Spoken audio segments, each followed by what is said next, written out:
Paper 18. The Supreme Trinity Personalities. Supreme Trinity Personalities are all created for specific service. They are designed by the Divine Trinity for the fulfillment of certain specific duties, and they are qualified to serve with perfection of technique and finality of devotion. There are 7 orders of the Supreme Trinity Personalities. 1. Trinitized Secrets of Supremacy. 2. Eternals of Days. 3. Ancients of Days. 4. Perfections of Days. 5. Recents of Days. 6. Unions of Days. 7. Faithfuls of Days. These beings of administrative perfection are of definite and final numbers. Their creation is a past event. No more are being personalized. Throughout the grand universe, these Supreme Trinity Personalities represent the administrative policies of the Paradise Trinity. They represent the justice and are the executive judgment of the Paradise Trinity. They form an interrelated line of administrative perfection extending from the Paradise spheres of the Father to the headquarters worlds of the local universes and to the capitals of their component constellations. All Trinity origin beings are created in Paradise perfection in all their divine attributes. Only in the realms of experience has the passing of time added to their equipment for cosmic service. There is never any danger of default or risk of rebellion with Trinity origin beings. They are of divinity essence, and they have never been known to depart from the divine and perfect path of personality conduct. 1. The Trinitized Secrets of Supremacy. There are 7 worlds in the innermost circuit of the Paradise satellites, and each of these exalted worlds is presided over by a core of 10 Trinitized Secrets of Supremacy. They are not creators, but they are supreme and ultimate administrators. The conduct of the affairs of these 7 fraternal spheres is wholly committed to this core of 70 supreme directors. Though the offspring of the Trinity supervise these 7 sacred spheres nearest Paradise, this group of worlds is universally known as the personal circuit of the Universal Father. The Trinitized Secrets of Supremacy function in groups of 10 as coordinate and joint directors of their respective spheres, but they also function individually in particular fields of responsibility. The work of each of these special worlds is divided into 7 major departments, and one of these coordinate rulers presides over each such division of specialized activities. The remaining 3 act as the personal representatives of triune deity in relation to the other 7, one representing the Father, one the Son, and one the Spirit. Although there is a definite class resemblance which typifies the Trinitized Secrets of Supremacy, they also disclose 7 distinct group characteristics. The 10 supreme directors of Divinington affairs are reflective of the personal character and nature of the Universal Father. And so it is with each of these 7 spheres. Each group of 10 resembles the deity or deity association which is characteristic of their domain. The 10 directors who rule Ascendington are reflective of the combined nature of the Father, Son, and Spirit. One can reveal very little about the work of these high personalities on the 7 sacred worlds of the Father, for they are truly the secrets of supremacy. There are no arbitrary secrets associated with the approach to the Universal Father, the Eternal Son, or the Infinite Spirit. The deities are an open book to all who attain divine perfection, but all the secrets of supremacy can never be fully attained.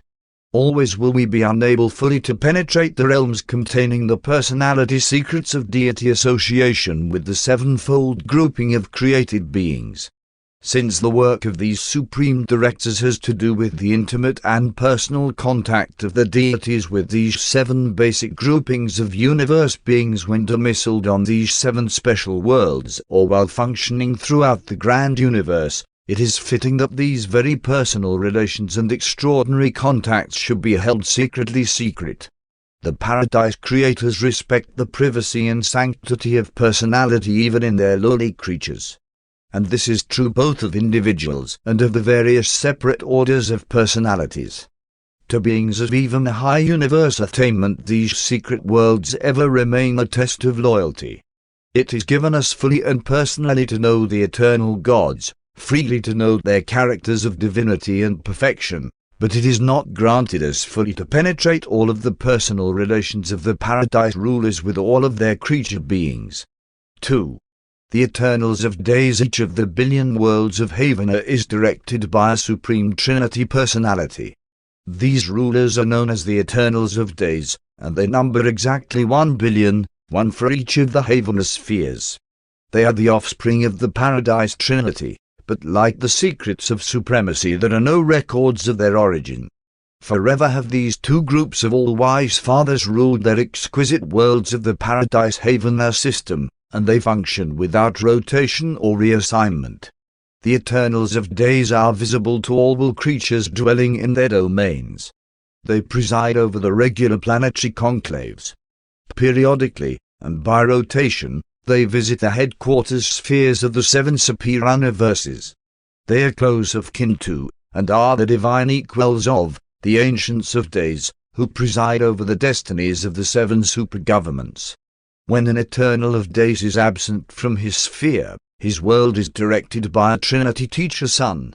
Except for the established orders of life, such as the Havana natives and other living creatures of the central universe, the resident Eternals of Days have developed their respective spheres entirely in accordance with their own personal ideas and ideals. They visit each other's planets, but they do not copy or imitate. They are always and wholly original. The architecture, natural embellishment, Urantia structures, and spirit creations are exclusive and unique on each sphere. Every world is a place of everlasting beauty and is holy and like any other world in the central universe. And you will each spend a longer or shorter time on each of these unique and thrilling spheres on your way inward through Havana to paradise. It is natural, on your world, to speak of paradise as upward, but it would be more correct to refer to the divine goal of ascension as inward. 3. The Ancients of Days were mortals of time graduate from the training worlds surrounding the headquarters of a local universe and are advanced to the educational spheres of their superuniverse. They have progressed in spiritual development to that point where they are able to recognize and communicate with the high spiritual rulers and directors of these advanced realms, including the Ancients of Days. The Ancients of Days are all basically identical. They disclose the combined character and unified nature of the Trinity. They possess individuality and are in personality diverse, but they do not differ from each other as do the 7 Master Spirits. They provide the uniform directorship of the otherwise differing 7 superuniverses, each of which is a distinct, segregated, and unique creation. The 7 Master Spirits are unlike in nature and attributes, but the Ancients of Days, the personal rulers of the superuniverses, are all uniform and super-perfect offspring of the Paradise Trinity. The 7 Master Spirits on high determine the nature of their respective superuniverses, but the Ancients of Days dictate the administration of these same superuniverses. They superimpose administrative uniformity on creative diversity and ensure the harmony of the whole in the face of the underlying creational differences of the 7 segmental groupings of the grand universe. The Ancients of Days were all trinitized at the same time. They represent the beginning of the personality records of the universe of universes, hence their name, Ancients of Days. When you reach paradise and search the written records of the beginning of things, you will find that the first entry appearing in the personality section is the recital of the trinitization of these 21 Ancients of Days. These high beings always govern in groups of 3. There are many phases of activity in which they work as individuals, still others in which any two can function, but in the higher spheres of their administration they must act jointly. They never personally leave their residential worlds, but then they do not have to, for these worlds are the superuniverse focal points of the far-flung reflectivity system. The personal abodes of each trio of the Ancients of Days are located at the point of spiritual polarity on their headquarters sphere. Such a sphere is divided into 70 administrative sectors and has 70 divisional capitals in which the Ancients of Days reside from time to time. In power, scope of authority, and extent of jurisdiction. The Ancients of Days are the most powerful and mighty of any of the direct rulers of the time-space creations.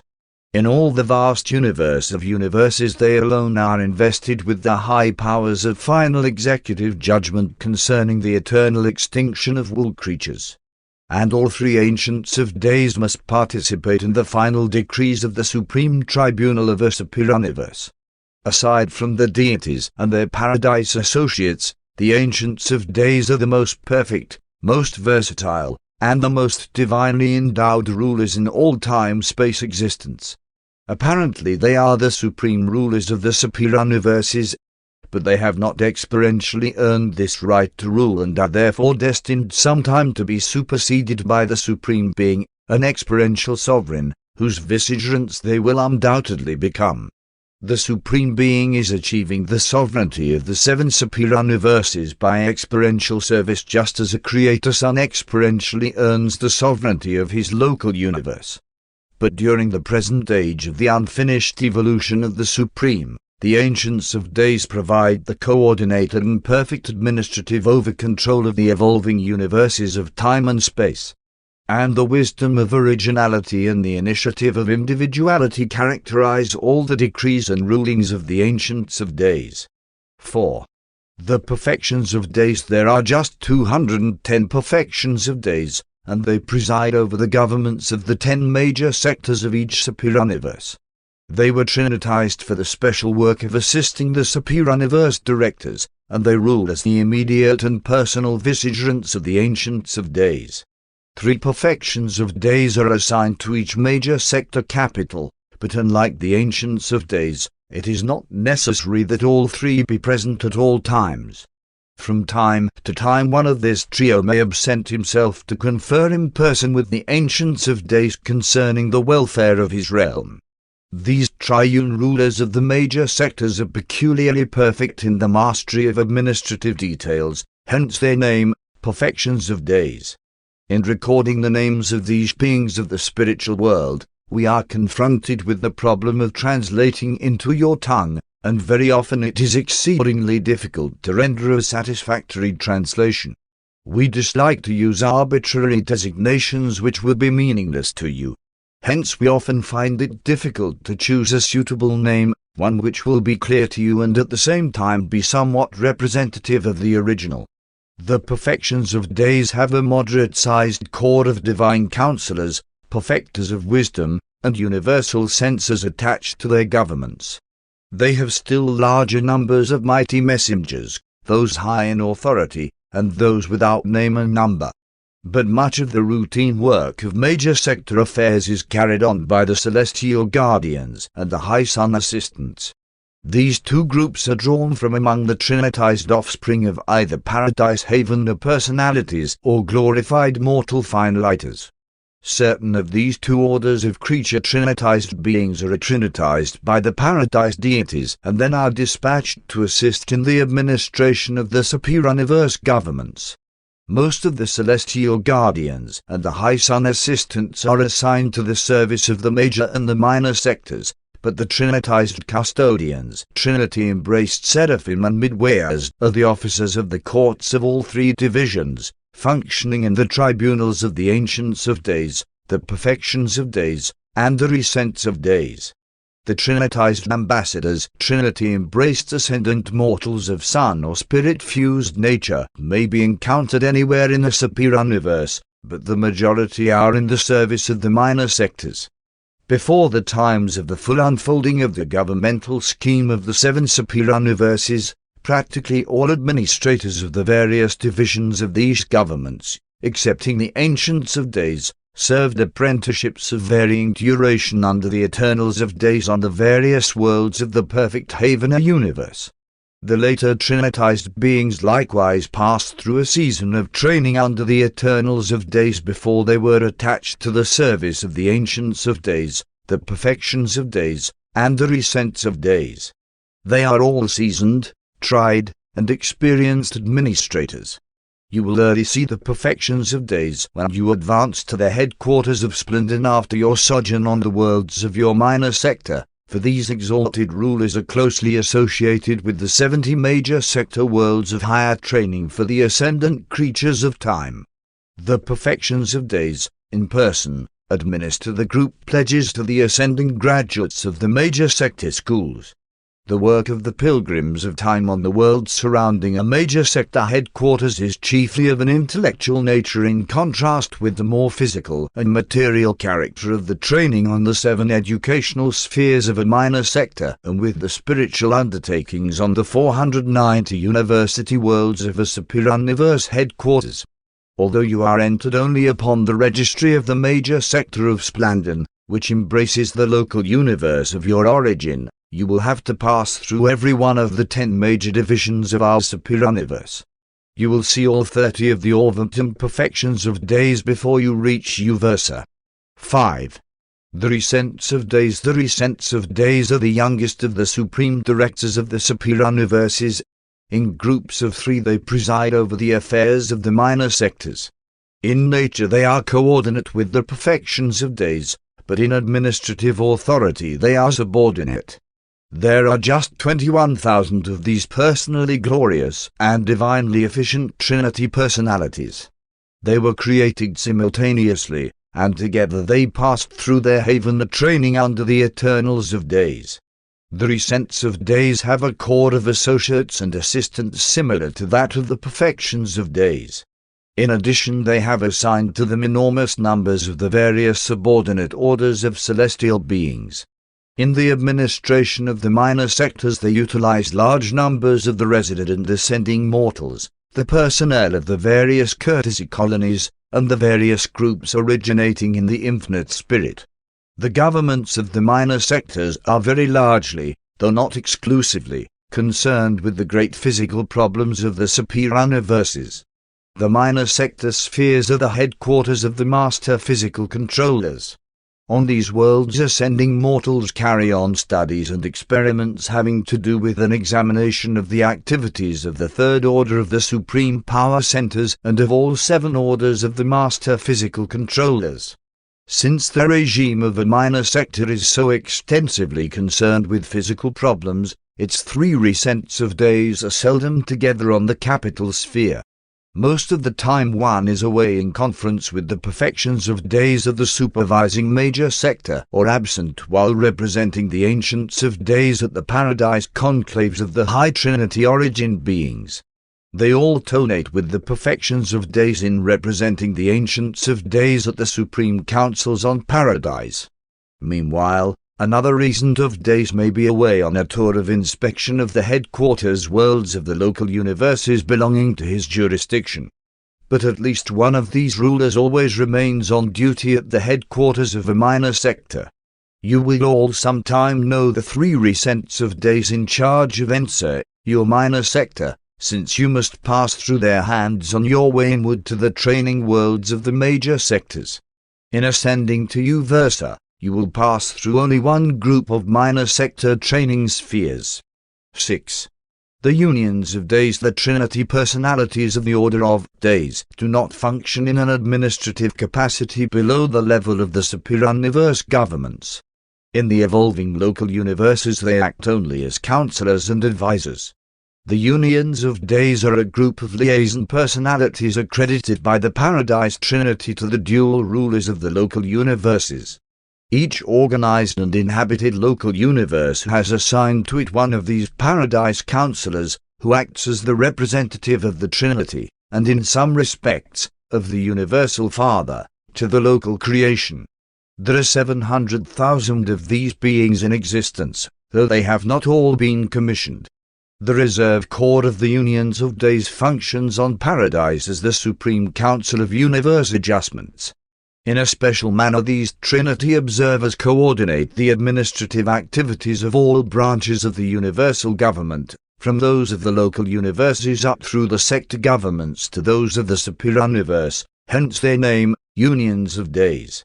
They make a threefold report to their superiors. They report pertinent data of a physical and semi-intellectual nature to the Recents of Days of their minor sector. They report intellectual and quasi-spiritual happenings to the perfections of days of their major sector. They report spiritual and semi-paradisiacal matters to the Ancients of Days at the capital of their superuniverse.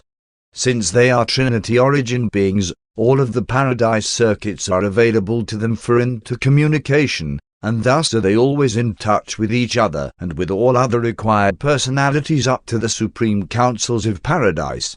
A union of days is not organically connected with the government of the local universe of his assignment.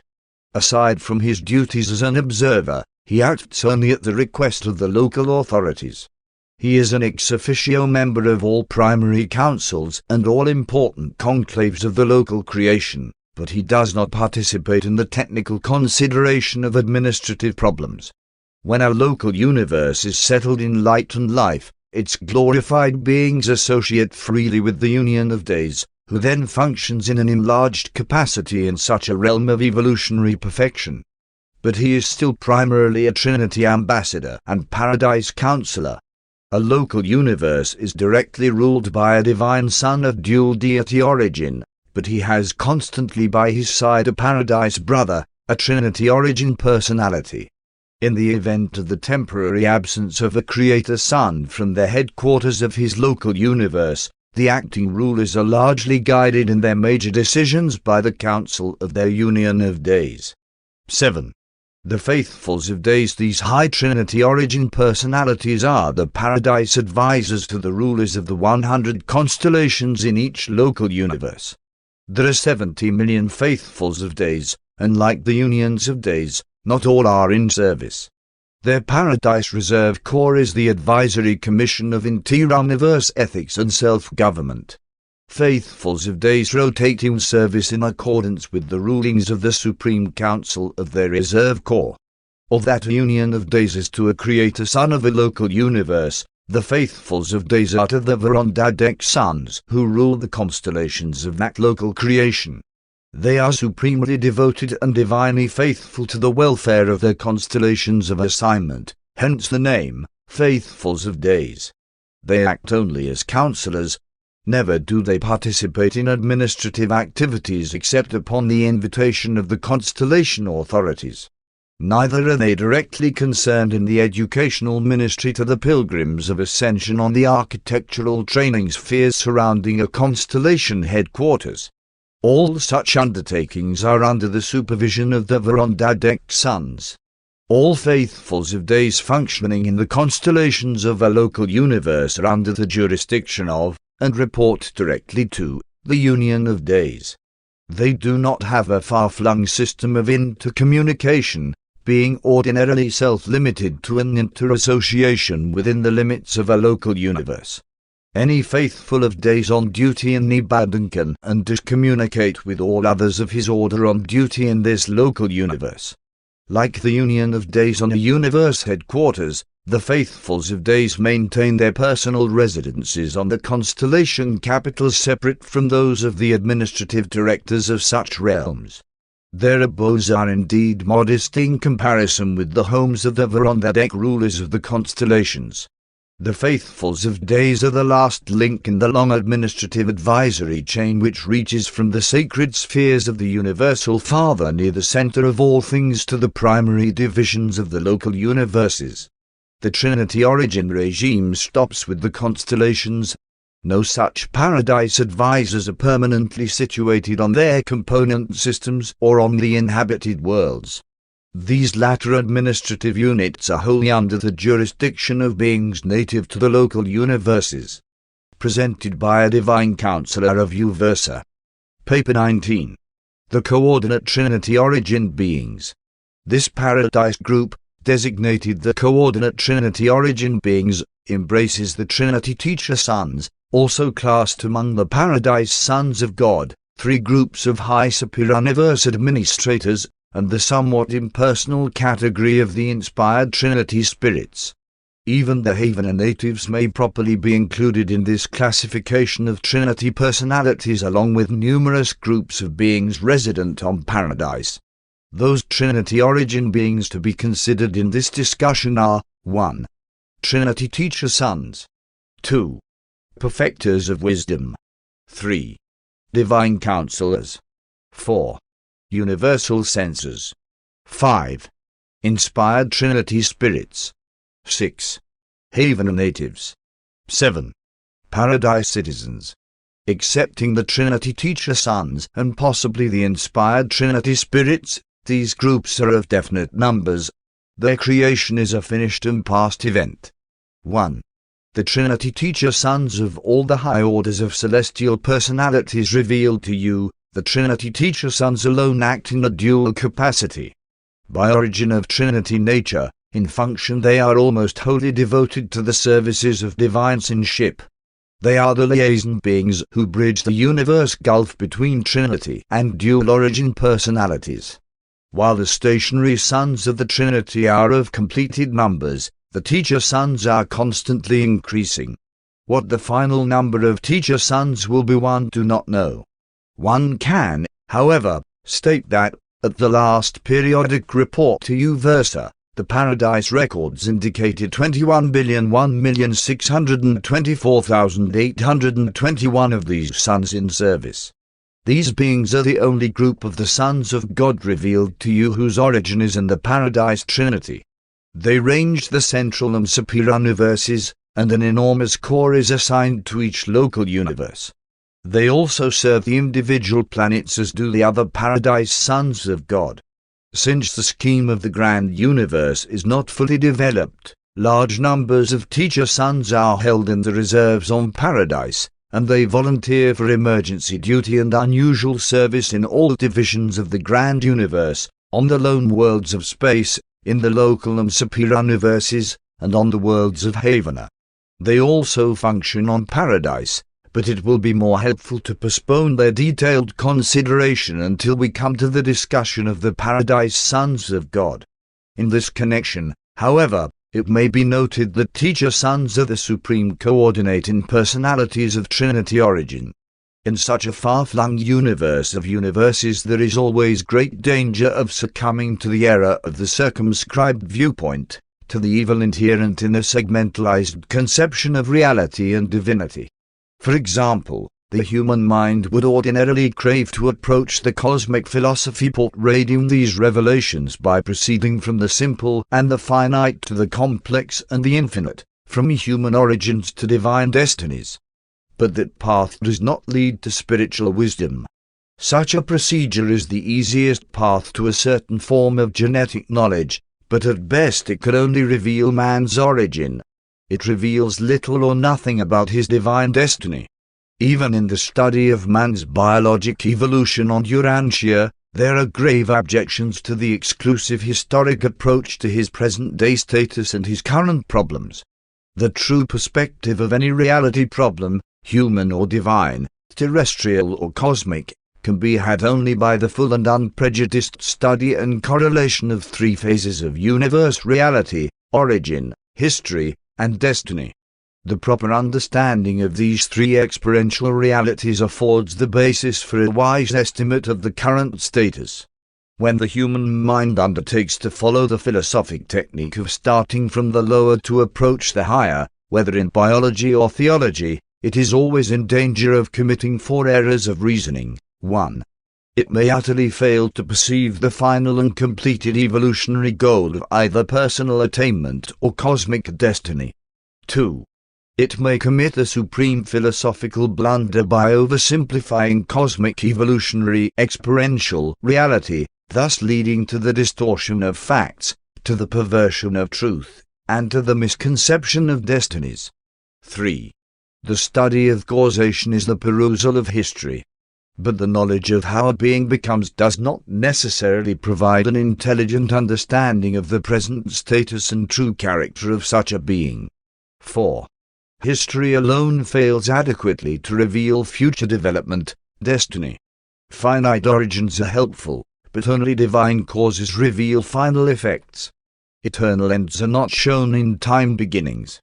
The present can be truly interpreted only in the light of the correlated past and future. Therefore, because of these and for still other reasons, do we employ the technique of approaching man and his planetary problems by embarkation on the time-space journey from the infinite, eternal, and divine paradise source and center of all personality reality and all cosmic existence. 2.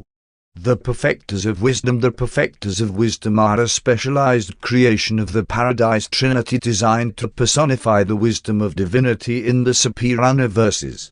There are exactly 7 billion of these beings in existence, and 1 billion are assigned to each of the 7 superior universes.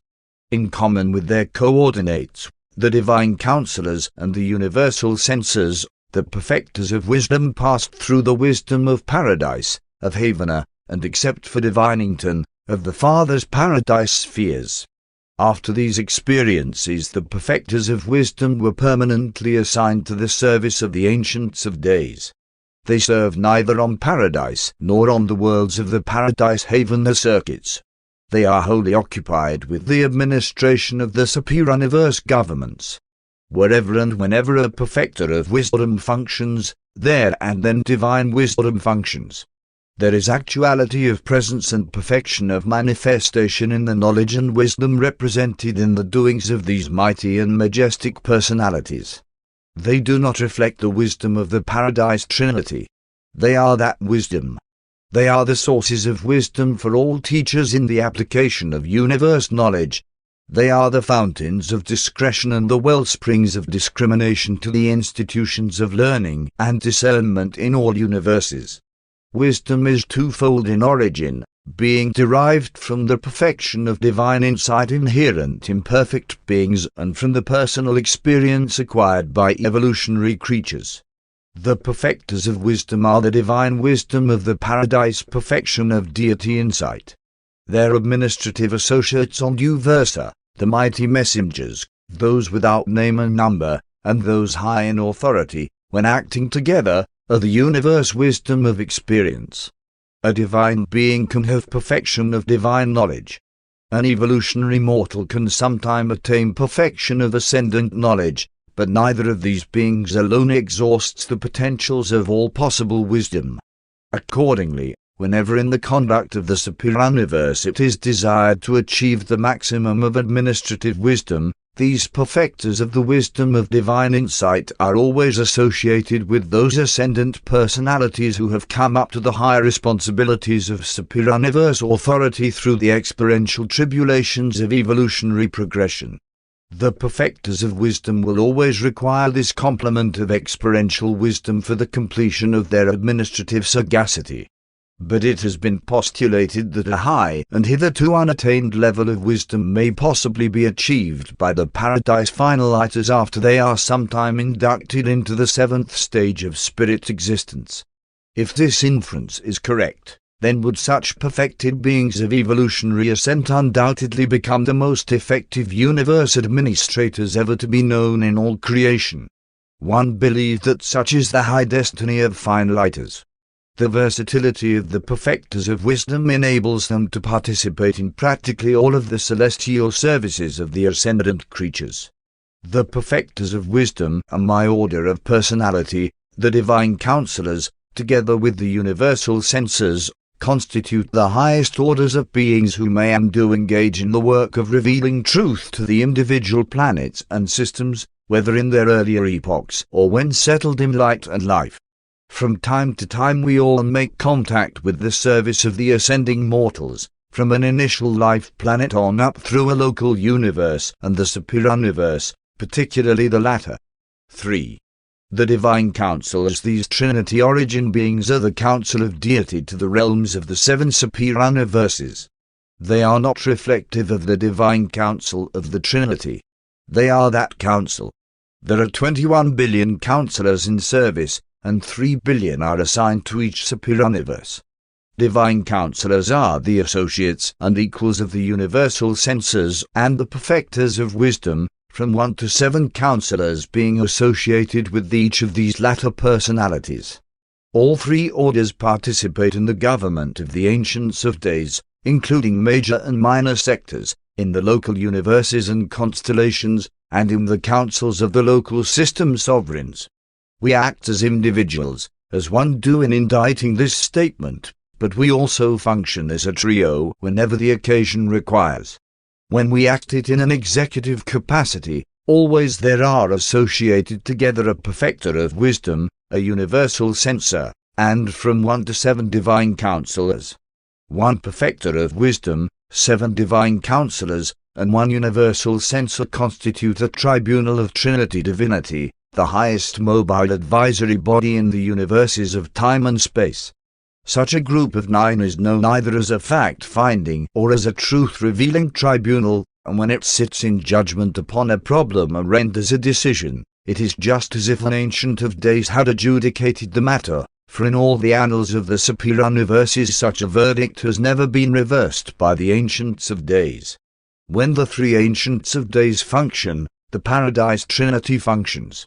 When the tribunal of 9 arrives at a decision following its united deliberations, to all intents and purposes the Ancients of Days have spoken.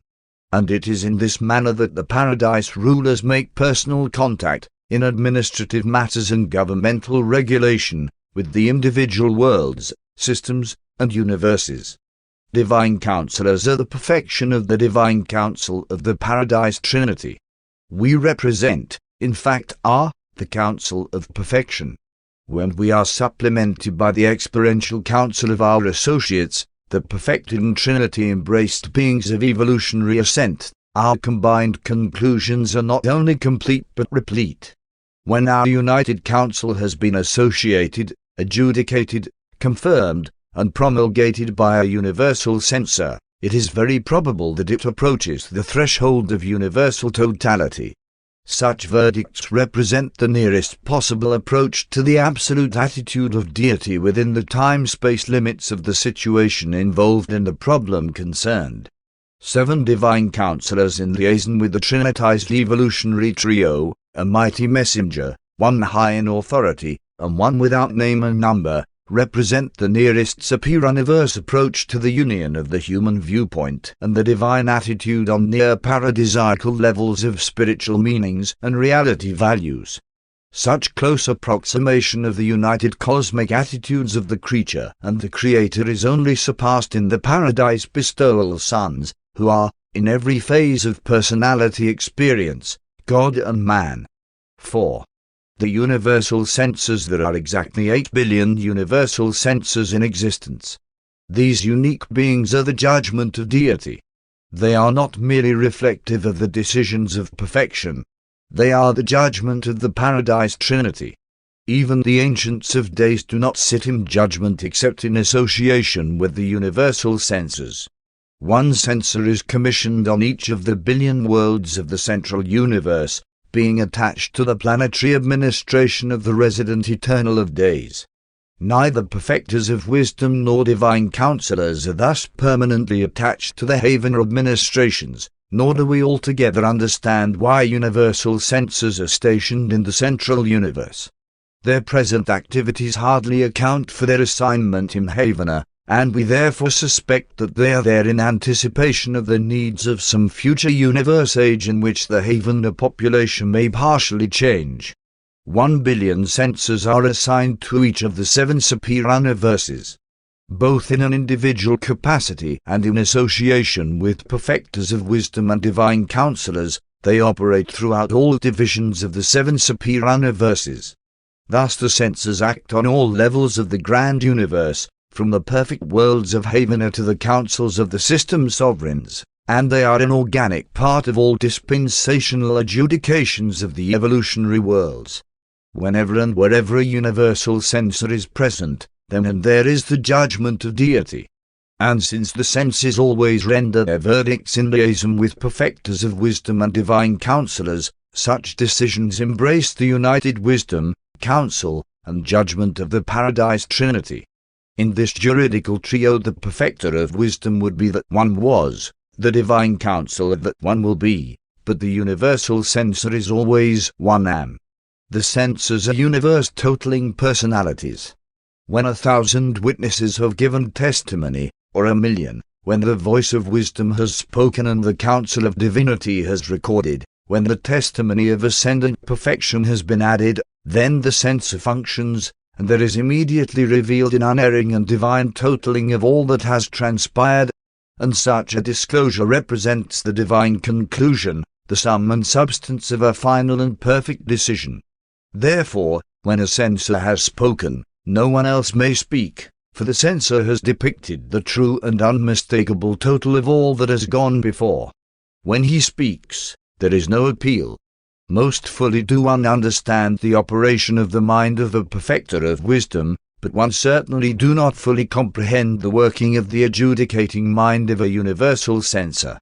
It appears to me that the censors formulate new meanings and originate new values from the association of the facts, truths, and findings presented to them in the course of an investigation of universe affairs. It seems probable that the universal censors are able to bring forth original interpretations of the combination of perfect creator insight and the perfected creature experience. This association of paradise perfection and universe experience undoubtedly eventuates a new value in ultimates. But this is not the end of our difficulties regarding the working of the minds of the universal censors. Having made due allowances for all that we know or conjecture about the functioning of a censor in any given universe situation, we find that we are still unable to predict decisions or to forecast verdicts. We very accurately determine the probable result of the association of creator attitude and creature experience, but such conclusions are not always accurate forecasts of censor disclosures. It seems likely that the censors are in some manner in liaison with the deity absolute. We are otherwise unable to explain many of their decisions and rulings.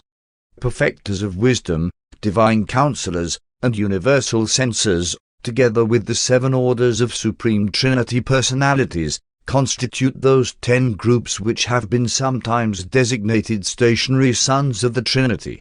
Together they comprise the grand core of Trinity administrators, rulers, executives, advisors, counselors, and judges.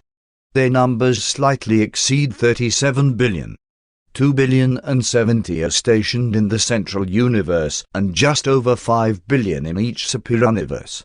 It is very difficult to portray the functional limits of the stationary sons of the Trinity. It would be incorrect to state that their acts are finite limited, for there are transactions of superuniverse record which indicate otherwise. They act on any level of universe administration or adjudication that may be required by time-space conditions and that pertains to the past, present, and future evolution of the master universe. 5. Inspired Trinity Spirits. One will be able to tell you very little concerning the inspired Trinity Spirits, for they are one of the few holy secret orders of beings in existence. Secret, no doubt, because it is impossible for them fully to reveal themselves even to those of us whose origin is so near the source of their creation.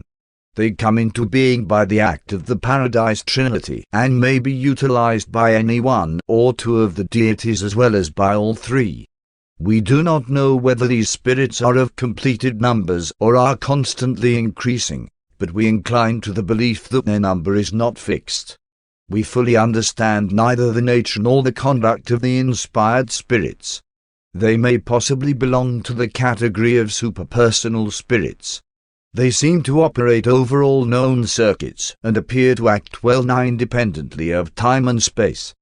But we know little about them except as we deduce their character from the nature of their activities, the results of which we certainly observe here and there in the universes.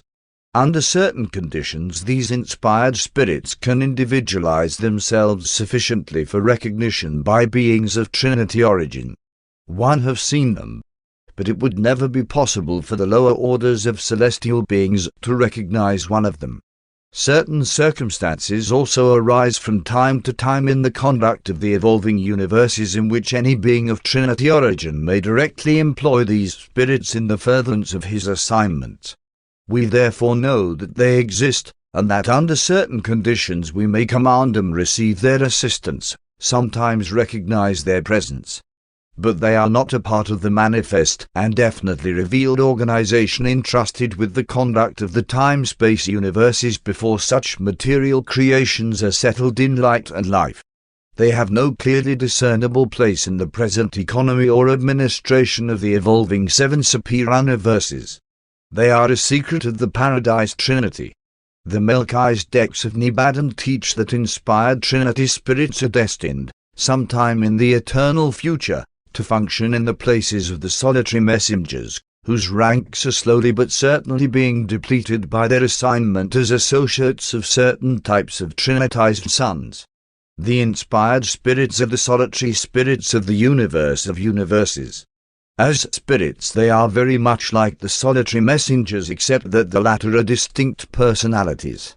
We obtain much of our knowledge of the inspired spirits from the solitary messengers, who detect their nearness by virtue of an inherent sensitivity to the presence of the inspired spirits, which functions just as unfailingly as a magnetic needle points to a magnetic pole. When a solitary messenger is near an inspired Trinity spirit, he is conscious of a qualitative indication of such a divine presence, and also of a very definite quantitative registration which enables him actually to know the classification or number of the spirit presence or presences.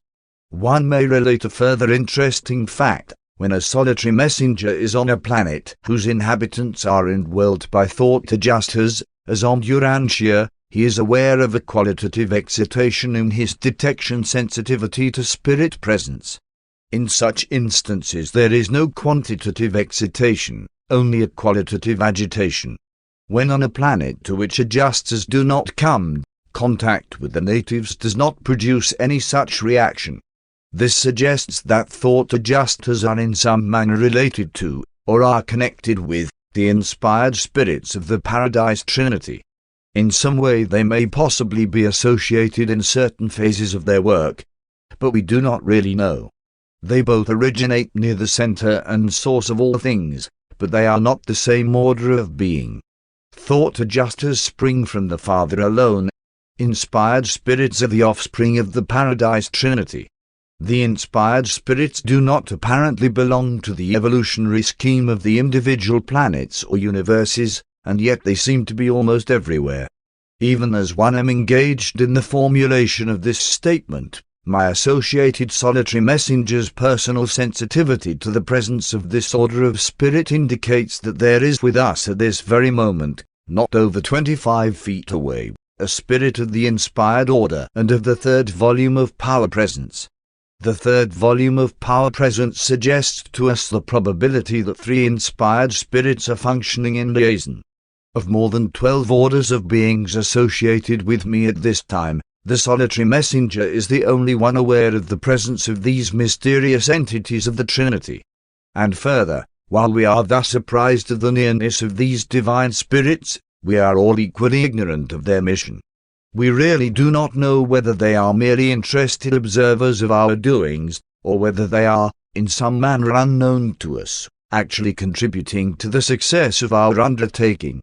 We know that the Trinity teacher sons are devoted to the conscious enlightenment of universe creatures. One have arrived at the settled conclusion that the inspired Trinity spirits, by superconscious techniques, are also functioning as teachers of the realms. One am persuaded that there is a vast body of essential spiritual knowledge, truth indispensable to high spiritual attainment, which cannot be consciously received.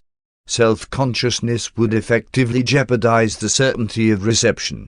If we are right in this concept, and my entire order of being shares it, it may be the mission of these inspired spirits to overcome this difficulty, to bridge this gap in the universal scheme of moral enlightenment and spiritual advancement. We think that these 2 types of Trinity origin teachers effect some kind of liaison in their activities, but we do not really know.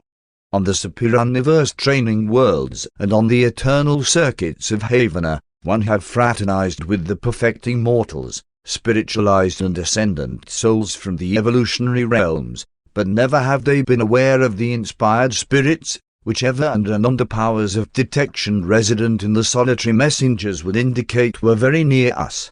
One have freely conversed with all orders of the sons of God, high and low, and they likewise are unconscious of the admonitions of the inspired Trinity spirits.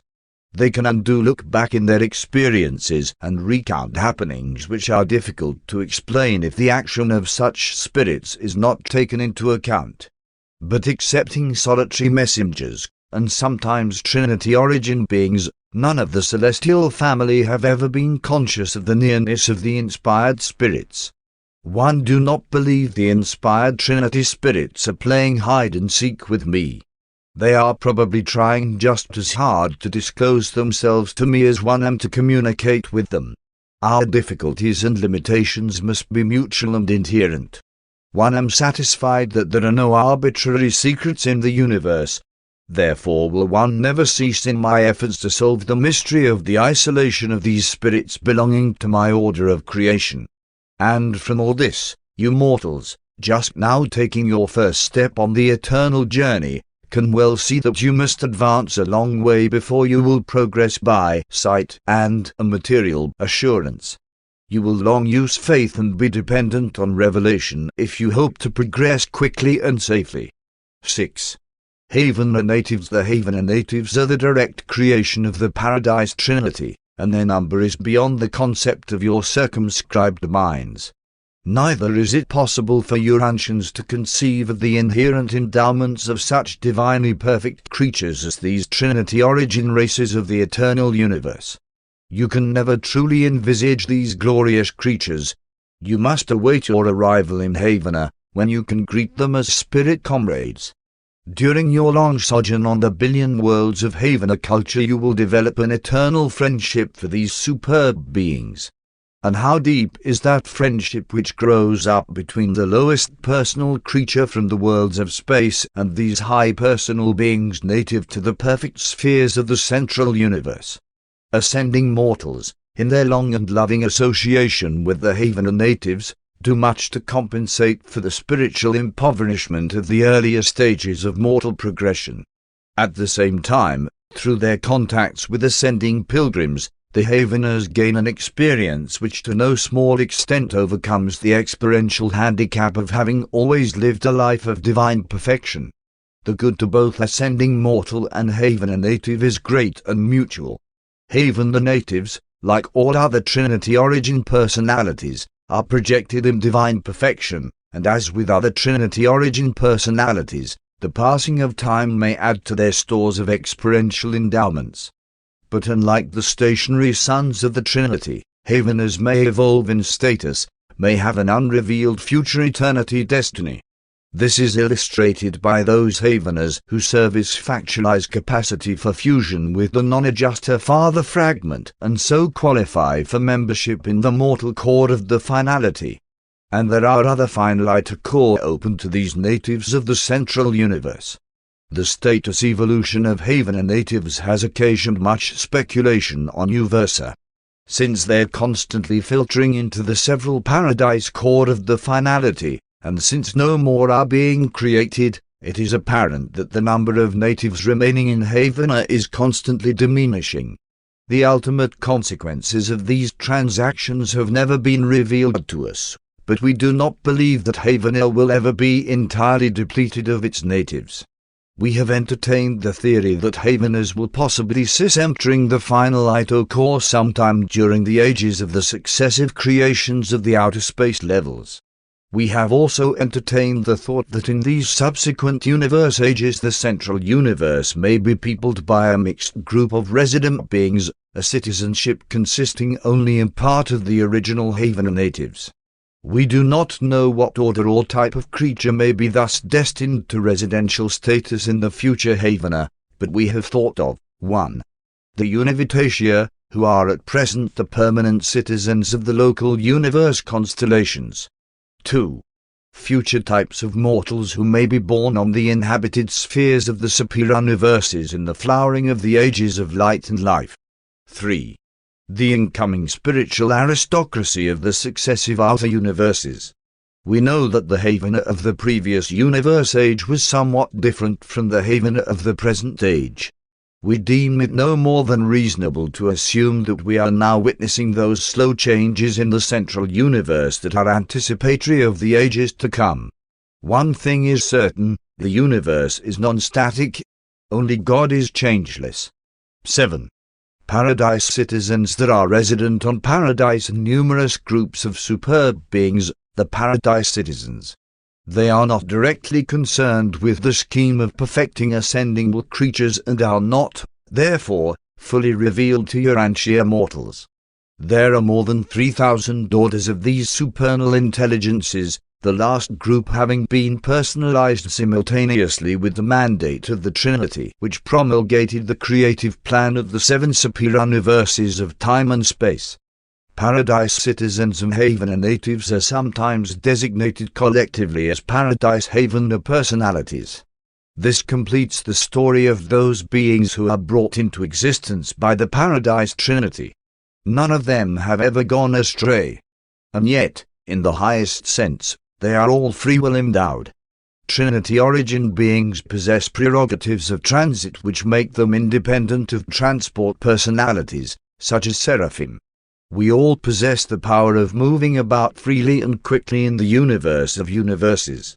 Excepting the inspired Trinity spirits, we cannot attain the almost unbelievable velocity of the solitary messengers, but we are able so to utilize the sum total of the transport facilities in space that we can reach any point in a superior universe, from its headquarters, in less than 1 year of Urantia time. It required 109 days of your time for me to journey from Uversa to Urantia. Through these same avenues we are enabled to intercommunicate instantaneously.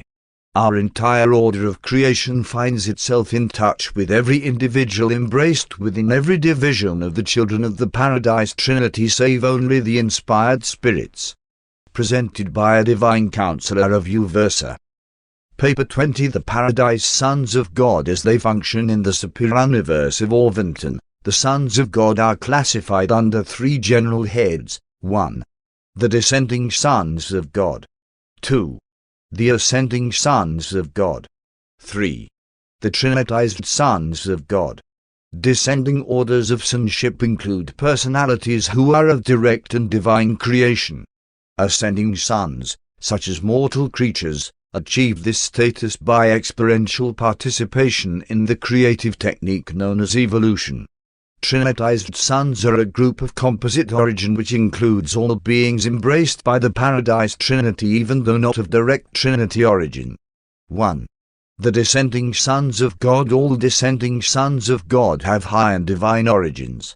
They are dedicated to the descending ministry of service on the worlds and systems of time and space, there to facilitate the progress in the paradise climb of the lowly creatures of evolutionary origin, the ascending sons of God. Of the numerous orders of descending sons, 7 will be depicted in these narratives. Those sons who come forth from the deities on the central Isle of Light and Life are called the Paradise Sons of God and embrace the following 3 orders. 1. Creator sons, the Michaels. 2.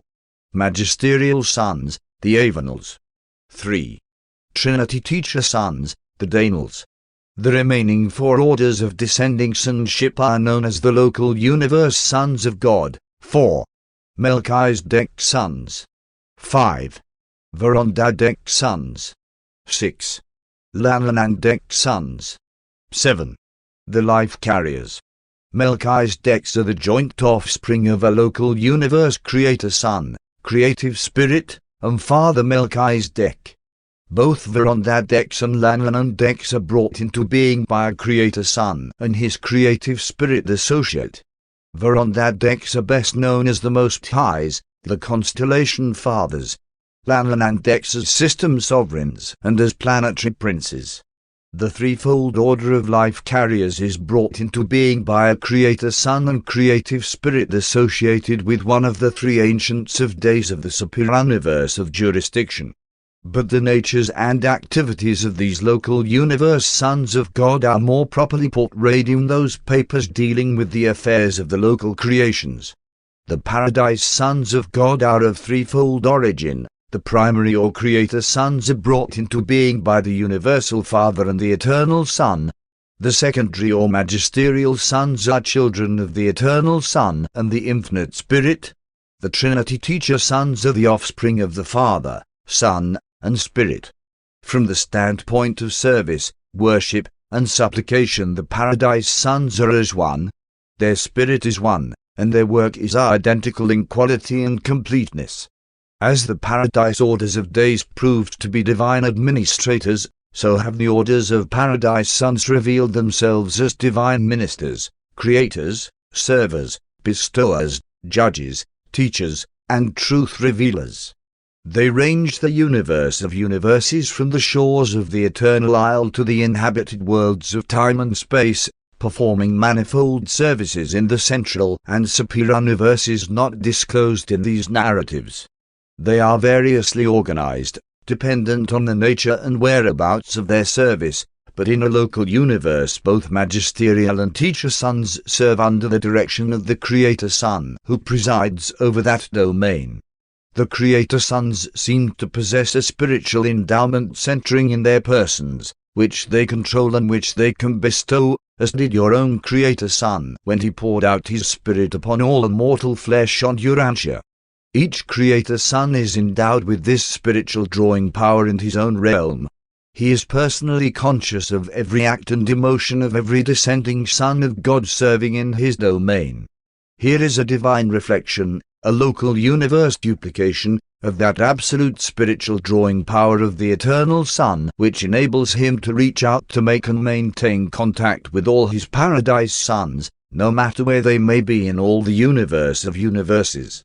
The Paradise Creator Sons serve not only as sons in their descending ministrations of service and bestowal, but when they have completed their bestowal careers, each functions as a universe father in his own creation, while the other sons of God continue the service of bestowal and spiritual uplifting designed to win the planets, one by one, to the willing recognition of the loving rule of the Universal Father, culminating in creature consecration to the will of the Paradise Father and in planetary loyalty to the universe sovereignty of his Creator Son.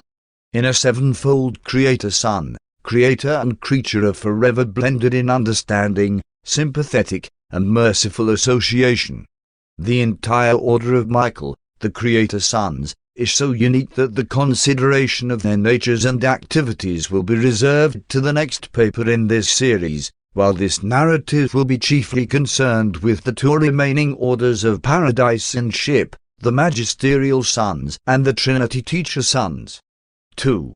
The Magisterial Sons. Every time an original and absolute concept of being formulated by the Eternal Son unites with a new and divine ideal of loving service conceived by the Infinite Spirit, a new and original Son of God, a Paradise Magisterial Son, is produced. These sons constitute the order of Avenels in contradistinction to the order of Michael, the Creator Sons. Though not creators in the personal sense, they are closely associated with the Michaels in all their work. The Avenels are planetary ministers and judges, the magistrates of the time-space realms, of all races, to all worlds, and in all universes. We have reasons for believing that the total number of magisterial sons in the grand universe is about 1 billion. They are a self-governing order, being directed by their Supreme Council on Paradise, which is made up of experienced Avenels drawn from the services of all universes. But when assigned to, and commissioned in, a local universe, they serve under the direction of the Creator Son of that domain. Avenels are the Paradise Sons of service and bestowal to the individual planets of the local universes. And since each Avenel Son has an exclusive personality, since no two are alike, their work is individually unique in the realms of their sojourn, where they are often incarnated in the likeness of mortal flesh and sometimes are born of earthly mothers on the evolutionary worlds. In addition to their services on the higher administrative levels, the Avenels have a threefold function on the inhabited worlds. 1. Judicial actions. They act at the close of the planetary dispensations. In time, scores, hundreds, of such missions may be executed on each individual world, and they may go to the same or to other worlds times without number as dispensation terminators, liberators of the sleeping survivors. 2. Magisterial missions. A planetary visitation of this type usually occurs prior to the arrival of a bestowal son. On such a mission an Avenel appears as an adult of the realm by a technique of incarnation not involving mortal birth. Subsequent to this first unusual magisterial visit, Avenels may repeatedly serve in a magisterial capacity on the same planet both before and after the appearance of the bestowal son. On these additional magisterial missions an Avenal may or may not appear in material and visible form, but on none of them will he be born into the world as a helpless babe. 3. Bestowal missions. The Avenal sons do all, at least once, bestow themselves upon some mortal race on some evolutionary world. Judicial visits are numerous, magisterial missions may be plural, but on each planet there appears but one bestowal son. Bestowal Avenals are born of woman as Michael of Nebadum was incarnated on Urantia. There is no limit to the number of times the Avenal sons may serve on magisterial and on bestowal missions, but usually, when the experience has been 7 times traversed, there is suspension in favor of those who have had less of such service. These sons of multiple bestowal experience are then assigned to the high personal council of the Creator Son, thus becoming participants in the administration of universe affairs. In all their work for and on the inhabited worlds, the magisterial sons are assisted by 2 orders of local universe creatures, the Melchizedecs and the Archangels, while on bestowal missions they are also accompanied by the brilliant evening stars, likewise of origin in the local creations.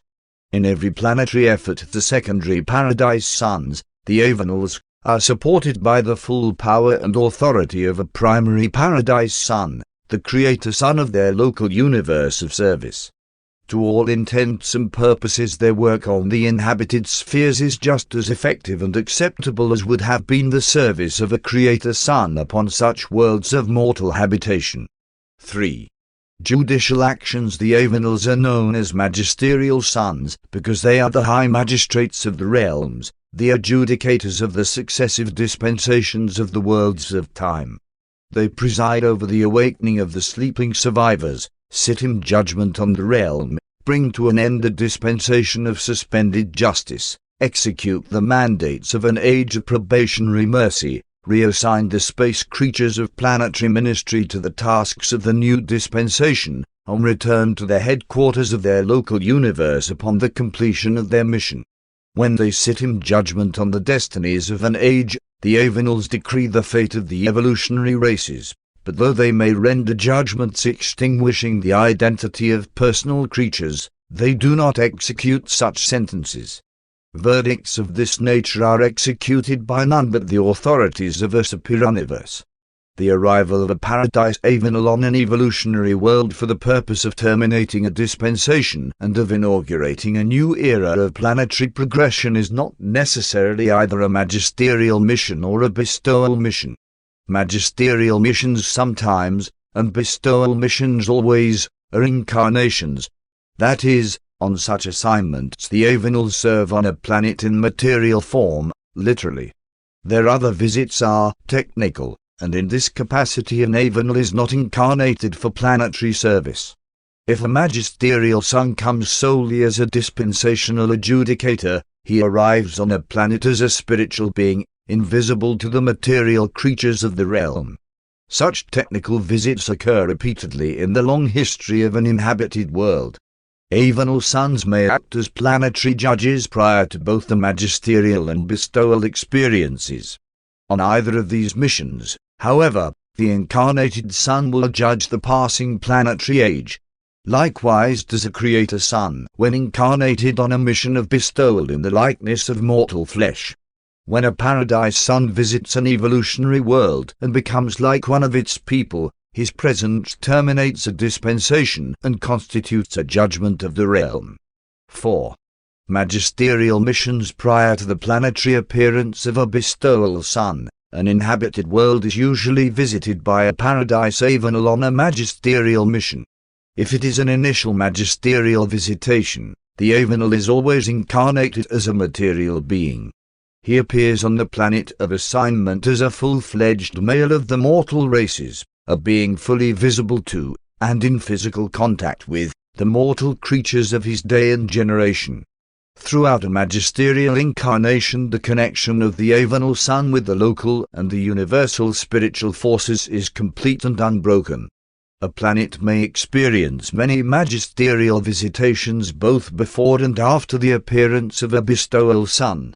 It may be visited many times by the same or other Avenals, acting as dispensational adjudicators, but such technical missions of judgment are neither bestowal nor magisterial, and the Avenals are never incarnated at such times. Even when a planet is blessed with repeated magisterial missions, the Avenals do not always submit to mortal incarnation, and when they do serve in the likeness of mortal flesh, they always appear as adult beings of the realm. They are not born of woman. When incarnated on either bestowal or magisterial missions, the Paradise Sons have experienced adjusters, and these adjusters are different for each incarnation. The adjusters that occupy the minds of the incarnated sons of God can never hope for personality through fusion with the human divine beings of their indwelling, but they are often personalized by fiat of the Universal Father. Such adjusters form the Supreme Divinington Council of Direction for the administration, identification, and dispatch of mystery monitors to the inhabited realms. They also receive and accredit adjusters on their return to the bosom of the Father upon the mortal dissolution of their earthly tabernacles. In this way the faithful adjusters of the world judges become the exalted chiefs of their kind. Urantia has never been host to an Avenal son on a magisterial mission. Had Urantia followed the general plan of inhabited worlds, it would have been blessed with a magisterial mission sometime between the days of Adam and the bestowal of Christ Michael. But the regular sequence of Paradise Sons on your planet was wholly deranged by the appearance of your Creator Son on his terminal bestowal 1900 years ago. Urantia may yet be visited by an Avenal commissioned to incarnate on a magisterial mission, but regarding the future appearance of Paradise Sons, not even the angels in heaven know the time or manner of such visitations, for a Michael bestowal world becomes the individual and personal ward of the Master Son and, as such, is wholly subject to his own plans and rulings. And with your world, this is further complicated by Michael's promise to return. Regardless of the misunderstandings about the Urantian sojourn of Michael of Nebadan, one thing is certainly authentic: his promise to come back to your world. In view of this prospect, only time can reveal the future order of the visitations of the Paradise Sons of God on Urantia. 5. Bestowal of the Paradise Sons of God. The Eternal Son is the eternal Word of God. The Eternal Son is the perfect expression of the first, absolute and infinite thought of his eternal Father. When a personal duplication or divine extension of this original Son starts on a bestowal mission of mortal incarnation, it becomes literally true that the divine Word is made flesh, and that the Word thus dwells among the lowly beings of animal origin. On Urantia there is a widespread belief that the purpose of a son's bestowal is, in some manner, to influence the attitude of the Universal Father. But your enlightenment should indicate that this is not true. The bestowals of the Avenal and the Michael sons are a necessary part of the experiential process designed to make these sons safe and sympathetic magistrates and rulers of the peoples and planets of time and space. The career of sevenfold bestowal is the supreme goal of all Paradise Creator sons. And all magisterial sons are motivated by this same spirit of service which so abundantly characterizes the primary Creator sons and the eternal Son of Paradise. Some order of Paradise Son must be bestowed upon each mortal inhabited world in order to make it possible for thought adjusters to indwell the minds of all normal human beings on that sphere. For the adjusters do not come to all bona fide human beings until the Spirit of Truth has been poured out upon all flesh, and the sending of the Spirit of Truth is dependent upon the return to universe headquarters of a Paradise Son who has successfully executed a mission of mortal bestowal upon an evolving world. During the course of the long history of an inhabited planet, many dispensational adjudications will take place, and more than one magisterial mission may occur, but ordinarily only once will a bestowal son serve on the sphere. It is only required that each inhabited world have one bestowal son come to live the full mortal life from birth to death. Sooner or later, regardless of spiritual status, Every mortal inhabited world is destined to become host to a magisterial sun on a bestowal mission, except the one planet in each local universe whereon a creator sun elects to make his mortal bestowal. Understanding more about the bestowal suns, you discern why so much interest attaches to Urantia in the history of Nebadan. Your small and insignificant planet is of local universe concern simply because it is the mortal home world of Jesus of Nazareth. It was the scene of the final and triumphant bestowal of your Creator Son, the arena in which Michael won the supreme personal sovereignty of the universe of Nebadan. At the headquarters of his local universe, a Creator Son, especially after the completion of his own mortal bestowal, spends much of his time in counseling and instructing the College of Associate Sons, the magisterial sons and others. In love and devotion, with tender mercy and affectionate consideration, these magisterial sons bestow themselves upon the worlds of space. And in no way are these planetary services inferior to the mortal bestowals of the Michaels. It is true that your Creator Son selected for the realm of his final adventure in creature experience one which had unusual misfortunes. But no planet could ever be in such a condition that it would require the bestowal of a Creator Son to effect its spiritual rehabilitation. Any son of the bestowal group would have equally sufficed, for in all their work on the worlds of a local universe the magisterial sons are just as divinely effective and all-wise as would have been their paradise brother, the Creator Son. Though the possibility of disaster always attends these paradise sons during their bestowal incarnations, one have yet to see the record of the failure or default of either a magisterial or a Creator Son on a mission of bestowal. Both are of origin too close to absolute perfection to fail. They indeed assume the risk, really become like the mortal creatures of flesh and blood, and thereby gain the unique creature experience, but within the range of my observation they always succeed. They never fail to achieve the goal of the bestowal mission. The story of their bestowal and planetary service throughout Nebadan constitutes the most noble and fascinating chapter in the history of your local universe. 6.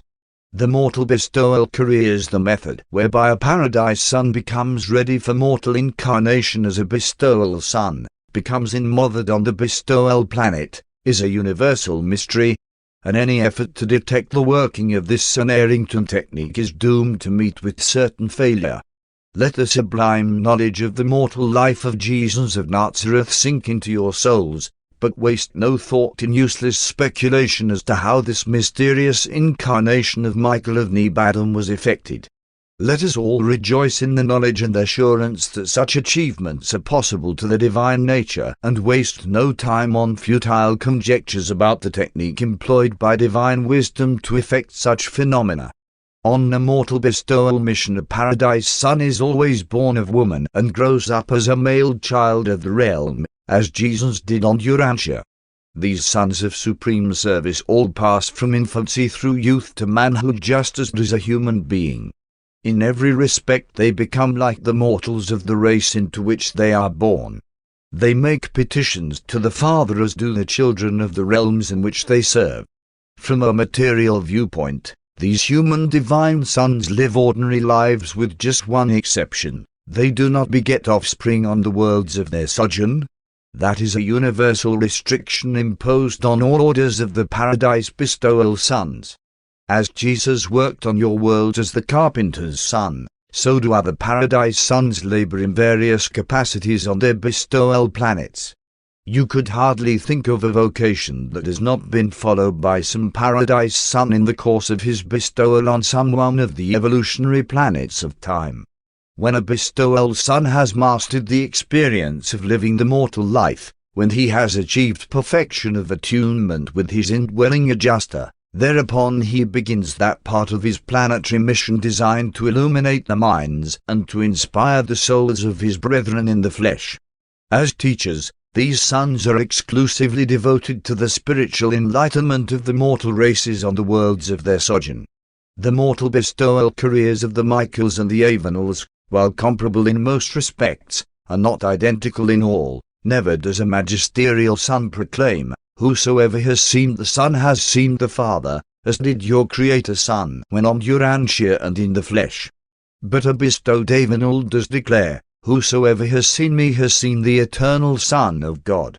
The magisterial sons are not of immediate descent from the universal Father, nor do they incarnate subject to the Father's will. Always do they bestow themselves as paradise sons subject to the will of the eternal Son of Paradise. When the bestowal sons, creator or magisterial, enter the portals of death, they reappear on the third day. But you should not entertain the idea that they always meet with the tragic end encountered by the Creator Son who sojourned on your world 1900 years ago. The extraordinary and unusually cruel experience through which Jesus of Nazareth passed has caused Urantia to become locally known as the world of the cross. It is not necessary that such inhuman treatment be accorded a Son of God, and the vast majority of planets have afforded them a more considerate reception, allowing them to finish their mortal careers, terminate the age, adjudicate the sleeping survivors, and inaugurate a new dispensation, without imposing a violent death. A bestowal son must encounter death, must pass through the whole of the actual experience of mortals of the realms, but it is not a requirement of the divine plan that this death be either violent or unusual. When bestowal sons are not put to death by violence, they voluntarily relinquish their lives and pass through the portals of death, not to satisfy the demands of stern justice or divine wrath, but rather to complete the bestowal, to drink the cup of the career of incarnation and personal experience in all that constitutes a creature's life as it is lived on the planets of mortal existence. Bestowal is a planetary and a universe necessity, and physical death is nothing more than a necessary part of a bestowal mission. When the mortal incarnation is finished, the Avenal of service proceeds to paradise, is accepted by the universal Father, returns to the local universe of assignment, and is acknowledged by the Creator Son. Thereupon the bestowal Avenal and the Creator Son send their conjoint spirit of truth to function in the hearts of the mortal races dwelling on the bestowal world. In the pre-sovereignty ages of a local universe, this is the joint spirit of both sons, implemented by the creative spirit. It differs somewhat from the spirit of truth, which characterizes the local universe ages following a Michael's seventh bestowal. Upon the completion of the Creator Son's final bestowal, the spirit of truth previously sent into all Avenal bestowal worlds of that local universe changes in nature, becoming more literally the spirit of the sovereign Michael. This phenomenon takes place concurrently with the liberation of the spirit of truth for service on the Michael mortal bestowal planet. Thereafter, each world honored by a magisterial bestowal will receive the same spirit comforter from the sevenfold Creator Son, in association with that magisterial Son, which it would have received had the local universe sovereign personally incarnated as its bestowal Son. 7. The Trinity teacher sons. These highly personal and highly spiritual paradise sons are brought into being by the Paradise Trinity. They are known in Haven as the Order of Danels. In Orvington they are of record as Trinity teacher sons, so named because of their parentage. On Salvington they are sometimes denominated the Paradise Spiritual Sons. In numbers the teacher sons are constantly increasing. The last universal census broadcast gave the number of these Trinity sons functioning in the central and superior universes as a little more than 21 billion, and this is exclusive of the Paradise Reserves, which include more than 1/3 of all Trinity teacher sons in existence. The Danel order of sonship is not an organic part of the local or superior universe administrations. Its members are neither creators nor retrievers, neither judges nor rulers. They are not so much concerned with universe administration as with moral enlightenment and spiritual development. They are the universal educators, being dedicated to the spiritual awakening and moral guidance of all realms. Their ministry is intimately interrelated with that of the personalities of the infinite spirit and is closely associated with the paradise ascension of creature beings. These sons of the Trinity partake of the combined natures of the three paradise deities, but in Havana they seem more to reflect the nature of the Universal Father. In the superior universes they seem to portray the nature of the Eternal Son, while in the local creations they appear to show forth the character of the Infinite Spirit. In all universes they are the embodiment of service and the discretion of wisdom. Unlike their paradise brethren, Michaels and Avenels, Trinity teacher sons receive no preliminary training in the central universe. They are dispatched directly to the headquarters of the superior universes, and from there are commissioned for service in some local universe. In their ministry to these evolutionary realms they utilize the combined spiritual influence of a Creator Son and the associated magisterial sons, for the Danels do not possess a spiritual drawing power in and of themselves.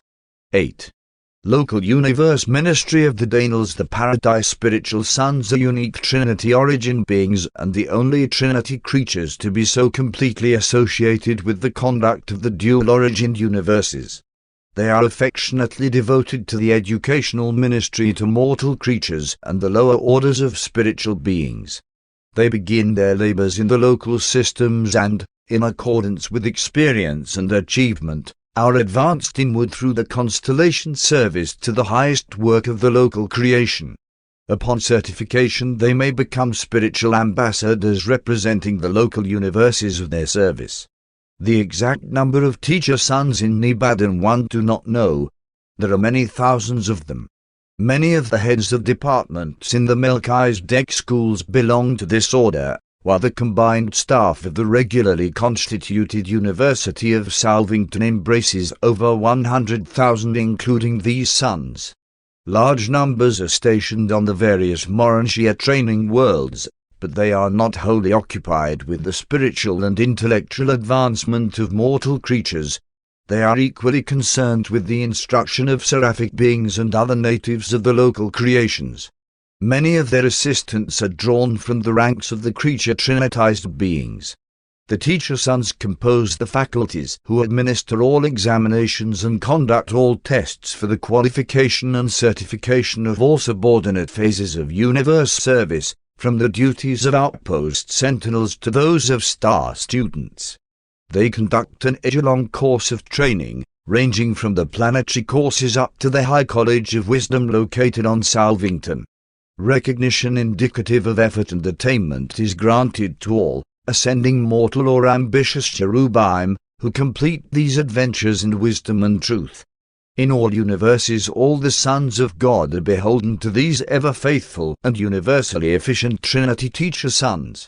They are the exalted teachers of all spirit personalities, even the tried and true teachers of the sons of God themselves. But of the endless details of the duties and functions of the teacher sons one can hardly instruct you. The vast domain of Danel sonship activities will be better understood on Urantia when you are more advanced in intelligence, and after the spiritual isolation of your planet has been terminated. 9. Planetary service of the Danels. When the progress of events on an evolutionary world indicates that the time is right to initiate a spiritual age, the Trinity teacher sons always volunteer for this service. You are not familiar with this order of sonship because Urantia has never experienced a spiritual age, a millennium of cosmic enlightenment. But the teacher sons even now visit your world for the purpose of formulating plans concerning their projected sojourn on your sphere. They will be due to appear on Urantia after its inhabitants have gained comparative deliverance from the shackles of animalism and from the fetters of materialism. Trinity teacher sons have nothing to do with terminating planetary dispensations. They neither judge the dead nor translate the living, but on each planetary mission they are accompanied by a magisterial son who performs these services. Teacher sons are wholly concerned with the initiation of a spiritual age, with the dawn of the era of spiritual realities on an evolutionary planet. They make real the spiritual counterparts of material knowledge and temporal wisdom. The teacher sons usually remain on their visitation planets for 1,000 years of planetary time. One teacher son presides over the planetary millennial reign and is assisted by 70 associates of his order. The Danels do not incarnate or otherwise so materialize themselves as to be visible to mortal beings. Therefore is contact with the world of visitation maintained through the activities of the brilliant evening stars, local universe personalities who are associated with the Trinity Teacher Sons. The Daenals may return many times to an inhabited world, and following their final mission the planet will be ushered into the settled status of a sphere of light and life, the evolutionary goal of all the mortal inhabited worlds of the present universe age. The mortal core of the finality has much to do with the spheres settled in light and life, and their planetary activities touch upon those of the Teacher Sons. Indeed, the whole order of Daenal sonship is intimately connected with all phases of finaliter activities in the evolutionary creations of time and space. The Trinity Teacher Sons seem to be so completely identified with the regime of mortal progression through the earlier stages of evolutionary ascension that we are often led to speculate regarding their possible association with the finaliters in the undisclosed career of the future universes. We observe that the administrators of the superior universes are part Trinity origin personalities and part Trinity embraced ascendant evolutionary creatures. We firmly believe that the Teacher Sons and the finaliters are now engaged in acquiring the experience of time association, which may be the preliminary training to prepare them for close association in some unrevealed future destiny. On Uversa, it is our belief that, when the superior universes are finally settled in light and life, these paradise Teacher Sons, who have become so thoroughly familiar with the problems of evolutionary worlds and have been so long associated with the career of evolutionary mortals, will probably be transferred to eternal association with the paradise core of the finality. 10. United Ministry of the Paradise Sons. All the Paradise Sons of God are divine in origin and in nature. The work of each Paradise Son in behalf of each world is just as if the Son of Service were the first and only Son of God. The Paradise Sons are the divine presentation of the acting natures of the three persons of deity to the domains of time and space. The Creator, Magisterial, and Teacher Sons are the gifts of the eternal deities to the children of men and to all other universe creatures of ascension potential. These Sons of God are the divine ministers who are unceasingly devoted to the work of helping the creatures of time attain the high spiritual goal of eternity. In the Creator Sons, the love of the Universal Father is blended with the mercy of the Eternal Son and is disclosed to the local universes in the creative power, loving ministry, and understanding sovereignty of the Michaels. In the Magisterial Sons, the mercy of the Eternal Son, united with the ministry of the Infinite Spirit, is revealed to the evolutionary domains and the careers of these avenals of judgment, service, and bestowal. In the Trinity Teacher Sons, the love, mercy, and ministry of the three paradise deities are coordinated on the highest time-space value levels and are presented to the universes as living truth, divine goodness, and true spiritual beauty. In the local universes, these orders of sonship collaborate to effect the revelation of the deities of paradise to the creatures of space, as the Father of a local universe, a Creator Son, portrays the infinite character of the Universal Father. As the bestowal Sons of Mercy, the Avenals reveal the matchless nature of the Eternal Son of infinite compassion. As the true teachers of ascending personalities, the Trinity Daenal Sons disclose the teacher personality of the Infinite Spirit. In their divinely perfect cooperation, Michaels, Avenals, and Daenals are contributing to the actualization and revelation of the personality and sovereignty of God the Supreme in and to the time-space universes. In the harmony of their triune activities, these Paradise Sons of God ever function in the vanguard of the personalities of deity as they follow the never-ending expansion of the divinity of the first great source and center from the everlasting Isle of Paradise into the unknown depths of space. Presented by a perfecter of wisdom from Uversa. Paper 21. The Paradise Creator Sons. The Creator Sons are the makers and rulers of the local universes of time and space. These universe creators and sovereigns are of dual origin, embodying the characteristics of God the Father and God the Son. But each Creator Son is different from every other. Each is unique in nature as well as in personality. Each is the only begotten Son of the perfect deity ideal of his origin. In the vast work of organizing, evolving, and perfecting a local universe, these high sons always enjoy the sustaining approval of the Universal Father.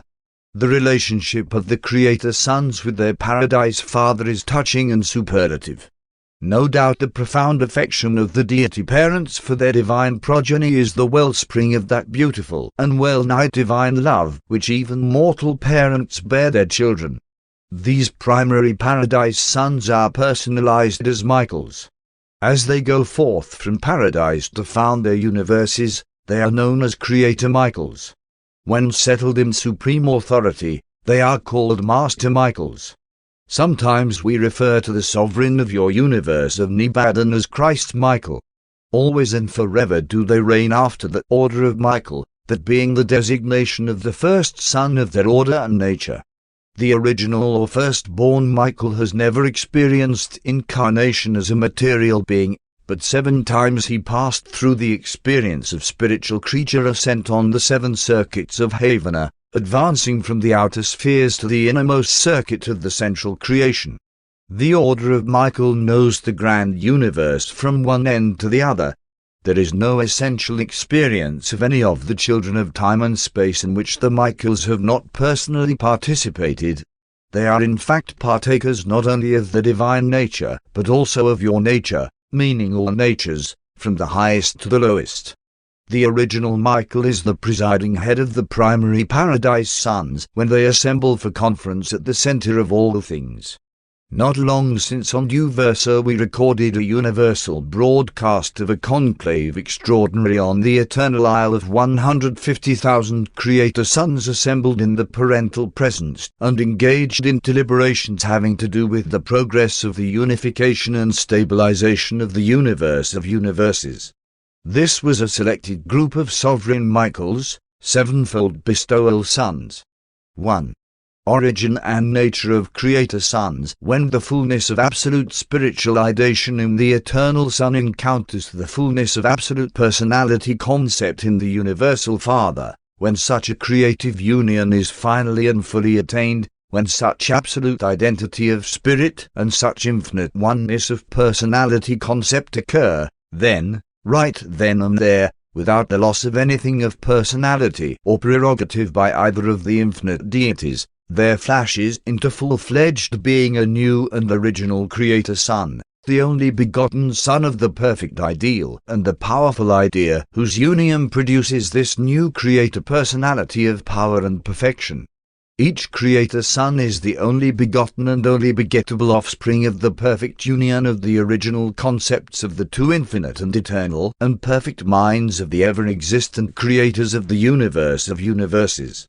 There never can be another such son, because each Creator Son is the unqualified, finished, and final expression and embodiment of all of every phase of every feature of every possibility of every divine reality that could, throughout all eternity, ever be found in, expressed by, or evolved from, those divine creative potentials which united to bring this Michael Son into existence. Each Creator Son is the absolute of the united deity concepts which constitute his divine origin. The divine natures of these Creator Sons are, in principle, derived equally from the attributes of both Paradise Parents. All partake of the fullness of the divine nature of the Universal Father and of the creative prerogatives of the Eternal Son, but as we observe the practical outworking of the Michael functions in the universes, we discern apparent differences. Some Creator Sons appear to be more like God the Father, others more like God the Son. For example, the trend of administration in the universe of Nibadan suggests that its creator and ruling Son is one whose nature and character more resemble that of the Eternal Mother Son. It should be further stated that some universes are presided over by Paradise Michaels who appear equally to resemble God the Father and God the Son. And these observations are in no sense implied criticisms, they are simply a recording of fact. One do not know the exact number of Creator Sons in existence, but one have good reasons for believing that there are more than 700,000. Now, we know that there are exactly 700,000 unions of days, and no more are being created. We also observed that the ordained plans of the present universe age seem to indicate that one union of days is to be stationed in each local universe as the counseling ambassador of the Trinity. We note further that the constantly increasing number of creator sons already exceeds the stationary number of the unions of days. But concerning the destiny of the Michaels beyond 700,000, we have never been informed. 2. The creators of local universes, the paradise sons of the primary order, are the designers, creators, builders, and administrators of their respective domains, the local universes of time and space, the basic creative units of the 7 evolutionary superuniverses. A creator son is permitted to choose the space site of his future cosmic activity, but before he may begin even the physical organization of his universe, he must spend a long period of observation devoted to the study of the efforts of his older brothers in various creations located in the superuniverse of his projected action. And prior to all this, the Michael son will have completed his long and unique experience of paradise observation and haven training. When a creator son departs from paradise to embark upon the adventure of universe making, to become the head, virtually the god, of the local universe of his own organization, then, for the first time, he finds himself in intimate contact with, and in many respects dependent upon, the third source and center. The infinite spirit, though abiding with the Father and the Son at the center of all things, is destined to function as the actual and effective helper of each creator son. Therefore is each creator son accompanied by a creative daughter of the infinite spirit, that being who is destined to become the divine minister, the mother spirit of the new local universe. The departure of a Michael son on this occasion forever liberates his creator prerogatives from the paradise sources and centers, subject only to certain limitations inherent in the pre-existence of these sources and centers and to certain other antecedent powers and presences. Among these limitations to the otherwise all-powerful creator prerogatives of a local universe father are the following. 1. Energy matter is dominated by the infinite spirit. Before any new forms of things, great or small, may be created, before any new transformations of energy matter may be attempted, a creator son must secure the consent and working cooperation of the infinite spirit. 2. Creature designs and types are controlled by the eternal Son. Before a creator son may engage in the creation of any new type of being, any new design of creature, he must secure the consent of the eternal and original Mother Son. 3. Personality is designed and bestowed by the Universal Father. The types and patterns of mind are determined by the pre-creature factors of being. After these have been associated to constitute the creature, personal or otherwise, mind is the endowment of the third source and center, the universal source of mind ministry to all beings below the level of paradise creators. The control of spirit designs and types depends on the level of their manifestation. In the last analysis, spiritual design is controlled by the Trinity or by the pre-Trinity spirit endowments of the Trinity personalities, Father, Son, and Spirit. When such a perfect and divine Son has taken possession of the space site of his chosen universe, when the initial problems of universe materialization and of gross equilibrium have been resolved, when he has formed an effective and cooperative working union with the complemental daughter of the infinite spirit, then do this universe Son and this universe Spirit initiate the liaison which is designed to give origin to the innumerable hosts of their local universe children. In connection with this event, the creative spirit focalization of the paradise infinite spirit becomes changed in nature, taking on the personal qualities of the mother spirit of a local universe.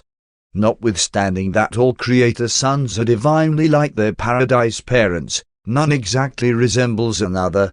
Each is unique, diverse, exclusive, and original in nature as well as in personality. And since they are the architects and makers of the life plans of their respective realms, this very diversity ensures that their domains will also be diverse in every form and phase of Michael-derived living existence which may be created or subsequently evolved therein. Hence the orders of creatures native to the local universes are quite varied. No two are administered or inhabited by dual-origin native beings who are in all respects identical. Within any superuniverse, one half of their inherent attributes are quite alike, being derived from the uniform creative spirits. The other half vary, being derived from the diversified creator suns. But such diversity does not characterize those creatures of soul origin in the creative spirit, nor those imported beings who are native to the central or superuniverses. When a Michael sun is absent from his universe, its government is directed by the firstborn native being, the bright and morning star, the local universe chief executive. The advice and counsel of the Union of Days is invaluable at such times. During these absences, a creator sun is able to invest the associated mother spirit with the over-control of his spiritual presence on the inhabited worlds and in the hearts of his mortal children. And the mother spirit of a local universe remains always at its headquarters, extending her fostering care and spiritual ministry to the uttermost parts of such an evolutionary domain. The personal presence of a creator sun in his local universe is not necessary to the smooth running of an established material creation. Such suns may journey to paradise, and still their universes swing on through space. They may lay down their lines of power to incarnate as the children of time, still their realms well on about their respective centers. No material organization is independent of the absolute gravity grasp of paradise or of the cosmic over-control inherent in the space presence of the unqualified absolute. 3. Local universe sovereignty. A creator sun is given the range of a universe by the consent of the Paradise Trinity and with the confirmation of the supervising master spirit of the superuniverse concerned. Such action constitutes title of physical possession, a cosmic leasehold. But the elevation of a Michael sun from this initial and self-limited stage of rulership to the experiential supremacy of self-earned sovereignty comes as a result of his own personal experiences in the work of universe creation and incarnated bestowal. Until the achievement of bestowal-earned sovereignty, he rules as vicegerent of the Universal Father. A creator sun could assert full sovereignty over his personal creation at any time, but he wisely chooses not to. If, prior to passing through the creature bestowals, he assumed an unearned supreme sovereignty, the paradise personalities resident in his local universe would withdraw. But this has never happened throughout all the creations of time and space. The fact of creatorship implies the fullness of sovereignty, but the Michaels choose to experientially earn it, thereby retaining the full cooperation of all paradise personalities attached to the local universe administration. We know of no Michael who ever did otherwise, but they all could. They are truly free will suns. The sovereignty of a creator sun in a local universe passes through 6, perhaps 7, stages of experiential manifestation. These appear in the following order. 1. Initial vicegerent sovereignty, the solitary provisional authority exercised by a creator sun before the acquirement of personal qualities by the associated creative spirit. 2. Conjoint vicegerent sovereignty, the joint rule of the paradise pair subsequent to the personality achievement of the universe mother spirit. 3. Augmenting vicegerent sovereignty, the advancing authority of a creator sun during the period of his 7 creature bestowals. 4. Supreme sovereignty, the settled authority following the completion of the 7th bestowal. In Nibadan, supreme sovereignty dates from the completion of Michael's bestowal on Urantia. It has existed just slightly over 1900 years of your planetary time. 5. Augmenting supreme sovereignty, the advanced relationship growing out of the settling of a majority of the creature domains in light and life. This stage pertains to the unachieved future of your local universe. 6. Trinitarian sovereignty, exercised subsequent to the settling of the entire local universe in light and life. 7. Unrevealed sovereignty, the unknown relationships of a future universe age. In accepting the initial vicegerent sovereignty of a projected local universe, a creator Michael takes an oath to the Trinity not to assume supreme sovereignty until the 7 creature bestowals have been completed and certified by the superior universe rulers. But if a Michael's son could not, at will, assert such unearned sovereignty, there would be no meaning in taking an oath not to do so. Even in the bestowal ages, a creator son rules his domain well-nigh supremely when there is no dissent in any of its parts. Limited rulership would hardly be manifest if sovereignty were never challenged. The sovereignty exercised by a bestowal creator son in a universe without rebellion is no greater than in a universe with rebellion. But in the first instance, sovereignty limitations are not apparent. In the second, they are. If ever the authority or administration of a creator son is challenged, attacked, or jeopardized, he is eternally pledged to uphold, protect, defend, and if necessary retrieve his personal creation. Such sons can be troubled or harassed only by the creatures of their own making or by higher beings of their own choosing. It might be inferred that higher beings, those of origin on levels above a local universe, would be unlikely to trouble a creator son, and this is true. But they could if they chose to. Virtue is volitional with personality. Righteousness is not automatic in free will creatures. Before the completion of the bestowal career, a creator son rules with certain self-imposed limitations of sovereignty, but subsequent to his finished bestowal service he rules by virtue of his actual experience in the form and likeness of his manifold creatures.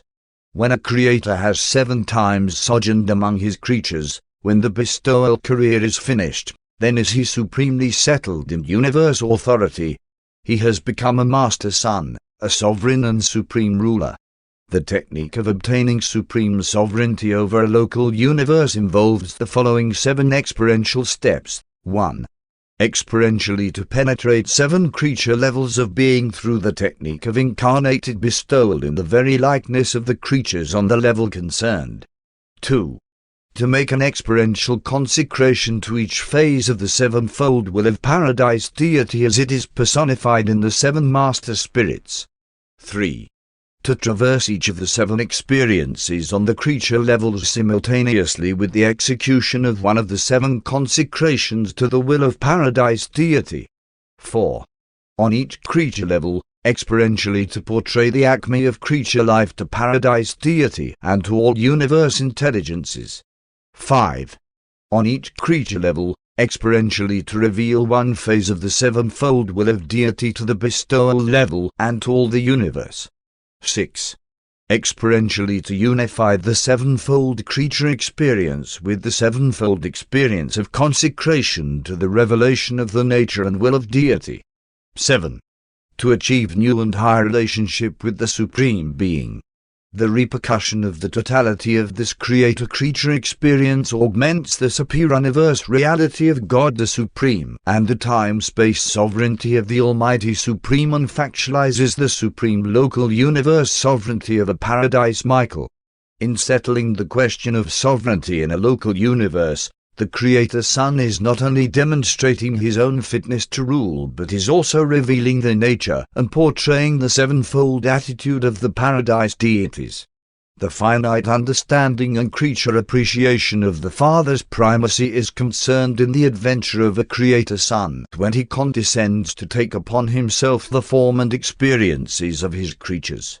These primary paradise sons are the real revealers of the Father's loving nature and beneficent authority, the same Father who, in association with the Son and the Spirit, is the universal head of all power, personality, and government throughout all the universal realms. 4.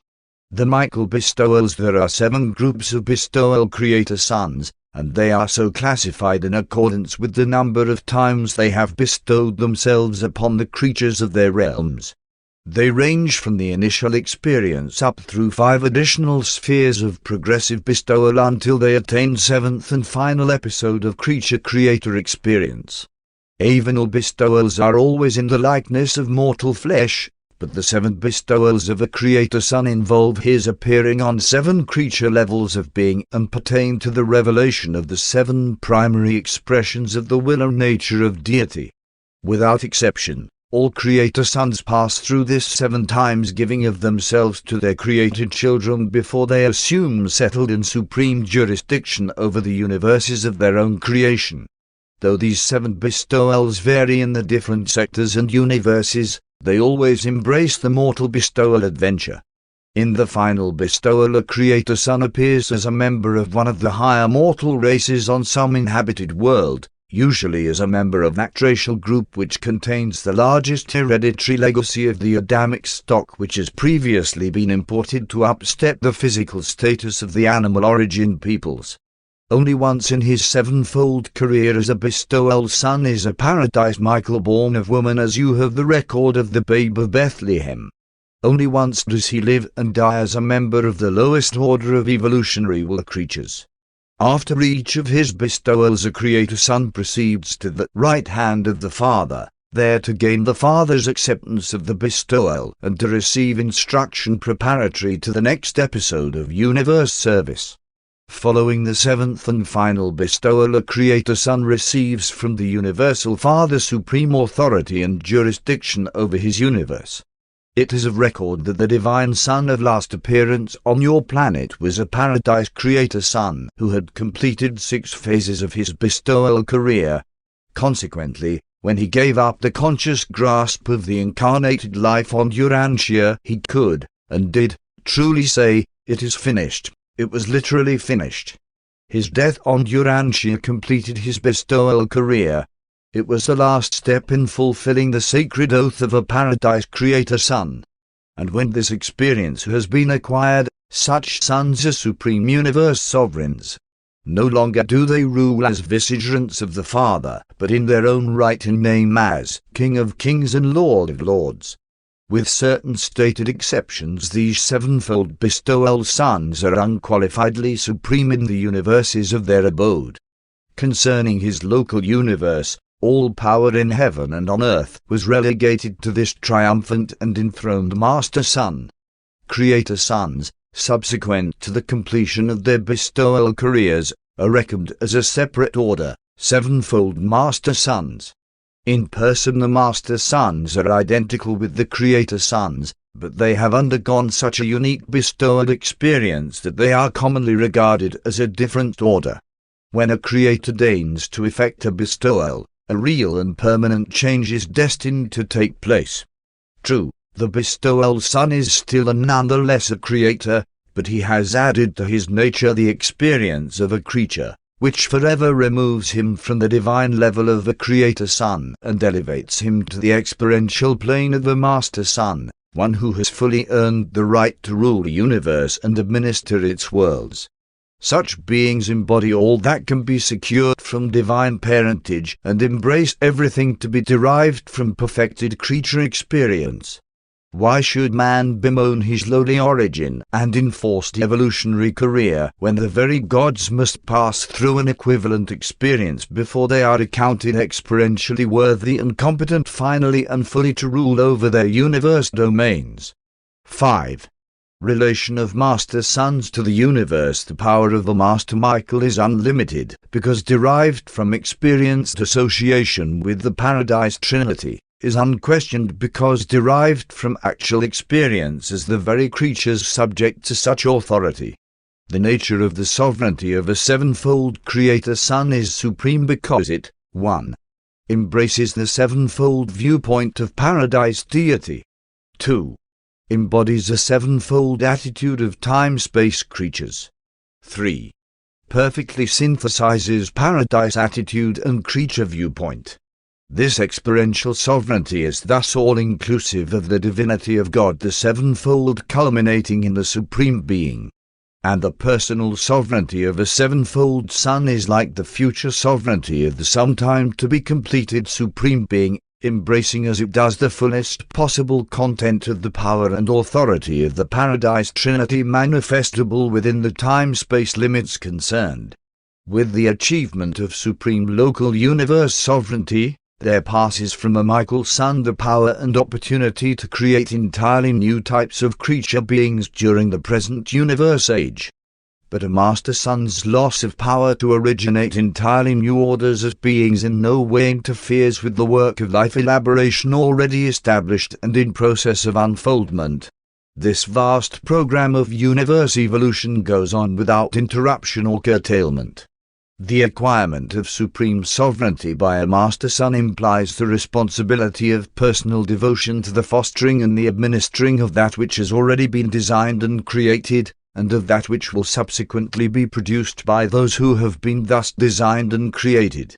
In time there may develop an almost endless evolution of diverse beings, but no entirely new pattern or type of intelligent creature will henceforth take direct origin from a Master Sun. This is the first step, the beginning, of a settled administration in any local universe. The elevation of a sevenfold bestowal Sun to the unquestioned sovereignty of his universe means the beginning of the end of age-long uncertainty and relative confusion. Subsequent to this event, that which cannot be sometimes spiritualized will eventually be disorganized. That which cannot be sometime coordinated with cosmic reality will eventually be destroyed. When the provisions of endless mercy and nameless patience have been exhausted in an effort to win the loyalty and devotion of the will creatures of the realms, justice and righteousness will prevail. That which mercy cannot rehabilitate, justice will eventually annihilate. The Master Michaels are supreme in their own local universes when once they have been installed as sovereign rulers. The few limitations upon their rule are those inherent in the cosmic pre-existence of certain forces and personalities. Otherwise these Master Suns are supreme in authority, responsibility, and administrative power in their respective universes. They are as creators and gods, supreme in virtually all things. There is no penetration beyond their wisdom regarding the functioning of a given universe. After his elevation to settled sovereignty in a local universe, a Paradise Michael is in full control of all other sons of God functioning in his domain, and he may freely rule in accordance with his concept of the needs of his realms. A Master Sun may at will vary the order of the spiritual adjudication and evolutionary adjustment of the inhabited planets. And such sons do make and carry out the plans of their own choosing in all matters of special planetary needs, in particular regarding the worlds of their creature sojourn, and still more concerning the realm of terminal bestowal, the planet of incarnation in the likeness of mortal flesh. The Master Suns seem to be in perfect communication with their bestowal worlds, not only the worlds of their personal sojourn but all worlds whereon a magisterial Sun has bestowed himself. This contact is maintained by their own spiritual presence, the Spirit of Truth, which they are able to pour out upon all flesh. These Master Suns also maintain an unbroken connection with the Eternal Mother Sun at the center of all things. They possess a sympathetic reach which extends from the Universal Father on high to the lowly races of planetary life in the realms of time. 6. Destiny of the Master Michaels. No one may with finality of authority presume to discuss either the natures or the destinies of the sevenfold Master Sovereigns of the local universes. Nevertheless, we all speculate much regarding these matters. We are taught, and we believe, that each Paradise Michael is the absolute of the dual deity concepts of his origin. Thus he embodies actual phases of the infinity of the Universal Father and the Eternal Son. The Michaels must be partial in relation to total infinity, but they are probably absolute in relation to that part of infinity concerned in their origin. But as we observe their work in the present universe age, we detect no action that is more than finite. Any conjectured superfinite capacities must be self-contained and as yet unrevealed. The completion of the creature bestowal careers and the elevation to supreme universe sovereignty must signify the completed liberation of a Michael's finite action capacities, accompanied by the appearance of capacity for more than finite service. For in this connection we note that such Master Suns are then restricted in the production of new types of creature beings, a restriction undoubtedly made necessary by the liberation of their superfinite potentialities. It is highly probable that these undisclosed creator powers will remain self-contained throughout the present universe age. But sometime in the far distant future, In the now mobilizing universes of outer space, we believe that the liaison between a sevenfold Master Sun and a seventh-stage creative spirit may attain to absolute levels of service attended by the appearance of new things, meanings, and values on transcendental levels of ultimate universe significance. Just as the deity of the Supreme is actualizing by virtue of experiential service, so are the Creator Sons achieving the personal realization of the Paradise divinity potentials bound up in their unfathomable natures. When on Urantia, Christ Michael once said, "One I am the way, the truth, and the life." And we believe that in eternity the Michaels are literally destined to be the way, the truth, and the life, ever blazing the path for all universe personalities as it leads from supreme divinity through ultimate absolutity to eternal deity finality. Presented by a perfecter of wisdom from Uversa. Paper 22. The Trinitized Sons of God. There are three groups of beings who are called Sons of God. In addition to descending and ascending orders of sonship, there is a third group known as the Trinitized Sons of God. The Trinitized order of sonship is subdivided into three primary divisions in accordance with the origins of its many types of personalities, revealed and unrevealed. These primary divisions are 1. Deity Trinitized Sons. 2. Trinity-embraced Sons. 3. Creature Trinitized Sons. Irrespective of origin, all Trinitized Sons of God have in common the experience of Trinitization, either as a part of their origin or as an experience of Trinity embrace subsequently attained. The deity Trinitized Sons are unrevealed in these narratives. Therefore will this presentation be confined to a portrayal of the remaining two groups, more particularly the Trinity-embraced Sons of God. 1. The Trinity-embraced Sons. All Trinity-embraced Sons are originally of dual or single origin, but subsequent to the Trinity embrace they are forever devoted to Trinity service and assignment. This core, as revealed and as organized for superior universe service, embraces 7 orders of personalities. 1. Mighty messengers. 2. Those high in authority.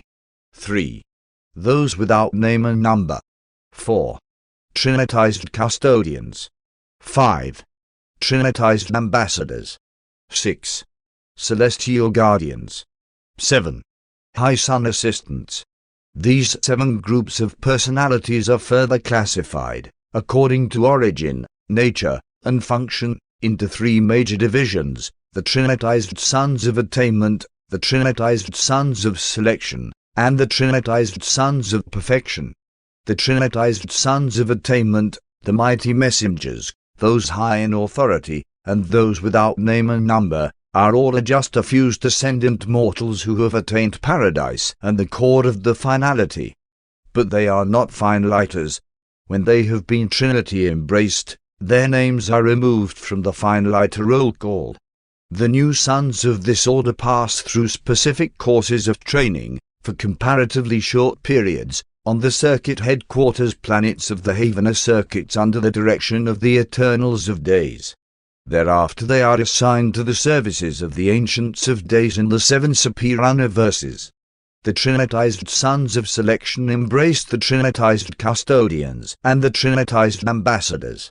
They are recruited from certain of the evolutionary seraphim and translated midway creatures who have traversed Havana and have attained paradise, as well as from certain of the spirit-fused and the sun-fused mortals who have likewise ascended to the central Isle of Light and Life.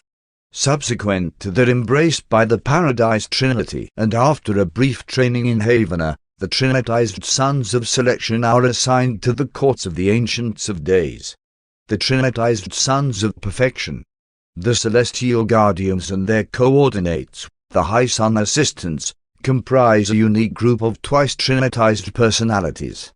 They are the creature Trinitized Sons of Paradise Haven personalities, or of perfected ascendant mortals who have long distinguished themselves in the core of the finality. Some of these creature Trinitized Sons, after service with the supreme executives of the 7 master spirits and after serving under the Trinity Teacher Sons, are trinitized, embraced by the Paradise Trinity, and then commissioned to the courts of the Ancients of Days as celestial guardians and as high sun assistants. Trinitized sons of perfection are assigned directly to the superior universe service without further training. Our Trinity origin associates, perfecters of wisdom, divine counselors, and universal censors, are of stationary numbers, but the Trinity-embraced sons are constantly increasing. All 7 orders of Trinity-embraced sons are commissioned as members of one of the 7 superior universe governments, and the number in the service of each superior universe is exactly the same. Not one has ever been lost. Trinity-embraced beings have never gone astray. They may stumble temporarily, but not one has ever been adjudged in contempt of the superior universe governments. The sons of attainment and the sons of selection have never faulted in the service of Orvonton, but the Trinitized sons of perfection have sometimes erred in judgment and thereby caused transient confusion. Under the direction of the Ancients of Days, all 7 orders function very much as self-governing groups. Their scope of service is far-flung. Trinitized sons of perfection do not leave the superior universe of assignment, but their Trinitized associates range the grand universe, journeying from the evolutionary worlds of time and space to the eternal Isle of Paradise. They may function in any of the superior universes, but they do so always as members of the supergovernment of original designation. Apparently the Trinity-embraced sons have been permanently assigned to the service of the 7 superior universes. Certainly this assignment is for the duration of the present universe age, but we have never been informed that it is to be eternal. 2. The mighty messengers belong to the ascendant group of the Trinitized sons. They are a class of perfected mortals who have been rebellion-tested or otherwise equally proved as to their personal loyalty. All have passed through some definite test of universe allegiance. At some time in their paradise ascent they stood firm and loyal in the face of the disloyalty of their superiors, and some did actively and loyally function in the places of such unfaithful leaders. With such personal records of fidelity and devotion, these ascending mortals pass on through Havana with the stream of the pilgrims of time, attain paradise, graduate therefrom, and are mustered into the court of the finality. Thereupon they are trinitized in the secret embrace of the Paradise Trinity, and subsequently are commissioned to become associated with the Ancients of Days in the administration of the governments of the 7 superior universes. Every ascendant mortal of insurrectionary experience, who functions loyally in the face of rebellion, is eventually destined to become a mighty messenger of the superior universe service. Likewise is any ascendant creature who effectively prevents such upheavals of error, evil, or sin, for action designed to prevent rebellion or to effect higher types of loyalty in the universe crisis, is regarded as of even greater value than loyalty in the face of actual rebellion. The senior mighty messengers were chosen from those ascendant mortals of time and space who were among the earlier paradise arrivals, many having traversed Havana in the times of Grandfather. But the first trinitizing of mighty messengers was not effected until the candidate corps contained representatives from each of the 7 superior universes. And the last group of this order to qualify on paradise embraced ascendant pilgrims from the local universe of Nebadan. Mighty messengers are embraced by the Paradise Trinity in classes of 700,000, 100,000 for assignment to each superior universe. Almost 1 trillion mighty messengers are commissioned on Uversa, and there is every reason to believe that the number serving in each of the 7 superior universes is exactly the same. One am a mighty messenger, and it may interest your ancients to know that the companion and associate of my mortal experience was also triumphant in the great test, and that, though we were many times and for long periods separated in the age-long inward ascent to Havana, we were embraced in the same 700,000 group, and that we spent our time passing through Vicegerington in close and loving association. We were finally commissioned and together assigned to Uversa of Orvonton, and we are often dispatched in company for the execution of assignments requiring the services of 2 messengers. Mighty messengers, in common with all Trinity-embraced sons, are assigned to all phases of superuniverse activities. They maintain constant connection with their headquarters through the superuniverse reflectivity service. Mighty messengers serve in all sectors of a superuniverse and frequently execute missions to the local universes and even to the individual worlds, as one do on this occasion. In the superuniverse courts, mighty messengers act as defenders of both individuals and planets when they come up for adjudication. They also assist the perfections of days in the direction of the affairs of the major sectors. As a group, their chief assignment is that of superuniverse observers. They are stationed on the various headquarters worlds and on individual planets of importance as the official observers of the Ancients of Days. When so assigned, they also serve as advisors to the authorities directing the affairs of the spheres of their sojourn. The messengers take active part in all phases of the ascendant scheme of mortal progression. With their associates of mortal origin, they keep the supergovernments in close and personal touch with the status and progression of the plans of the descending sons of God. Mighty messengers are fully conscious of their entire ascendant careers, and that is why they are such useful and sympathetic ministers, understanding messengers, for service on any world of space and to any creature of time. As soon as you are delivered from the flesh, you will communicate freely and understandingly with us, since we spring from all the races on all the evolutionary worlds of space, that is, from those mortal races that are indwelt by, and subsequently fused with, thought adjusters. 3. Those high in authority, the second group of the Trinitized Sons of Attainment, are all adjuster fused beings of mortal origin. These are the perfected mortals who have exhibited superior administrative ability and have shown extraordinary executive genius throughout their long ascending careers. They are the cream of governing ability derived from the surviving mortals of space. 70,000 of those high in authority are trinitized at each Trinity liaison. Though the local universe of Nibadan is a comparatively young creation, it has representatives among a recently trinitized class of this order. There are now commissioned in Orvanton more than 10 billion of these skillful administrators. Like all separate orders of celestial beings, they maintain their own headquarters on Uversa, and like the other Trinity-embraced sons, their reserves on Uversa act as the central directing body of their order in Orvanton. Those high in authority are administrators without limitation. They are the everywhere present and always efficient executives of the Ancients of Days. They serve on any sphere, on any inhabited world, and in any phase of activity in any of the 7 superuniverses.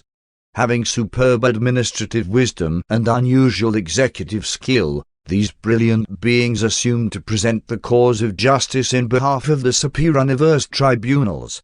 They foster the execution of justice and the rectification of misadaptations in the evolutionary universes.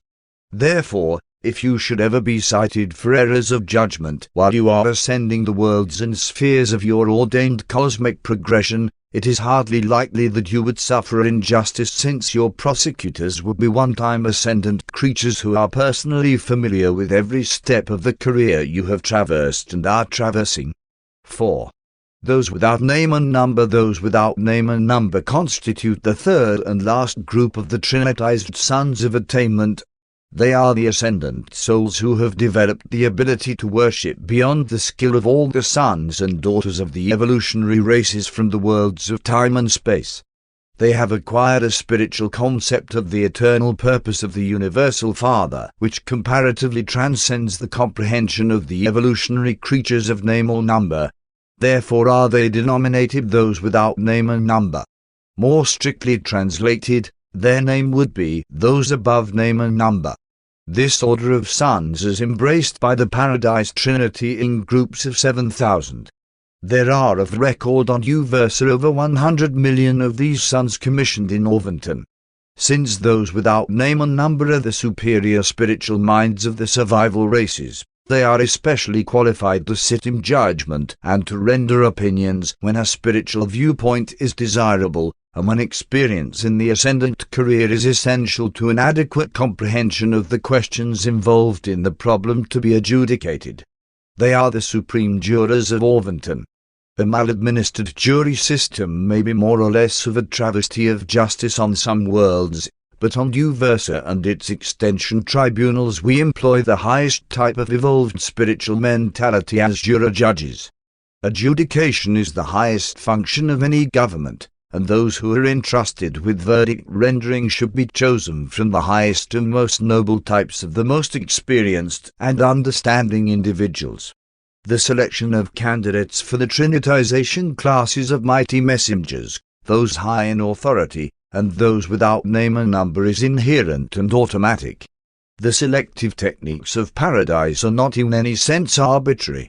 Personal experience and spiritual values determine the personnel of the trinitized sons of attainment.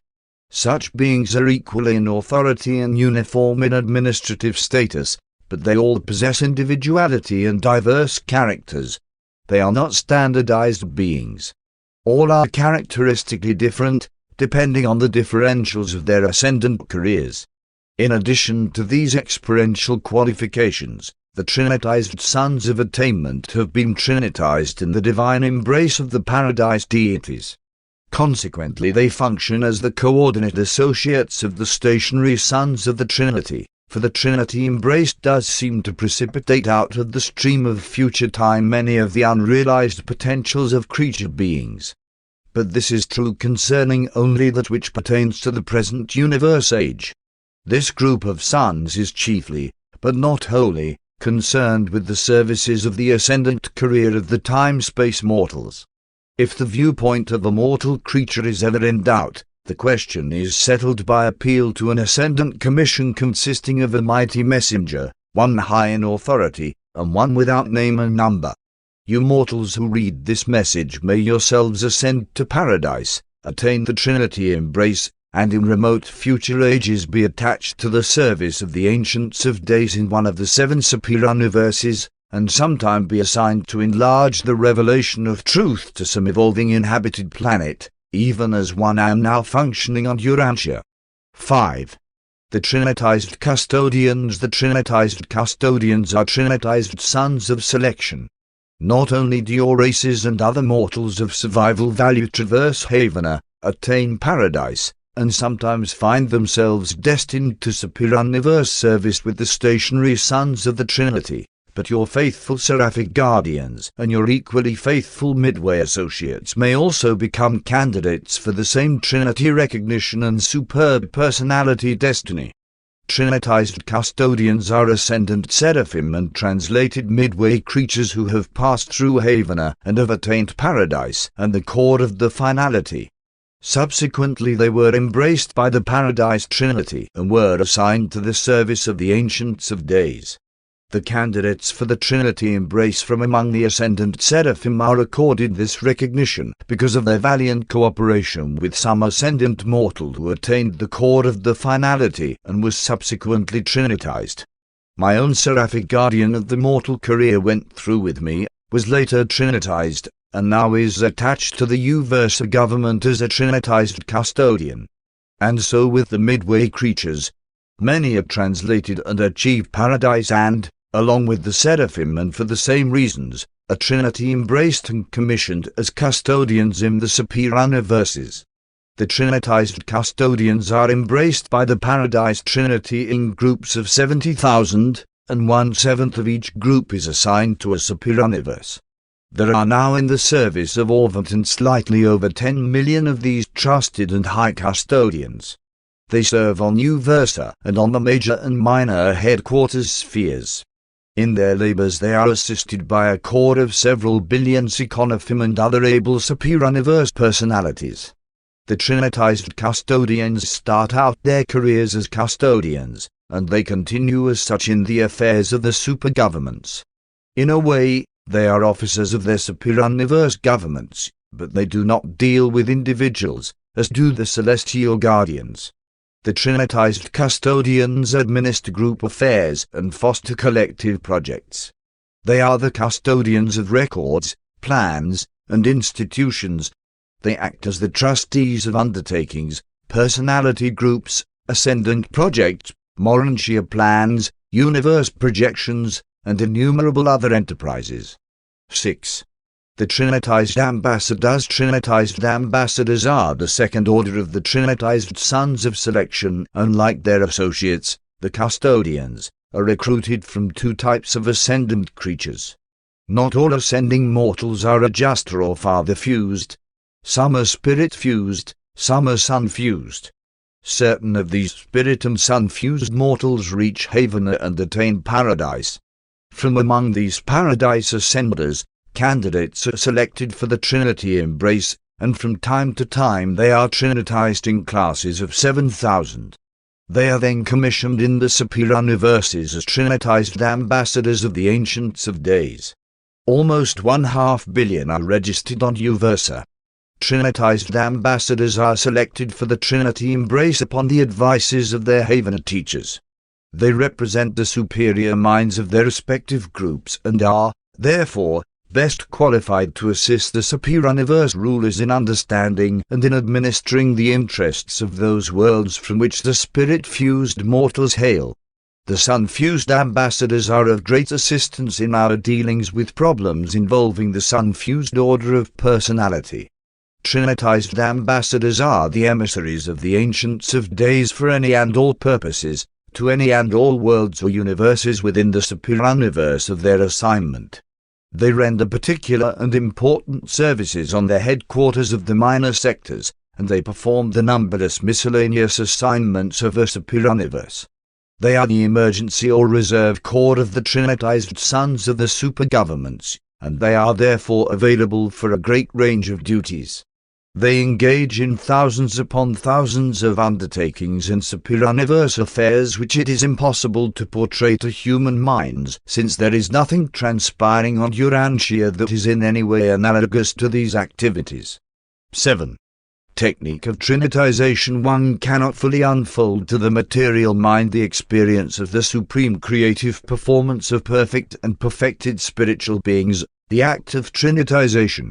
The techniques of Trinitization are among the secrets of Huzars and solitarington, and are available to, and understandable by, none save those who have passed through these unique experiences. Therefore is it beyond the possibility of any being successfully to portray to the human mind the nature and purport of this extraordinary transaction. Aside from the deities, only Paradise Haven personalities and certain members of each of the finalite corps engage in Trinitization. Under specialized conditions of paradise perfection, these superb beings may embark upon the unique adventure of concept identity, and they are many times successful in the production of a new being, a creature Trinitized son. The glorified creatures who engage in such adventures of Trinitization may participate in only one such experience, whereas with the paradise deities there seems to be no limit to the continued enactment of Trinitization episodes. Deity seems to be limited in just one respect: there can be only one original and infinite spirit, only one infinite executive of the united will of the Father Son. The ascendant adjuster fused mortal finaliters who have attained certain levels of paradise culture and spiritual development are among those who can essay to trinitize a creature being. Mortal finalite companies, when stationed on paradise, are granted a recess every millennium of haven time. There are 7 different ways such finaliters may elect to spend this duty-free period, and one of these is, in association with some fellow finaliter or some Paradise Haven personality, to attempt the enactment of creature Trinitization. If 2 mortal finaliters, ongoing before the architects of the Master Universe, demonstrate that they have independently chosen an identical concept for Trinitization, the architects are empowered, on their own discretion, to promulgate mandates permitting these glorified mortal ascenders to extend their recess and to remove themselves for a time to the trinitizing sector of the paradise citizens. At the end of this assigned retreat, if they report that they have singly and jointly elected to make the paradisiacal effort to spiritualize, idealize, and actualize a selected and original concept which has not theretofore been trinitized, Then does Master Spirit number 7 issue orders authorizing such an extraordinary undertaking. Unbelievably long periods of time are sometimes consumed in these adventures. An age seems to pass before these faithful and determined one-time mortals, and sometimes Paradise Haven personalities finally achieve their goal, really succeed in bringing their chosen concept of universal truth into actual being. And not always do these devoted couples meet with success. Many times they fail, and that through no discoverable error on their part.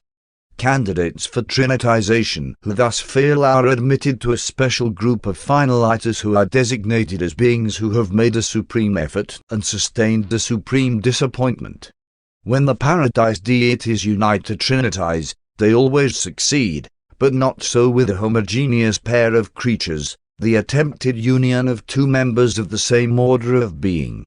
When a new and original being is trinitized by the gods, the divine parents are in deity potential unchanged. But when exalted creature beings enact such a creative episode, one of the contracting and participating individuals undergoes a unique personality modification. The two ancestors of a creature trinitized son become in a certain sense spiritually as one. We believe that this status of biunification of certain spiritual phases of personality will probably prevail until such time as the Supreme Being shall have attained full and completed manifestation of personality in the grand universe. Simultaneously with the appearance of a new creature trinitized son, there occurs this functional spiritual union of the two ancestors. The two trinitizing parents become one on the ultimate functional level. No created being in the universe can fully explain this amazing phenomenon. It is a near-divine experience. When the Father and the Son united to eternalize the infinite Spirit, upon the accomplishment of their purpose they immediately became as one and ever since have been one. And while the trinitization union of two creatures is on the order of the infinite scope of the perfect deity union of the universal Father and the eternal Son, the repercussions of creature trinitization are not eternal in nature. They will terminate upon the complete infactualization of the experiential deities. While these parents of creature trinitized sons become as one in their universe assignments, they continue to be reckoned as two personalities in the make-up and roll calls of the core of the finality and of the architects of the master universe. During the current universe age, all trinitization united parents are inseparable in assignment and function. Where one goes the other goes, what one does the other does. If parental biunification involves a mortal or other finaliter and a Paradise Haven personality, the united parental beings function neither with the Paradisers, Haveners, nor finaliters. Such mixed unions foregather in a special core made up of similar beings.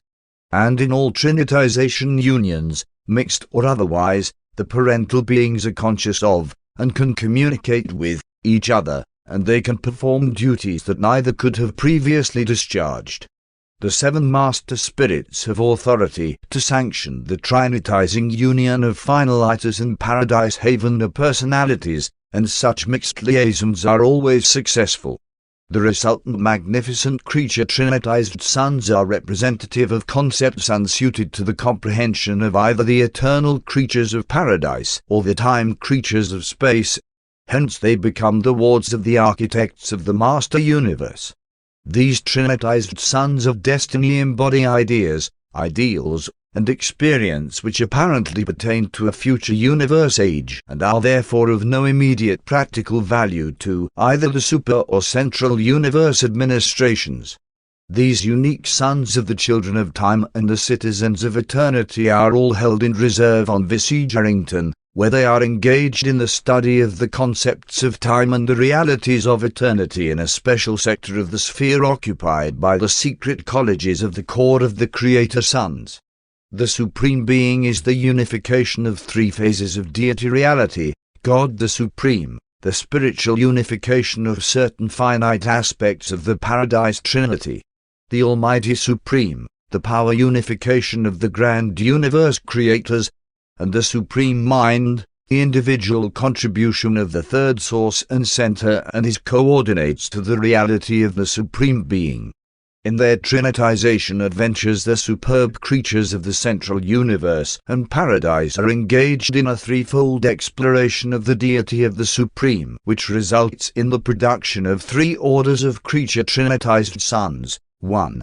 Ascender trinitized sons. In their creative efforts, the finalizers are attempting to trinitize certain conceptual realities of the Almighty Supreme, which they have experientially acquired in their ascension through time and space to paradise. 2. Paradise Haven the trinitized sons.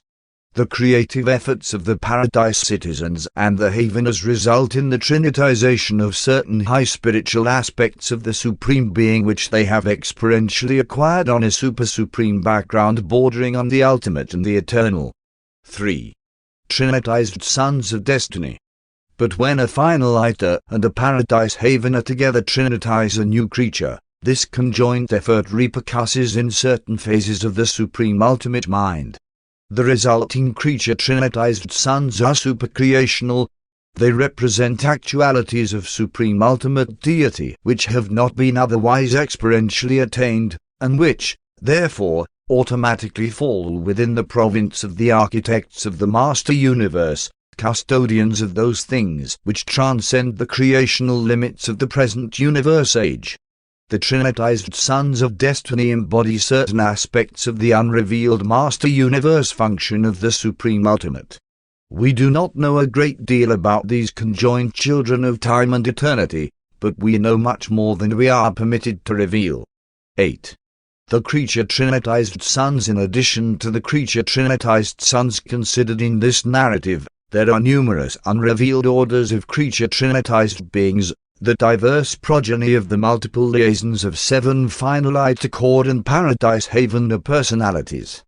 But all these creature trinitized beings, revealed and unrevealed, are endowed with personality by the Universal Father.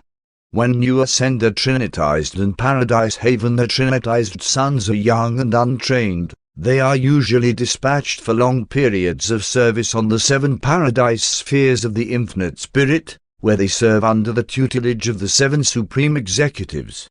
Subsequently they may be adopted for further training in the local universes by the Trinity Teacher Sons. These adopted sons of high and glorified creature origin are the apprentices, student helpers, of the Teacher Sons, and as regards classification they are often temporarily numbered with these sons. They may and do execute many noble assignments in self-denial in behalf of their chosen realms of service. The Teacher Sons in the local universes may nominate their creature trinitized wards for embrace by the Paradise Trinity. Emerging from this embrace as trinitized sons of perfection, they enter the service of the Ancients of Days in the 7 superior universes, that being the present known destiny of this unique group of twice trinitized beings. Not all creature trinitized sons are Trinity embraced. Many become the associates and ambassadors of the 7 master spirits of paradise, of the reflective spirits of the superior universes, and of the mother spirits of the local creations. Others may accept special assignments on the Eternal Isle. Still others may enter the special services on the secret worlds of the Father and on the paradise spheres of the Spirit.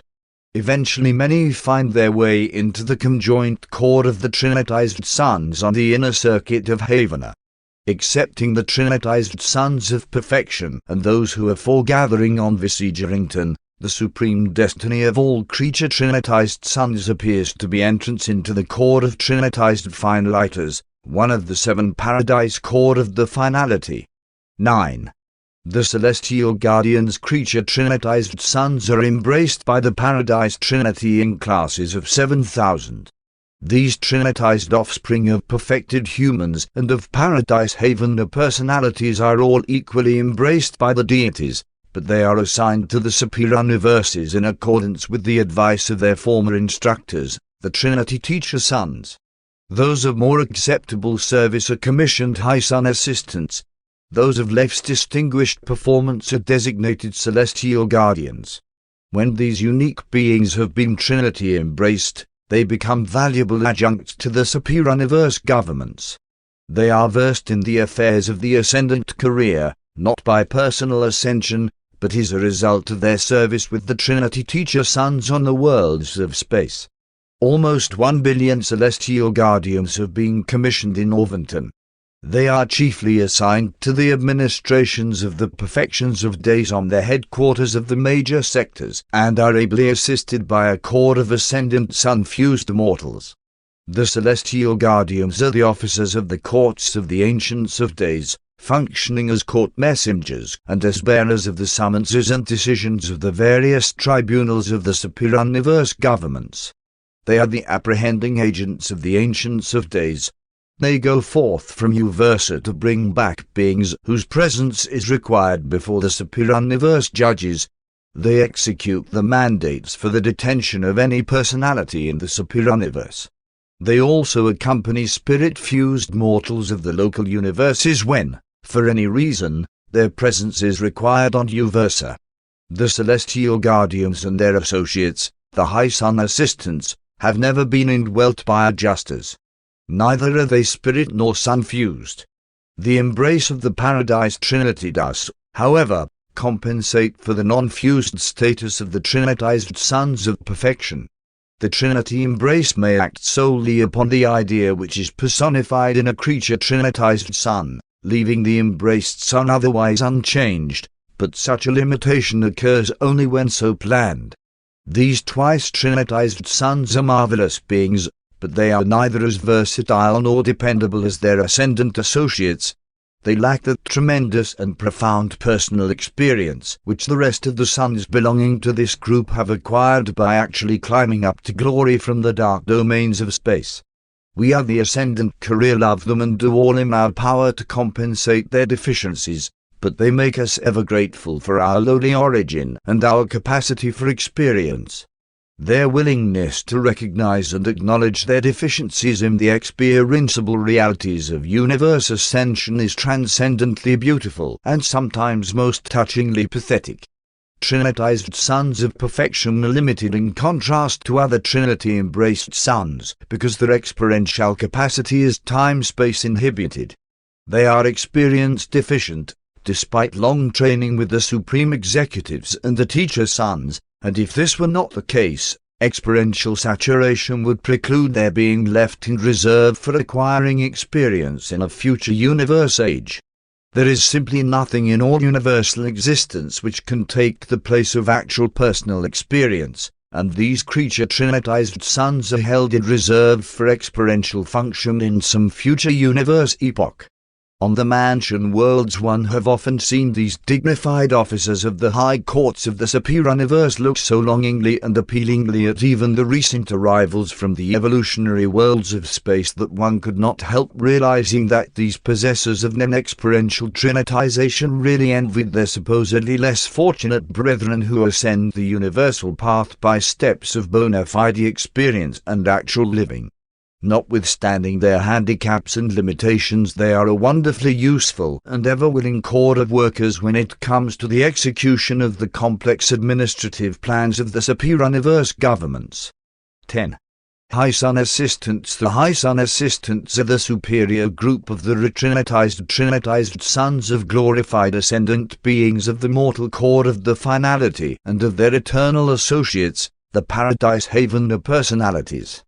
They are assigned to the super-universe service and function as personal aides to the High Sons of the governments of the Ancients of Days.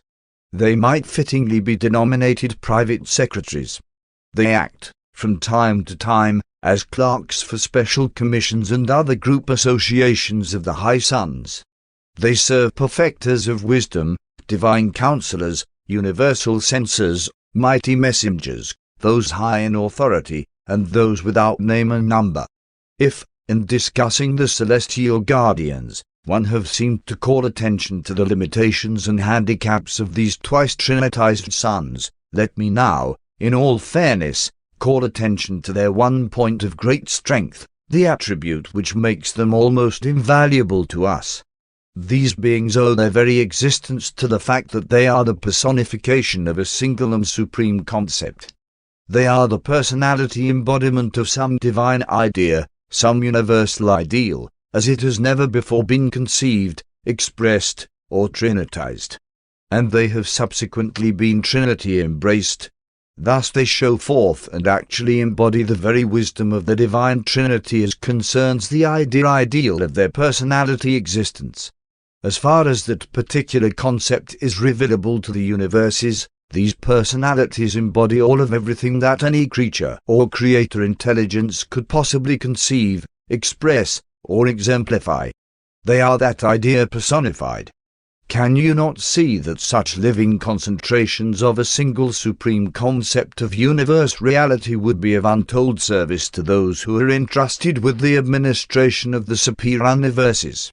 Not long since one was directed to head a commission of 6, one of each of the high suns, assigned to the study of 3 problems pertaining to a group of new universes in the south parts of Orvington. One was made acutely aware of the value of the high sun assistants when one made requisition on the chief of their order on Uversa for temporary assignment of such secretaries to my commission. The first of our ideas was represented by a high sun assistant on Uversa, who was forthwith attached to our group. Our second problem was embodied in a high sun assistant assigned to Superior Universe number 3. We secured much help from this source through the Central Universe Clearinghouse for the coordination and dissemination of essential knowledge, but nothing comparable to the assistance afforded by the actual presence of a personality who is a concept creature trinitized in supremacy and deity trinitized in finality. Concerning our third problem, the records of Paradise disclosed that such an idea had never been creature trinitized. High Sun assistants are unique and original personalizations of tremendous concepts and stupendous ideals. And as such they are able to impart inexpressible illumination to our deliberations from time to time. When one am acting on some remote assignment out in the universes of space, think what it means, by way of assistance, if one am so fortunate as to have attached to my mission a high sun assistant who is the fullness of divine concept regarding the very problem one have been sent to attack and solve. And one have repeatedly had this very experience. The only difficulty with this plan is that no superior universe can have a complete edition of these trinitized ideas. We only get 1/7 of these beings. So it is only about 1 time in 7 that we enjoy the personal association of these beings, even when the records indicate that the idea has been trinitized. We could use to great advantage much larger numbers of these beings on Uversa.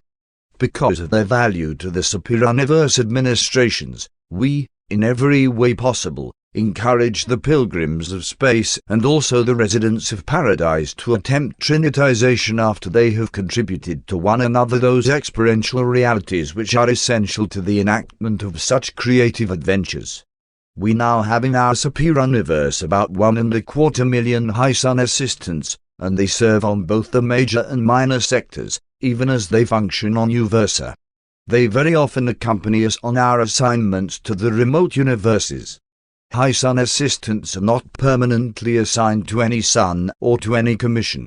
They are in constant circulation, serving where the idea or ideal which they can best further the eternal purposes of the Paradise Trinity, whose sons they have become. They are touchingly affectionate, superbly loyal, exquisitely intelligent, supremely wise, regarding a single idea, and transcendently humble.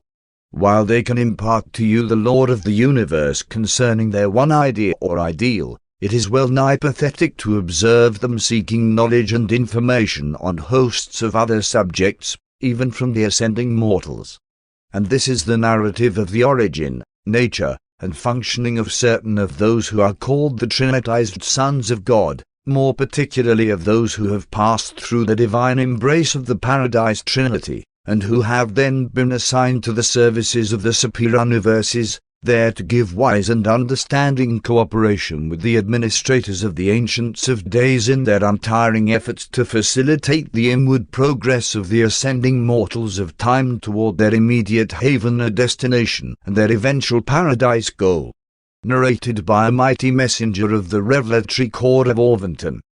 Paper 23. The Solitary Messengers. Solitary messengers are the personal and universal core of the conjoint Creator. They are the first and senior order of the higher personalities of the Infinite Spirit. They represent the initial creative action of the Infinite Spirit in solitary function for the purpose of bringing into existence solitary personality spirits. Neither the Father nor the Son directly participated in this stupendous spiritualization. These spirit messengers were personalized in a single creative episode, and their number is stationary. Although one of these extraordinary beings associated with me on this present mission, one do not know how many such personalities exist in the universe of universes. One only know, from time to time, how many are of registry recorders functioning for the time being within the jurisdiction of our superuniverse. From the last Huzars report one observed that there were almost 7,690 trillion solitary messengers then operating within the boundaries of Orvington, and one conjecture that this is considerably less than 1/7 of their total number. 1. Nature and origin of solitary messengers. Immediately following the creation of the 7 spirits of the Havener circuits, the Infinite Spirit brought into being the vast core of solitary messengers. There is no part of the universal creation which is pre-existent to the solitary messengers except Paradise and the Havener circuits. They have functioned throughout the grand universe from near eternity. They are fundamental to the divine technique of the Infinite Spirit for self-revelation to, and personal contact with, the far-flung creations of time and space. Notwithstanding that these messengers are existent from the near times of eternity, they are all aware of a beginning of selfhood. They are conscious of time, being the first of the creation of the Infinite Spirit to possess such a time consciousness. They are the firstborn creatures of the Infinite Spirit to be personalized in time and spiritualized in space. These solitary spirits came forth in the dawn of time as full-fledged and perfectly endowed spirit beings. They are all equal, and there are no classes or subdivisions founded on personal variation. Their classifications are based wholly on the type of work to which they are assigned from time to time. Mortals start out as well-nigh material beings on the worlds of space and ascend inward towards the great centers. These solitary spirits start out at the center of all things and crave assignment to the remote creations, even to the individual worlds of the outermost local universes and even on beyond. Though denominated solitary messengers, they are not lonesome spirits, for they truly like to work alone. They are the only beings in all creation who can and do enjoy a solitary existence, albeit they equally enjoy association with the very few orders of universe intelligence with whom they can fraternize. Solitary messengers are not isolated in their service. They are constantly in touch with the wealth of the intellect of all creation, as they are capable of listening in on all the broadcasts of the realms of their sojourn. They can also intercommunicate with members of their own immediate core, those beings doing the same kind of work in the same superuniverse. They could communicate with others of their number, but they have been directed by the Council of the 7 Master Spirits not to do so, and they are a loyal group. They do not disobey or default. There is no record that a solitary messenger ever stumbled into darkness.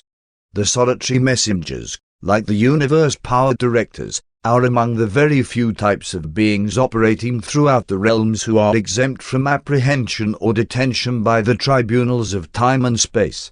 They could be cited to appear before no one except the 7 Master Spirits, but not in all the annals of the Master Universe has this Paradise Council ever been called upon to adjudicate the case of a solitary messenger. These messengers of solitary assignment are a dependable, self-reliant, versatile, thoroughly spiritual, and broadly sympathetic group of created beings derived from the third source and center.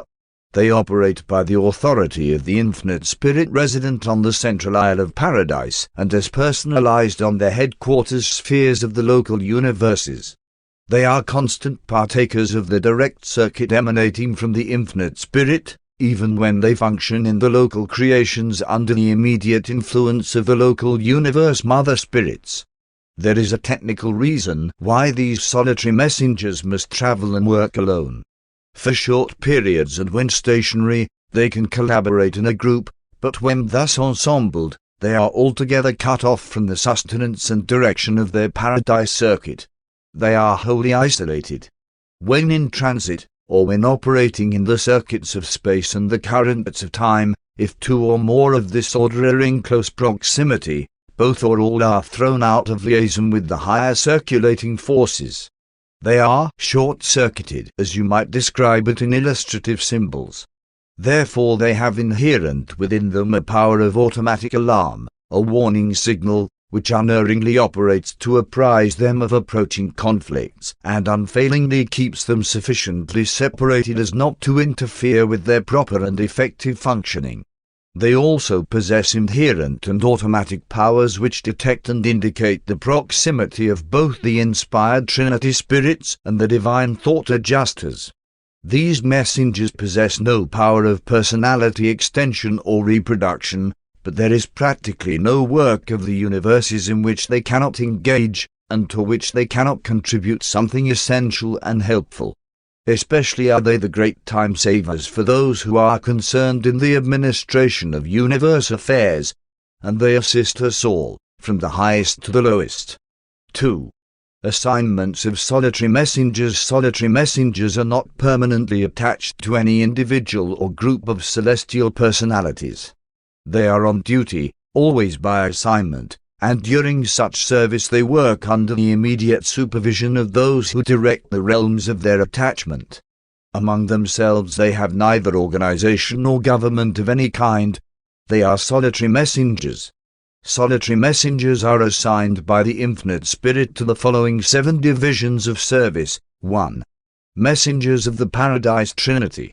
2. Messengers of the Heavenly Circuits. 3. Messengers of the superior universes. 4. Messengers of the local universes. 5. Explorers of undirected assignment. 6. Ambassadors and emissaries of special assignment. 7. Revelators of truth. These spirit messengers are in every sense interchangeable from one type of service to another. Such transfers are constantly taking place. There are no separate orders of solitary messengers. They are spiritually alike and in every sense equal. While they are generally designated by number, they are known to the Infinite Spirit by personal names. They are known to the rest of us by the name or number designative of their current assignment. 1. Messengers of the Paradise Trinity. 1. I am not permitted to reveal much of the work of the group of messengers assigned to the Trinity. They are the trusted and secret servants of the deities, and when entrusted with special messages which involve the unrevealed policies and future conduct of the gods, they have never been known to divulge a secret or betray the confidence reposed in their order.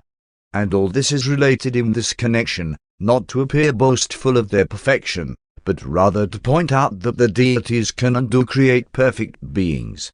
The confusion and turmoil of Urantia do not signify that the paradise rulers lack either interest or ability to manage affairs differently. The creators are possessed of full power to make Urantia a veritable paradise, but such an Eden would not contribute to the development of those strong, noble, and experienced characters which the gods are so surely forging out on your world between the anvils of necessity and the hammers of anguish. Your anxieties and sorrows, your trials and disappointments, are just as much a part of the divine plan on your sphere as are the exquisite perfection and infinite adaptation of all things to their supreme purpose on the worlds of the central and perfect universe. 2. Messengers of the Heavenly Circuits. Throughout the ascendant career you will be vaguely, but increasingly, able to detect the presence of the solitary messengers, but not until you reach Havana will you recognize them unmistakably.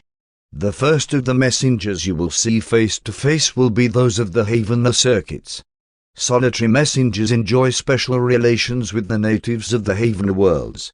These messengers, who are so functionally handicapped when associating with one another, can and do have a very close and personal communion with the Heavenly natives. But it is quite impossible to convey to human minds the supreme satisfactions consequent upon the contact of the minds of these divinely perfect beings with the spirits of such near transcendent personalities. 3. Messengers of the Superuniverses. The Ancients of Days, those personalities of Trinity origin who preside over the destinies of the 7 superuniverses, those trios of divine power and administrative wisdom, are bountifully supplied with solitary messengers. It is only through this order of messengers that the triune rulers of one superuniverse can directly and personally communicate with the rulers of another. Solitary messengers are the only available type of spirit intelligence, aside, possibly, from the inspired Trinity spirits, that can be dispatched from the headquarters of one superuniverse directly to the headquarters of another. All other personalities must make such excursions by way of Havana and the executive worlds of the master spirits. There are some kinds of information which cannot be obtained either by gravity messengers, reflectivity, or broadcast. And when the Ancients of Days would certainly know these things, they must dispatch a solitary messenger to the source of knowledge. Long before the presence of life on Urantia, the messenger now associated with me was assigned on a mission out of Uversa to the central universe, was absent from the roll calls of Orvington for almost 1,000,000 years, but returned in due time with the desired information. There is no limitation upon the service of solitary messengers in the superuniverses. They may function as executioners of the high tribunals, or as intelligence gatherers for the good of the realm.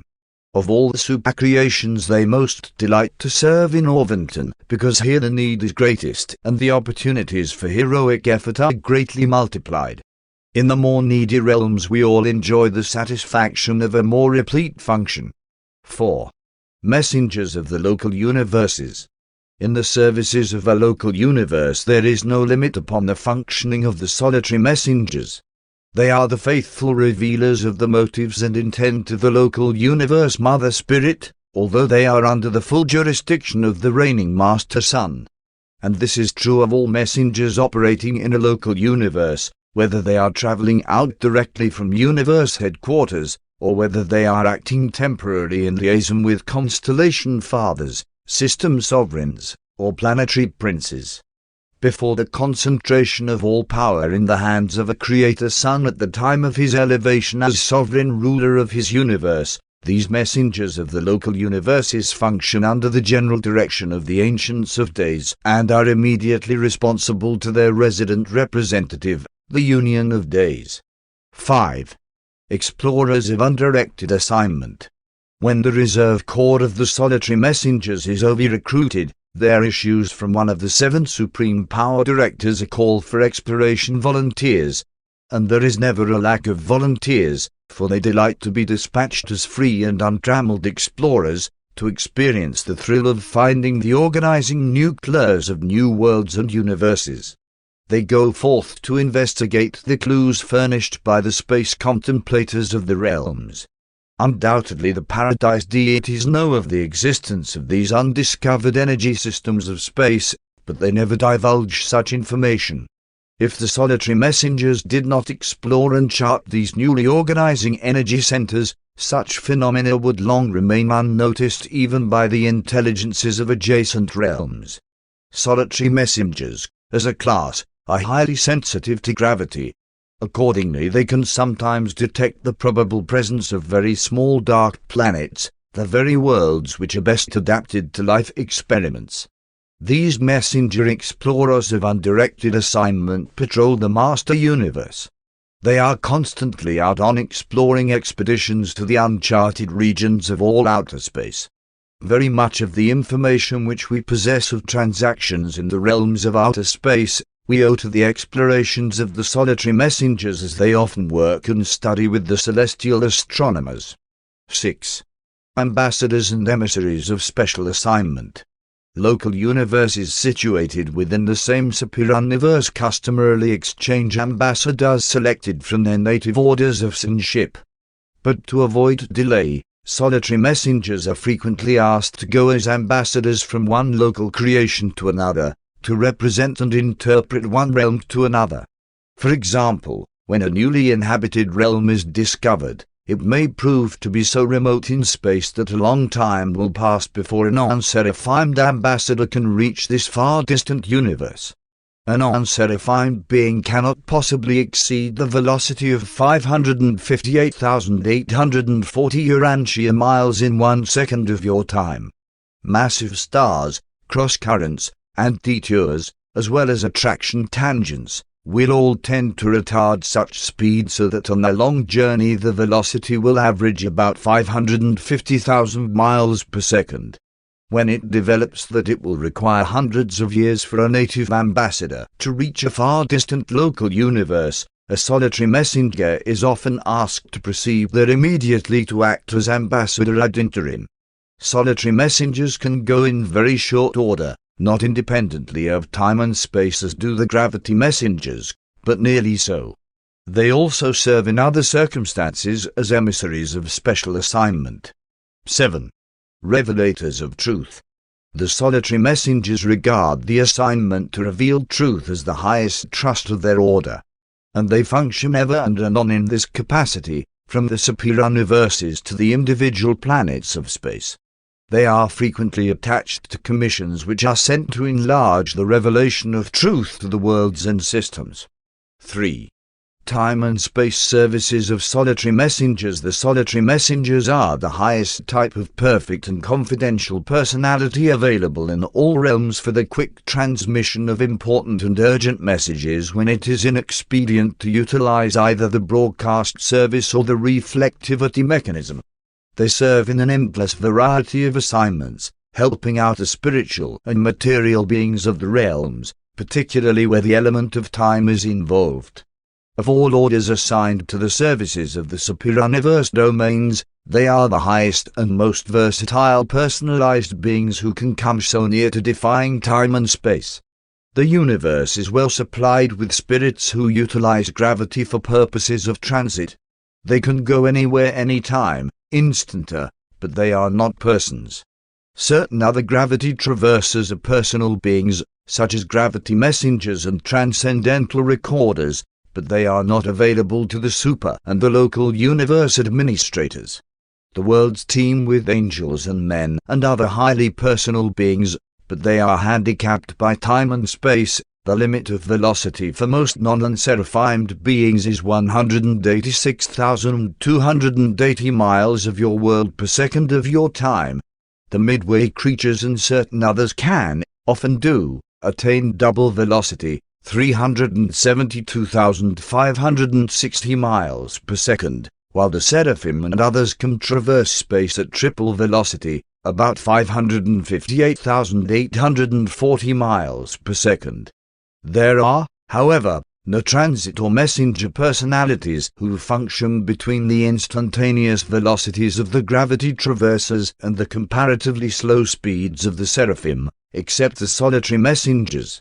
Solitary messengers are, therefore, generally used for dispatch and service in those situations where personality is essential to the achievement of the assignment, and where it is desired to avoid the loss of time which would be occasioned by the sending of any other readily available type of personal messenger. They are the only definitely personalized beings who can synchronize with the combined universal currents of the grand universe. Their velocity in traversing space is variable, depending on a great variety of interfering influences, but the record shows that on the journey to fulfill this mission my associate messenger proceeded at the rate of 841,621,642,000 of your miles per second of your time. It is wholly beyond my ability to explain to the material type of mind how a spirit can be a real person and at the same time traverse space at such tremendous velocities. But these very solitary messengers actually come to and go from Urantia at these incomprehensible speeds. Indeed, the whole economy of universal administration would be largely deprived of its personal element were this not a fact. The solitary messengers are able to function as emergency lines of communication throughout remote space regions, realms not embraced within the established circuits of the grand universe. It develops that one messenger, when so functioning, can transmit a message or send an impulse through space to a fellow messenger about 100 light-years away as Urantia astronomers estimate stellar distances. Of the myriads of beings who cooperate with us in the conduct of the affairs of the superuniverse, none are more important in practical helpfulness and time-saving assistance. In the universes of space we must reckon with the handicaps of time, hence the great service of the solitary messengers, who, by means of their personal prerogatives of communication, are somewhat independent of space and, by virtue of their tremendous transit velocities, are so nearly independent of time. One am at a loss to explain to Urantia mortals how the solitary messengers can be without form and yet possess real and definite personalities. Although they are without that form which would naturally be associated with personality, they do possess a spirit presence which is discernible by all higher types of spirit beings. The solitary messengers are the only class of beings who seem to be possessed of well-nigh all the advantages of a formless spirit coupled with all the prerogatives of a full-fledged personality. They are true persons, yet endowed with nearly all of the attributes of impersonal spirit manifestation. In the 7 superuniverses, ordinarily, but not always, everything which tends to increase any creature's liberation from the handicaps of time and space proportionately diminishes personality prerogatives. Solitary messengers are an exception to this general law. They are in their activities all but unrestricted in the utilization of any and all of the limitless avenues of spiritual expression, divine service, personal ministry, and cosmic communication. If you could view these extraordinary beings in the light of my experience in universe administration, you would comprehend how difficult it would be to coordinate superuniverse affairs were it not for their versatile cooperation. No matter how much the universe may enlarge, no more solitary messengers will probably ever be created. As the universes grow, the expanded work of administration must be increasingly borne by other types of spirit ministers and by those beings who take origin in these new creations, such as the creatures of the sovereign suns and the local universe mother spirits. 4. Special ministry of solitary messengers. The solitary messengers seem to be personality coordinators for all types of spirit beings. Their ministry helps to make all the personalities of the far-flung spiritual world akin. They contribute much to the development, in all spirit beings, of a consciousness of group identity. Every type of spirit being is served by special groups of solitary messengers, who foster the ability of such beings to understand and fraternize with all other types and orders, however dissimilar. The solitary messengers demonstrate such an amazing ability to coordinate all types and orders of finite personality, even to make contact with the absolute regime of the master universe over-controllers, that some of us postulate that the creation of these messengers by the infinite spirit is in some manner related to the conjoint actor's bestowal of supreme ultimate mind. When a finaliter and a paradise citizen cooperate in the trinitization of a child of time and eternity, a transaction involving the unrevealed mind potentials of the supreme ultimate, and when such an unclassified personality is dispatched to Vissegerington, a solitary messenger, a conjectured personality repercussion of the bestowal of such deity mind, is always assigned as guardian companion to such a creature trinitized son. This messenger accompanies the new son of destiny to the world of his assignment and nevermore leaves Vissegerington. When thus attached to the destinies of a child of time and eternity, a solitary messenger is forever transferred to the sole supervision of the architects of the master universe. What the future of such an extraordinary association may be, we do not know. For ages these partnerships of unique personalities have continued to foregather on Vissegerington, but not even a single pair has ever gone forth therefrom. Solitary messengers are of stationary numbers, but the trinitization of the sons of destiny is apparently an unlimited technique. Since each trinitized son of destiny has assigned to him a solitary messenger, it appears to us that at some time in the remote future the supply of messengers will become exhausted. Who will take up their work in the grand universe? Will their service be assumed by some new development among the inspired Trinity spirits? Is the grand universe at some remote period going to be more nearly administered by Trinity origin beings, while the single and dual origin creatures move on into the realms of outer space? If the messengers return to their former service, will these sons of destiny accompany them? Will the trinitizations between finalitas and paradise haveners cease when the supply of solitary messengers has been absorbed as guardian companions of these sons of destiny? Are all our efficient solitary messengers going to be concentrated on Visegerington? Are these extraordinary spirit personalities going to be eternally associated with these trinitized sons of unrevealed destiny? What significance should we attach to the fact that these couples foregathering on Visegerington are under the exclusive direction of those mighty mystery beings, the architects of the master universe? These and many similar questions we ask ourselves, and ask numerous other orders of celestial beings, but we do not know the answers. This transaction, together with many similar occurrences in universe administration, unmistakably indicates that the personnel of the grand universe, even that of Haven and Paradise, is undergoing a definite and certain reorganization in coordination with, and with reference to, the vast energy evolutions now taking place throughout the realms of outer space. We incline to the belief that the eternal future will witness phenomena of universe evolution which will far transcend all that the eternal past has experienced. And we anticipate such tremendous adventures, even as you should, with keen relish and ever-heightening expectation. Presented by a divine counselor from Uversa. Paper 24. Higher Personalities of the Infinite Spirit. On Uversa we divide all personalities and entities of the conjoint Creator into three grand divisions: the higher personalities of the Infinite Spirit, the messenger hosts of space, and the ministering spirits of time, those spirit beings who are concerned with teaching and ministering to the will creatures of the ascendant scheme of mortal progression. Those higher personalities of the Infinite Spirit that find mention in these narratives function throughout the grand universe in 7 divisions. 1. Solitary messengers. 2. Universe circuit supervisors. 3. Census directors. 4. Personal aides of the Infinite Spirit. 5. Associate inspectors. 6. Assigned sentinels. 7. Graduate guides.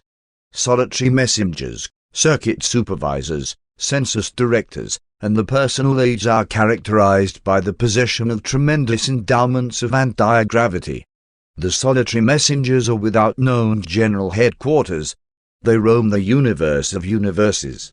The universe circuit supervisors and the census directors maintain headquarters on the capitals of the superiverses. The personal aides of the Infinite Spirit are stationed on the Central Isle of Light. The associate inspectors and the assigned sentinels are respectively stationed on the capitals of the local universes and on the capitals of their component systems. The graduate guides are resident in the Haven universe and function on all its billion worlds. Most of these higher personalities have stations in the local universes, but they are not organically attached to the administrations of the evolutionary realms. Of the 7 classes composing this group, only the solitary messengers and perhaps the personal aides range the universe of universes. Solitary messengers are encountered from paradise outward, through the Havener circuits to the superiverse capitals, and thence out through the sectors and local universes, with their subdivisions, and even to the inhabited worlds. Although solitary messengers belong to the higher personalities of the Infinite Spirit, their origin, nature, and service have been discussed in the preceding paper. 1. The universe circuit supervises the vast power currents of space, and the circuits of spirit energy may seem to operate automatically. They may appear to function without let or hindrance, but such is not the case. All these stupendous systems of energy are under control.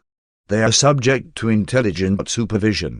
Universe circuit supervisors are concerned, not with the realms of purely physical or material energy, the domain of the universe power directors, but with the circuits of relative spiritual energy and with those modified circuits which are essential to the maintenance of both the highly developed spiritual beings and the Urantia or transition type of intelligent creatures. The supervisors do not give origin to circuits of energy and superessence of divinity, but in general they have to do with all higher spirit circuits of time and eternity, and with all relative spirit circuits concerned in the administration of the component parts of the grand universe. They direct and manipulate all such spirit energy circuits outside the Isle of Paradise. Universe circuit supervisors are the exclusive creation of the infinite spirit, and they function solely as the agents of the conjoint actor. They are personalized for service in the following four orders: 1. Supreme Circuit Supervisors. 2. Associate Circuit Supervisors. 3. Secondary Circuit Supervisors. 4. Tertiary Circuit Supervisors. The Supreme Supervisors of Havana and the Associate Supervisors of the 7 superior universes are of completed numbers. No more of these orders are being created. The Supreme Supervisors are 7 in number and are stationed on the pilot worlds of the 7 Havana circuits. The circuits of the 7 superior universes are in the charge of a marvelous group of 7 associate supervisors, who maintain headquarters on the 7 paradise spheres of the infinite spirit, the worlds of the 7 supreme executives. From here they supervise and direct the circuits of the superior universes of space. On these paradise spheres of the spirit, the 7 associate circuit supervisors and the first order of the supreme power centers effect a liaison which, under the direction of the supreme executives, results in the sub-paradise coordination of all material and spiritual circuits passing out to the 7 superior universes. On the headquarters worlds of each superior universe are stationed the secondary supervisors for the local universes of time and space. The major and minor sectors are administrative divisions of the super-governments, but are not concerned in these matters of spirit energy supervision. One do not know how many secondary circuit supervisors there are in the grand universe, but on Uversa there are 84,691 of these beings. Secondary supervisors are being created right along. From time to time they appear in groups of 70 on the worlds of the supreme executives. We obtain them on requisition as we arrange for the establishment of separate circuits of spirit energy and liaison power to the newly evolving universes of our jurisdiction. A tertiary circuit supervisor functions on the headquarters world of every local universe. This order, like the secondary supervisors, is of continuous creation, being created in groups of 700. They are assigned to the local universes by the Ancients of Days. Circuit supervisors are created for their specific tasks, and they eternally serve in the groups of their original assignment. They are not rotated in service and hence make an age-long study of the problems found in the realms of their original assignment. For example, Tertiary Circuit Supervisor number 572,842 has functioned on Salvington since the early concept of your local universe, and he is a member of the personal staff of Michael of Nebadan. Whether acting in the local or higher universes, circuit supervisors direct all concerned as to the proper circuits to employ for the transmission of all spirit messages and for the transit of all personalities. In their work of circuit supervision, these efficient beings utilize all agencies, forces, and personalities in the universe of universes. They employ the unrevealed, high-spirit personalities of circuit control and are ably assisted by numerous staffs composed of personalities of the infinite spirit. It is they who would isolate an evolutionary world if its planetary prince should rebel against the Universal Father and his vicegerent Son. They are able to throw any world out of certain universe circuits of the higher spiritual order, but they cannot annul the material currents of the power directors. The universe circuit supervisors have something of the same relationship to spirit circuits that the universe power directors have to material circuits. The two orders are complemental, together having the oversight of all spirit and all material circuits that are controllable and manipulatable by creatures. The circuit supervisors exercise certain oversight of those mind circuits which are spirit-associated, much as the power directors have certain jurisdiction over those phases of mind which are physical energy associated, mechanical mind. In general, the functions of each order are expanded by liaison with the other, but the circuits of pure mind are subject to the supervision of neither. Neither are the two orders coordinate. In all their manifold labors, the universe circuit supervisors are subject to the 7 supreme power directors and their subordinates. While the circuit supervisors are entirely alike within their respective orders, they are all distinct individuals. They are truly personal beings, but they possess a type of other than father endowed personality not encountered in any other type of creature in all universal existence. Although you will recognize them, know them as you journey inward towards paradise, you will have no personal relations with them. They are circuit supervisors, and they attend strictly and efficiently to their business. They deal solely with those personalities and entities having the oversight of those activities which are concerned with the circuits subject to their supervision. 2. The census directors, notwithstanding that the cosmic mind of the universal intelligence is cognizant of the presence and whereabouts of all thinking creatures, there is operative in the universe of universes an independent method of keeping count of all will creatures. The census directors are a special and completed creation of the infinite spirit, and they exist in numbers unknown to us. They are so created as to be able to maintain perfect synchrony with the reflectivity technique of the superior universes, while at the same time they are personally sensitive and responsive to intelligent will. These directors, by a not fully understood technique, are made immediately aware of the birth of will in any part of the grand universe.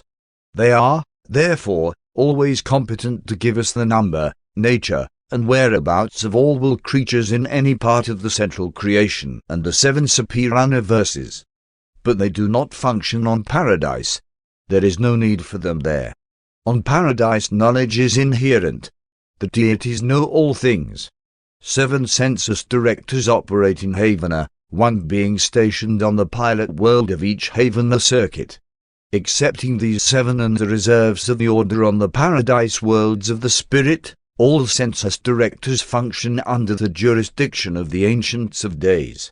1 census director presides at the headquarters of each superior universe, while subject to such a chief director are thousands upon thousands, 1 on the capital of every local universe.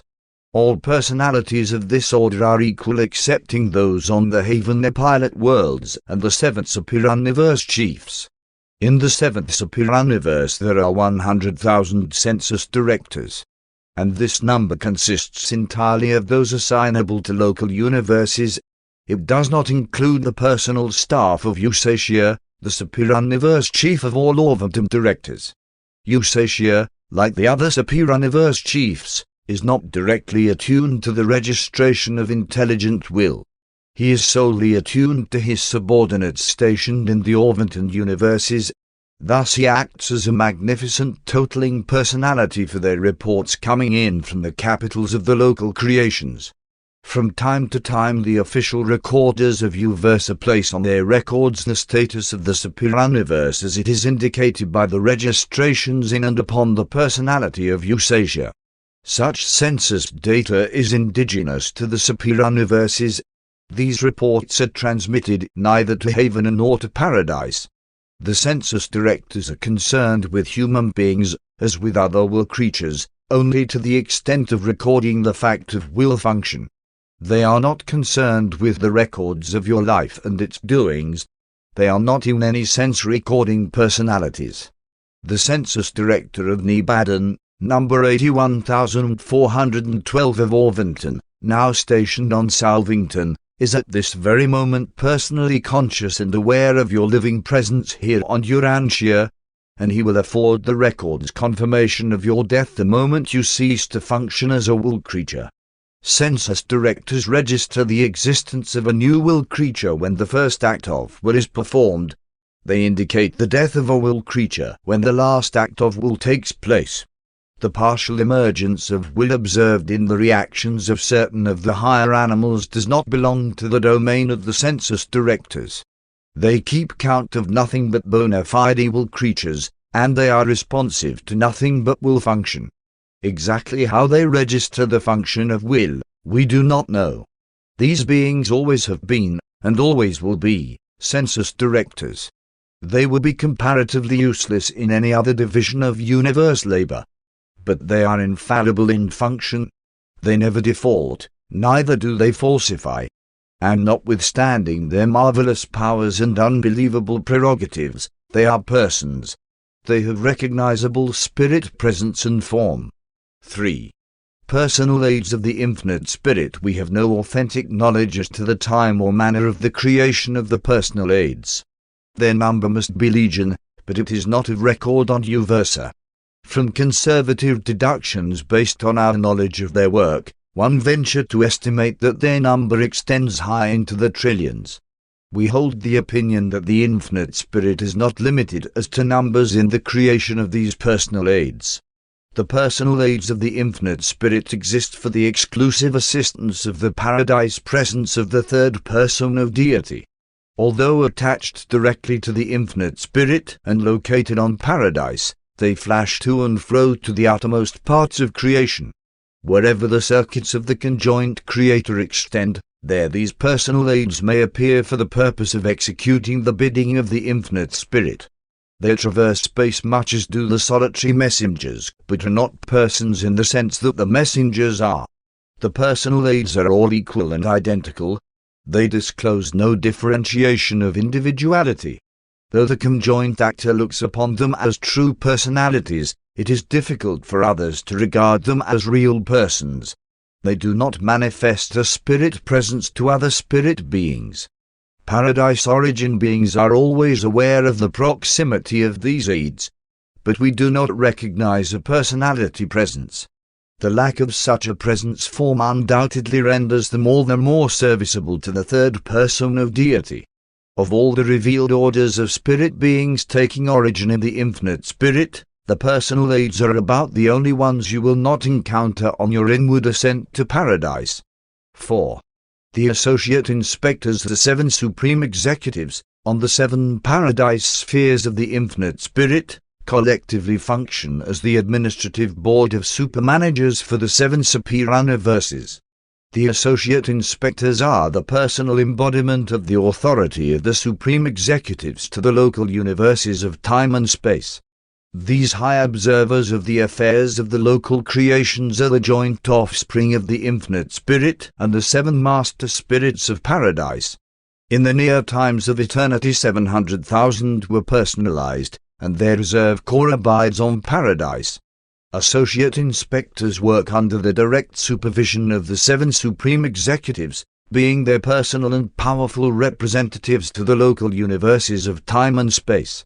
An inspector is stationed on the headquarters sphere of each local creation and is a close associate of the resident union of days. The associate inspectors receive reports and recommendations only from their subordinates, the assigned sentinels, stationed on the capitals of the local systems of inhabited worlds, while they make reports only to their immediate superior, the supreme executive of the superuniverse concerned. 5. The assigned sentinels are coordinating personalities and liaison representatives of the 7 supreme executives. They were personalized on paradise by the infinite spirit and were created for the specific purposes of their assignment. They are of stationary numbers, and there are exactly 7 billion in existence. Much as an associate inspector represents the 7 supreme executives to a whole local universe, so in each of the 10,000 systems of that local creation there is an assigned sentinel, who acts as the direct representative of the far-distant and supreme board of super-control for the affairs of all 7 superuniverses. The sentinels on duty in the local system governments of Orvington are acting under the direct authority of Supreme Executive Number 7, the coordinator of the 7th superuniverse. But in their administrative organization, all sentinels commissioned in a local universe are subordinate to the associate inspector stationed at universe headquarters. Within a local creation, the assigned sentinels serve in rotation, being transferred from system to system. They are usually changed every millennium of local universe time. They are among the highest-ranking personalities stationed on a system capital, but they never participate in deliberations concerned with system affairs.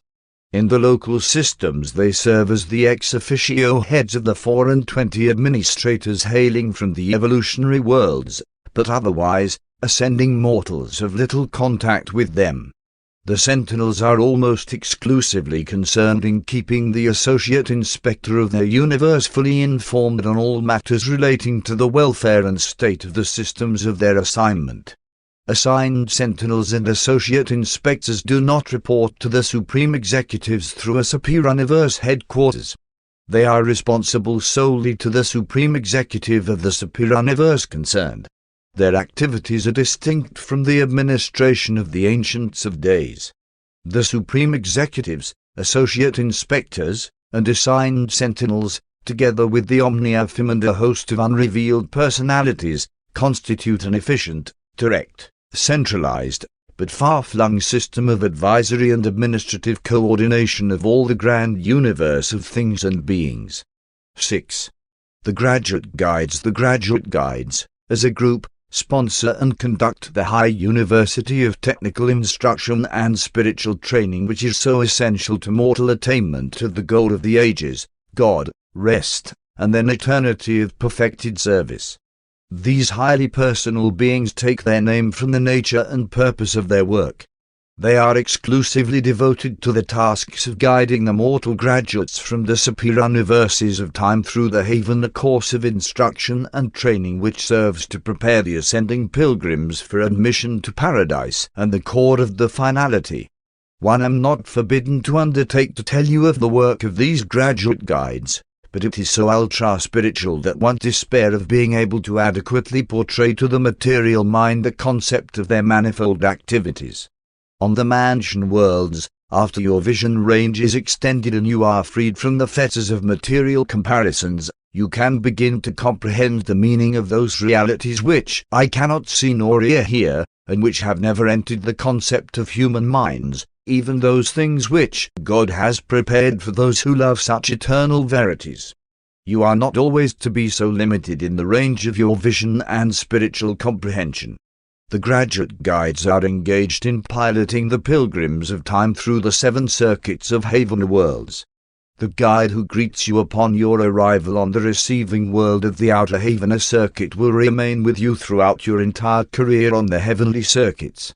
Though you will associate with countless other personalities during your sojourn on 1 billion worlds, your graduate guide will follow you to the end of your haven progression and will witness your entrance into the terminal slumber of time, the sleep of eternity transit to the paradise goal, where, upon awakening, you will be greeted by the paradise companion assigned to welcome you and perhaps to remain with you until you are initiated as a member of the mortal core of the finality. The number of graduate guides is beyond the power of human minds to grasp, and they continue to appear. Their origin is something of a mystery. They have not existed from eternity. They mysteriously appear as they are needed. There is no record of a graduate guide in all the realms of the central universe until that far distant day when the first mortal pilgrim of all time made his way to the outer belt of the central creation. The instant he arrived on the pilot world of the outer circuit, he was met with friendly greetings by Mulverian, the first of the graduate guides, and now the chief of their supreme council and the director of their vast educational organization.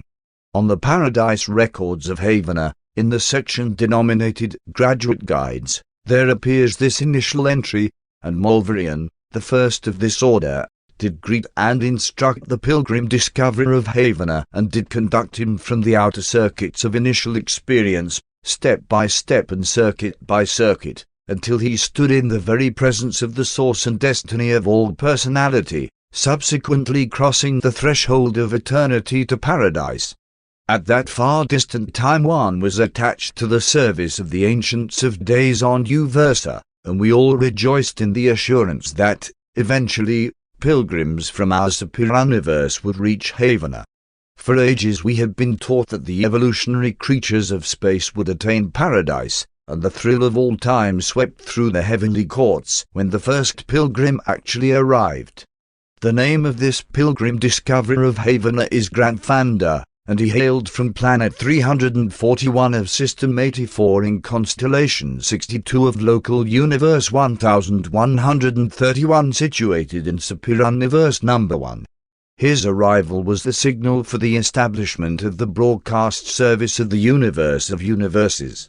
Theretofore only the broadcasts of the superior universes and the local universes had been in operation, but the announcement of the arrival of Grandfanda at the portals of Havana signalized the inauguration of the Space Reports of Glory, so named because the initial universe broadcast reported the Havana arrival of the first of the evolutionary beings to attain entrance upon the goal of ascendant existence.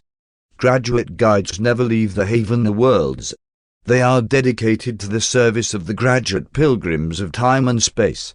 And you will sometime meet these noble beings face to face if you do not reject the certain and all-perfected plan designed to effect your survival and ascension. 7. Origin of the graduate guides. Though evolution is not the order of the central universe, we believe that the graduate guides are the perfected or more experienced members of another order of central universe creatures, the Havana Servitals. Graduate guides show such a breadth of sympathy and such a capacity for understanding the ascendant creatures that we are convinced they have gained this culture by actual service in the superior universe realms as the Havana Servitals of universal ministry. If this view is not correct, how then can we account for the continuous disappearance of the senior or more experienced Servitals?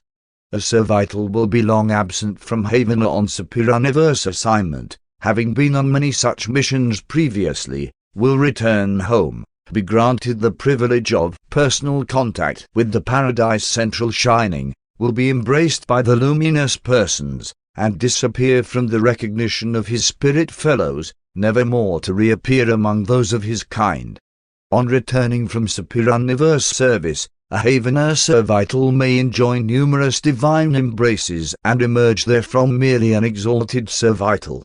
Experiencing the luminous embrace does not necessarily signify that the Servital must translate into a graduate guide, but almost 1/4 of those who achieve the divine embrace never return to the service of the realms.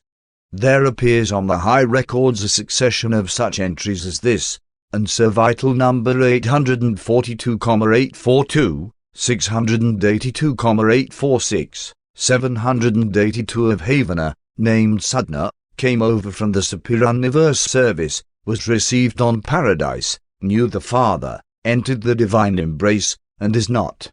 When such an entry appears on the records, the career of such a Servital is closed. But in just 3 moments, a little less than 3 days of your time, a newborn graduate guide spontaneously appears on the outer circuit of the Havana universe.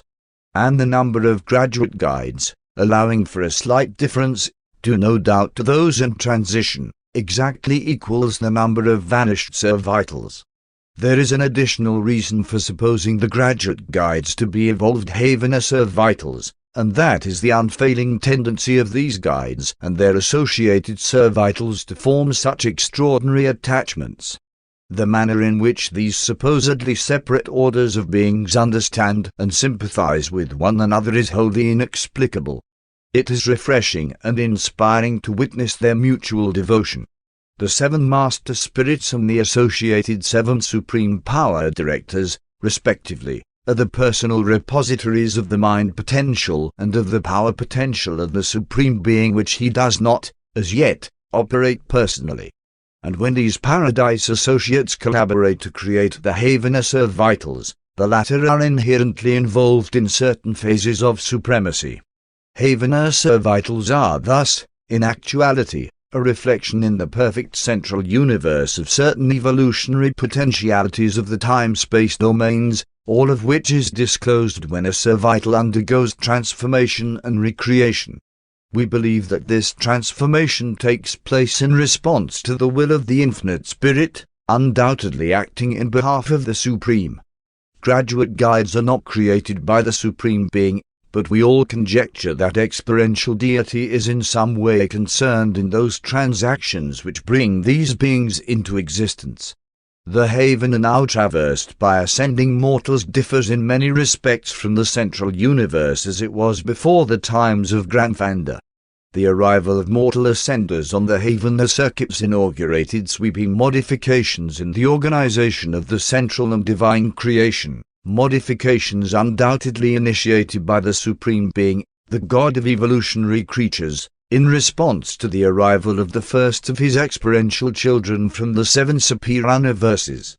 The appearance of the graduate guides, together with the creation of the tertiary supernaphim, is indicative of these performances of God the Supreme, presented by a divine counselor of Uversa. Paper 25. The messenger hosts of space ranking intermediately in the family of the Infinite Spirit are the messenger hosts of space.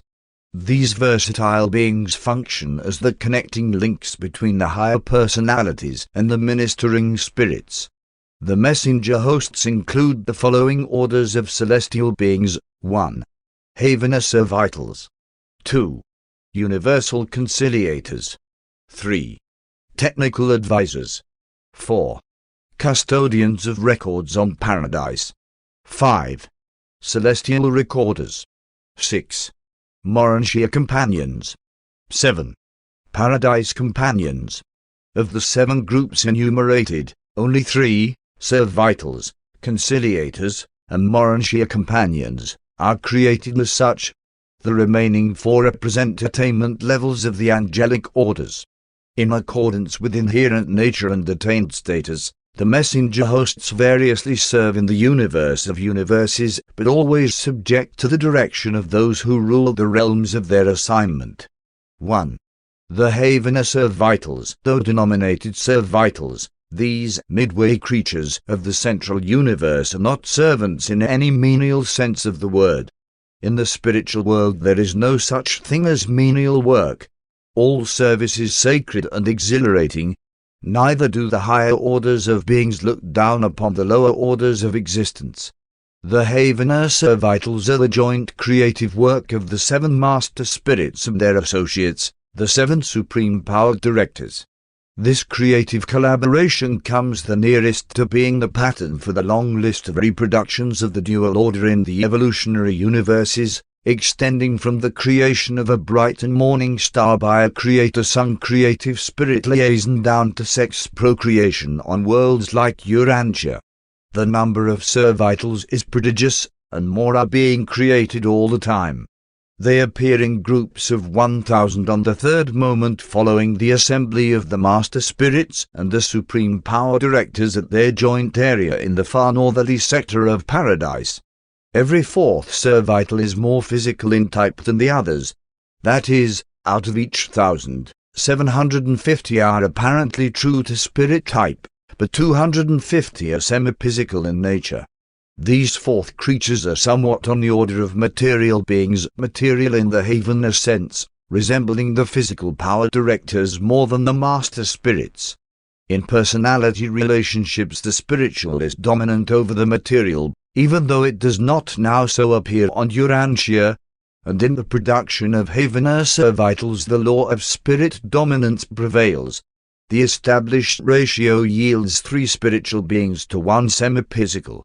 The newly created Servitals, together with newly appearing graduate guides, all pass through the courses of training which the senior guides continuously conduct on each of the 7 Havener circuits. Servitals are then assigned to the activities for which they are best adapted, and since they are of 2 types, spiritual and semiphysical, there are few limits to the range of work these versatile beings can do. The higher or spirit groups are assigned selectively to the services of the Father, the Son, and the Spirit, and to the work of the 7 master spirits. In large numbers they are dispatched, from time to time, to serve on the study worlds encircling the headquarters spheres of the 7 superuniverses, the worlds devoted to the final training and spiritual culture of the ascending souls of time who are preparing for advancement to the circuits of Havana. Both spirit servitals and their more physical fellows are also designated assistants and associates of the graduate guides in helping and instructing the various orders of ascending creatures who have attained Havana and who seek to attain paradise.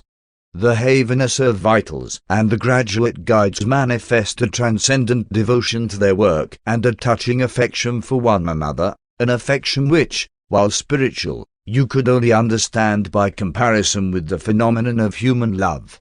There is divine pathos in the separation of the servitals from the guides, as so often occurs when the servitals are dispatched on missions beyond the limits of the central universe. But they go with joy and not with sorrow.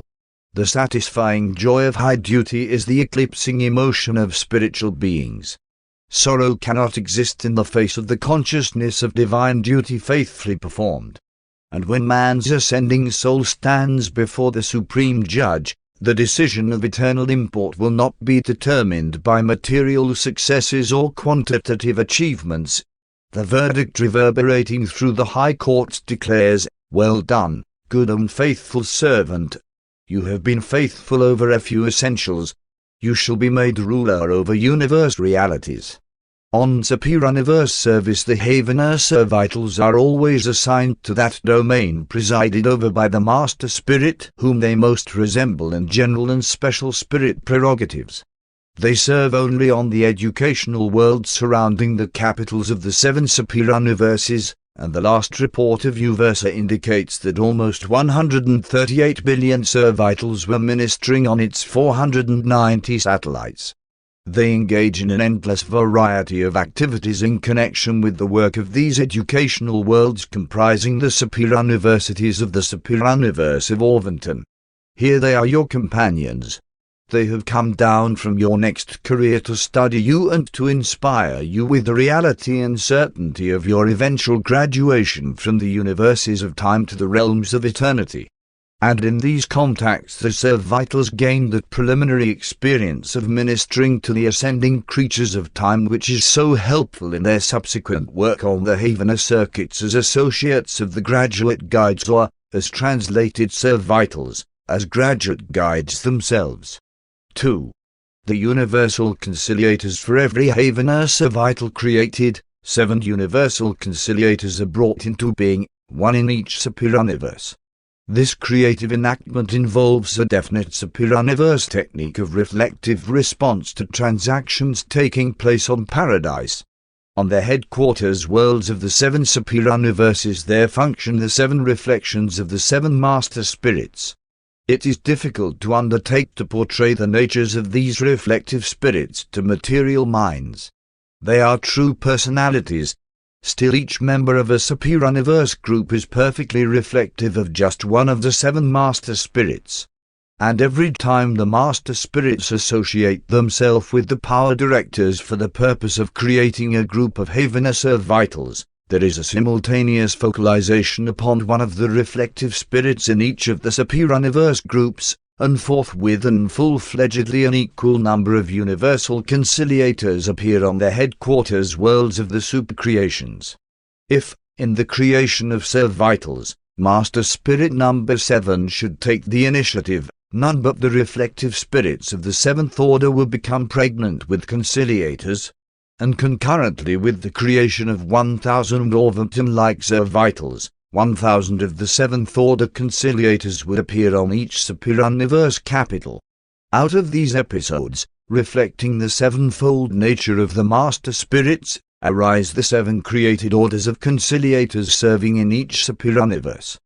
Conciliators of pre-paradise status do not serve interchangeably between superuniverses, being restricted to their native segments of creation. Every superuniverse core, embracing 1/7 of each created order, therefore spends a very long time under the influence of one of the master spirits to the exclusion of the others, for, while all 7 are reflected on the superuniverse capitals, only one is dominant in each supercreation. Each of the 7 supercreations is actually pervaded by that one of the master spirits who presides over its destinies. Each superuniverse thus becomes like a gigantic mirror reflecting the nature and character of the supervising master spirit, and all of this is further continued in every subsidiary local universe by the presence and function of the creative mother spirits. The effect of such an environment upon evolutionary growth is so profound that in their post-superuniverse careers the conciliators collectively manifest 49 experiential viewpoints, or insights, each angular, hence incomplete, but all mutually compensatory, and together tending to encompass the circle of supremacy. In each superuniverse the universal conciliators find themselves strangely and innately segregated into groups of 4, associations in which they continue to serve. In each group, 3 are spirit personalities, and 1, like the 4th creatures of the Servitals, is a semi-material being. This quartet constitutes a conciliating commission and is made up as follows: 1. The Judge-Arbiter, the one unanimously designated by the other 3 as the most competent and best qualified to act as judicial head of the group. 2. The Spirit Advocate, the one appointed by the Judge-Arbiter to present evidence and to safeguard the rights of all personalities involved in any matter assigned to the adjudication of the conciliating commission. 3. The Divine Executioner, the conciliator qualified by inherent nature to make contact with the material beings of the realms and to execute the decisions of the commission. Divine executioners, being 4th creatures, quasi-material beings, are almost, but not quite, visible to the short-range vision of the mortal races. 4. The Recorder, the remaining member of the commission automatically becomes the recorder, the clerk of the tribunal. He makes certain that all records are properly prepared for the archives of the superuniverse and for the records of the local universe. If the commission is serving on an evolutionary world, a 3rd report, with the assistance of the executioner, is prepared for the physical records of the system government of jurisdiction. When in session, a commission functions as a group of 3 since the advocate is detached during adjudication and participates in the formulation of the verdict only at the conclusion of the hearing. Hence these commissions are sometimes called referee trios. The conciliators are of great value in keeping the universe of universes running smoothly. Traversing space at the seraphic rate of triple velocity, they serve as the traveling courts of the worlds, commissions devoted to the quick adjudication of minor difficulties. Were it not for these mobile and eminently fair commissions, the tribunals of the spheres would be hopelessly overspread with the minor misunderstandings of the realms. These referee trios do not pass upon matters of eternal import. The soul, the eternal prospects of a creature of time, is never placed in jeopardy by their acts. Conciliators do not deal with questions extending beyond the temporal existence and the cosmic welfare of the creatures of time. But when a commission has once accepted jurisdiction of a problem, its rulings are final and always unanimous. There is no appeal from the decision of the Judge-Arbiter. 3. The far-reaching service of conciliators. Conciliators maintain group headquarters on the capital of their superuniverse, where their primary reserve corps is held. Their secondary reserves are stationed on the capitals of the local universes. The younger and less experienced commissioners begin their service on the lower worlds, worlds like Urantia, and are advanced to the adjudication of greater problems after they have acquired riper experience. The order of conciliators is wholly dependable. Not one has ever gone astray. Though not infallible in wisdom and judgment, they are of unquestioned reliability and unerring in faithfulness.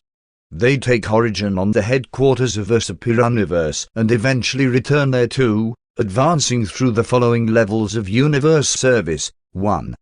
Conciliators to the worlds. Whenever the supervising personalities of the individual worlds become greatly perplexed or actually deadlocked concerning the proper procedure under existing circumstances, and if the matter is not of sufficient importance to be brought before the regularly constituted tribunals of the realm, then, Upon the receipt of a petition of 2 personalities, one from each contention, a conciliating commission will begin to function forthwith.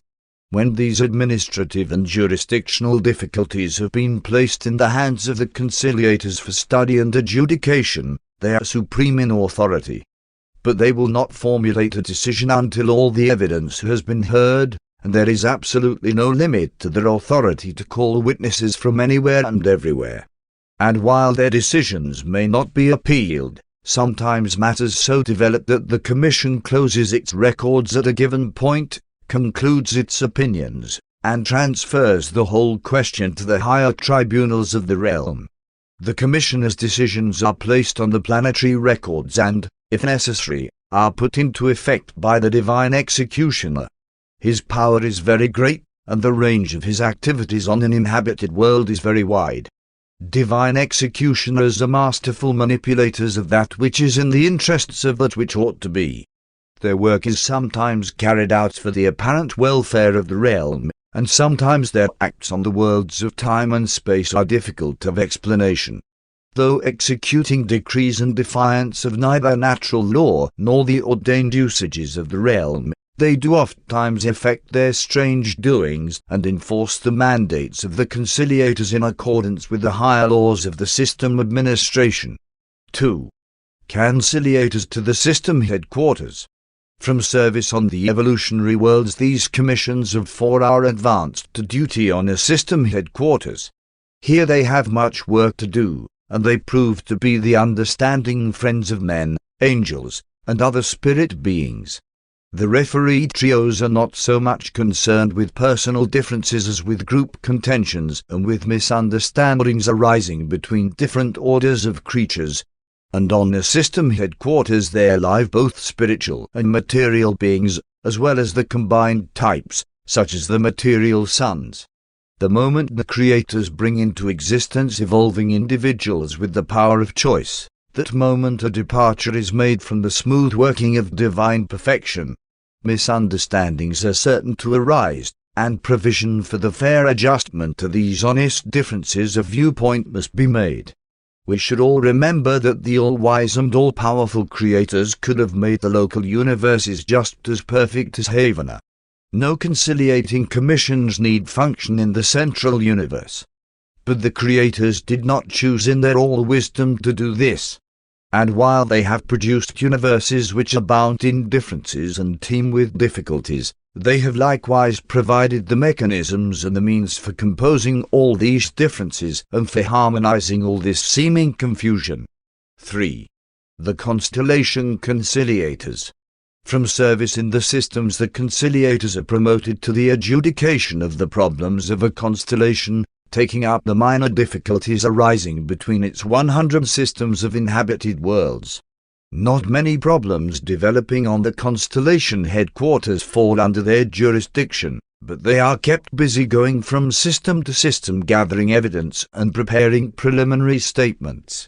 If the contention is honest, if the difficulties arise out of sincere differences of opinion and honest diversity of viewpoints, no matter how few persons may be involved, no matter how apparently trivial the misunderstanding, a conciliating commission can always be had to pass upon the merits of the controversy. 4. Conciliators to the local universes. In this larger work of a universe, the commissioners are of great assistance to both the Melchisedeks and the magisterial sons, and to the constellation rulers and the hosts of personalities concerned with the coordination and administration of the 100 constellations.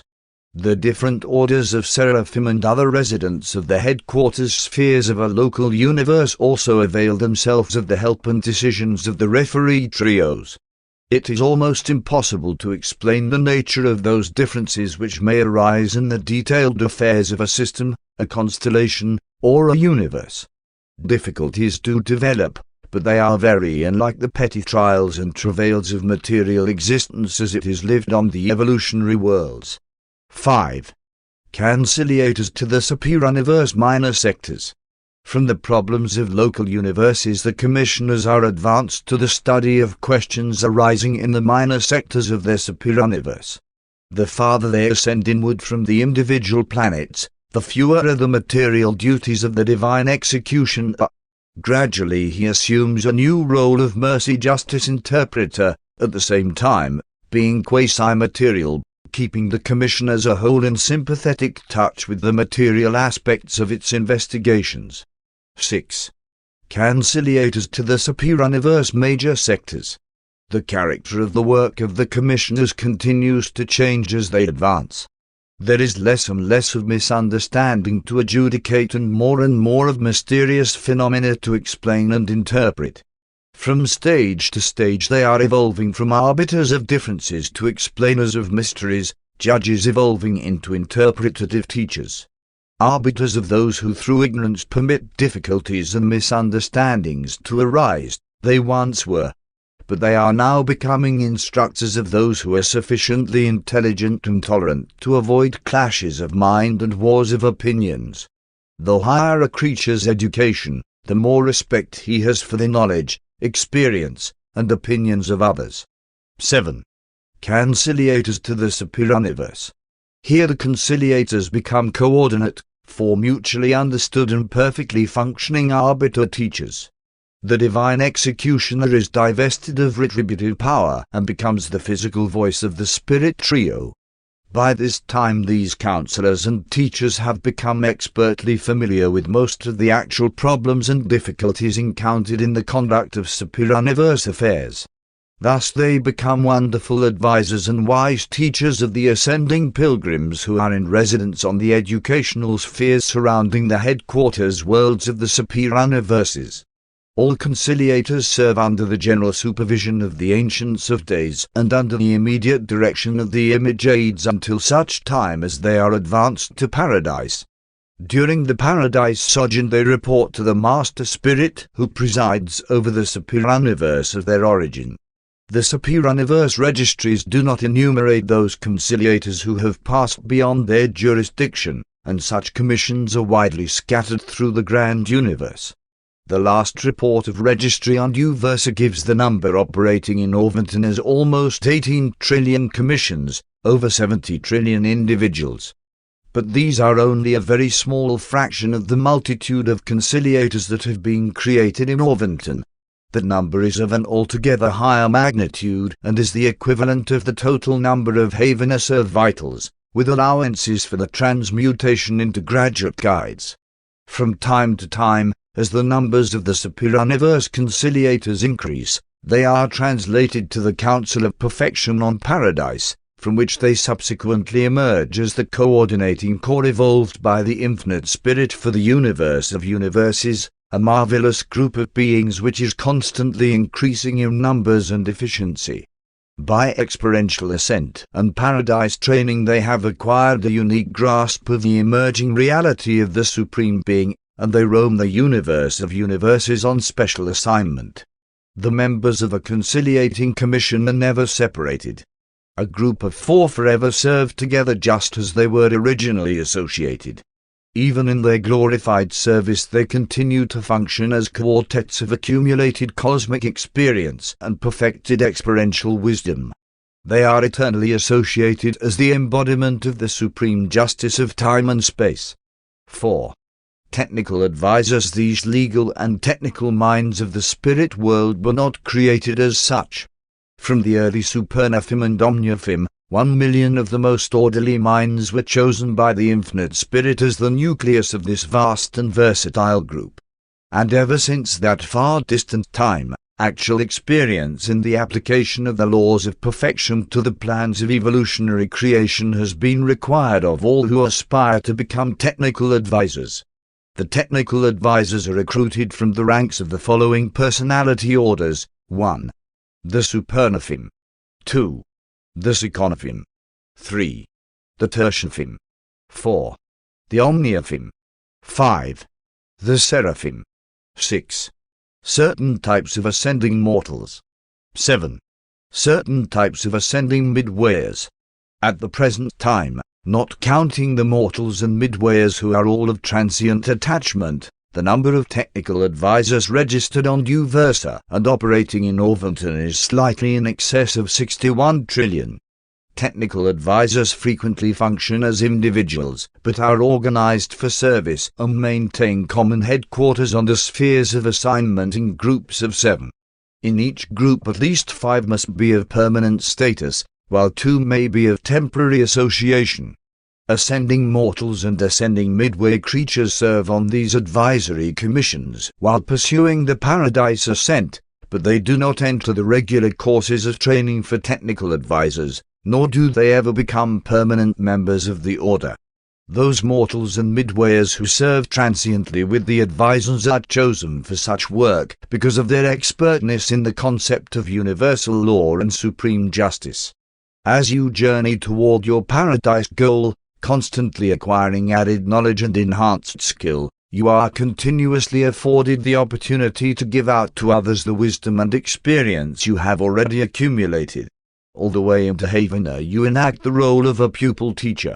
You will work your way through the ascending levels of this vast experiential university by imparting to those just below you the newfound knowledge of your advancing career. In the universal regime you are not reckoned as having possessed yourself of knowledge and truth until you have demonstrated your ability and your willingness to impart this knowledge and truth to others. After long training and actual experience, any of the ministering spirits above the status of cherubim are permitted to receive permanent appointment as technical advisors. All candidates voluntarily enter this order of service, but having once assumed such responsibilities, they may not relinquish them. Only the Ancients of Days can transfer these advisors to other activities. The training of technical advisors, begun in the Melchizedek colleges of the local universes, continues to the courts of the Ancients of Days. From this superior training they proceed to the schools of the 7 circles, located on the pilot worlds of the Havana circuits. And from the pilot worlds they are received into the College of the Ethics of Law and the Technique of Supremacy, the Paradise Training School for the perfecting of technical advisors. These advisors are more than legal experts. They are students and teachers of applied law, the laws of the universe applied to the lives and destinies of all who inhabit the vast domains of the far-flung creation. As time passes, they become the living law libraries of time and space, preventing endless trouble and needless delays by instructing the personalities of time regarding the forms and modes of procedure most acceptable to the rulers of eternity. They are able so to counsel the workers of space as to enable them to function in harmony with the requirements of paradise. They are the teachers of all creatures concerning the technique of the creators. Such a living library of applied law could not be created. Such beings must be evolved by actual experience. The infinite deities are existential, hence are compensated for lack of experience.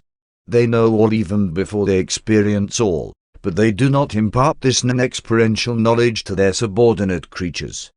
Technical advisors are dedicated to the work of preventing delay, facilitating progress, and counseling achievement. There is always a best and right way to do things.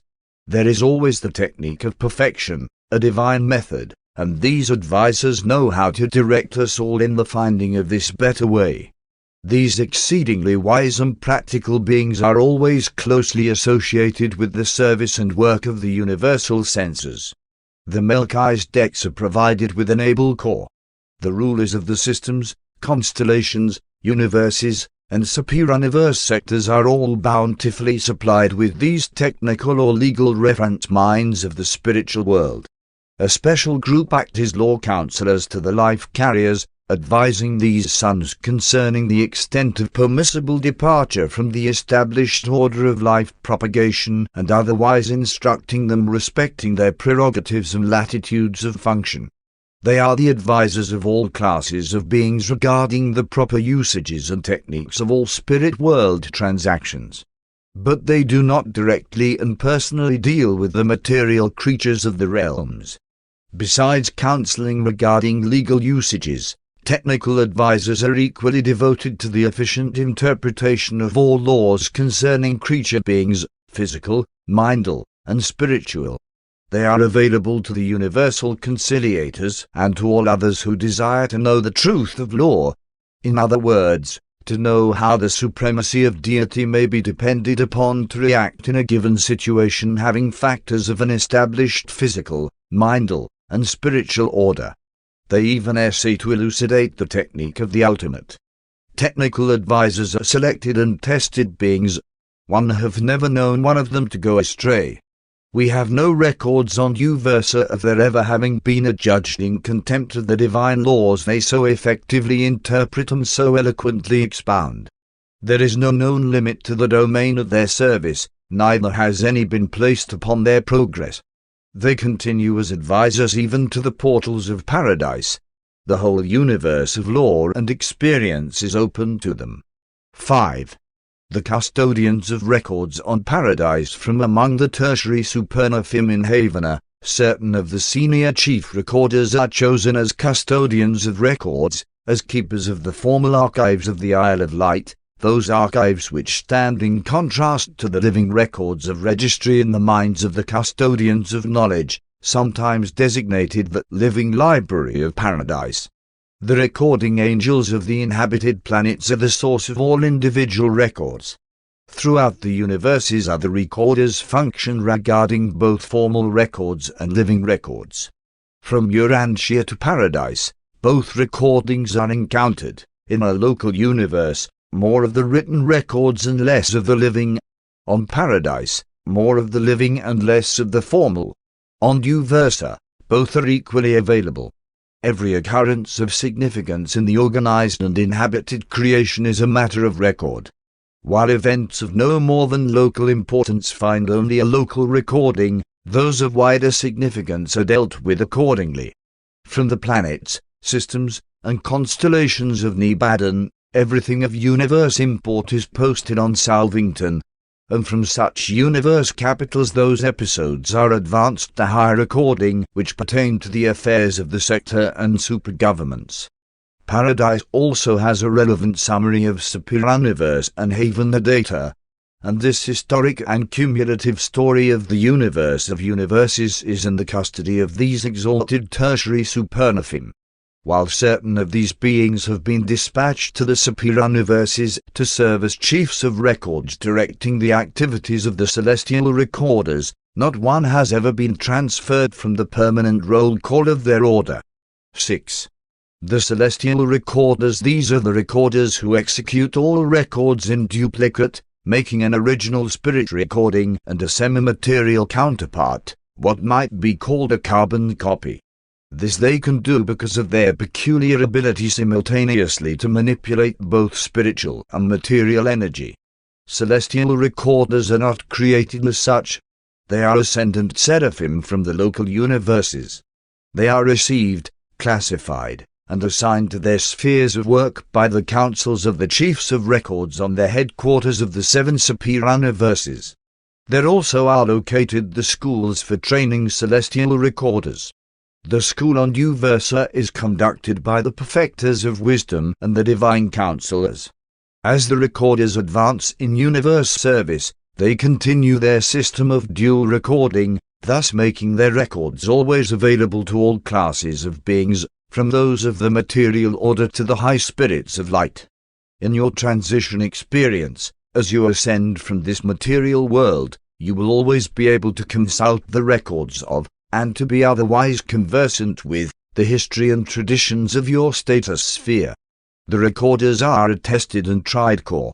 Never have one known of the defection of a celestial recorder, and never has there been discovered a falsification in their records. They are subjected to a dual inspection, their records being scrutinized by their exalted fellows from Uversa and by the mighty messengers, who certify to the correctness of the quasi-physical duplicates of the original spirit records. While the advancing recorders stationed on the subordinate spheres of record in the orbitant universes number trillions upon trillions, those of attained status on Uversa are not quite 8 million in number. These senior or graduate recorders are the superuniverse custodians and forwarders of the sponsored records of time and space. Their permanent headquarters are in the circular abodes surrounding the area of records on Uversa. They never leave the custody of these records to others. As individuals they may be absent, but never in large numbers. Like those supernaphim who have become custodians of records, the corps of celestial recorders is of permanent assignment. Once seraphim and supernaphim are mustered into these services, they will respectively remain celestial recorders and custodians of records until the day of the new and modified administration of the full personalization of God the Supreme.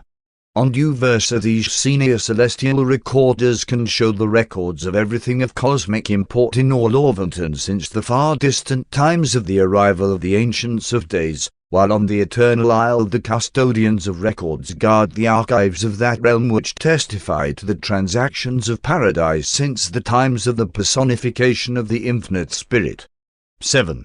The Urantia companions. These children of the local universe mother spirits are the friends and associates of all who live the ascending Urantia life.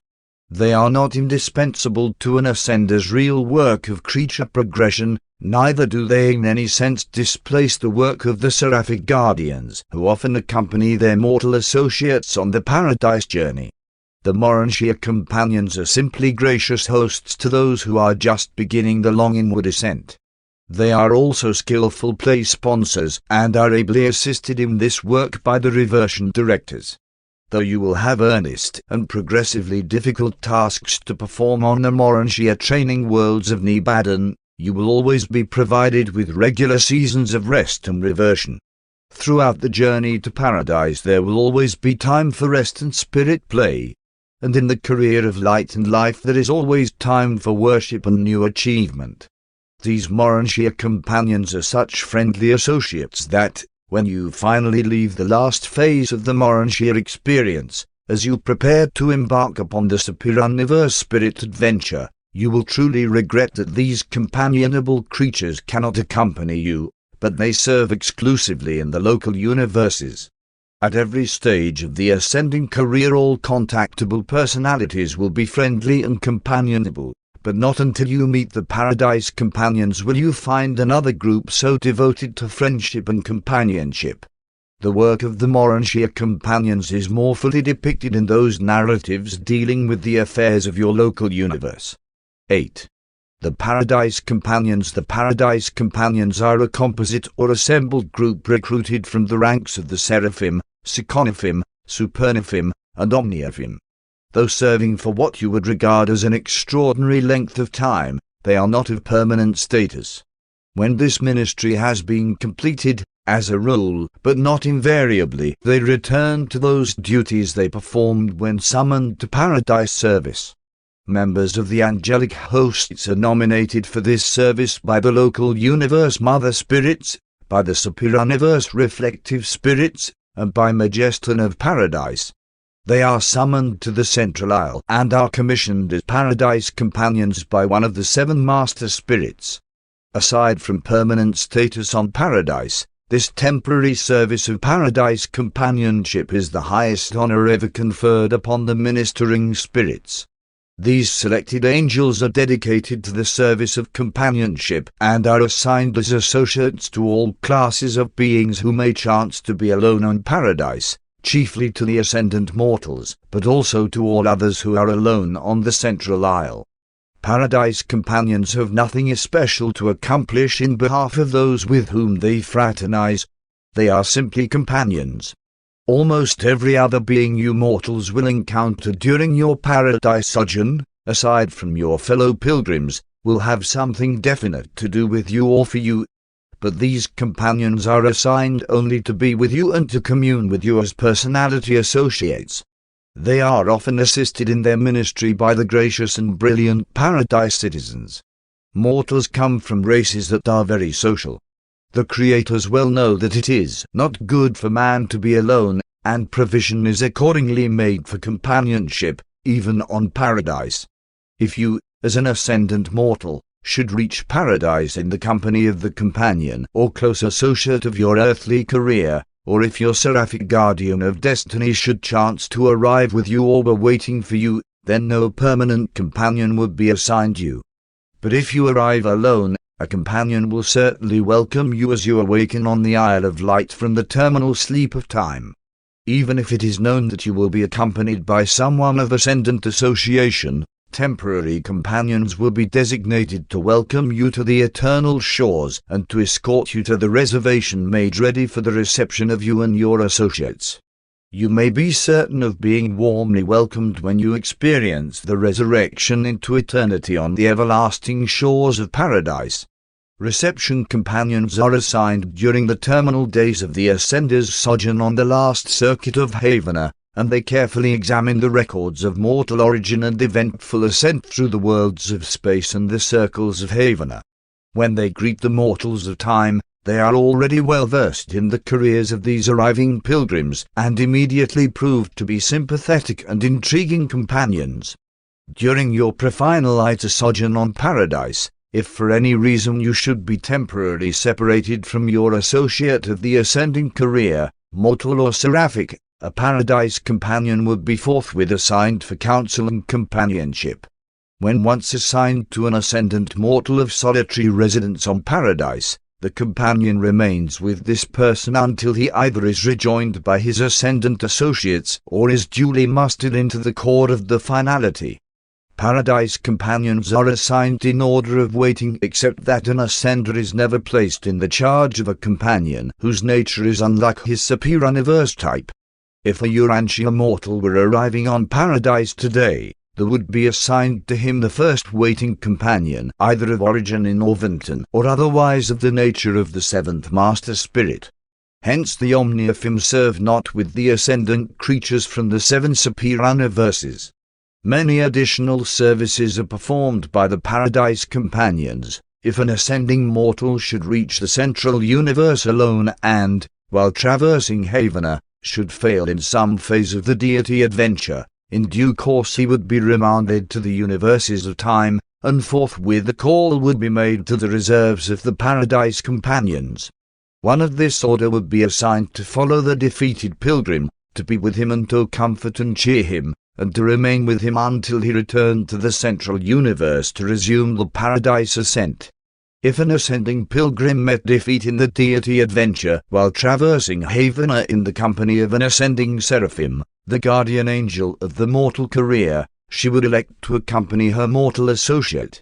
These seraphim always volunteer and are permitted to accompany their long-time mortal comrades back to the service of time and space.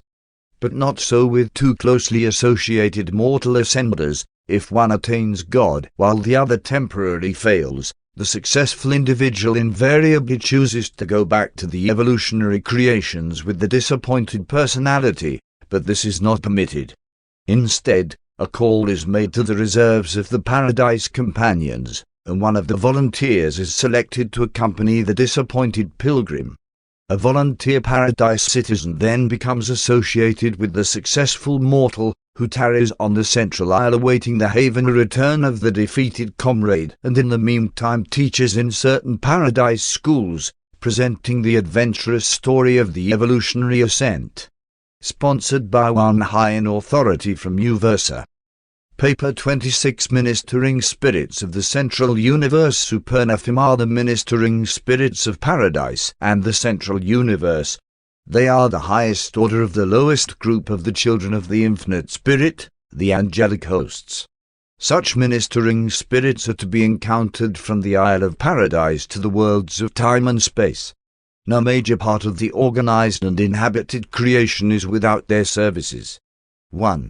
The ministering spirits. Angels are the ministering spirit associates of the evolutionary and ascending creatures of all space.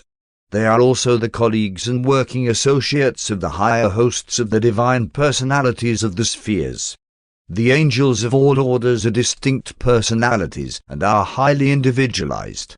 They all have a large capacity for appreciation of the ministrations of the reversion directors. Together with the messenger hosts of space, the ministering spirits enjoy seasons of rest and change. They possess very social natures and have an associative capacity far transcending that of human beings. The ministering spirits of the grand universe are classified as follows: 1. Supernafim. 2. Seconafim. 3. Tertiafim. 4. Omniafim. 5. Seraphim. 6. cherubim and cenobim. 7. Midway creatures. The individual members of the angelic orders are not altogether stationary as to personal status in the universe. Angels of certain orders may become paradise companions for a season. Some become celestial recorders. Others ascend to the ranks of the technical advisors. Certain of the cherubim may aspire to seraphic status and destiny, while evolutionary seraphim can achieve the spiritual levels of the ascending sons of God. The 7 orders of ministering spirits, as revealed, are grouped for presentation in accordance with their functions of greatest importance to ascending creatures. 1. The ministering spirits of the central universe. The 3 orders of supernaphim serve in the Paradise Havener system. Primary or Paradise supernaphim are created by the Infinite Spirit. The secondary and tertiary orders, serving in Havener, are respectively the offspring of the Master Spirits and of the Spirits of the Circuits. 2. The ministering spirits of the superuniverses, the Psychonaphim, the Tertiaphim, and the Omniaphim. Psychonaphim, the children of the reflective spirits, variously serve in the 7 superuniverses. Tertiaphim, of origin in the Infinite Spirit, are eventually dedicated to the liaison service of the Creator Sons and the Ancients of Days. Omniaphim are created concertedly by the Infinite Spirit and the 7 Supreme Executives, and they are the exclusive servants of the latter. The discussion of these 3 orders forms the subject of a succeeding narrative in this series. 3. The ministering spirits of the local universes embrace the seraphim and their assistants, the cherubim. With these offspring of a universe mother spirit mortal ascenders have initial contact. The midway creatures, of nativity on the inhabited worlds, are not really of the angelic orders proper, though often functionally grouped with the ministering spirits. Their story, with an account of the seraphim and cherubim, is presented in those papers dealing with the affairs of your local universe. All orders of the angelic hosts are devoted to the various universe services, and they minister in one way or another to the higher orders of celestial beings. But it is the supernaphim, psychonaphim, and seraphim who, in large numbers, are employed in the furtherance of the ascending scheme of progressive perfection for the children of time. Functioning in the central, super, and local universes, they form that unbroken chain of spirit ministers which has been provided by the Infinite Spirit for the help and guidance of all who seek to attain the Universal Father through the Eternal Son. Supernaphim are limited in spirit polarity regarding only one phase of action, that with the Universal Father. They can work singly except when directly employing the exclusive circuits of the Father. When they are in power reception on the Father's direct ministry, supernaphim must voluntarily associate in pairs to be able to function. Psychonaphim are likewise limited and in addition must work in pairs in order to synchronize with the circuits of the Eternal Son. Seraphim can work singly as discrete and localized personalities, but they are able to in-circuit only when polarized as liaison pairs. When such spirit beings are associated as pairs, the one is spoken of as complemental to the other. Complemental relationships may be transient. They are not necessarily of a permanent nature. These brilliant creatures of light are sustained directly by the intake of the spiritual energy of the primary circuits of the universe. Urantia mortals must obtain light energy through the vegetative incarnation, but the angelic hosts are inserted. They have food that you know not. They also partake of the circulating teachings of the marvelous Trinity Teacher Sons. They have a reception of knowledge and an intake of wisdom much resembling their technique of assimilating the life energies. 2. The mighty supernaphim. The supernaphim are the skilled ministers to all types of beings who sojourn on paradise and in the central universe. These high angels are created in 3 major orders: primary, secondary, and tertiary. Primary supernaphim are the exclusive offspring of the conjoint Creator. They divide their ministry about equally between certain groups of the paradise citizens and the ever-enlarging core of ascendant pilgrims. These angels of the Eternal Isle are highly efficacious in furthering the essential training of both groups of paradise dwellers. They contribute much that is helpful to the mutual understanding of these two unique orders of universe creatures, the one being the highest type of divine and perfect will creature, and the other, the perfected evolution of the lowest type of will creature in all the universe of universes.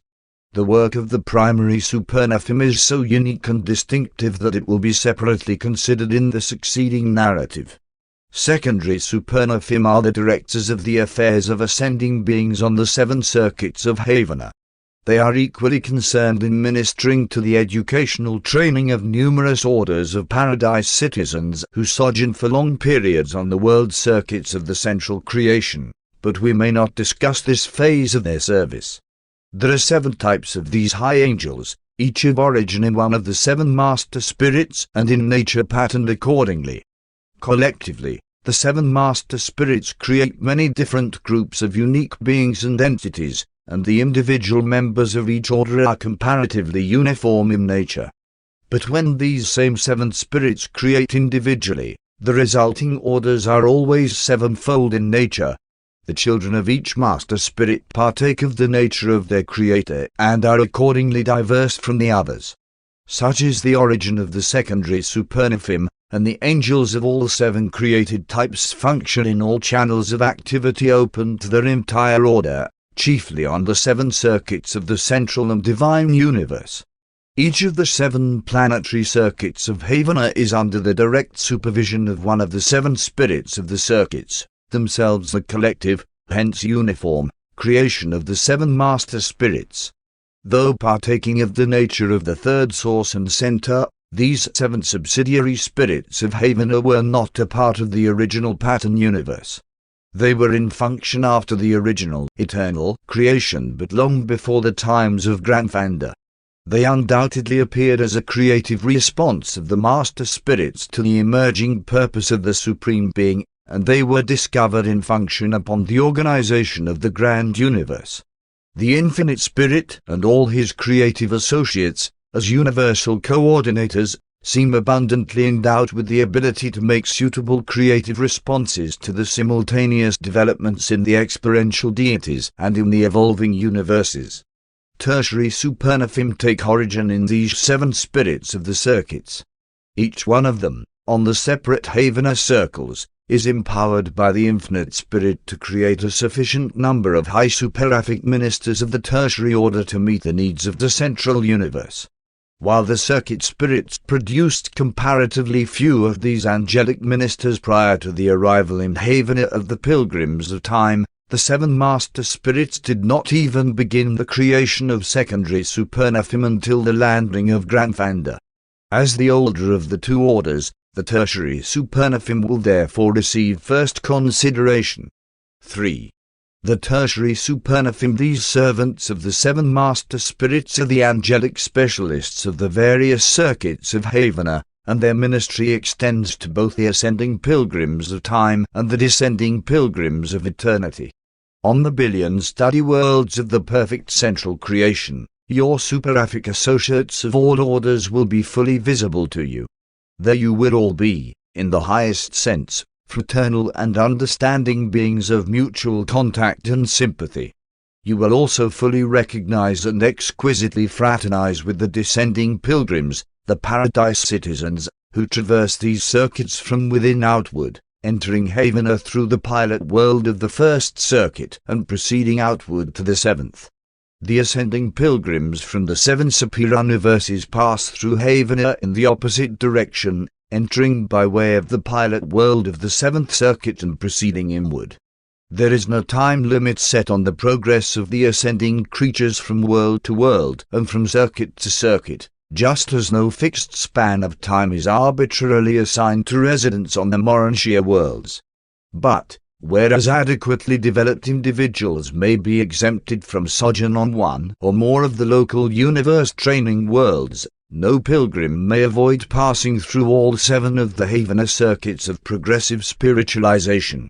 That corps of tertiary Supernafim which is chiefly assigned to the service of the pilgrims of time is classified as follows: 1. The harmony supervisors. It must be apparent that some sort of coordinating influence would be required, even in perfect Havana, to maintain the system and to ensure harmony in all the work of preparing the pilgrims of time for their subsequent paradise achievements. Such is the real mission of the harmony supervisors, to keep everything moving along smoothly and expeditiously. Originating on the first circuit, they serve throughout Havana, and their presence on the circuits means that nothing can possibly go amiss.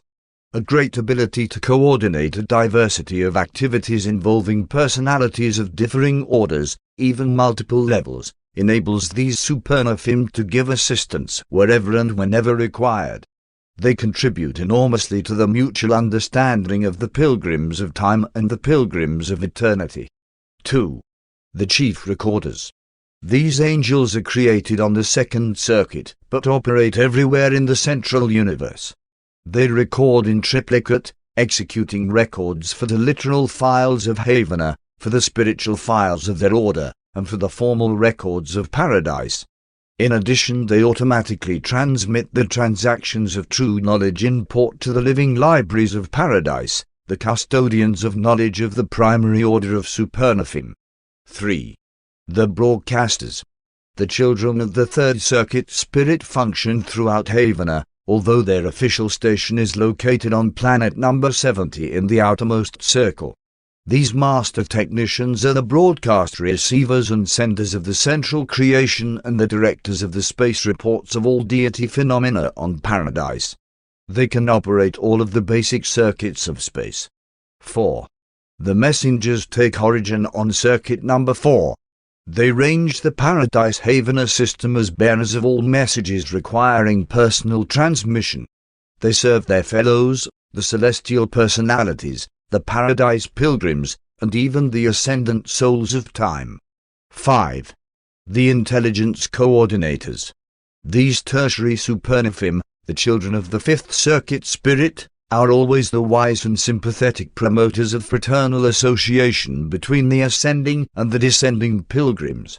They minister to all the inhabitants of Havana, and especially to the ascenders, by keeping them currently informed regarding the affairs of the universe of universes. By virtue of personal contacts with the broadcasters and the reflectors, these living newspapers of Havana are instantly conversant with all information passing over the vast news circuits of the central universe. They secure intelligence by the Havanograph method, which enables them automatically to assimilate as much information in 1 hour of Urantia time as would require 1,000 years for your most rapid telegraphic technique to record. 6. The transport personalities. These beings, of origin on circuit number 6, usually operate from planet number 40 in the outermost circuit.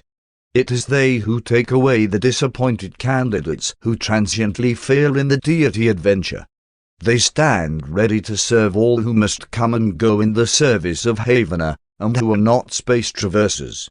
7. The Reserve Corps. The fluctuations in the work with the ascendant beings, the Paradise Pilgrims, and other orders of beings sojourning in Havana, make it necessary to maintain these reserves of supernafim on the pilot world of the seventh circle, where they take origin. They are created without special design and are competent to take up service in the less exacting phases of any of the duties of their superaphic associates of the tertiary order. 4. The secondary supernafim. The secondary supernafim are ministers to the 7 planetary circuits of the central universe. Part are devoted to the service of the pilgrims of time, and 1/2 of the entire order is assigned to the training of the Paradise pilgrims of eternity. These Paradise citizens, in their pilgrimage through the Havana circuits, are also attended by volunteers from the Mortal Finality Corps, an arrangement that has prevailed since the completion of the first Finaliter group. According to their periodic assignment to the Ministry of the Ascending Pilgrims, secondary supernafim work in the following 7 groups. 1.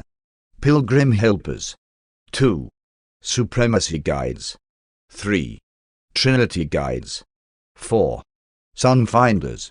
5. Father Guides. 6. Counselors and Advisors. 7. complements of rest. Each of these working groups contains angels of all 7 created types, and the pilgrim of space is always tutored by secondary supernothing of origin in the Master Spirit who presides over that pilgrim's superuniverse of nativity.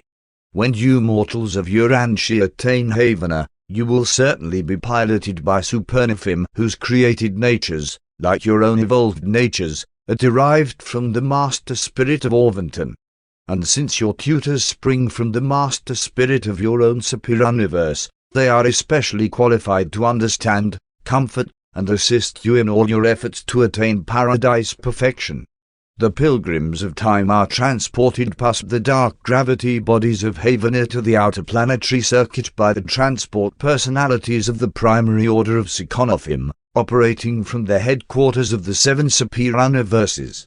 A majority, but not all, of the Seraphim of planetary and local universe service who have been accredited for the Paradise Ascent will part with their mortal associates before the long flight to Havana and will at once begin a long and intense training for supernal assignment, expecting to achieve, as Seraphim, perfection of existence and supremacy of service. And this they do, hoping to rejoin the pilgrims of time, to be reckoned among those who forever follow the course of such mortals as have attained the Universal Father and have received assignment to the undisclosed service of the core of the finality. The pilgrim lands on the receiving planet of Havana, the pilot world of the 7th Circuit, with only one endowment of perfection, perfection of purpose. The Universal Father has decreed, "Be you perfect, even as one am perfect." That is the astounding invitation command broadcast to the finite children of the worlds of space.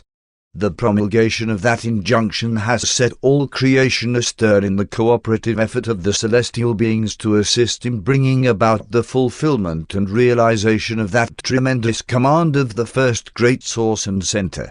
When, through and by the ministry of all the helper hosts of the universal scheme of survival, you are finally deposited on the receiving world of Havana, you arrive with only one sort of perfection, perfection of purpose.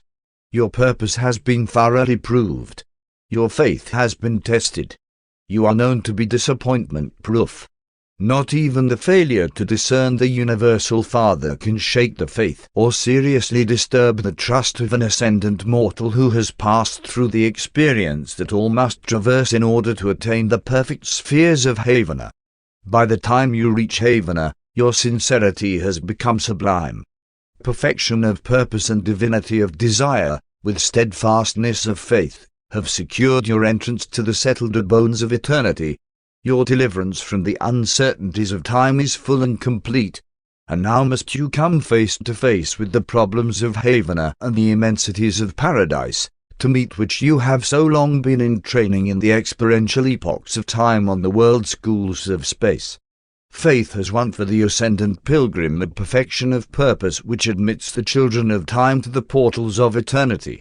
Now must the pilgrim helpers begin the work of developing that perfection of understanding and the technique of comprehension which are so indispensable to paradise perfection of personality. Ability to comprehend is the mortal passport to paradise. Willingness to believe is the key to Havana. The acceptance of sonship, cooperation with the indwelling adjuster, is the price of evolutionary survival. 5.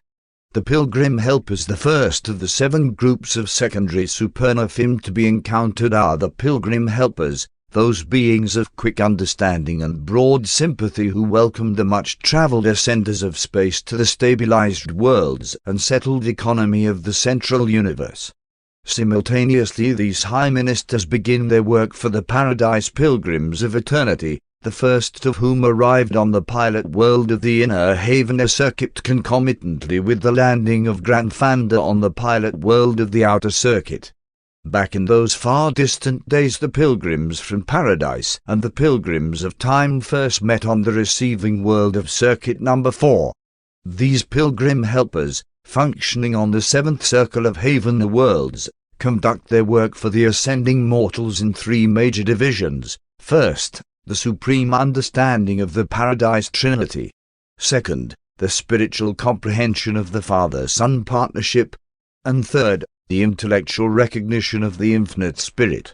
Each of these phases of instruction is divided into 7 branches of 12 minor divisions of 70 subsidiary groups, and each of these 70 subsidiary groupings of instruction is presented in 1,000 classifications. More detailed instruction is provided on subsequent circles, but an outline of every paradise requirement is taught by the pilgrim helpers. That, then, is the primary or elementary course which confronts the faith-tested and much-travelled pilgrims of space. But long before reaching Havana, these ascendant children of time have learned to feast upon uncertainty, to fatten upon disappointment, to enthuse over apparent defeat, to invigorate in the presence of difficulties, to exhibit indomitable courage in the face of immensity, and to exercise unconquerable faith when confronted with the challenge of the inexplicable. Long since, the battle cry of these pilgrims became, in liaison with God, nothing, absolutely nothing, is impossible. There is a definite requirement of the pilgrims of time on each of the Havana circles, and while every pilgrim continues under the tutelage of Supernafin by nature adapted to helping that particular type of ascendant creature, the course that must be mastered is fairly uniform for all ascenders who reach the central universe. This course of achievement is quantitative, qualitative, and experiential, intellectual, spiritual, and supreme. Time is of little consequence on the Havana circles. In a limited manner it enters into the possibilities of advancement, but achievement is the final and supreme test.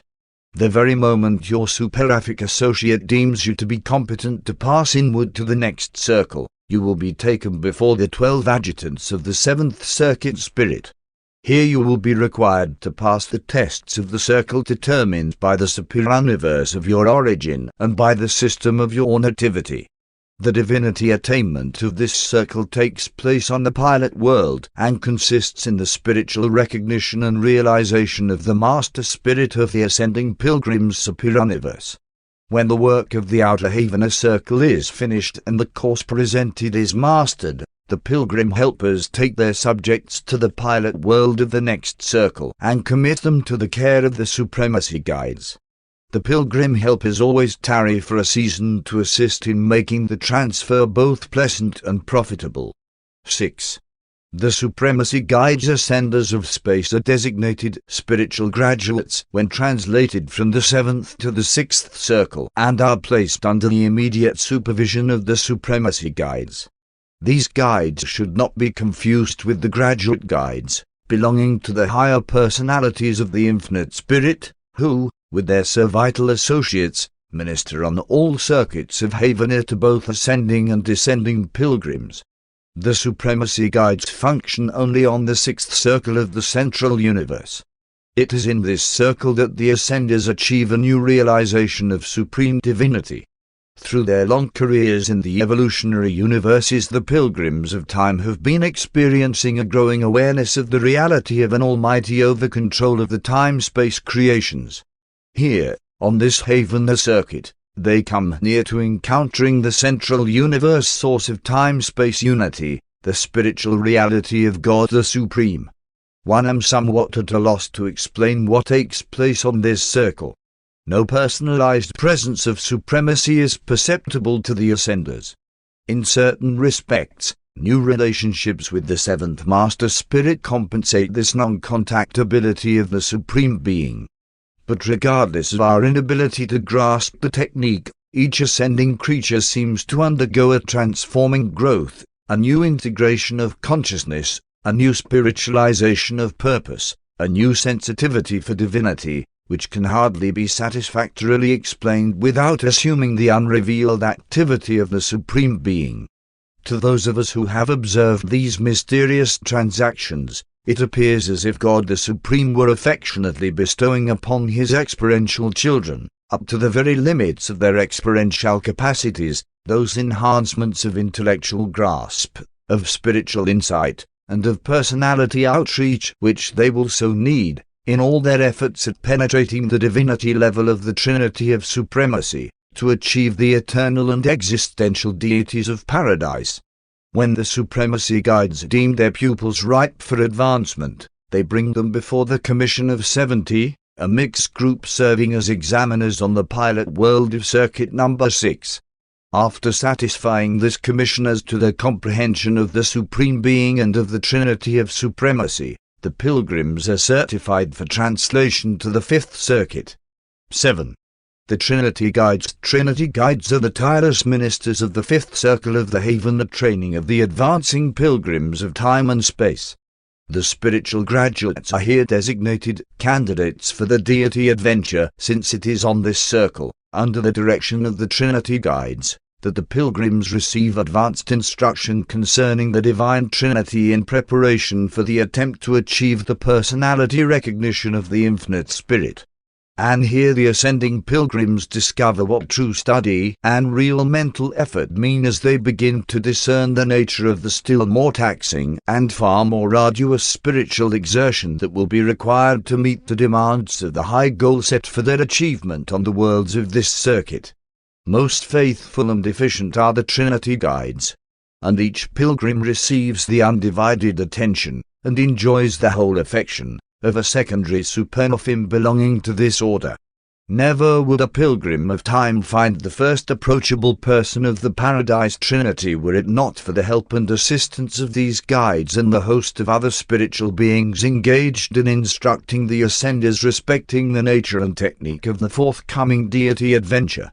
After the completion of the course of training on this circuit, the Trinity Guides take their pupils to its pilot world and present them before one of the many triune commissions functioning as examiners and certifiers of candidates for the deity adventure. These commissions consist of one fellow of the fine lighters, one of the directors of conduct of the order of primary supernophim, and either a solitary messenger of space or a trinitized son of paradise.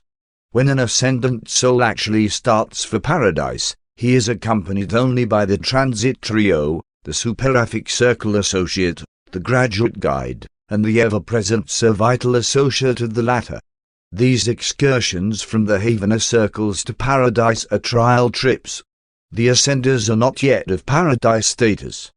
They do not achieve residential status on paradise until they have passed through the terminal rest of time subsequent to the attainment of the Universal Father and the final clearance of the Havener circuits.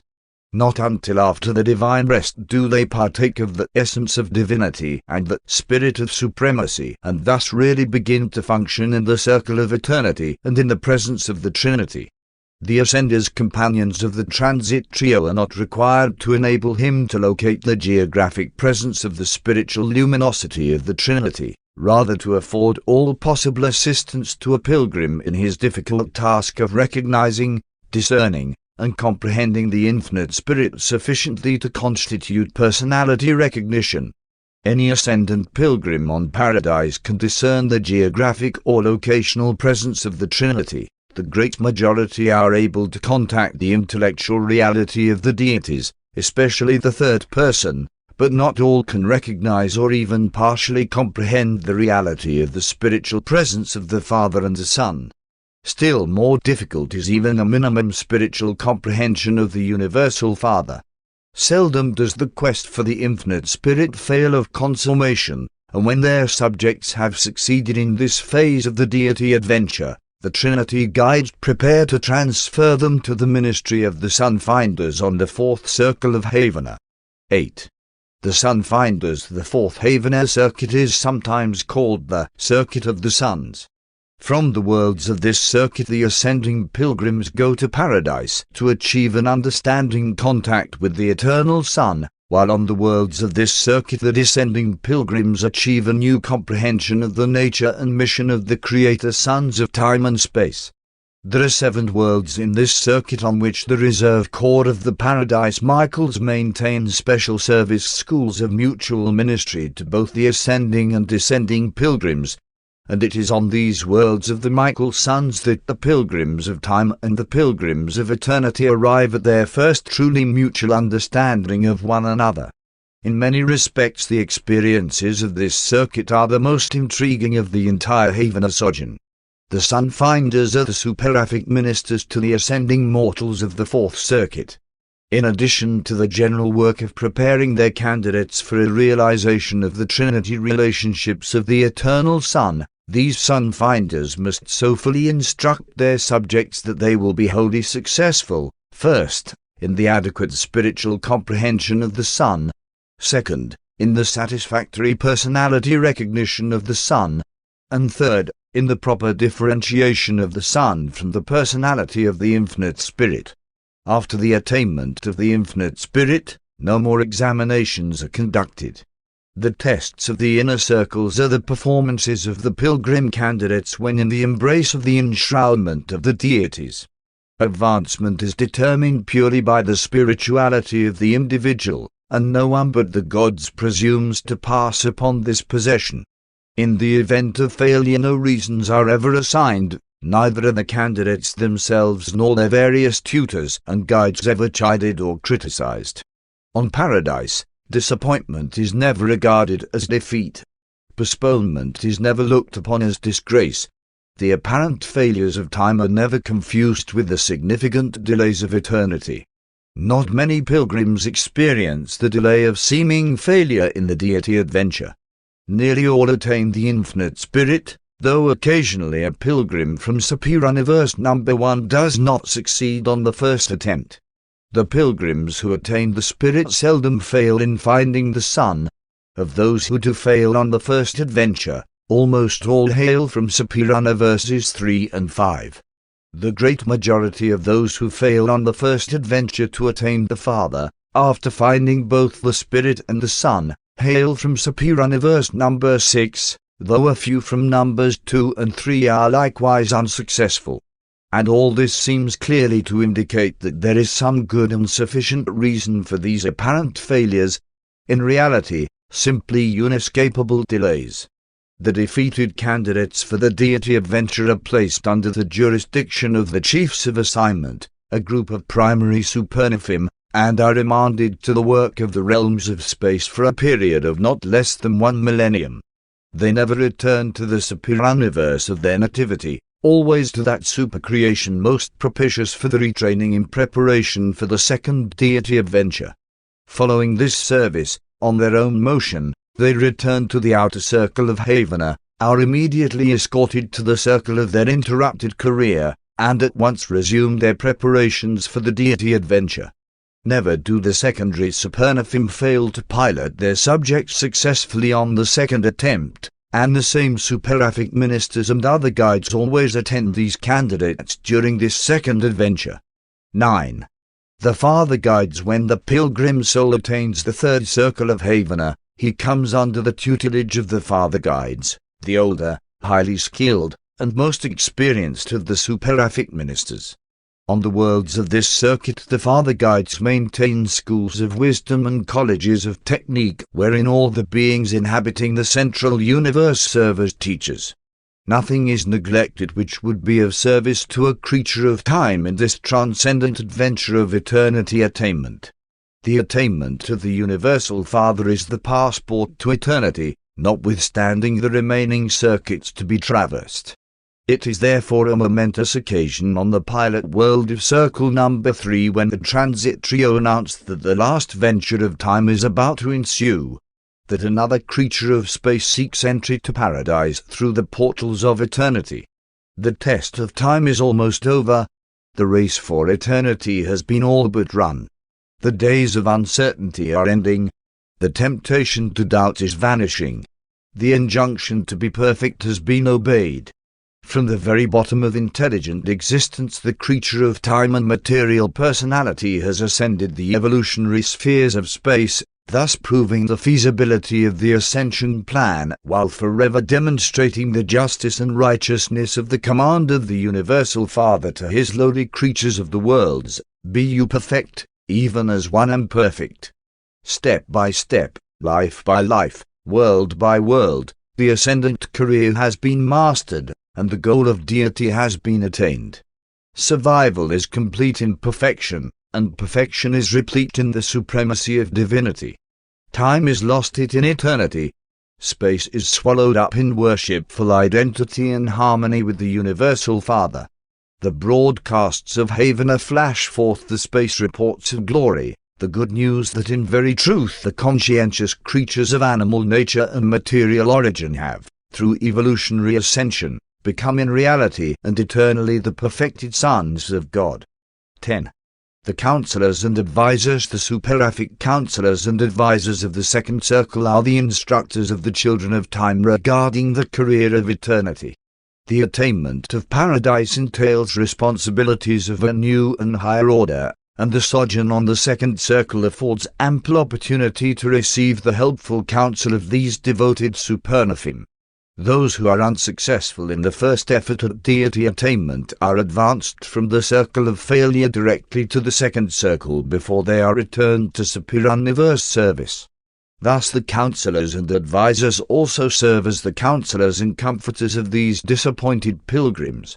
They have just encountered their greatest disappointment, in no way differing from the long list of such experiences whereon they climbed, as on a ladder, from chaos to glory, except in its magnitude. These are they who have drained the experiential cup to its dregs, and one have observed that they temporarily return to the services of the superuniverses as the highest type of loving ministrators to the children of time and temporal disappointments. After a long sojourn on circuit number 2, the subjects of disappointment are examined by the councils of perfection sitting on the pilot world of this circle, and are certified as having passed the Havana test. And this, so far as non-spiritual status is concerned, grants them the same standing in the universes of time as if they had actually succeeded in the deity adventure. The spirit of such candidates was wholly acceptable. Their failure was inherent in some phase of the technique of approach or in some part of their experiential background. They are then taken by the counselors of the circle before the chiefs of assignment on paradise and are remanded to the service of time on the worlds of space, and they go with joy and gladness to the tasks of former days and ages. In another day they will return to the circle of their greatest disappointment and attempt anew the deity adventure. For the successful pilgrims on the second circuit, the stimulus of evolutionary uncertainty is over, but the adventure of the eternal assignment has not yet begun. And while the sojourn on this circle is wholly pleasurable and highly profitable, it lacks some of the anticipative enthusiasm of the former circles. Many are the pilgrims who, at such a time, look back upon the long struggle with a joyous envy, really wishing they might somehow go back to the worlds of time and begin it all over again, just as you mortals, in approaching advanced age, sometimes look back over the struggles of youth and early life and truly wish you might live your lives over once again. But the traversal of the innermost circle lies just ahead, and soon thereafter the last transit sleep will terminate, and the new adventure of the eternal career will begin. The counselors and advisors on the second circle begin the preparation of their subjects for this great and final rest, the inevitable sleep which ever intervenes between the epochal stages of the ascendant career. When those ascendant pilgrims who have attained the universal Father complete the second circle experience, their ever-attendant graduate guides issue the order admitting them to the final circle. These guides personally pilot their subjects to the inner circle and there place them in the custody of the complements of rest, the last of those orders of secondary supernaphim assigned to the ministry of the pilgrims of time on the world circuits of Havana. 11. The complements of rest. Much of an ascender's time on the last circuit is devoted to a continuation of the study of the impending problems of paradise residence. A vast and diverse host of beings, the majority unrevealed, are permanent and transient residents of this inner ring of Havana worlds. And the commingling of these manifold types provides the superific complements of rest with the rich situational environment which they effectively utilize in furthering the education of the ascending pilgrims, especially with regard to the problems of adjustment to the many groups of beings soon to be encountered on paradise. Among those who dwell on this inner circuit are the creature Trinitized sons. The primary and the secondary supernaphim are the general custodians of the conjoint core of these sons, including the trinitized offspring of the mortal finalizers and similar progeny of the paradise citizens. Certain of these sons are Trinity embraced and commissioned in the super-governments, others are variously assigned, but the great majority are being gathered together in the conjoint core on the perfect worlds of the inner Havener circuit. Here, under the supervision of the Supernifim, they are being prepared for some future work by a special and unnamed corps of high paradise citizens who were, prior to the times of Grandfanda, first executive assistants to the Eternals of Days. There are many reasons for conjecturing that these two unique groups of Trinitized beings are going to work together in the remote future, not the least of which is their common destiny in the reserves of the Paradise Corps of Trinitized Fine Lighters. On this innermost circuit, both the ascending and the descending pilgrims fraternize with each other and with the creature Trinitized sons.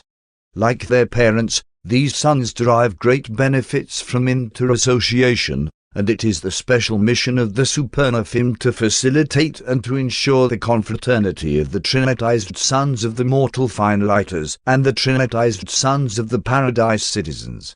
The superific complements of rest are not so much concerned with their training as with promoting their understanding association with diverse groups. Mortals have received the paradise command, "Be you perfect, even as your paradise Father is perfect." To these Trinitized sons of the conjoint core the supervising Supernifim never ceased to proclaim, "Be you understanding of your ascendant brethren, even as the paradise Creator sons know and love them." The mortal creature must find God. The Creator Son never stops until he finds man, the lowest will creature. Beyond doubt, the Creator sons and their mortal children are preparing for some future and unknown universe service. Both traverse the gamut of the experiential universe and so are educated and trained for their eternal mission. Throughout the universes there is occurring this unique blending of the human and the divine, the commingling of creature and creator. Unthinking mortals have referred to the manifestation of divine mercy and tenderness, especially towards the weak and in behalf of the needy, as indicative of an anthropomorphic God. What a mistake! Rather should such manifestations of mercy and forbearance by human beings be taken as evidence that mortal man is indwelt by the Spirit of the living God, that the creature is, after all, divinity motivated. Near the end of the first circle sojourn the ascending pilgrims first meet the instigators of rest of the primary order of Supernifim. These are the angels of paradise coming out to greet those who stand at the threshold of eternity and to complete their preparation for the transition slumber of the last resurrection. You are not really a child of paradise until you have traversed the inner circle and have experienced the resurrection of eternity from the terminal sleep of time. The perfected pilgrims begin this rest, go to sleep, on the first circle of Havener, but they awaken on the shores of paradise. Of all who ascend to the eternal isle, only those who thus arrive are the children of eternity. The others go as visitors, as guests without residential status. And now, at the culmination of the Havener career, as you mortals go to sleep on the pilot world of the inner circuit, you go not alone to your rest as you did on the worlds of your origin when you closed your eyes in the natural sleep of mortal death, nor as you did when you entered the long transit trance preparatory for the journey to Havener. Now, as you prepare for the attainment rest, there moves over by your side your long-time associate of the first circle, the majestic complement of rest, who prepares to enter the rest as one with you, as the pledge of Havener that your transition is complete, and that you await only the final touches of perfection. Your first transition was indeed death, the second an ideal sleep, and now the third metamorphosis is the true rest, the relaxation of the ages. Presented by a perfecter of wisdom from Uversa. Paper 27 Ministry of the Primary Supernifim. Primary Supernifim are the supernal servants of the deities on the eternal Isle of Paradise.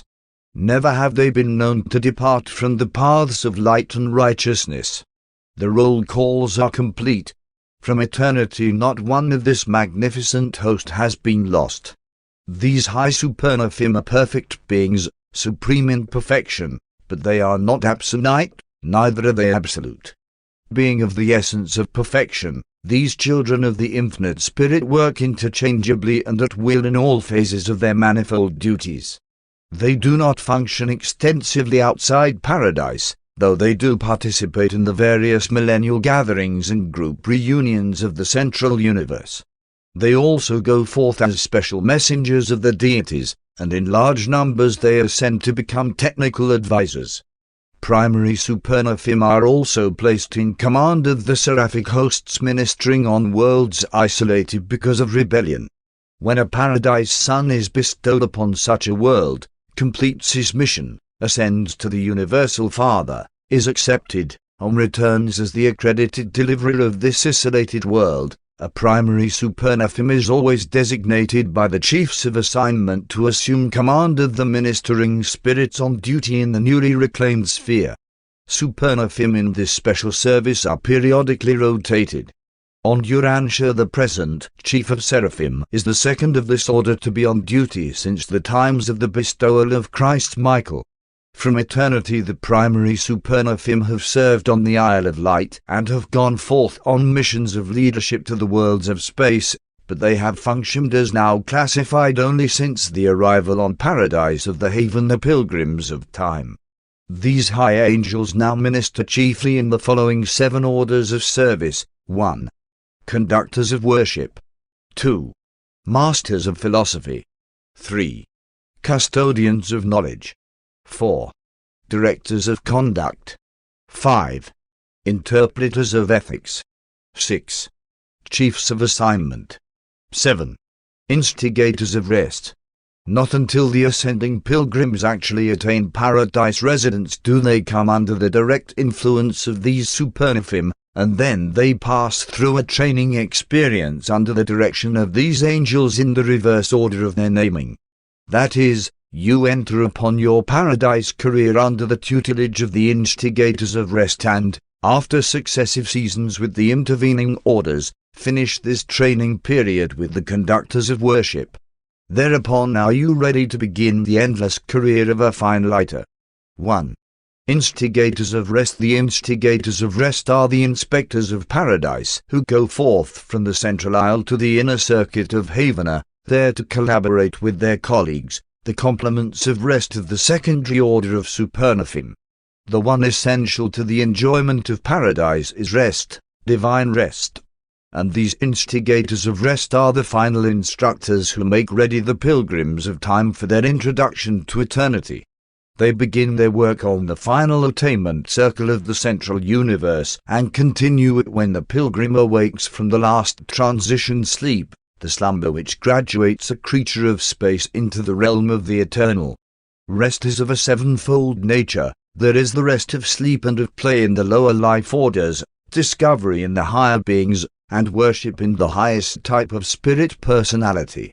There is also the normal rest of energy intake, the recharging of beings with physical or with spiritual energy. And then there is the transit sleep, the unconscious slumber when unseraphimed, when in passage from one sphere to another. Entirely different from all of these is the deep sleep of metamorphosis, the transition rest from one stage of being to another, from one life to another, from one state of existence to another, the sleep which ever attends transition from actual universe status in contrast to evolution through various stages of any one status. But the last metamorphic sleep is something more than those previous transition slumbers which have marked the successive status attainments of the ascendant career.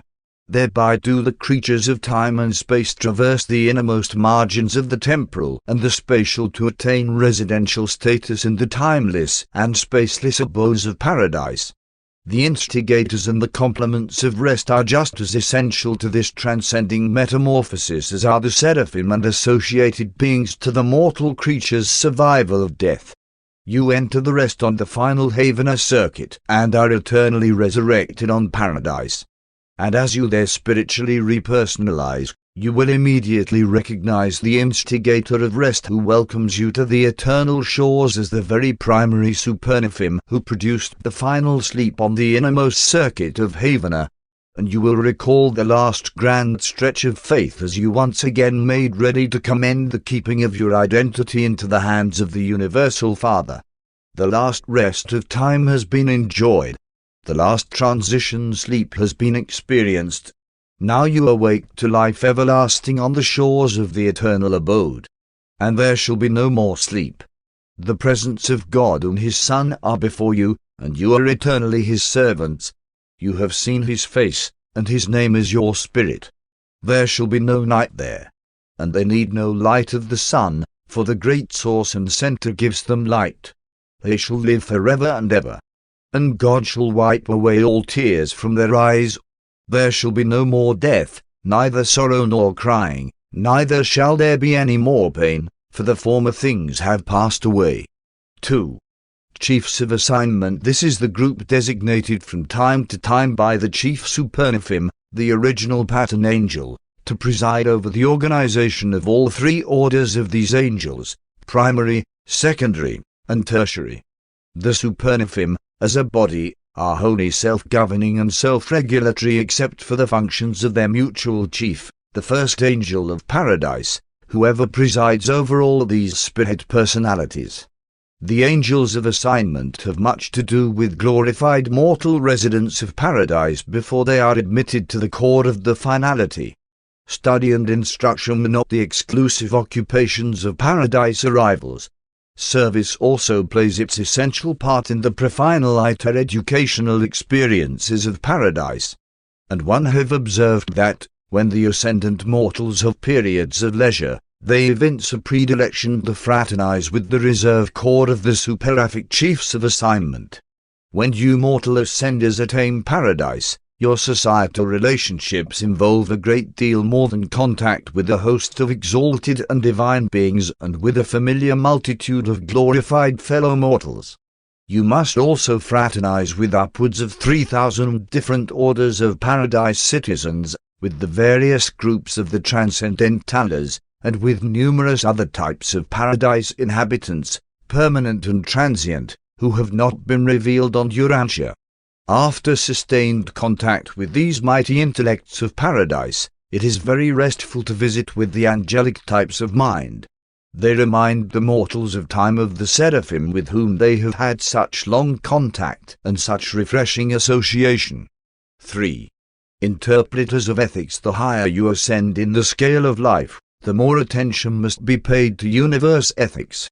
Ethical awareness is simply the recognition by any individual of the rights inherent in the existence of any and all other individuals.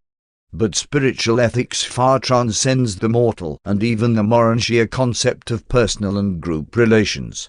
Ethics has been duly taught and adequately learned by the pilgrims of time in their long ascent to the glories of paradise.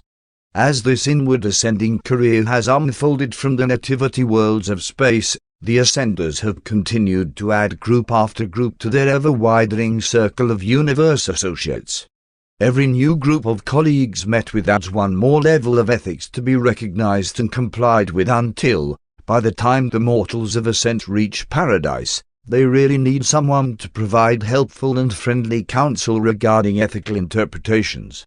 They do not need to be taught ethics, but they do need to have what they have so laboriously learned properly interpreted to them as they are brought face to face with the extraordinary task of contacting with so much that is new.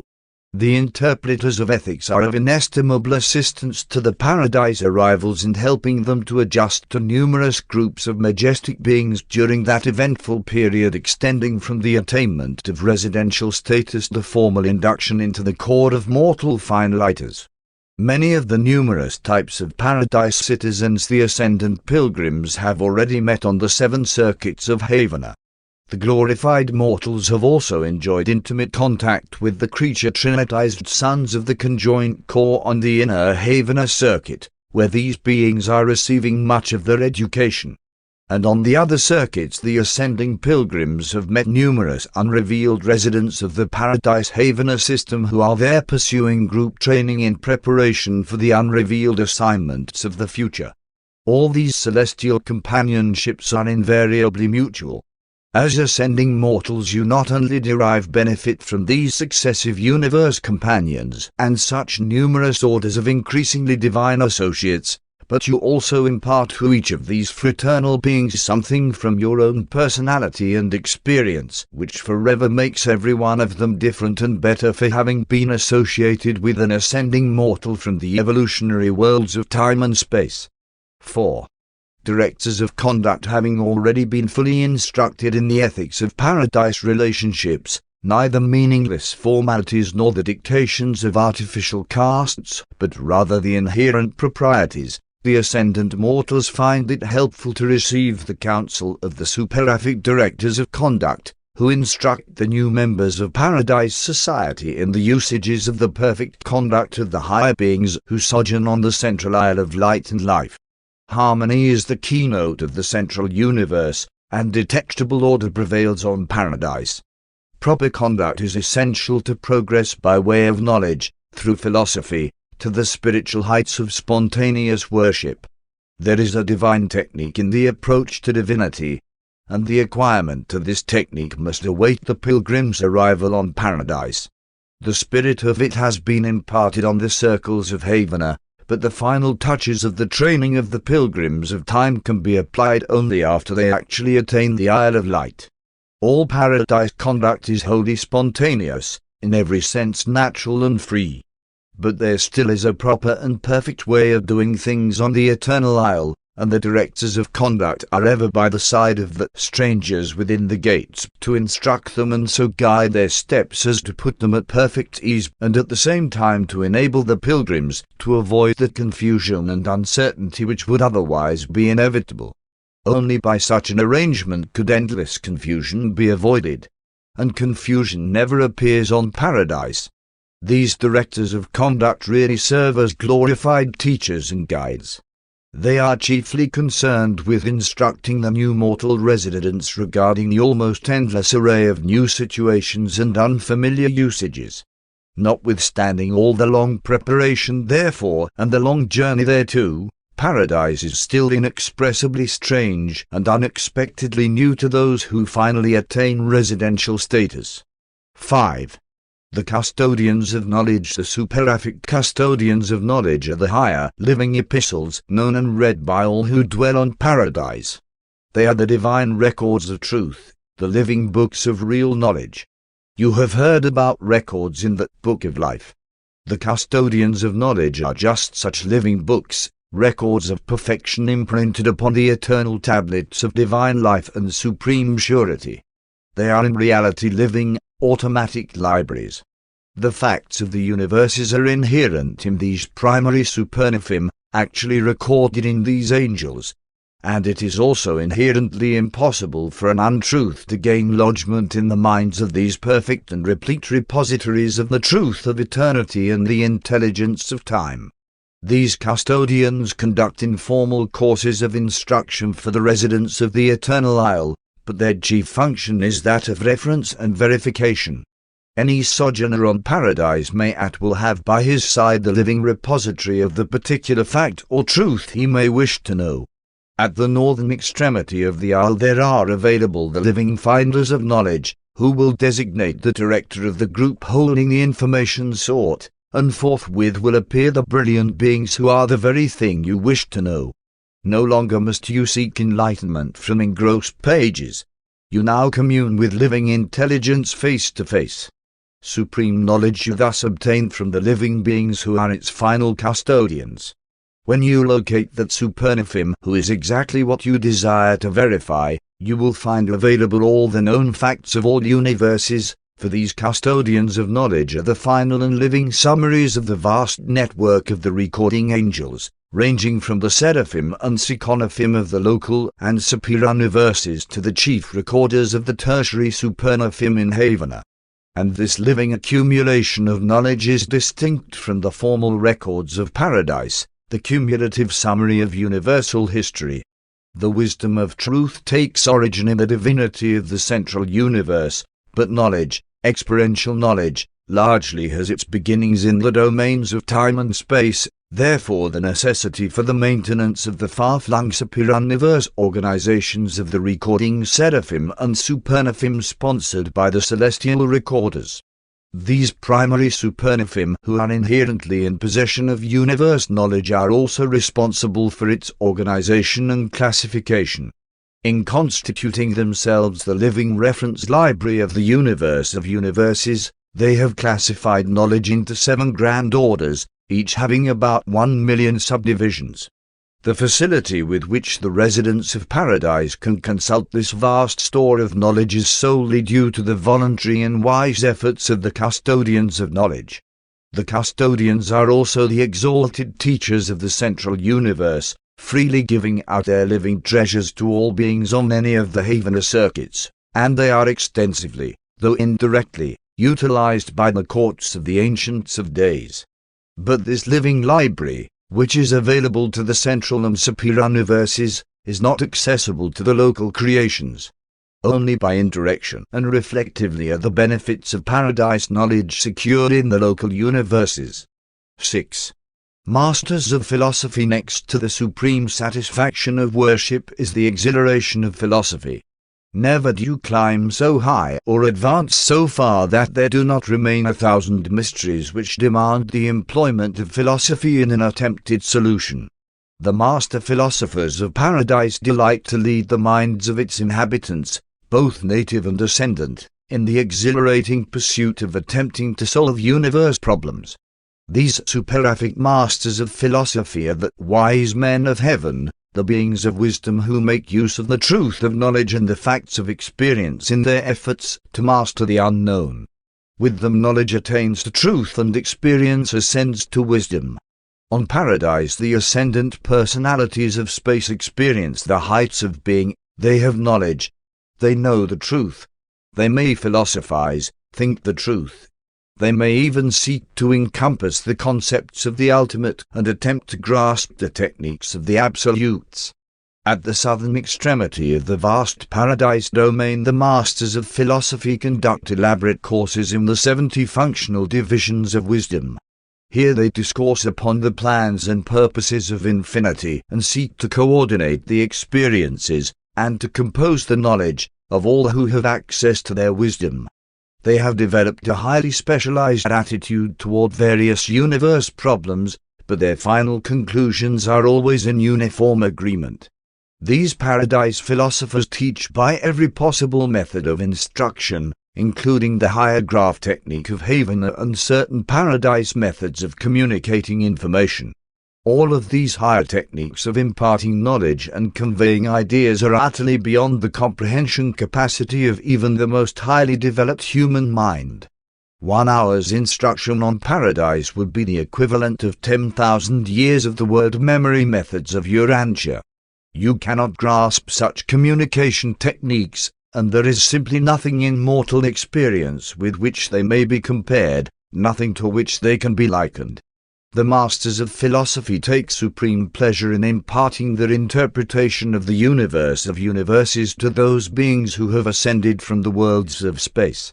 And while philosophy can never be as settled in its conclusions as the facts of knowledge and the truths of experience, yet, when you have listened to these primary supernaphim discourse upon the unsolved problems of eternity and the performances of the absolutes, you will feel a certain and lasting satisfaction concerning these unmastered questions.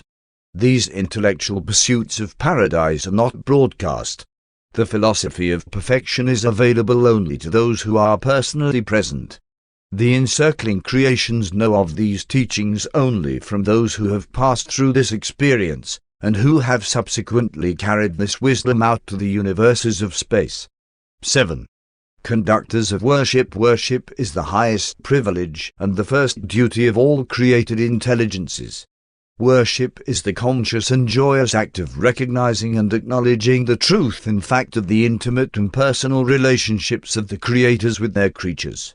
The quality of worship is determined by the depth of creature perception, and as the knowledge of the infinite character of the gods progresses, the act of worship becomes increasingly all-encompassing until it eventually attains the glory of the highest experiential delight and the most exquisite pleasure known to created beings.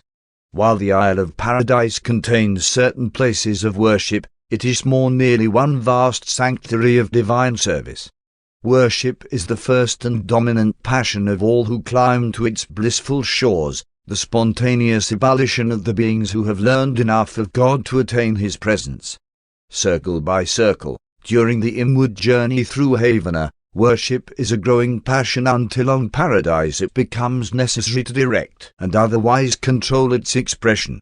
The periodic, spontaneous, group, and other special outbursts of supreme adoration and spiritual praise enjoyed on Paradise are conducted under the leadership of a special corps of primary supernaphim. Under the direction of these conductors of worship, such homage achieves the creature goal of supreme pleasure and attains the heights of the perfection of sublime self-expression and personal enjoyment. All primary supernaphim crave to be conductors of worship, and all ascendant beings would enjoy forever remaining in the attitude of worship did not the chiefs of assignment periodically disperse these assemblages. But no ascendant being is ever required to enter upon the assignments of eternal service until he has attained full satisfaction in worship. It is the task of the conductors of worship so to teach the ascendant creatures how to worship that they may be enabled to gain this satisfaction of self-expression and at the same time be able to give attention to the essential activities of the Paradise regime. Without improvement in the technique of worship, it would require hundreds of years for the average mortal who reaches Paradise to give full and satisfactory expression to his emotions of intelligent appreciation and ascendant gratitude. The conductors of worship open up new and hitherto unknown avenues of expression so that these wonderful children of the womb of space and the travail of time are enabled to gain the full satisfactions of worship in much less time. All the arts of all the beings of the entire universe which are capable of intensifying and exalting the abilities of self-expression and the conveyance of appreciation, are employed to their highest capacity in the worship of the Paradise deities. Worship is the highest joy of Paradise existence. It is the refreshing play of Paradise. What play does for your jaded minds on earth, worship will do for your perfected souls on Paradise. The mode of worship on Paradise is utterly beyond mortal comprehension, but the spirit of it you can begin to appreciate even down here on Urantia, for the spirits of the gods even now indwell you, hover over you, and inspire you to true worship. There are appointed times and places for worship on Paradise, but these are not adequate to accommodate the ever-increasing overflow of the spiritual emotions of the growing intelligence and expanding divinity recognition of the brilliant beings of experiential ascension to the eternal isle. Never since the times of Grandfande have the supernaphim been able fully to accommodate the spirit of worship on Paradise. Always is there an excess of worshipfulness as gauged by the preparation therefore. And this is because personalities of inherent perfection never can fully appreciate the tremendous reactions of the spiritual emotions of beings who have slowly and laboriously made their way upward to Paradise glory from the depths of the spiritual darkness of the lower worlds of time and space. When such angels and mortals of time attain the presence of the powers of Paradise, there occurs the expression of the accumulated emotions of the ages, a spectacle astounding to the angels of Paradise and productive of the supreme joy of divine satisfaction in the Paradise deities. Sometimes all Paradise becomes engulfed in a dominating tide of spiritual and worshipful expression. Often the conductors of worship cannot control such phenomena until the appearance of the threefold fluctuation of the light of the deity abode, signifying that the divine heart of the gods has been fully and completely satisfied by the sincere worship of the residents of Paradise, the perfect citizens of glory and the ascendant creatures of time. What a triumph of technique! What a fruition of the eternal plan and purpose of the gods that the intelligent love of the creature child should give full satisfaction to the infinite love of the Creator, Father. After the attainment of the supreme satisfaction of the fullness of worship, you are qualified for admission to the court of the finality. The ascendant career is well nigh finished, and the seventh Jubilee prepares for celebration. The first Jubilee marked the mortal agreement with the thought adjuster when the purpose to survive was sealed. The second was the awakening in the Urantia life. The third was the fusion with the thought adjuster. The fourth was the awakening in Havana. The fifth celebrated the finding of the Universal Father. And the sixth Jubilee was the occasion of the Paradise awakening from the final transit slumber of time. The seventh Jubilee marks entrance into the mortal final core and the beginning of the eternity service. The attainment of the seventh stage of spirit realization by a final iter will probably signalize the celebration of the first of the Jubilees of eternity. And thus ends the story of the Paradise Supernaphim, the highest order of all the ministering spirits, those beings who, as a universal class, ever attend you from the world of your origin until you are finally bidden farewell by the conductors of worship as you take the Trinity oath of eternity and are mustered into the mortal core of the finality. The endless service of the Paradise Trinity is about to begin. And now the final iter is face to face with the challenge of God the Ultimate, presented by a perfecter of wisdom from Uversa. Paper 28. Ministering spirits of the superuniverses. As the supernaphim are the angelic hosts of the central universe and the seraphim of the local universes, so are the psychonaphim the ministering spirits of the superuniverses. In degree of divinity and in potential of supremacy, however, these children of the reflective spirits are much more like supernaphim than seraphim. They serve not alone in the supercreations, and both numerous and intriguing are the transactions sponsored by their unrevealed associates. As presented in these narratives, the ministering spirits of the superuniverses embrace the following three orders: 1. The psychonaphim. 2. The tertiaphim. 3. The omniaphim. Since the latter two orders are not so directly concerned with the ascendant scheme of mortal progression, they will be briefly discussed prior to the more extended consideration of psychonaphim. Technically, neither tertiaphim nor omniaphim are ministering spirits of the superuniverses, though both serve as spirit ministers in these domains. 1. The tertiaphim. These high angels are of record on the superuniverse headquarters, and despite service in the local creations, technically they are residents of these superuniverse capitals inasmuch as they are not native to the local universes. Tertiaphim are children of the infinite spirit and are personalized on Paradise in groups of 1,000. These supernal beings of divine originality and near supreme versatility are the gift of the infinite spirit to the creator sons of God. When a Michael son is detached from the parental regime of Paradise and is made ready to go forth on the universe adventure of space, the infinite spirit is delivered of a group of 1,000 of these companion spirits. And these majestic tertiaphim accompany this creator son when he embarks upon the adventure of universe organization. Throughout the early times of universe building, these 1,000 tertiaphim are the only personal staff of a creator son. They acquire a mighty experience as son assistants during these stirring ages of universe assembling and other astronomical manipulations. They serve by the side of the creator sun until the day of the personalization of the bright and morning star, the firstborn of a local universe. Thereupon the formal resignations of the tertiaphim are tendered and accepted.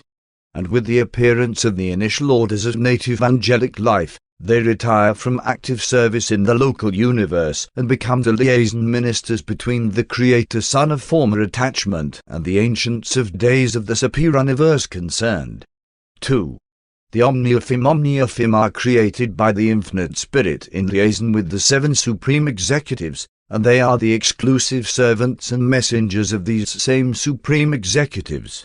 Omniaphim are of grand universe assignment, and in Orvington their corps maintains headquarters in the northerly parts of Uversa, where they reside as a special courtesy colony.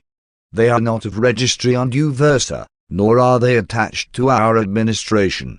Neither are they directly concerned with the ascendant scheme of mortal progression.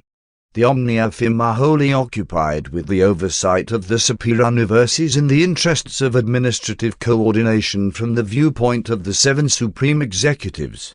Our colony of omniaphim on Uversa receives instructions from, and makes reports to, only the supreme executive of Orvington, situated on conjoint executive sphere number 7 in the outer ring of paradise satellites.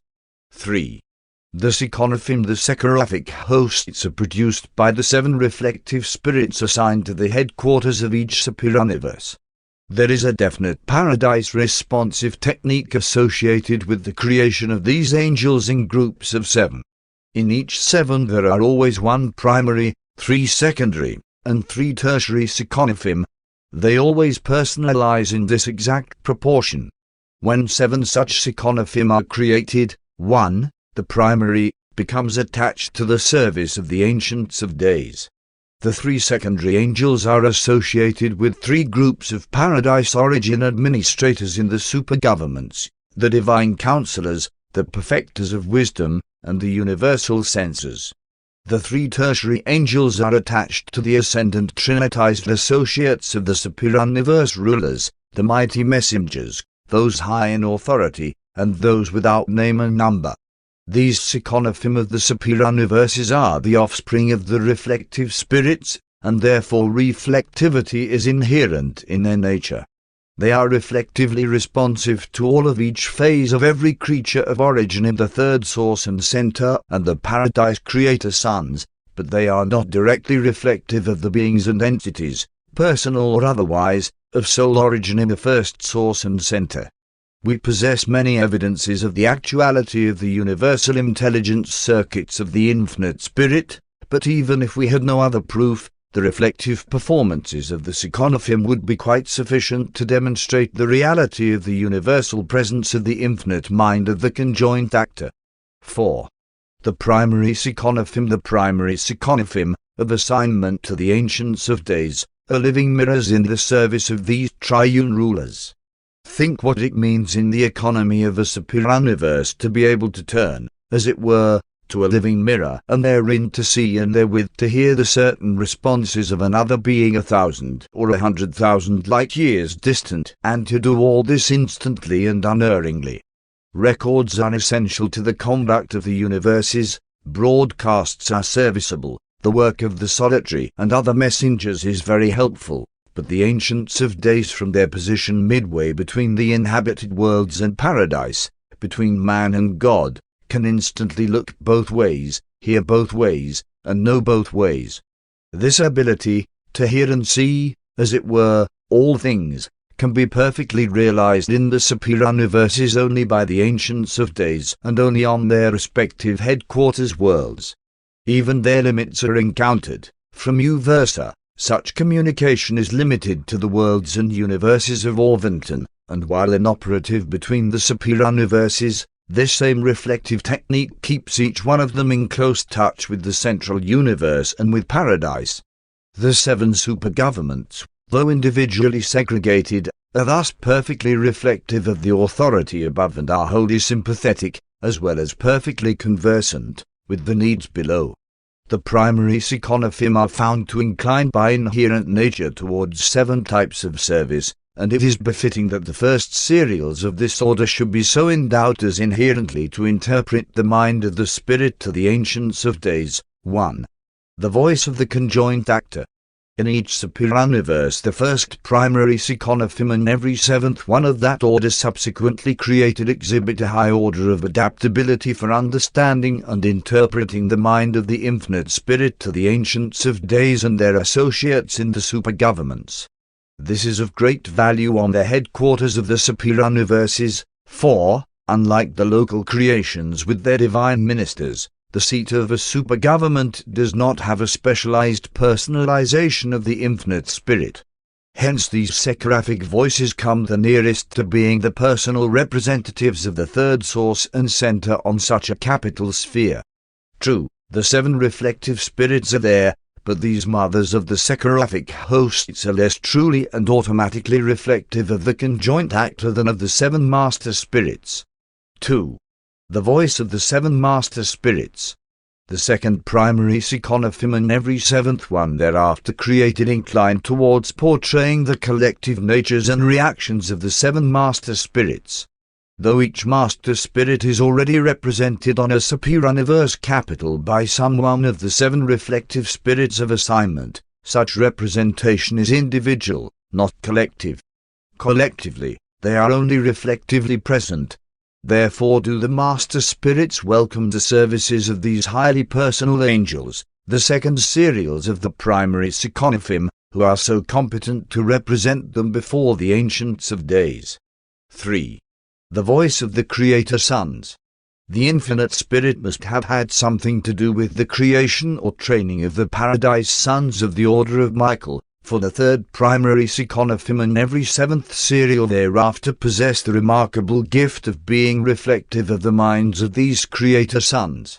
If the Ancients of Days would like to know, really know, the attitude of Michael of Nibadan regarding some matter under consideration, they do not have to call him on the lines of space. They need only call for the Chief of Nibadan Voices, who, upon request, will present the Michael Psychonophim of record, and right then and there the Ancients of Days will perceive the voice of the Master Son of Nibadan. No other order of sonship is thus reflectable, and no other order of angel can thus function.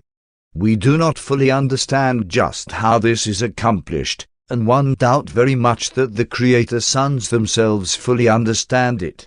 But of a certainty we know it works, and that it unfailingly works acceptably we also know, for in all their history of Uverso the seraphic voices have never erred in their presentations. You are here beginning to see something of the manner in which divinity encompasses the space of time and masters the time of space. You are here obtaining one of your first fleeting glimpses of the technique of the eternity cycle, divergent for the moment to assist the children of time in their tasks of mastering the difficult handicaps of space. And these phenomena are additional to the established universe technique of the reflective spirits. Though apparently deprived of the personal presence of the Master Spirits above and of the Creator Sons below, the Ancients of Days have at their command living beings attuned to cosmic mechanisms of reflective perfection and ultimate precision, whereby they may enjoy the reflective presence of all those exalted beings whose personal presence is denied them.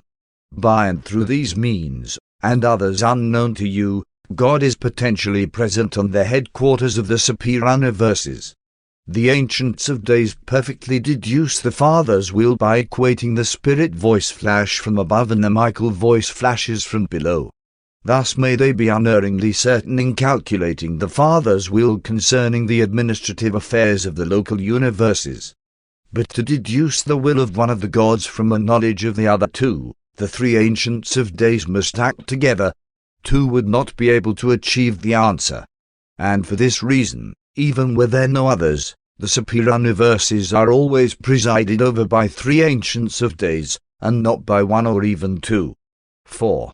The voice of the angelic hosts. The fourth primary Psychonophim and every seventh serial proved to be angels peculiarly responsive to the sentiments of all orders of angels, including the Supernophim above and the Seraphim below. Thus the attitude of any commanding or supervising angel is immediately available for consideration at any council of the Ancients of Days. Never a day passes on your world that the chief of Seraphim on Urantia is not made conscious of the phenomenon of reflective transference, of being drawn upon from Uversa for some purpose. But unless forewarned by a solitary messenger, she remains wholly ignorant of what is sought and of how it is secured. These ministering spirits of time are constantly furnishing this sort of unconscious and certainly, therefore, unprejudiced testimony concerning the endless array of matters engaging the attention and counsel of the Ancients of Days and their associates. 5. Broadcast receivers. There is a special class of broadcast messages which are received only by these primary Psychonophim. While they are not the regular broadcasters of Uversa, they work in liaison with the angels of the reflective voices for the purpose of synchronizing the reflective vision of the Ancients of Days with certain actual messages coming in over the established circuits of universe communication. Broadcast receivers are the fifth serials, the fifth primary Psychonophim to be created and every seventh one thereafter. 6. Transport personalities. These are the Psychonophim who carry the pilgrims of time from their headquarters worlds of the superior universes to the outer circle of Havana. They are the transport corps of the superior universes, operating inward to paradise and outward to the worlds of their respective sectors. This core is composed of the sixth primary Psychonophim and every seventh one subsequently created. 7. The reserve core. A very large group of Psychonophim, the seventh primary serials, are held in reserve for the unclassified duties and the emergency assignments of the realms. Not being highly specialized, they can function fairly well in any of the capacities of their diverse associates, but such specialized work is undertaken only in emergencies. Their usual tasks are the performance of those generalized duties of a superuniverse which do not fall within the scope of the angels of specific assignment. 5. The secondary Psychonophim of the secondary order are no less reflective than their primary fellows. Being classed as primary, secondary, and tertiary does not indicate a differential of status or function in the case of Psychonophim. It merely denotes orders of procedure. Identical qualities are exhibited by all three groups in their activities. The 7 reflective types of secondary Psychonophim are assigned to the services of the coordinate Trinity origin associates of the Ancients of Days as follows: to the perfecters of wisdom, the voices of wisdom, the souls of philosophy, and the unions of souls. To the divine counselors, the hearts of counsel, the joys of existence, and the satisfactions of service. To the universal censors, the discerners of spirits. Like the primary order, this group is created serially. That is, the firstborn was a voice of wisdom, and the seventh thereafter was similar, and so with the 6 other types of these reflective angels. 1. The voice of wisdom. Certain of these Psychonophim are in perpetual liaison with the living libraries of paradise, the custodians of knowledge belonging to the primary Supernophim. In specialized reflective service, the voices of wisdom are living, current, replete, and thoroughly reliable concentrations and focalizations of the coordinated wisdom of the universe of universes. To the well-nigh infinite volume of information circulating on the master circuits of the superuniverses, these superb beings are so reflective and selective, so sensitive, as to be able to segregate and receive the essence of wisdom and unerringly to transmit these jewels of mentation to their superiors, the perfecters of wisdom. And they so function that the perfecters of wisdom not only hear the actual and original expressions of this wisdom, but also reflectively see the very beings, of high or lowly origin, who gave voice to it. It is written, "If any man lack wisdom, let him ask." And versa, when it becomes necessary to arrive at the decisions of wisdom in the perplexing situations of the complex affairs of the superuniverse government, when both the wisdom of perfection and of practicability must be forthcoming, then do the perfecters of wisdom summon a battery of the voices of wisdom and, by the consummate skill of their order, so attune and directionize these living receivers of the end-minded and circulating wisdom of the universe of universes that presently, from these seraphic voices, there ensues a stream of the wisdom of divinity from the universe above and a flood of the wisdom of practicality from the higher minds of the universes below. If confusion arises regarding the harmonization of these 2 versions of wisdom, immediate appeal is made to the divine counselors, who forthwith rule as to the proper combination of procedures. If there is any doubt as to the authenticity of something coming in from realms where rebellion has been rife, appeal is made to the censors, who, with their discerners of spirits, are able to rule immediately as to what manner of spirit actuated the adviser. So are the wisdom of the ages and the intellect of the moment ever present with the Ancients of Days, like an open book before their beneficent gaze. You can just faintly comprehend what all this means to those who are responsible for the conduct of the superuniverse governments. The immensity and the comprehensiveness of these transactions are quite beyond finite conception. When you stand, as one repeatedly have, in the special receiving chambers of the Temple of Wisdom and versa, and see all this in actual operation, you will be moved to adoration by the perfection of the complexity, and by the surety of the working, of the interplanetary communications of the universes. You will pay homage to the divine wisdom and goodness of the gods, who plan and execute with such superb technique. And these things actually happen just as one have portrayed them. 2. The soul of philosophy. These wonderful teachers are also attached to the perfecters of wisdom and, when not otherwise directionized, remain in focal synchrony with the masters of philosophy on paradise. Think of stepping up to a huge living mirror, as it were, but instead of beholding the likeness of your finite and material self, of perceiving a reflection of the wisdom of divinity and the philosophy of paradise. And if it becomes desirable to incarnate this philosophy of perfection, so to dilute it as to make it practical of application to, and assimilation by, the lowly peoples of the lower worlds, these living mirrors have only to turn their faces downward to reflect the standards and needs of another world or universe.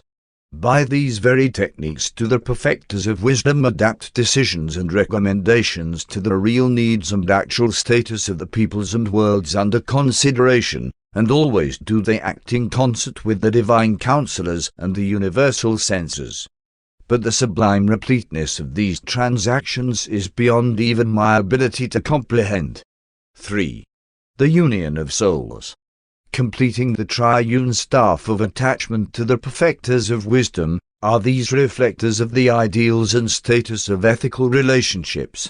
Of all the problems in the universe requiring an exercise of the consummate wisdom of experience and adaptability, none are more important than those arising out of the relationships and associations of intelligent beings. Whether in human associations of commerce and trade, friendship and marriage, or in the liaisons of the angelic hosts, there continue to arise petty frictions, minor misunderstandings too trivial even to engage the attention of conciliators, but sufficiently irritating and disturbing to mar the smooth working of the universe if they were allowed to multiply and continue. Therefore do the perfecters of wisdom make available the wise experience of their order as the oil of reconciliation for an entire superuniverse. In all this work these wise men of the superuniverses are ably seconded by their reflective associates, the unions of souls, who make available current information regarding the status of the universe and concurrently portray the paradise ideal of the best adjustment of these perplexing problems. When not specifically directionized elsewhere, these psychonophim remain in reflective liaison with the interpreters of ethics on paradise. These are the angels who foster and promote the teamwork of all Orvington. One of the most important lessons to be learned during your mortal career is teamwork. The spheres of perfection are manned by those who have mastered this art of working with other beings. Few are the duties in the universe for the lone servant. The higher you ascend, the more lonely you become when temporarily without the association of your fellows. 4. The heart of counsel. This is the first group of these reflective geniuses to be placed under the supervision of the divine counselors. Psychonophim of this type are in possession of the facts of space, being selective for such data in the circuits of time. Especially are they reflective of the superaphic intelligence coordinators, but they are also selectively reflective of the counsel of all beings, whether of high or low estate. Whenever the divine counselors are called upon for important advice or decisions, they immediately requisition an ensemble of the hearts of counsel, and presently there is handed down a ruling which actually incorporates the coordinated wisdom and advice of the most competent minds of the entire superuniverse, all of which has been censored and revised in the light of the counsel of the high minds of Havana and even of Paradise. 5. The joy of existence. By nature these beings are reflectively attuned to the superaphic harmony supervisors above and to certain of the seraphim below, but it is difficult to explain just what the members of this interesting group really do. Their principal activities are directed toward promoting reactions of joy among the various orders of the angelic hosts and the lower world creatures. The divine counselors, to whom they are attached, seldom use them for specific joy-finding. In a more general manner, and in collaboration with the reversion directors, they function as joy-clearing houses, seeking to upstep the pleasure reactions of the realms while trying to improve the humor taste, to develop a superhumor among mortals and angels.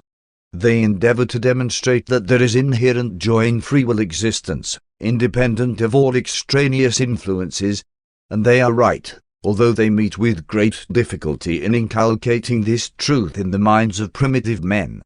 The higher spirit personalities and the angels are more quickly responsive to these educational efforts. 6. The satisfaction of service. These angels are highly reflective of the attitude of the directors of conduct on paradise, and functioning much as do the joys of existence, they strive to enhance the value of service and to augment the satisfactions to be derived therefrom.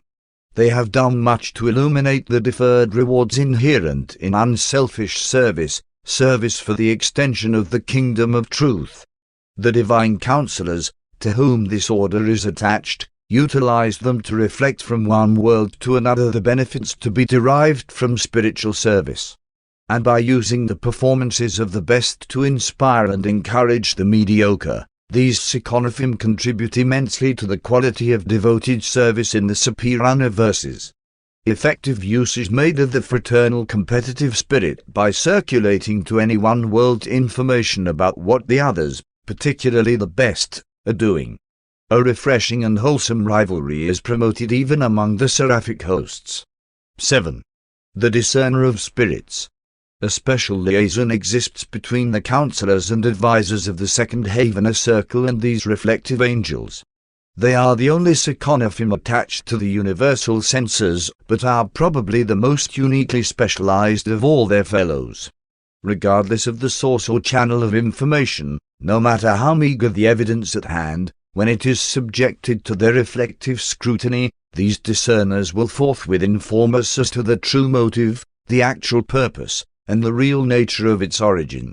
One marvel at the superb functioning of these angels, who so unerringly reflect the actual moral and spiritual character of any individual concerned in a focal exposure. The discerners of spirits carry on these intricate services by virtue of inherent spiritual insight, if one may use such words, in an endeavor to convey to the human mind the thought that these reflective angels thus function intuitively, inherently, and unerringly.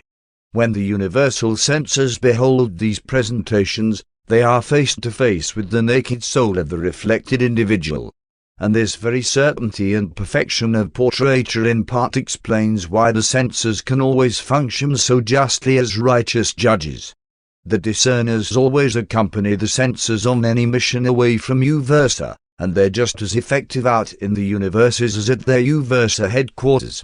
One assure you that all these transactions of the spirit world are real, that they take place in accordance with established usages and in harmony with the immutable laws of the universal domains. The beings of every newly created order, immediately upon receiving the breath of life, are instantly reflected on high. A living portrayal of the creature nature and potential is flashed to the superior universe headquarters. Thus, by means of the discerners, are the senses made fully cognizant of exactly what manner of spirit has been born on the worlds of space. So it is with mortal man. The mother spirit of Salvington knows you fully, for the Holy Spirit on your world searches all things, and whatsoever the divine spirit knows of you is immediately available whenever the seraphic discerners reflect with the spirit concerning the spirit's knowledge of you. It should, however, be mentioned that the knowledge and plans of the farther fragments are not reflectable. The discerners can and do reflect the presence of the adjusters, and the censors pronounce them divine, but they cannot decipher the content of the mindedness of the mystery monitors. 6. The tertiary Psychonophim. In the same manner as their fellows, these angels are created serially and in 7 reflective types, but these types are not assigned individually to the separate services of the superior universe administrators. All tertiary Psychonophim are collectively assigned to the Trinitized Sons of Attainment, and these ascendant sons use them interchangeably. That is, the mighty messengers can and do utilize any of the tertiary types, and so do their coordinates, those high in authority and those without name and number. These 7 types of tertiary Psychonophim are: 1. The significance of origins. The ascendant trinitized sons of a super-universe government are charged with the responsibility of dealing with all issues growing out of the origin of any individual, race, or world. And the significance of origin is the paramount question in all our plans for the cosmic advancement of the living creatures of the realm. All relationships and the application of ethics grow out of the fundamental facts of origin. Origin is the basis of the relational reaction of the gods. Always does the conjoint actor take note of the man, in what man he was born. With the higher descendant beings, origin is simply a fact to be ascertained. But with the ascending beings, including the lower orders of angels, the nature and circumstances of origin are not always so clear, though of equally vital importance at almost every turn of universe affairs. Hence the value of having at our disposal a series of reflective psychonophim who can instantly portray anything required respecting the genesis of any being in either the central universe or throughout the entire realm of the superuniverse. The significances of origins are the living ready reference genealogies of the vast hosts of beings, men, angels, and others, who inhabit the 7 superuniverses. They are always ready to supply their superiors with an up-to-date, replete, and trustworthy estimate of the ancestral factors and the current actual status of any individual on any world of their respective superuniverses, and the computation of possessed facts is always up to the minute. 2. The memory of mercy. These are the actual, full and replete, living records of the mercy which has been extended to individuals and races by the tender ministrations of the instrumentalities of the Infinite Spirit in the mission of adapting the justice of righteousness to the status of the realms, as disclosed by the portrayals of the significance of origins. The memory of mercy discloses the moral debt of the children of mercy, their spiritual liabilities, to be set down against their assets of the saving provision established by the sons of God. In revealing the Father's pre-existent mercy, the sons of God establish the necessary credit to ensure the survival of all. And then, in accordance with the findings of the significance of origins, a mercy credit is established for the survival of each rational creature, a credit of lavish proportions and one of sufficient grace to ensure the survival of every soul who really desires divine citizenship. The memory of mercy is a living trial balance, a current statement of your account with the supernatural forces of the realms. These are the living records of mercy ministration which are read into the testimony of the courts of Uversa when each individual's right to unending life comes up for adjudication, when thrones are cast up and the ancients of days are seated. The broadcasts of Uversa issue and come forth from before them. Thousands upon thousands minister to them, and 10,000 times 10,000 stand before them. The judgment is set, and the books are opened. And the books which are opened on such a momentous occasion are the living records of the tertiary psychonophim of the superuniverses. The formal records are on file to corroborate the testimony of the memories of mercy if they are required. The memory of mercy must show that the saving credit established by the sons of God has been fully and faithfully paid out in the loving ministry of the patient personalities of the third source and center. But when mercy is exhausted, when the memory thereof testifies to its depletion, then does justice prevail and righteousness decree. For mercy is not to be thrust upon those who despise it. Mercy is not a gift to be trampled underfoot by the persistent rebels of time. Nevertheless, though mercy is thus precious and dearly bestowed, your individual drawing credits are always far in excess of your ability to exhaust the reserve if you are sincere of purpose and honest of heart. The mercy reflectors, with their tertiary associates, engage in numerous superuniverse ministries, including the teaching of the ascending creatures. Among many other things, the significances of origins teach these ascenders how to apply spirit ethics, and following such training, the memories of mercy teach them how to be truly merciful. While the spirit techniques of mercy ministry are beyond your concept, you should even now understand that mercy is a quality of growth. You should realize that there is a great reward of personal satisfaction in being first just, next fair, then patient, then kind. And then, on that foundation, if you choose and have it in your heart, you can take the next step and really show mercy. But you cannot exhibit mercy in and of itself. These steps must be traversed. Otherwise there can be no genuine mercy. There may be patronage, condescension, or charity, even pity, but not mercy.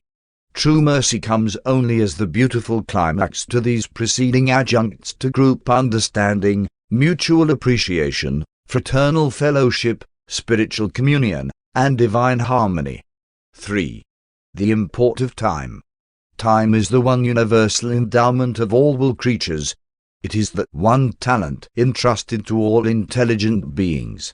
You all have time in which to ensure your survival, and time is fatally squandered only when it is buried in neglect, when you fail so to utilize it as to make certain the survival of your soul.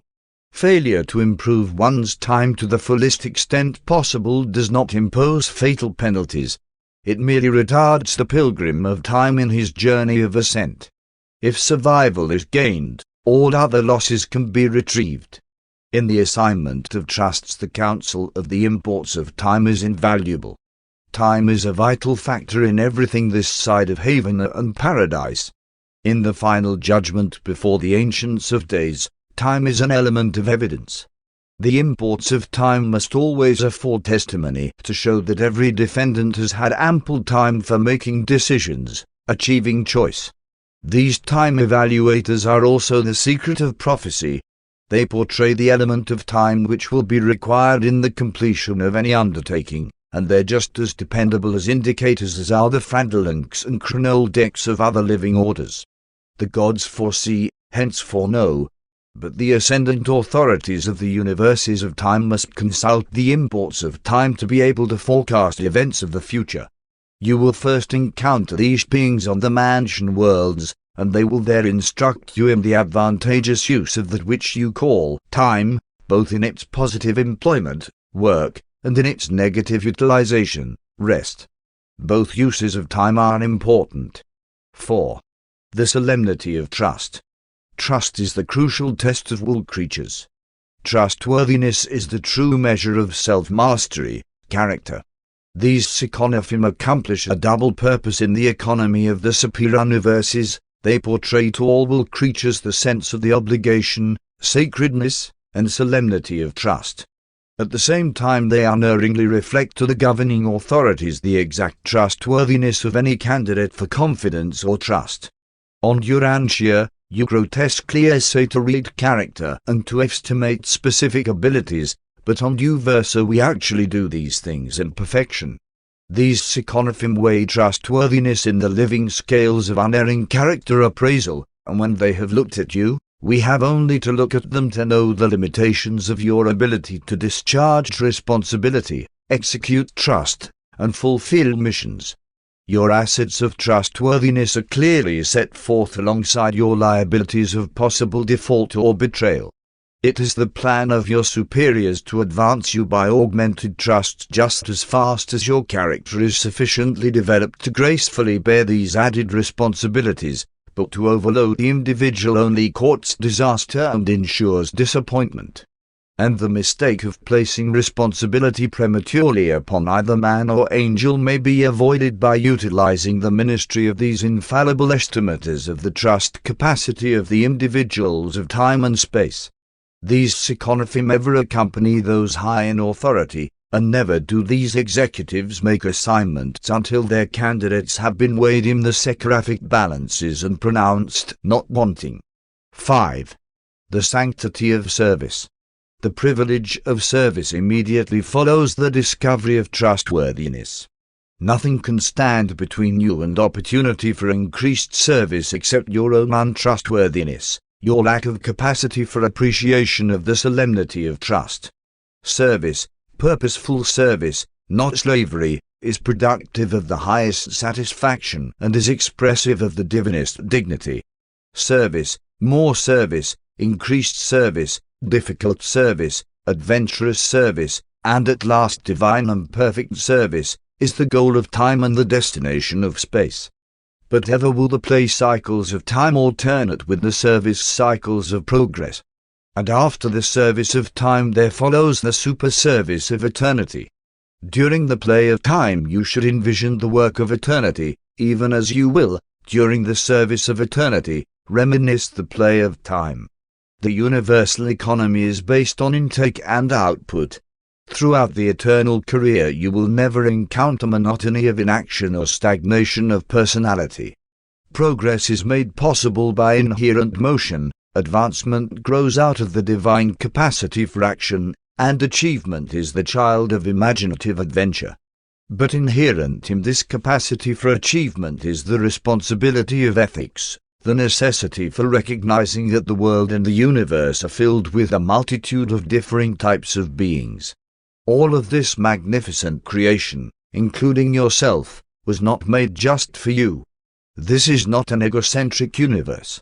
The gods have decreed, it is more blessed to give than to receive, and said your master son, he who would be greatest among you let him be server of all. The real nature of any service, be it rendered by man or angel, is fully revealed in the faces of these seraphic service indicators, the sanctities of service. The full analysis of the true and of the hidden motives is clearly shown. These angels are indeed the mind readers, heart searchers, and soul revealers of the universe. Mortals may employ words to conceal their thoughts, but these high Psychonophim lay bare the deep motives of the human heart and of the angelic mind. 6 and 7. The secret of greatness and the soul of goodness. The ascending pilgrims having awakened to the import of time, the way is prepared for the realization of the solemnity of trust and for the appreciation of the sanctity of service. While these are the moral elements of greatness, there are also secrets of greatness. When the spiritual tests of greatness are applied, the moral elements are not disregarded, but the quality of unselfishness revealed in disinterested labor for the welfare of one's earthly fellows, particularly worthy beings in need and in distress, that is the real measure of planetary greatness. And the manifestation of greatness on a world like Urantia is the exhibition of self-control. The great man is not he who takes a city or overthrows a nation, but rather he who subdues his own tongue. Greatness is synonymous with divinity. God is supremely great and good. Greatness and goodness simply cannot be divorced. They are forever made one in God. This truth is literally and strikingly illustrated by the reflective interdependence of the secret of greatness and the soul of goodness, for neither can function without the other. In reflecting other qualities of divinity, the superuniverse Psychonophim can and do act alone, but the reflective estimates of greatness and of goodness appear to be inseparable. Hence, on any world, in any universe, must these reflectors of greatness and of goodness work together, always showing a dual and mutually dependent report of every being upon whom they focalize. Greatness cannot be estimated without knowing the content of goodness, while goodness cannot be portrayed without exhibiting its inherent and divine greatness. The estimate of greatness varies from sphere to sphere. To be great is to be godlike. And since the quality of greatness is wholly determined by the content of goodness, it follows that, even in your present human estate, if you can through grace become good, you are thereby becoming great. The more steadfastly you behold, and the more persistently you pursue, the concepts of divine goodness, the more certainly will you grow in greatness, in true magnitude of genuine survival character. 7. Ministry of the Psychonophim. The Psychonophim have their origin and headquarters on the capitals of the superuniverses, but with their liaison fellows they range from the shores of paradise to the evolutionary worlds of space. They serve as valued assistants to the members of the deliberative assemblies of the super-governments, and are of great help to the courtesy colonies of Uversa, the star students, millennial tourists, celestial observers, and a host of others, including the ascendant beings in waiting for haven the transport. The ancients of days take pleasure in assigning certain of the primary Psychonophim to assist the ascending creatures domiciled on the 490 study worlds surrounding Uversa, and here also do many of the secondary and tertiary orders serve as teachers. These Uversa satellites are the finishing schools of the universes of time, presenting the preparatory course for the seven-circuited University of Havana. Of the three orders of Psychonophim, the tertiary group, attached to the ascendant authorities, minister most extensively to the ascending creatures of time. You will on occasion meet them soon after your departure from Urantia, though you will not freely make use of their services until you reach the tarrying worlds of Orvington. You will enjoy their companionship when you become fully acquainted with them during your sojourn on the Uversa school worlds.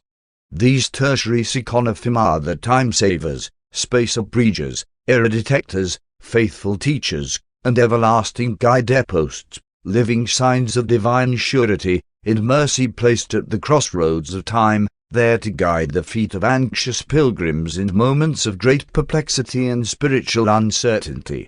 Long before attaining the portals of perfection, you will begin to gain access to the tools of divinity and to make contact with the techniques of deity. Increasingly, from the time you arrive on the initial mansion world until you close your eyes in the haven asleep preparatory to your paradise transit, you will avail yourself of the emergency help of these marvelous beings, who are so fully and freely reflective of the sure knowledge and certain wisdom of those safe and dependable pilgrims who have preceded you on the long journey to the portals of perfection. We are denied the full privilege of using these angels of the reflective order on Urantia. They are frequent visitors on your world, accompanying assigned personalities, but here they cannot freely function. This sphere is still under partial spiritual quarantine, and some of the circuits essential to their services are not here at present. When your world is once more restored to the reflective circuits concerned, much of the work of interplanetary and inter-universe communication will be greatly simplified and expedited. Celestial workers on Urantia encounter many difficulties because of this functional curtailment of their reflective associates. But we go on joyfully conducting our affairs with the instrumentalities at hand, notwithstanding our local deprivation of many of the services of these marvelous beings, the living mirrors of space and the presence projectors of time. Sponsored by a mighty messenger of Uversa. Paper 29.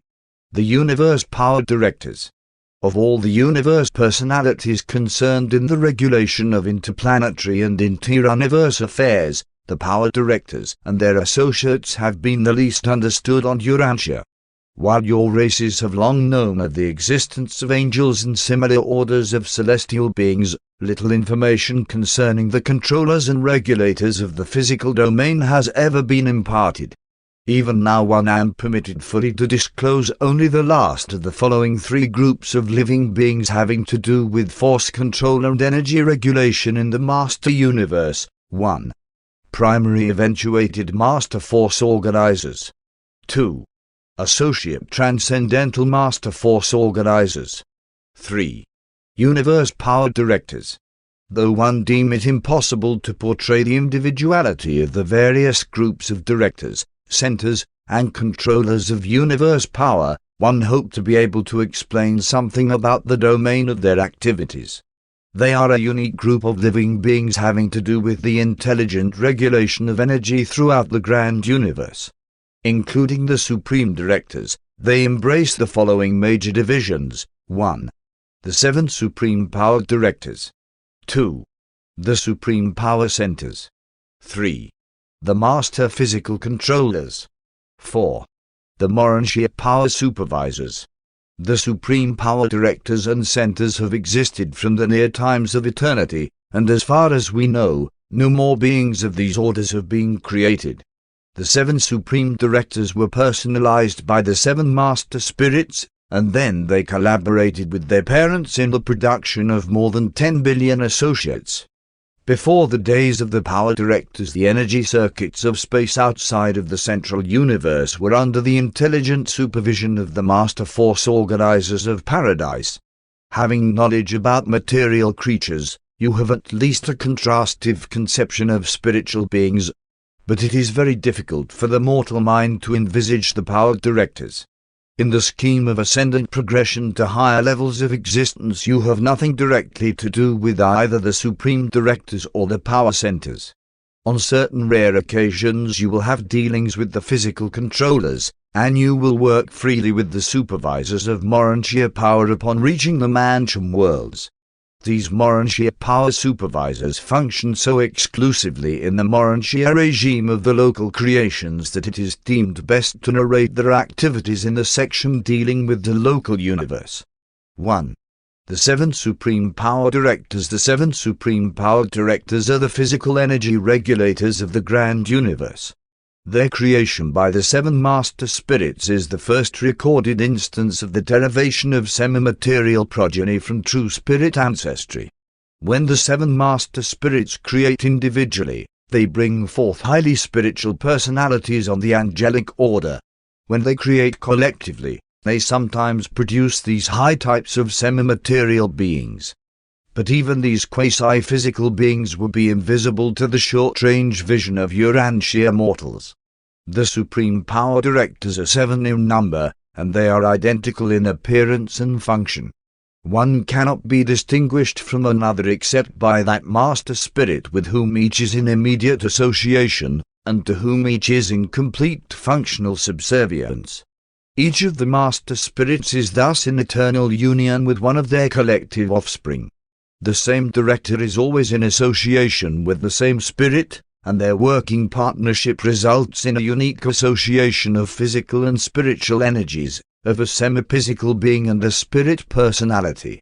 The 7 Supreme Power Directors are stationed on peripheral paradise, where their slowly circulating presences indicate the whereabouts of the force focal headquarters of the Master Spirits. These power directors function singly in the power energy regulation of the superuniverses, but collectively in the administration of the central creation. They operate from paradise, but maintain themselves as effective power centers in all divisions of the grand universe.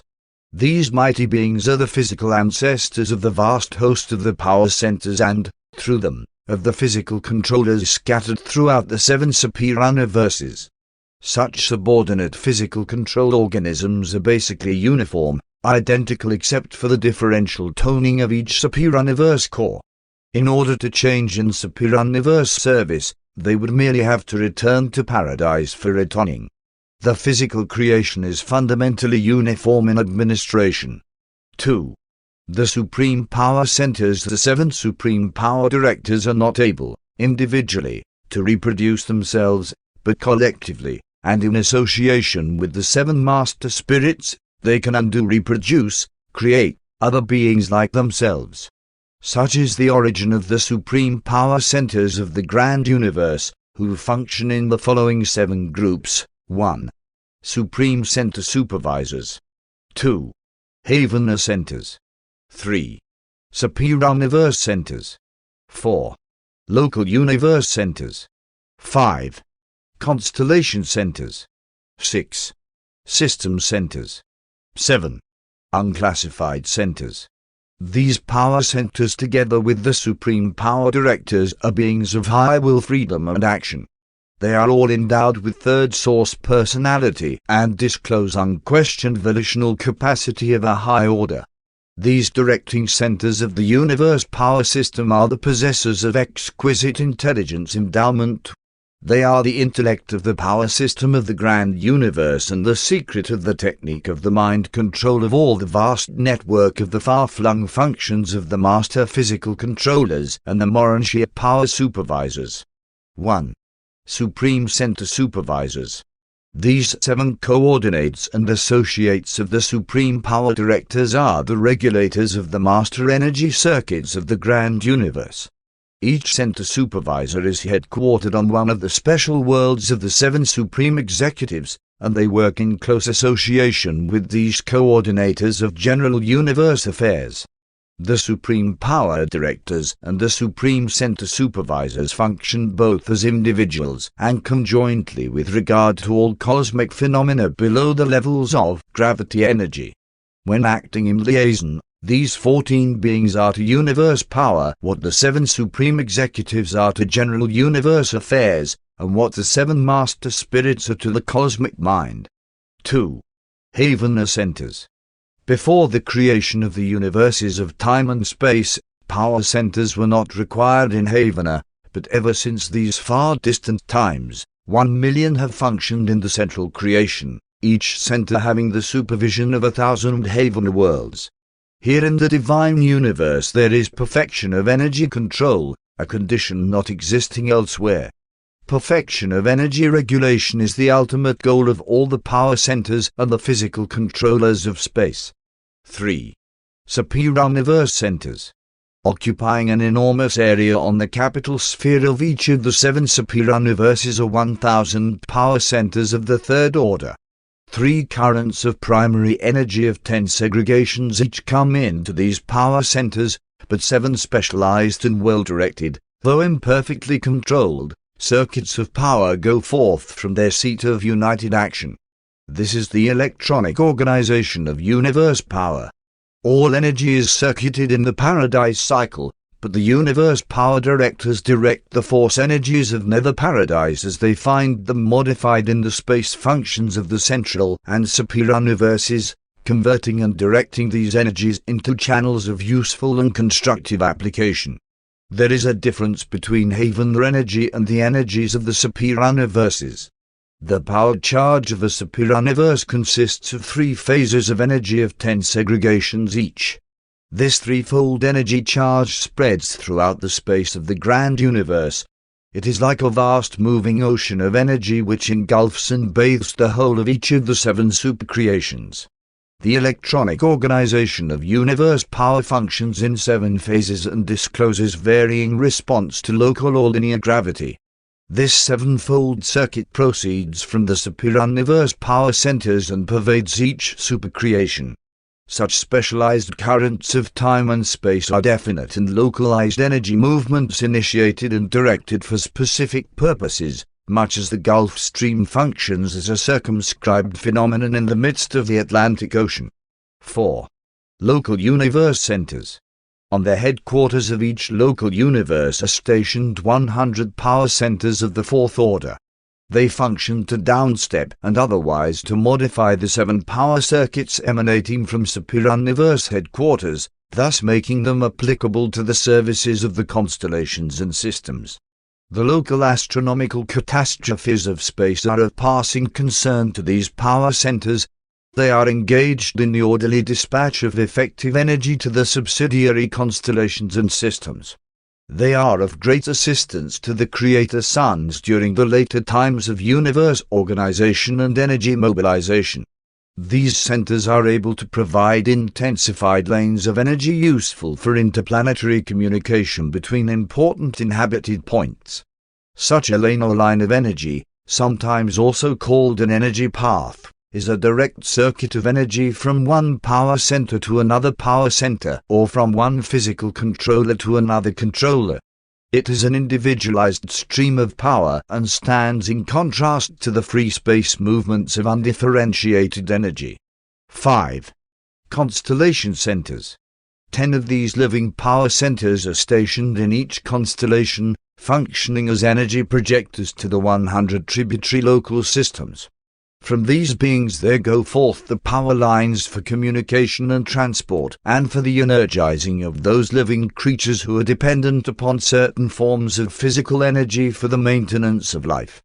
But neither the power centers nor the subordinate physical controllers are otherwise concerned with life as a functional organization. 6. System centers. One supreme power center is permanently assigned to each local system. These system centers dispatch the power circuits to the inhabited worlds of time and space. They coordinate the activities of the subordinate physical controllers and otherwise function to ensure the satisfactory distribution of power in the local system. The circuit relay between the planets depends upon the perfect coordination of certain material energies and upon the efficient regulation of physical power. 7. Unclassified centers. These are the centers who function in special local situations, but not on the inhabited planets.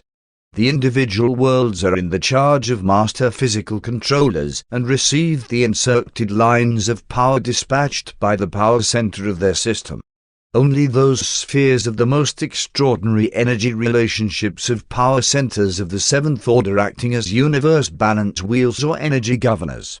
In every phase of activity, these power centers are the full equals of those who function on the higher units of control, but not one space body in a million harbors such a living power organization.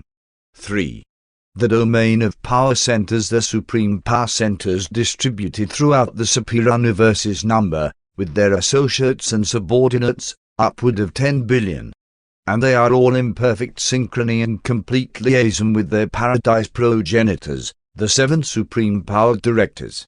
The power control of the grand universe is thus entrusted to the keeping and direction of the 7 master spirits, the creators of the 7 supreme power directors. The supreme power directors and all their associates, assistants, and subordinates are forever exempt from apprehension or interference by all the tribunals of all space.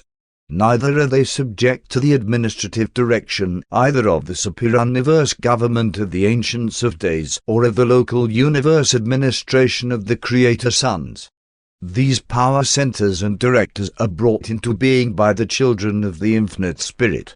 They are not germane to the administration of the sons of God, though they affiliate with the Creator Sons during the later epochs of universe material organization. But the power centers are in some way closely associated with the cosmic over-control of the Supreme Being.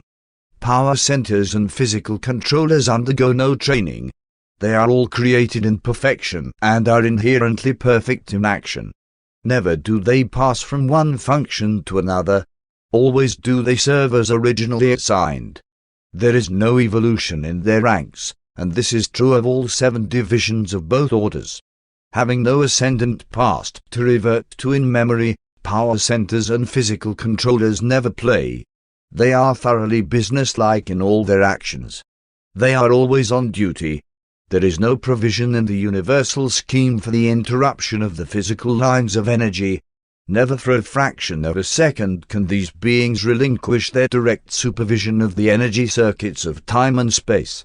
The directors, centers, and controllers of power have nothing to do with anything in all creation except power, and material or semi-physical energy. They do not originate it, but they do modify, manipulate, and directionize it. Neither do they have anything whatever to do with physical gravity except to resist its drawing power. Their relation to gravity is wholly negative. The power centers utilize vast mechanisms and coordinations of a material order in liaison with the living mechanisms of the various segregated energy concentrations. Each individual power center is constituted in exactly 1 million units of functional control, and these energy-modifying units are not stationary as are the vital organs of man's physical body. These vital organs of power regulation are mobile and truly kaleidoscopic in associative possibilities. It is utterly beyond my ability to explain the manner in which these living beings encompass the manipulation and regulation of the master circuits of universe energy. To undertake to inform you further concerning the size and function of these gigantic and almost perfectly efficient power centers would only add to your confusion and consternation. They are both living and personal, but they are beyond your comprehension. Outside of Haven, the supreme power centers function only on especially constructed architectural spheres or on otherwise suitably constituted space bodies. The architectural worlds are so constructed that the living power centers can act as selective switches to directionize, modify, and concentrate the energies of space as they pour over these spheres. They could not so function on an ordinary evolutionary sun or planet. Certain groups are also concerned in the heating and other material necessities of these special headquarters worlds. And though it is beyond the scope of Urantia knowledge, one may state that these orders of living power personalities have much to do with the distribution of the light that shines without heat. They do not produce this phenomenon, but they're concerned with its dissemination and directionization. The power centers and their subordinate controllers are assigned to the working of all of the physical energies of organized space. They work with the three basic currents of 10 energies each. That is the energy charge of organized space, and organized space is their domain. The universe power directors have nothing whatever to do with those tremendous actions of force which are now taking place outside the present boundaries of the 7 superuniverses. The power centers and controllers exert perfect control over only 7 of the 10 forms of energy contained in each basic universe current. Those forms which are partly or wholly exempt from their control must represent the unpredictable realms of energy manifestation dominated by the unqualified absolute. If they exert an influence upon the primordial forces of this absolute, we are not cognizant of such functions, though there is some slight evidence which would warrant the opinion that certain of the physical controllers are sometimes automatically reactive to certain impulses of the universal absolute. These living power mechanisms are not consciously related to the master universe energy over control of the unqualified absolute, but we surmise that their entire and almost perfect scheme of power direction is in some unknown manner subordinated to this supergravity presence. In any local energy situation the centers and controllers exert near supremacy, but they are always conscious of the super-energy presence and the unrecognizable performance of the unqualified absolute. 4. The master physical controllers. These beings are the mobile subordinates of the supreme power centers. The physical controllers are endowed with capabilities of individuality metamorphosis of such a nature that they can engage in a remarkable variety of auto-transport, being able to traverse local space at velocities approaching the flight of solitary messengers. But like all other space traversers, they require the assistance of both their fellows and certain other types of beings in overcoming the action of gravity and the resistance of inertia in departing from the material sphere. The master physical controllers serve throughout the grand universe. They are directly governed from paradise by the 7 supreme power directors as far as the headquarters of the superuniverses. From here they are directed and distributed by the Council of Equilibrium, the High Commissioners of Power dispatched by the 7 Master Spirits from the personnel of the Associate Master Force Organizers. These High Commissioners are empowered to interpret the readings and registrations of the Master Frandalinks, those living instruments which indicate the power pressure and the energy charge of an entire superuniverse. While the presence of the paradise deities encircles the grand universe and sweeps around the circle of eternity, the influence of any one of the 7 master spirits is limited to a single superuniverse. There is a distinct segregation of energy and a separation of the circuits of power between each of the 7 supercreations. Hence individualized control methods must and do prevail. The master physical controllers are the direct offspring of the supreme power centers, and their numbers include the following: 1. Associate power directors. 2. Mechanical controllers. 3. Energy transformers. 4. Energy transmitters. 5. Primary associators. 6. Secondary dissociators. 7. The Frandalinks and Chronoldecs. Not all of these orders are persons in the sense of possessing individual powers of choice. Especially do the last 4 seem to be wholly automatic and mechanical in response to the impulses of their superiors and in reaction to existing energy conditions. But though such response appears wholly mechanistic, it is not. They may seem to be automatons, but all of them disclose the differential function of intelligence. Personality is not necessarily a concomitant of mind. Mind can think even when deprived of all power of choice, as in numerous of the lower types of animals and in certain of these subordinate physical controllers. Many of these more automatic regulators of physical power are not persons in any sense of the term. They are not endowed with will and independence of decision, being wholly subservient to the mechanical perfection of design for the tasks of their allotment. Nonetheless, all of them are highly intelligent beings. The physical controllers are chiefly occupied in the adjustment of basic energies undiscovered on Urantia. These unknown energies are very essential to the interplanetary system of transport and to certain techniques of communication. When we lay lines of energy for the purpose of conveying sound equivalents or of extending vision, these undiscovered forms of energy are utilized by the living physical controllers and their associates. These same energies are also, on occasion, used by the midway creatures in the routine work. 1. Associate Power Directors.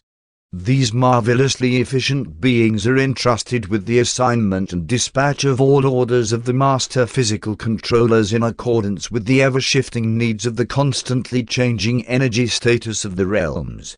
The vast reserves of the physical controllers are maintained on the headquarters worlds of the minor sectors, and from these concentration points they are periodically dispatched by the associate power directors to the headquarters of the universes, constellations, and systems, and to the individual planets. When thus assigned, the physical controllers are provisionally subject to the orders of the divine executioners of the conciliating commissions, but are otherwise solely amenable to their associate directors and to the supreme power centers. 3 million associate power directors are assigned to each of the orbit and minor sectors, making a total of 3 billion as the superuniverse quota of these amazingly versatile beings. Their own reserves are maintained on these same minor sector worlds, where they also serve as instructors of all who study the sciences of the techniques of intelligent energy control and transmutation. These directors alternate periods of executive service in the minor sectors with equal periods of inspection service to the realms of space. At least one acting inspector is always present in each local system, maintaining headquarters on its capital sphere. They keep the whole vast living energy aggregation in harmonious synchrony. 2. Mechanical controllers. These are the exceedingly versatile and mobile assistants of the associate power directors. Trillions upon trillions of them are commissioned in ENSA, your minor sector. These beings are called mechanical controllers because they are so completely dominated by their superiors, so fully subservient to the will of the associate power directors. Nevertheless they are, themselves, very intelligent, and their work, though mechanical and matter-of-fact in nature, is skillfully performed. Of all the master physical controllers assigned to the inhabited worlds, the mechanical controllers are by far the most powerful. Possessing the living endowment of anti-gravity in excess of all other beings, each controller has a gravity resistance equaled only by enormous spheres revolving at tremendous velocity.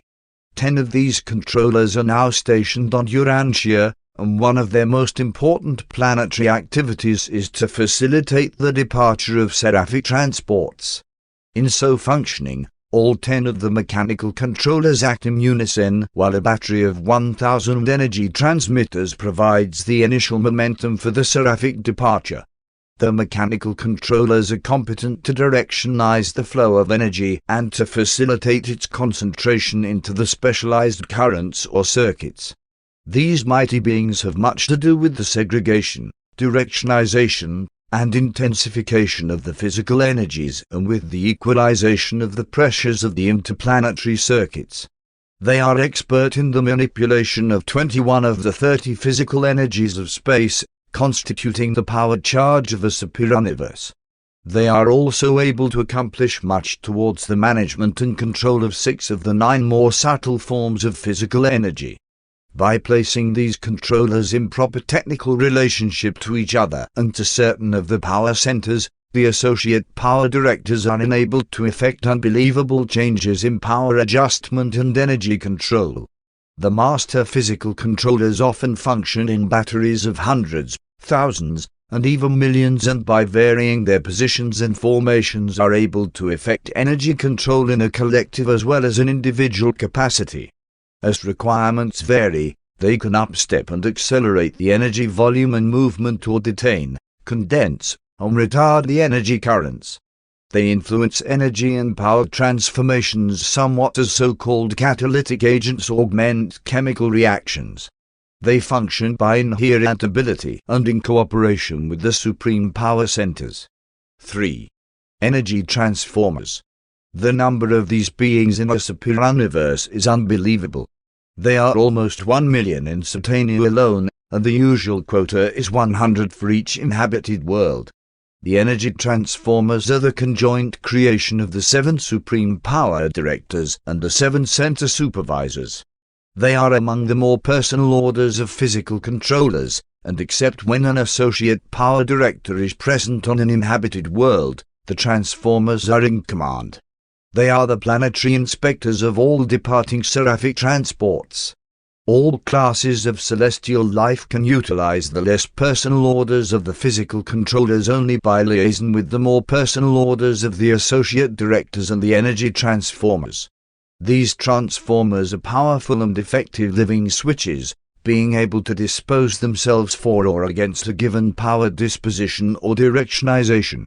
They are also skillful in their efforts to insulate the planets against the powerful energy streams passing between gigantic planetary and starry neighbors. Their energy transmutive attributes render them most serviceable in the important task of maintaining universal energy balance, or power equilibrium. At one time they seem to consume or store energy. At other times they appear to exude or liberate energy.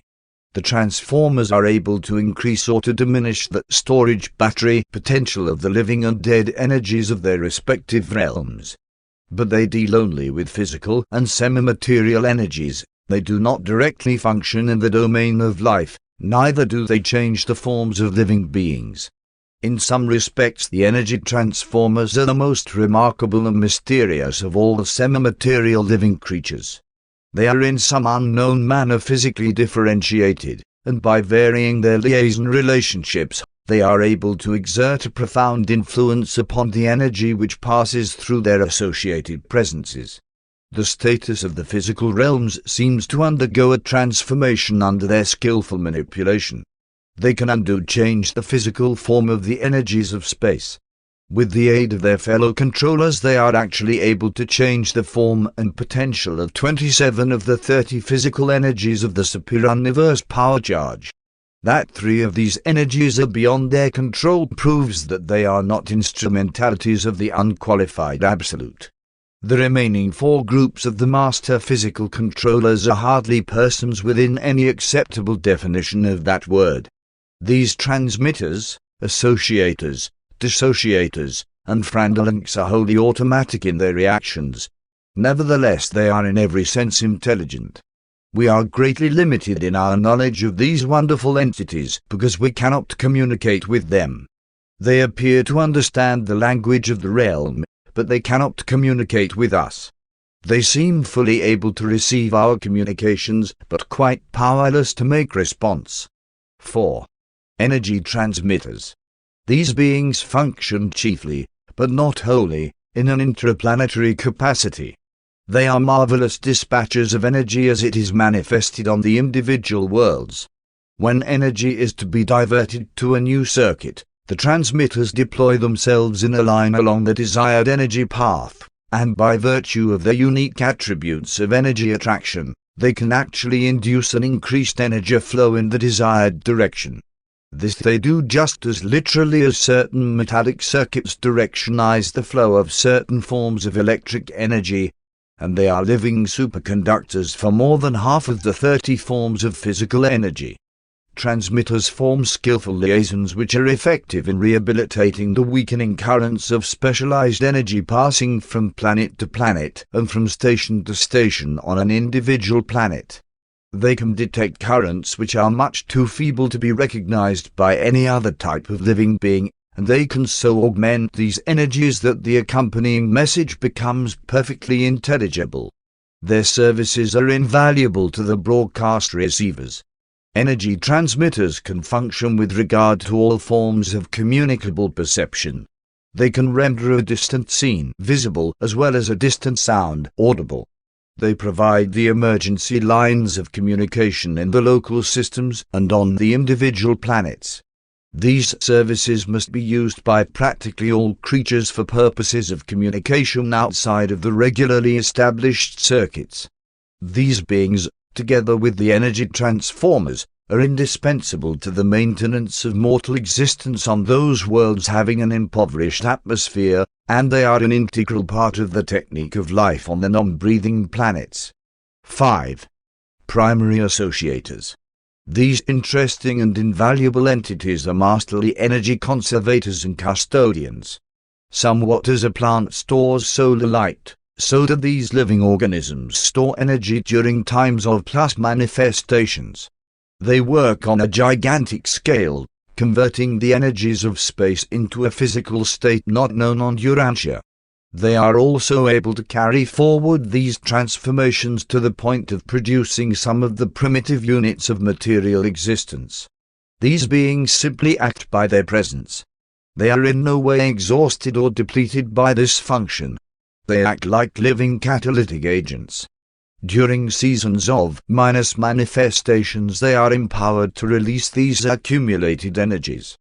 But your knowledge of energy and matter is not sufficiently advanced to make it possible to explain the technique of this phase of their work. They always labor in compliance with universal law, handling and manipulating atoms, electrons, and ultimatons much as you maneuver adjustable type to make the same alphabetical symbols tell vastly different stories. The associators are the first group of life to appear on an organizing material sphere, and they can function at physical temperatures which you would regard as utterly incompatible with the existence of living beings. They represent an order of life which is simply beyond the range of human imagination.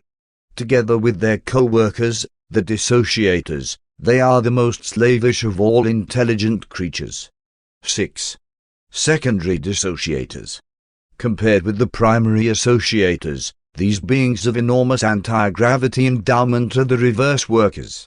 There is never any danger that the special or modified forms of physical energy on the local worlds or in the local systems will be exhausted, for these living organizations are endowed with the unique power of evolving limitless supplies of energy. They are chiefly concerned with the evolution of a form of energy which is hardly known on Urantia from a form of matter which is recognized still less. They are truly the alchemists of space and the wonder workers of time. But in all the wonders they work, they never transgress the mandates of cosmic supremacy. 7. The Frandalinks. These beings are the joint creation of all three orders of energy control beings, the primary and secondary force organizers and the power directors. Frandalinks are the most numerous of all the master physical controllers. The number functioning in Satania alone is beyond your numerical concept. They are stationed on all inhabited worlds and are always attached to the higher orders of physical controllers. They function interchangeably in the central and superior universes and in the domains of outer space. The Frandalinks are created in 30 divisions, one for each form of basic universe force, and they function exclusively as living and automatic presence, pressure, and velocity gauges. These living barometers are solely concerned with the automatic and unerring registration of the status of all forms of force energy. They are to the physical universe what the vast reflectivity mechanism is to the minded universe. The Frandalinks that register time in addition to quantitative and qualitative energy presence are called chronodecks. One recognizes that the Frandalinks are intelligent, but one cannot classify them as other than living machines. About the only way one can help you to understand these living mechanisms is to compare them to your own mechanical contrivances which perform with almost intelligent-like precision and accuracy. Then if you would conceive of these beings, draw upon your imagination to the extent of recognizing that in the grand universe we actually have intelligent and living mechanisms, entities that can perform more intricate tasks involving more stupendous computations with even greater delicacy of accuracy, even with ultimacy of precision. 5. The Master Force Organizers. The Force Organizers are resident on Paradise, but they function throughout the Master Universe, more particularly in the domains of unorganized space. These extraordinary beings are neither creators nor creatures, and they comprise two grand divisions of service. 1. Primary eventuated Master Force Organizers. 2. Associate Transcendental Master Force Organizers. These two mighty orders of primordial force manipulators work exclusively under the supervision of the architects of the Master Universe, and at the present time they do not function extensively within the boundaries of the Grand Universe. Primary Master Force Organizers are the manipulators of the primordial or basic space forces of the unqualified Absolute. They are nebulae creators. They are the living instigators of the energy cyclones of space and the early organizers and directionizers of these gigantic manifestations. These force organizers transmute primordial force, pre-energy not responsive to direct paradise gravity, into primary or puissant energy, energy transmuting from the exclusive grasp of the unqualified Absolute to the gravity grasp of the Isle of Paradise. They are thereupon succeeded by the associate force organizers, who continue the process of energy transmutation from the primary through the secondary or gravity energy stage. Upon the completion of the plans for the creation of a local universe, signalized by the arrival of a creator sun, the associate master force organizers give way to the orders of power directors acting in the superuniverse of astronomic jurisdiction. But in the absence of such plans, the associate force organizers continue on indefinitely in charge of these material creations, even as they now operate in outer space. The master force organizers withstand temperatures and function under physical conditions which would be intolerable even to the versatile power centers and physical controllers of Orvington. The only other types of revealed beings capable of functioning in these realms of outer space are the solitary messengers and the inspired Trinity spirits. Sponsored by a universal censor acting by authority of the Ancients of Days on Uversa. Paper 30. Personalities of the Grand Universe. The personalities and other than personal entities now functioning on Paradise and in the Grand Universe constitute a well-nigh limitless number of living beings. Even the number of major orders and types would stagger the human imagination, let alone the countless subtypes and variations. It is, however, desirable to present something of two basic classifications of living beings, a suggestion of the Paradise classification and an abbreviation of the Uversa personality register. It is not possible to formulate comprehensive and entirely consistent classifications of the personalities of the Grand Universe, because all of the groups are not revealed. It would require numerous additional papers to cover the further revelation required to systematically classify all groups. Such conceptual expansion would hardly be desirable, as it would deprive the thinking mortals of the next 1,000 years of that stimulus to creative speculation which these partially revealed concepts supply. It is best that man not even of revelation. It stifles imagination. 1. The Paradise classification of living beings. Living beings are classified on Paradise in accordance with inherent and attained relationship to the Paradise deities. During the grand gatherings of the central and superuniverses, those present are often grouped in accordance with origin, those of triune origin, or of Trinity attainment, those of dual origin, and those of single origin. It is difficult to interpret the Paradise classification of living beings to the mortal mind, but we are authorized to present the following. 1. Triune origin beings. Beings created by all three Paradise deities, either as such or as the Trinity, together with the Trinitized core, which designation refers to all groups of Trinitized beings, revealed and unrevealed. A. The Supreme Spirits. 1. The 7 Master Spirits. 2. The 7 Supreme Executives. 3.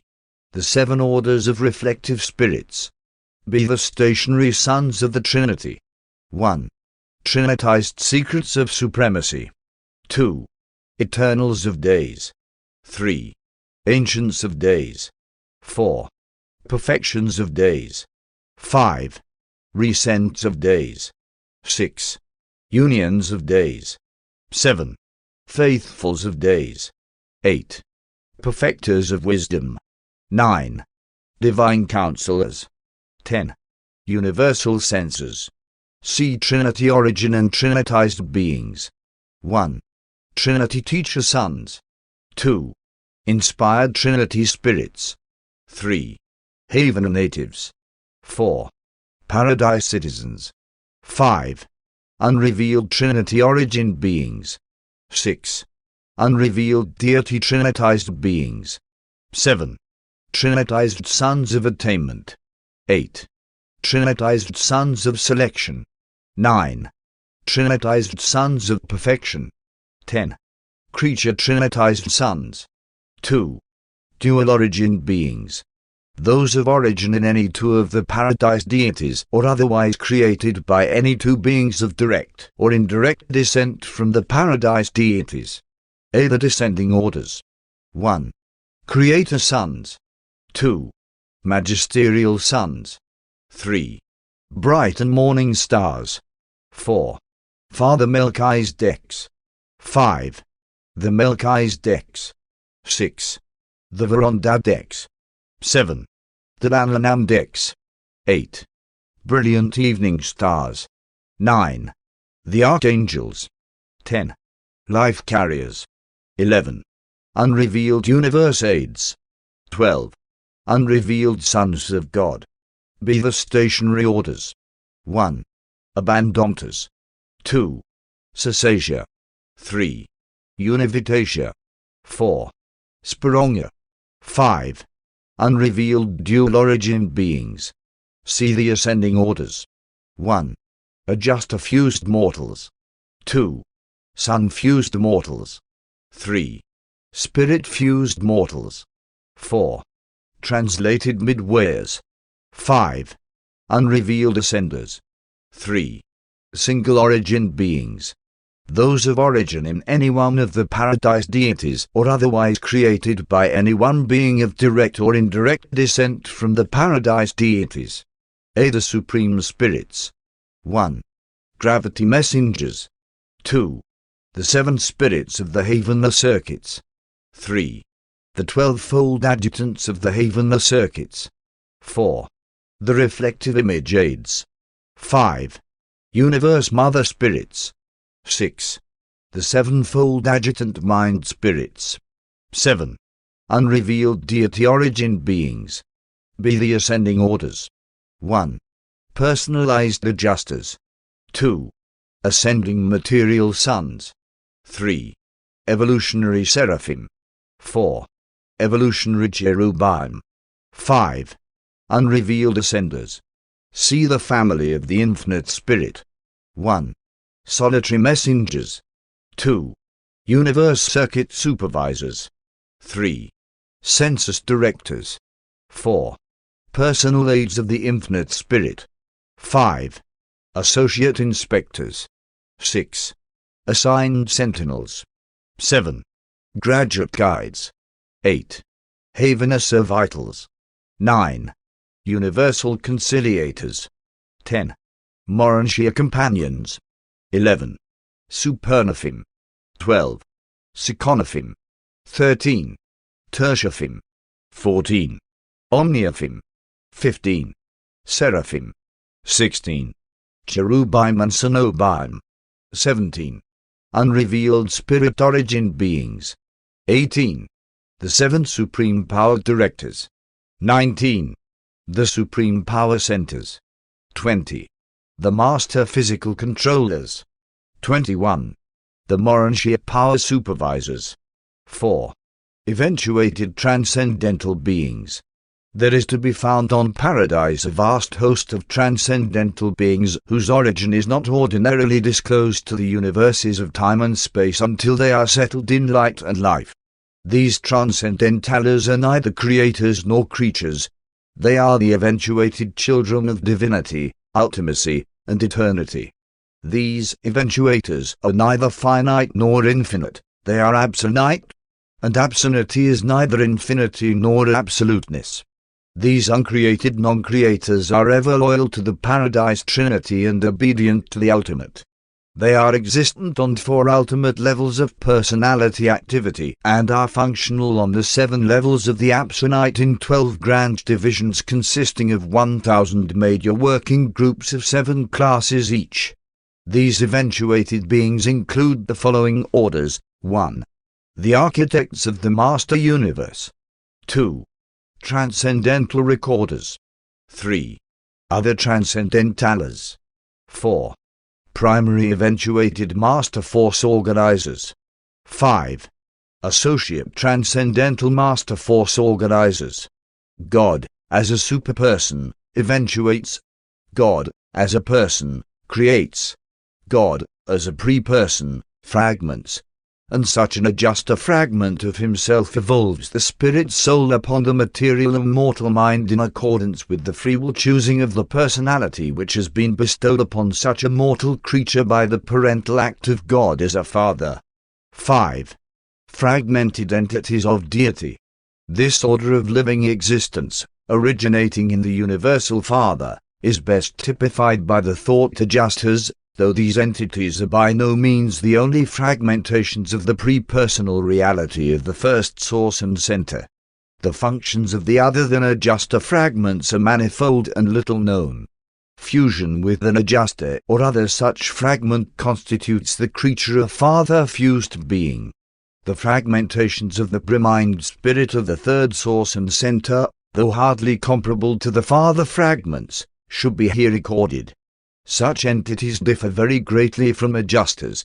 They do not as such dwell on spiritington, nor do they as such traverse the mind-gravity circuits. Neither do they indwell mortal creatures during the life in the flesh. They are not pre-personal in the sense that the adjusters are, but such fragments of pre-mind spirit are bestowed upon certain of the surviving mortals, and fusion therewith constitutes them spirit-fused mortals in contradistinction to adjuster-fused mortals. Still more difficult of description is the individualized spirit of a Creator Son, union with which constitutes the creature a Son-fused mortal. And there are still other fragmentations of deity. 6. Superpersonal beings. There is a vast host of other than personal beings of divine origin and of manifold service in the universe of universes. Certain of these beings are resident on the paradise worlds of the Son. Others, like the superpersonal representatives of the eternal Son, are encountered elsewhere. They are for the most part unmentioned in these narratives, and it would be quite futile to attempt their description to personal creatures. 7. Unclassified and unrevealed orders. During the present universe age it would not be possible to place all beings, personal or otherwise, within classifications pertaining to the present universe age. Nor have all such categories been revealed in these narratives. Hence numerous orders have been omitted from these lists.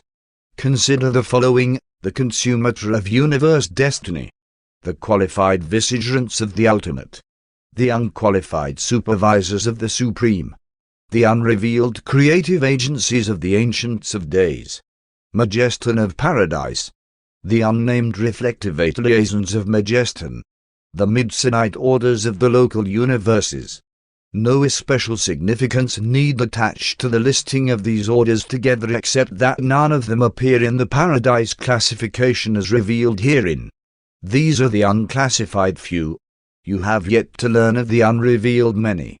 There are spirits, spirit entities, spirit presences, personal spirits, pre-personal spirits, superpersonal spirits, spirit existences, spirit personalities, but neither mortal language nor mortal intellect are adequate.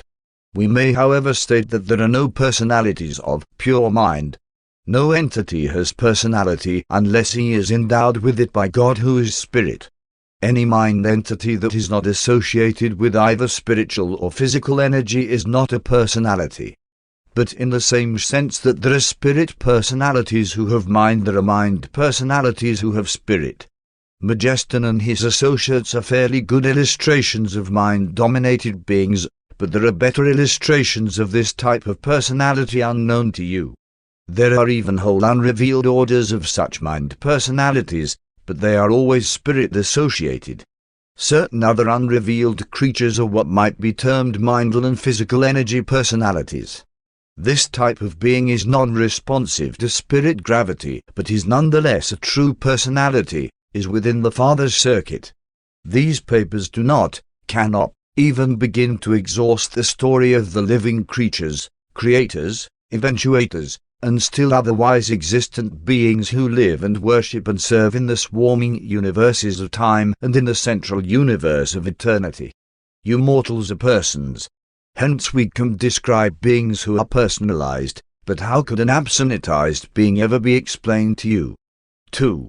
The Uversa personality register. The divine family of living beings is registered on Uversa in 7 grand divisions. 1. The paradise deities. 2. The supreme spirits. 3. The Trinity origin beings. 4. The sons of God. 5. Personalities of the infinite spirit. 6. The universe power directors. 7. The core of permanent citizenship. These groups of will creatures are divided into numerous classes and minor subdivisions. The presentation of this classification of the personalities of the grand universe is, however, chiefly concerned in setting forth those orders of intelligent beings who have been revealed in these narratives, most of whom will be encountered in the ascendant experience of the mortals of time on their progressive climb to paradise. The following listings make no mention of vast orders of universe beings who carry forward their work apart from the mortal ascension scheme. 1. The paradise deities. 1. The universal Father. 2. The eternal Son. 3. The infinite Spirit. 2. The supreme spirits. 1. The 7 master spirits. 2. The 7 supreme executives. 3. The 7 groups of reflective spirits. 4. The reflective image aids. 5. The 7 spirits of the circuits. 6. Local universe creative spirits. 7. Adjutant mind spirits. 3. The Trinity origin beings. 1. Trinitized Secrets of Supremacy. 2. Eternals of Days. 3. Ancients of Days. 4. Perfections of Days. 5. Recents of Days. 6. Unions of Days. 7. Faithfuls of Days. 8. Trinity Teacher Sons. 9. Perfecters of Wisdom. 10. Divine Counselors. 11. Universal Censors. 12. Inspired Trinity Spirits. 13. Haven Natives. 14. Paradise Citizens. 4. The Sons of God. 8 Descending Sons. 1. Creator Sons, Michaels. 2. Magisterial Sons, Avenals. 3. Trinity Teacher Sons, Daniels. 4. Melchizedek Sons. 5. Verondadek Sons. 6. Lananandek Sons. 7. Life Carrier Sons. The Ascending Sons. 1. Father-fused mortals. 2. Son-fused mortals. 3. Spirit-fused mortals. 4. Evolutionary Seraphim. 5. Ascending Material Sons. 6. Translated Midways. 7. Personalized Adjusters. See Trinitized Sons. 1. Mighty Messengers. 2. Those high in authority. 3. Those without name and number. 4. Trinitized Custodians. 5. Trinitized Ambassadors. 6. Celestial Guardians. 7. High Sun Assistants. 8. Ascended Trinitized Sons. 9.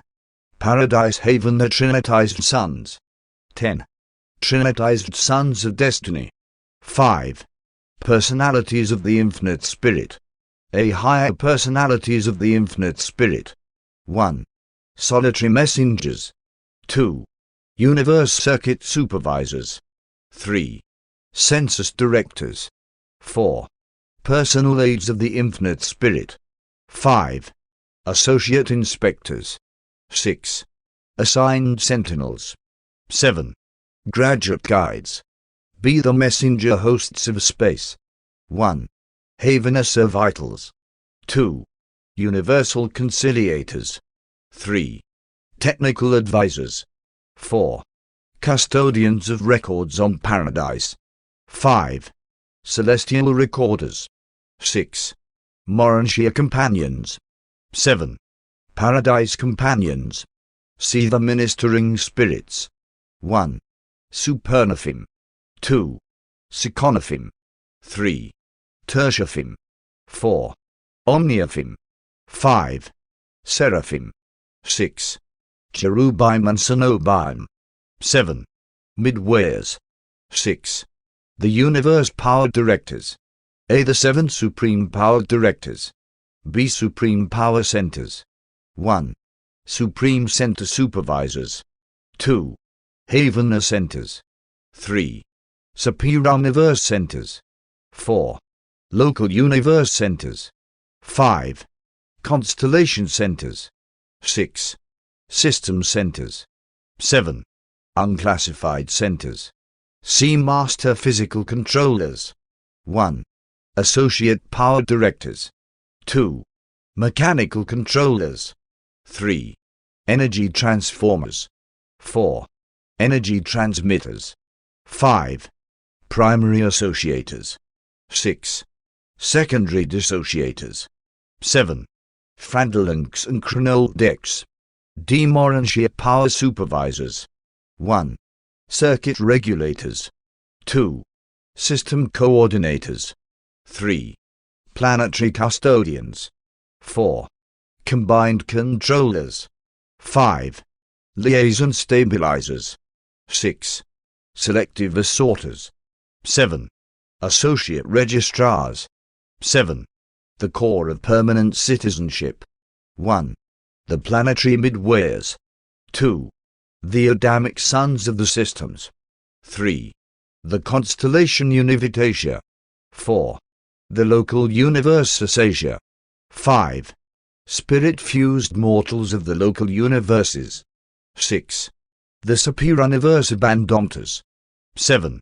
Sun-fused mortals of the Superior Universes. 8. The Havener Natives. 9. Natives of the Paradise Spheres of the Spirit. 10. Natives of the Father's Paradise Spheres. 11. The Created Citizens of Paradise. 12. Adjuster-fused mortal citizens of Paradise. This is the working classification of the personalities of the universes as they are of record on the headquarters world of Uversa. Composite personality groups.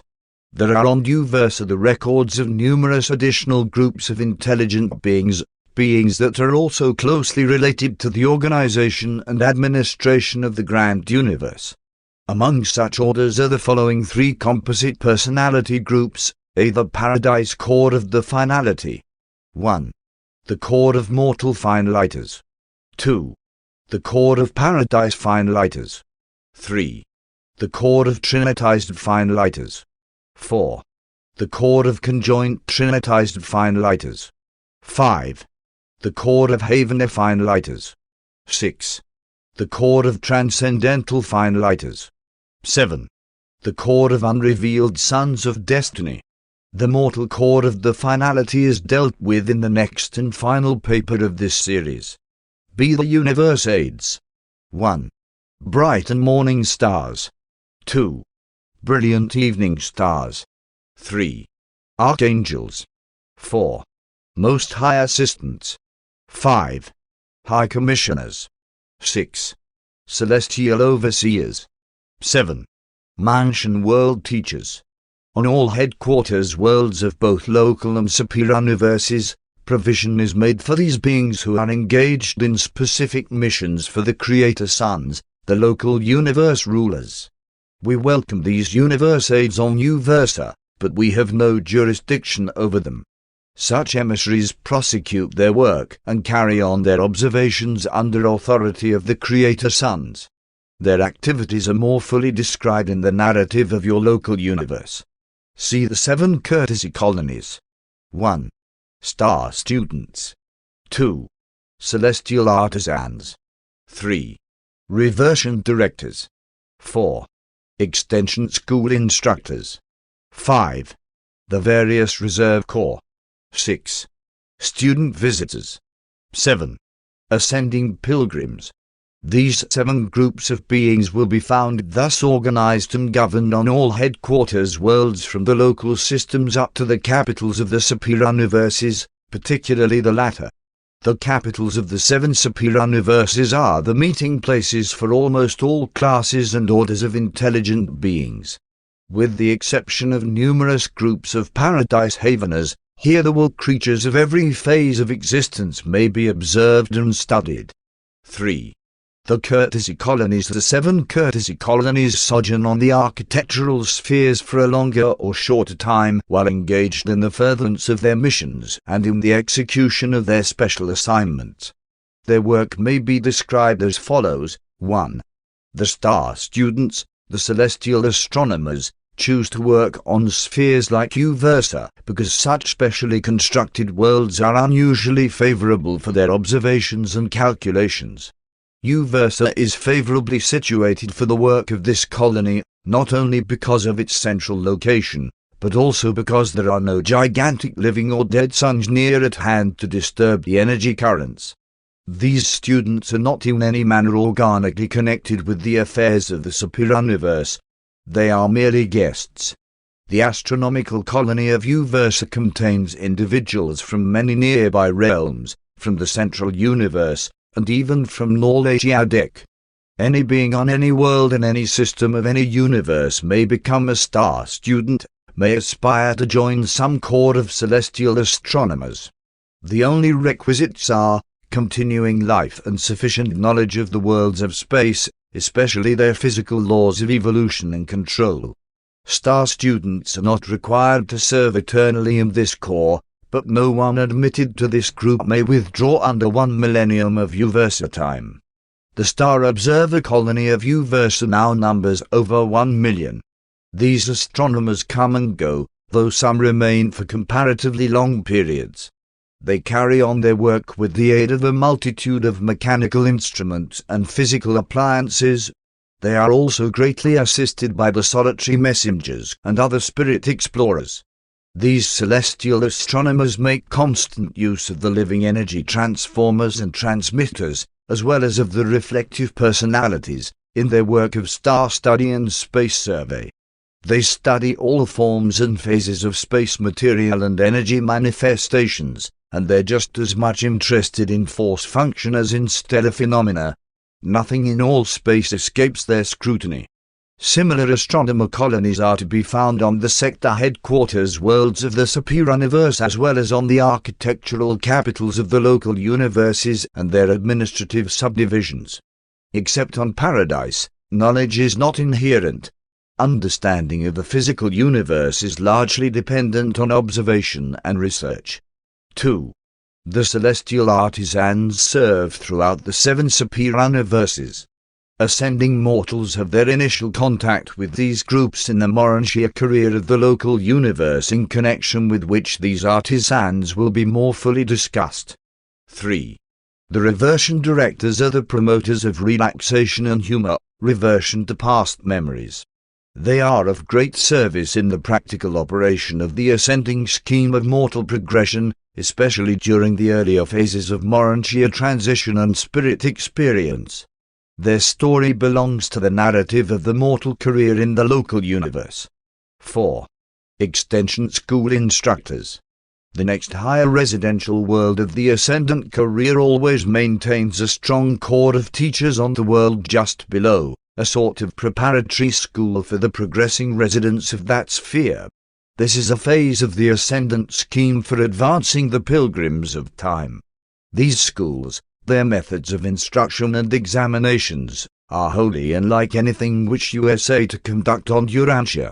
The entire ascendant plan of mortal progression is characterized by the practice of giving out to other beings new truth and experience just as soon as acquired. You work your way through the long school of paradise attainment by serving as teachers to those pupils just behind you in the scale of progression. 5. The various reserve corps. Vast reserves of beings not under our immediate supervision are mobilized on Uversa as the Reserve Corps colony. There are 70 primary divisions of this colony on Uversa, and it is a liberal education to be permitted to spend a season with these extraordinary personalities. Similar general reserves are maintained on Salvington and other universe capitals. They are dispatched on active service on the requisition of their respective group directors. 6. The student visitors. From all the universe a constant stream of celestial visitors pours through the various headquarters worlds. As individuals and as classes these various types of beings flock in upon us as observers, exchange pupils, and student helpers. On Uversa, at present, there are over 1 billion persons in this courtesy colony. Some of these visitors may tarry a day, others may remain a year, all dependent on the nature of their mission. This colony contains almost every class of universe beings except creator personalities and Urantia mortals. Urantia mortals are student visitors only within the confines of the local universe of their origin. They may visit in a superior-universe capacity only after they have attained spirit status. Fully 1/2 of our visit colony consists of stopovers, beings en route elsewhere who pause to visit the Orvington capital. These personalities may be executing a universe assignment, or they may be enjoying a period of leisure, freedom from assignment. The privilege of intra-universe travel and observation is a part of the career of all ascending beings. The human desire to travel and observe new peoples and worlds will be fully gratified during the long and eventful climb to paradise through the local, super, and central universes. 7. The ascending pilgrims. As the ascending pilgrims are assigned to various services in connection with their paradise progression, they are domiciled as a courtesy colony on the various headquarters spheres. While functioning here and there throughout a superior universe, such groups are largely self-governing. They are an ever-shifting colony embracing all orders of evolutionary mortals and their ascending associates. 4. The ascending mortals. While the mortal survivors of time and space are denominated ascending pilgrims when accredited for the progressive ascent to paradise, these evolutionary creatures occupy such an important place in these narratives that we here desire to present a synopsis of the following 7 stages of the ascending universe career. 1. Planetary mortals. 2. Sleeping survivors. 3. Mansion world students. 4. Urantia progressors. 5. Superior universe wards. 6. Haven the pilgrims. 7. Paradise arrivals. The following narrative presents the universe career of an adjuster and dwelt mortal. The sun and spirit-fused mortals share portions of this career, but we have elected to tell this story as it pertains to the adjuster-fused mortals, for such a destiny may be anticipated by all of the human races of Urantia. 1. Planetary mortals. Mortals are all animal origin evolutionary beings of ascendant potential. In origin, nature, and destiny these various groups and types of human beings are not wholly unlike the Urantia peoples. The human races of each world receive the same ministry of the sons of God and enjoy the presence of the ministering spirits of time. After natural death all types of ascenders fraternize as one Urantia family on the mansion worlds. 2. Sleeping survivors. All mortals of survival status, in the custody of personal guardians of destiny, pass through the portals of natural death and, on the 3rd period, personalize on the mansion worlds. Those accredited beings who have, for any reason, been unable to attain that level of intelligence, mastery and endowment of spirituality which would entitle them to personal guardians, cannot thus immediately and directly go to the mansion worlds. Such surviving souls must rest in unconscious sleep until the judgment day of a new epoch, a new dispensation, the coming of a Son of God to call the rolls of the age and adjudicate the realm, and this is the general practice throughout all Ibadan. It was said of Christ Michael that, when he ascended on high at the conclusion of his work on earth, he led a great multitude of captives. And these captives were the sleeping survivors from the days of Adam to the day of the Master's resurrection on Urantia. The passing of time is of no moment to sleeping mortals. They are wholly unconscious and oblivious to the length of their rest. On reassembly of personality at the end of an age, those who have slept 5,000 years will react no differently than those who have rested 5 days. Aside from this time delay, these survivors pass on through the ascension regime identically with those who avoid the longer or shorter sleep of death. These dispensational classes of world pilgrims are utilized for group Urantia activities in the work of the local universes. There is a great advantage in the mobilization of such enormous groups. They are thus kept together for long periods of effective service. 3. Mansion World Students. All surviving mortals who awaken on the mansion worlds belong to this class. The physical body of mortal flesh is not a part of the reassembly of the sleeping survivor. The physical body has returned to dust. The seraphim of assignment sponsors the new body, the Urantia form, as the new life vehicle for the immortal soul and for the indwelling of the returned adjuster. The adjuster is the custodian of the spirit transcript of the mind of the sleeping survivor. The assigned seraphim is the keeper of the surviving identity, the immortal soul, as far as it has evolved. And when these two, the adjuster and the seraphim, reunite their personality trusts, the new individual constitutes the resurrection of the old personality, the survival of the evolving Urantia identity of the soul. Such a reassociation of soul and adjuster is quite properly called a resurrection, a reassembly of personality factors. But even this does not entirely explain the reappearance of the surviving personality. Though you will probably never understand the fact of such an inexplicable transaction, you will sometime experientially know the truth of it if you do not reject the plan of mortal survival. The plan of initial mortal detention on 7 worlds of progressive training is nearly universal in Norventon. In each local system of approximately 1,000 inhabited planets there are 7 mansion worlds, usually satellites or subsatellites of the system capital. They are the receiving worlds for the majority of ascending mortals. Sometimes all training worlds of mortal residents are called universe mansions, and it was to such spheres that Jesus alluded when he said, "In my Father's house are many mansions." From here on, within a given group of spheres like the mansion worlds, ascenders will progress individually from one sphere to another and from one phase of life to another, but they will always advance from one stage of universe study to another in class formation. 4. Urantia progresses. From the mansion worlds on up through the spheres of the system, constellation, and the universe, mortals are classed as Urantia progressors. They are traversing the transition spheres of mortal ascension. As the ascending mortals progress from the lower to the higher of the Urantia worlds, they serve on countless assignments in association with their teachers and in company with their more advanced and senior brethren. Urantia progression pertains to continuing advancement of intellect, spirit, and personality form. Survivors are still 3-natured beings. Throughout the entire Urantia experience they are wards of the local universe. The regime of the Superuniverse does not function until the spirit career begins. Mortals acquire real spirit identity just before they leave the local universe headquarters for the receiving worlds of the minor sectors of the Superuniverse. Passing from the final Urantia stage to the first or lowest spirit status is but a slight transition. The mind, personality, and character are unchanged by such an advance. Only does the form undergo modification. But the spirit form is just as real as the Urantia body, and it is equally discernible.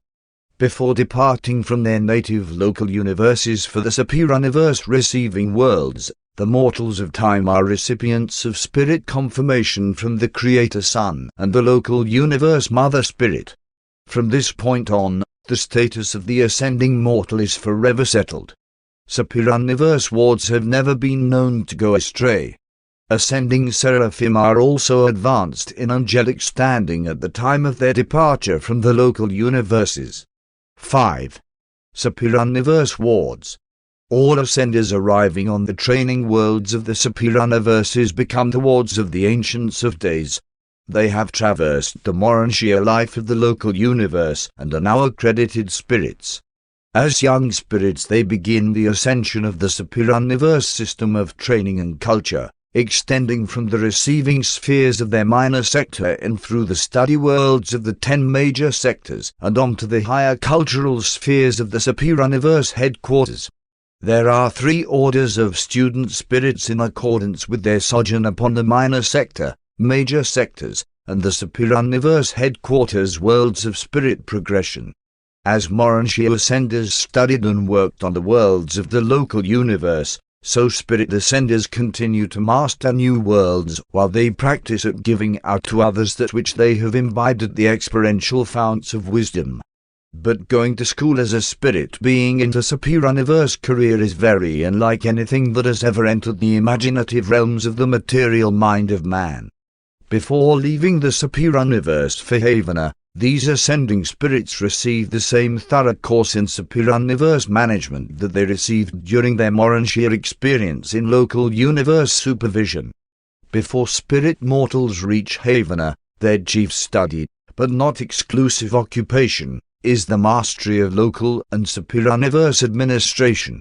The reason for all of this experience is not now fully apparent, but no doubt such training is wise and necessary in view of their possible future destiny as members of the core of the finality.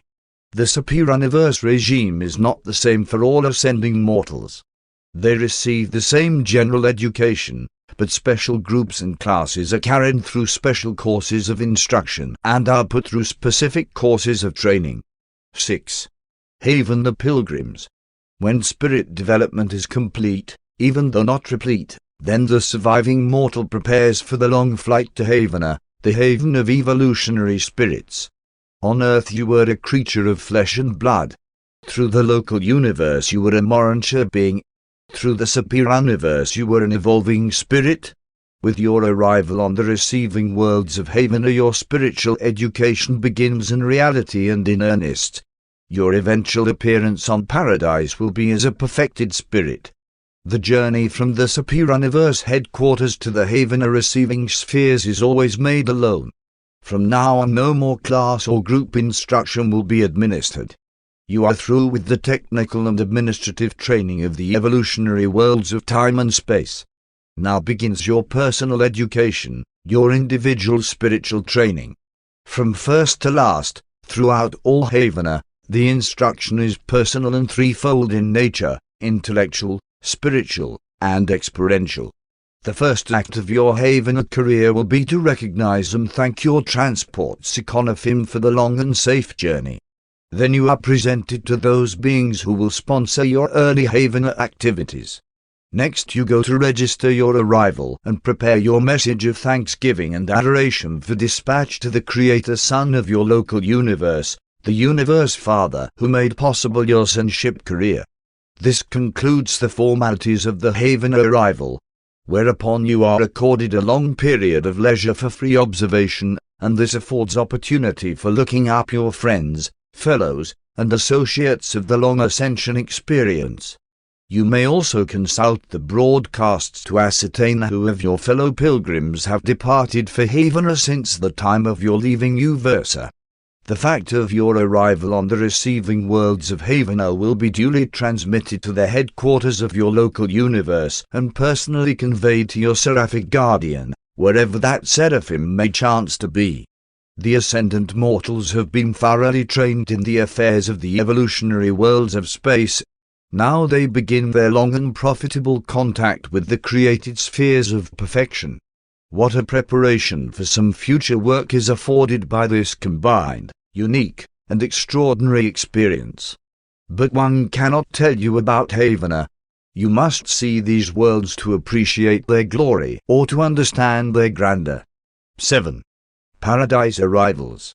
On reaching Paradise with residential status, you begin the progressive course in divinity and absoluty.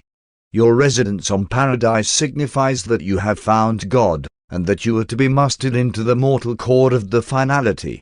Of all the creatures of the grand universe, only those who are farther fused are mustered into the mortal core of the finality. Only such individuals take the finaliter oath, Other beings of paradise perfection or attainment may be temporarily attached to this finality core, but they are not of eternal assignment to the unknown and unrevealed mission of this accumulating host of the evolutionary and perfected veterans of time and space. Paradise arrivals are accorded a period of freedom, after which they begin their associations with the 7 groups of the primary supernophim. They are designated paradise graduates when they have finished their course with the conductors of worship and then, as fine-lighters, are assigned on observational and cooperative service to the ends of the far-flung creation. As yet there seems to be no specific or settled employment for the mortal core of fine-lighters, though they serve in many capacities on worlds settled in light and life. If there should be no future or unrevealed destiny for the mortal core of the finality, the present assignment to these ascendant beings would be altogether adequate and glorious. Their present destiny wholly justifies the universal plan of evolutionary ascent. But the future ages of the evolution of the spheres of outer space will undoubtedly further elaborate, and with more repleteness divinely illuminate, the wisdom and loving kindness of the gods in the execution of their divine plan of human survival and mortal ascension. This narrative, together with what has been revealed to you and with what you may acquire in connection with instruction respecting your own world, presents an outline of the career of an ascending mortal. The story varies considerably in the different superuniverses, but this recital affords a glimpse of the average plan of mortal progression as it is operative in the local universe of Nebadan and in the 7th segment of the grand universe, the superuniverse of Orvanton. Sponsored by a mighty messenger from Uversa. Paper 31. The core of the finality. The core of mortal finaliters represents the present known destination of the ascending or just effused mortals of time. But there are other groups who are also assigned to this core. The primary finaliter core is composed of the following: 1. Haven natives. 2. Gravity messengers. 3. Glorified mortals. 4. Adopted seraphim. 5. Glorified material sons. 6. Glorified midway creatures. These 6 groups of glorified beings compose this unique body of eternal destiny. We think we know their future works, but we are not certain. While the core of the mortal finality is mobilizing on paradise, and while they now so extensively minister to the universes of space and administer the worlds settled in light and life, their future destination must be the now organizing universes of outer space. At least that is the conjecture of Uversa. The core is organized in accordance with the working associations of the worlds of space and in keeping with the associative experience acquired throughout the long and eventful ascendant career. All the ascendant creatures admitted to this core are received in equality, but this exalted equality in no way abrogates individuality or destroys personal identity. We can immediately discern, in communicating with the finaliter, whether he is an ascendant mortal, haven native, adopted seraphim, midway creature, or material son. During the present universe age the finaliters return to serve in the universes of time. They are assigned to labor successively in the different superuniverses and never in their native superuniverses until after they have served in all the other 6 supercreations. Thus may they acquire the 7-fold concept of the Supreme Being. One or more companies of the mortal finaliters are constantly in service on Urantia. There is no domain of universe service to which they are not assigned. They functioned universally and with alternating and equal periods of assigned duty and free service. We have no idea as to the nature of the future organization of this extraordinary group, but the finaliters are now wholly a self-governing body. They choose their own permanent, periodic, and assignment leaders and directors. No outside influence can ever be brought to bear upon their policies, and their oath of allegiance is only to the Paradise Trinity. The finaliters maintain their own headquarters on Paradise, in the superuniverses, in the local universes, and on all the divisional capitals. They are a separate order of evolutionary creation. We do not directly manage them or control them, and yet they are absolutely loyal and always cooperative with all our plans. They are indeed the accumulating tried and true souls of time and space, the evolutionary salt of the universe, and they are forever proof against evil and secure against sin. 1. The Havener natives. Many of the Havener natives who serve as teachers in the pilgrim training schools of the central universe become greatly attached to the ascending mortals and still more intrigued with the future work and destiny of the core of mortal finaliters. On Paradise there is maintained, at the administrative headquarters of the core, a registry for Havener volunteers presided over by the Associate of Grandfanda. Today, you will find millions upon millions of Havener natives upon this waiting list. These perfect beings of direct and divine creation are of great assistance to the mortal core of finality, and they will undoubtedly be of even greater service in the far distant future. They provide the viewpoint of one born in perfection and divine repleteness. The finaliters thus embrace both phases of experiential existence, perfect and perfected. Havener natives must achieve certain experiential developments in liaison with the evolutionary beings which will create reception capacity for the bestowal of a fragment of the spirit of the Universal Father. The mortal finaliter core has as permanent members only such beings as have been fused with the spirit of the first source and center, or who, like the gravity messengers, innately embody this spirit of God the Father. The inhabitants of the central universe are received into the core in the ratio of 1 in 1,000, a finalite company. The core is organized for temporary service in companies of 1,000, the ascendant creatures numbering 997 to 1 Havener native and 1 gravity messenger. Finaliters are thus mobilized in companies, but the finality oath is administered individually. It is an oath of sweeping implications and eternal import. The Havener native takes the same oath and becomes forever attached to the core. The Havener recruits follow the company of their assignment. Wherever the group goes, they go. And you should see their enthusiasm in the new work of the finaliters. The possibility of attaining the core of the finality is one of the superb thrills of Havener. The possibility of becoming a finaliter is one of the supreme adventures of these perfect races. The Havener natives are also received, in the same ratio, into the core of conjoint trinitized finaliters on Visage and into the core of transcendental finaliters on Paradise. The Havener citizens regard these 3 destinies as constituting the supreme goals of their supernal careers, together with their possible admission to the core of Havener finaliters. 2. Gravity messengers. Wherever and whenever gravity messengers are functioning, the finaliters are in command. All gravity messengers are under the exclusive jurisdiction of Grandfanda, and they are assigned only to the primary core of the finality. They are invaluable to the finaliters even now, and they will be all serviceable in the eternal future. No other group of intelligent creatures possesses such a personalized messenger core able to transcend time and space. Similar types of messenger recorders attached to other finaliter core are not personalized. They are absolutized.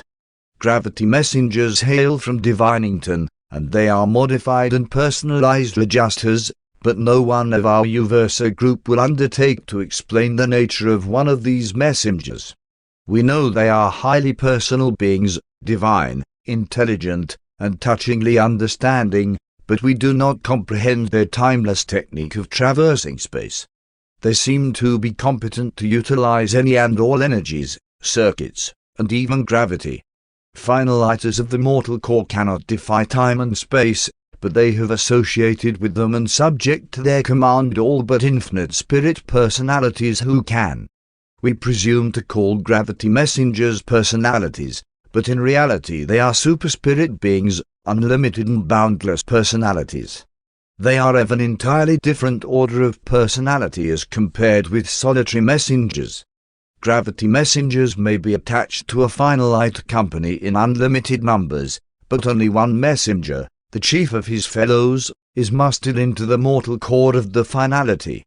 This chief, however, has assigned to him a permanent staff of 999 fellow messengers, and as occasion may require, he may call upon the reserves of the Order for assistance in unlimited numbers. Gravity messengers and glorified mortal finalizers achieve a touching and profound affection for one another. They have much in common. One is a direct personalization of a fragment of the Universal Father, the other a creature personality existent in the surviving immortal soul fused with a fragment of the same Universal Father, the spirit thought adjuster. 3. Glorified mortals ascendant adjuster fused mortals compose the bulk of the primary core of the finality. Together with the adopted and glorified seraphim, they usually constitute 990 in each finalite company. The proportion of mortals and angels in any one group varies, though the mortals far outnumber the seraphim. The haven, the natives, glorified material sons, glorified midway creatures, the gravity messengers, and the unknown and missing member make up only 1% of the core. Each company of 1,000 finalizers has places for just 10 of these non-mortal and non-seraphic personalities. We of Uversa do not know the finality destiny of the ascendant mortals of time. At present they reside on paradise and temporarily serve in the core of light and life, but such a tremendous course of ascendant training and such lengthy universe discipline must be designed to qualify them for even greater tests of trust and more sublime services of responsibility. Notwithstanding that these ascendant mortals have attained paradise, have been mustered into the core of the finality, and have been sent back in large numbers to participate in the conduct of local universes and to assist in the administration of superuniverse affairs. In the face of even this apparent destiny, there remains the significant fact that they are of record as only sixth-stage spirits. There undoubtedly remains one more step in the career of the mortal core of the finality. We do not know the nature of that step, but we have taken cognizance of, and here call attention to, 3 facts. 1. We know from the records that mortals are spirits of the first order during their sojourn in the minor sectors, and that they advance to the second order when translated to the major sectors, and to the third when they go forward to the central training worlds of the superuniverse. Mortals become quartan or graduate spirits after reaching the 6th circle of Havana, and become spirits of the 5th order when they find the Universal Father. They subsequently attain the 6th stage of spirit existence upon taking the oath that musters them forever into the eternity assignment of the core of the mortal finality. We observe that spirit classification, or designation, has been determined by actual advancement from one realm of universe service to another realm of universe service, or from one universe to another universe, and we surmise that the bestowal of 7th spirit classification upon the mortal core of the finality will be simultaneous with their advancement to eternal assignment for service on hitherto unrecorded and unrevealed spheres, and concomitant with their attainment of God the Supreme. But aside from these bold conjectures, we really know no more about all this than you do. Our knowledge of the mortal career does not go beyond present paradise destiny. 2. The mortal finalizers have fully complied with the injunction of the ages, be you perfect. They have ascended the universal path of mortal attainment. They have found God, and they have been duly inducted into the core of the finality. Such beings have attained the present limit of spirit progression, but not finality of ultimate spirit status. They have achieved the present limit of creature perfection, but not finality of creature service. They have experienced the fullness of deity worship, but not finality of experiential deity attainment. 3.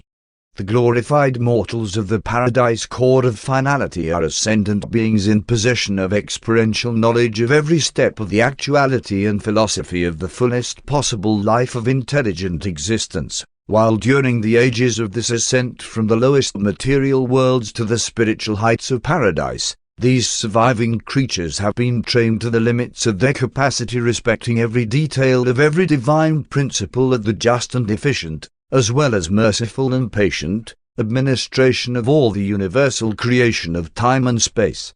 We deem that human beings are entitled to share our opinions, and that you are free to conjecture with us respecting the mystery of the ultimate destiny of the Paradise Core of Finality. It seems evident to us that the present assignments of the perfected evolutionary creatures partake of the nature of postgraduate courses in universe understanding and superior-universe administration. And we all ask, why should the gods be so concerned in so thoroughly training surviving mortals in the technique of universe management? 4. Adopted seraphim. Many of the faithful seraphic guardians of mortals are permitted to go through the ascendant career with their human wards, and many of these guardian angels, after becoming father fused, join their subjects in taking the final oath of eternity and forever accept the destiny of their mortal associates. Angels who pass through the ascending experience of mortal beings may share the destiny of human nature. They may equally and eternally be mustered into this core of the finality. Large numbers of the adopted and glorified seraphim are attached to the various non-mortal finalite core. 5. Glorified material sons. There is provision in the universes of time and space whereby the Adamic citizens of the local systems, when long delayed in receiving planetary assignment, may initiate a petition for release from permanent citizenship status. And if granted, they join the ascending pilgrims on the universe capitals and thence proceed onward to paradise and the core of the finality. When an advanced evolutionary world attains the later eras of the age of light and life, the material sons, the planetary Adam and Eve, may elect to humanize, receive adjusters, and embark upon the evolutionary course of universe ascent leading to the core of mortal finaliters. Certain of these material sons have partially failed or technically defaulted in their mission as biologic accelerators, as Adam did on Urantia, and then are they compelled to take the natural course of the peoples of the realm, receive adjusters, pass through death, and progress by faith through the ascendant regime, subsequently attaining paradise and the core of the finality. These material sons are not to be found in many finalite companies. Their presence lends great potential to the possibilities of high service for such a group, and they are invariably chosen as its leaders. If both of the Edenic pair are attached to the same group, they are usually permitted to function jointly, as one personality. Such ascendant pairs are far more successful in the adventure of trinitizing than are the ascendant mortals. 6. Glorified midway creatures. On many planets the midway creatures are produced in large numbers, but they seldom tarry on their native world subsequent to its being settled in light and life. Then, or soon thereafter, they are released from permanent citizenship status and start on the ascension to paradise, passing through the Urantia worlds, the superior universe, and haven in company with the mortals of time and space. The midway creatures from various universes differ greatly in origin and nature, but they are all destined to one or another of the paradise finality core. The secondary midways are all eventually adjuster fused and are mustered into the mortal core. Many finalite companies have one of these glorified beings in their group. 7. The Evangels of Light. At the present time every finalite company numbers 999 personalities of oath status, permanent members. The vacant place is occupied by the chief of attached Evangels of Light assigned on any single mission. But these beings are only transient members of the core. Any celestial personality assigned to the service of any finalite core is denominated an Evangel of Light. These beings do not take the finalite oath, and though subject to the core organization they are not of permanent attachment. This group may embrace solitary messengers, supernaphim, psychonaphim, paradise citizens, or their trinitized offspring, any being required in the prosecution of a transient finaliter assignment. Whether or not the core is to have these beings attached to the eternal mission, we do not know. At the conclusion of attachment these Evangels of Light resume their former status. As the mortal core of the finality is at present constituted, there are just 6 classes of permanent members. The finaliters, as might be expected, engage in much speculation as to the identity of their future comrades, but there is little agreement among them. We of Huzars are often conjecture respecting the identity of the seventh group of finaliters. We entertain many ideas, embracing possible assignment of some of the accumulating core of the numerous trinitized groups on Paradise, Urantia, and the inner Havener circuit. It is even conjectured that the core of the finality may be permitted to trinitize many of their assistants in the work of universe administration in the event they are destined to the service of universes now in the making. One of us holds the opinion that this vacant place in the core will be filled by some type of being of origin in a new universe of their future service.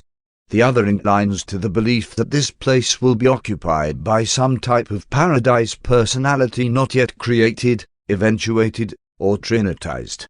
But we will most likely await the entrance of the finaliters upon their seventh stage of spirit attainment before we really know. 8.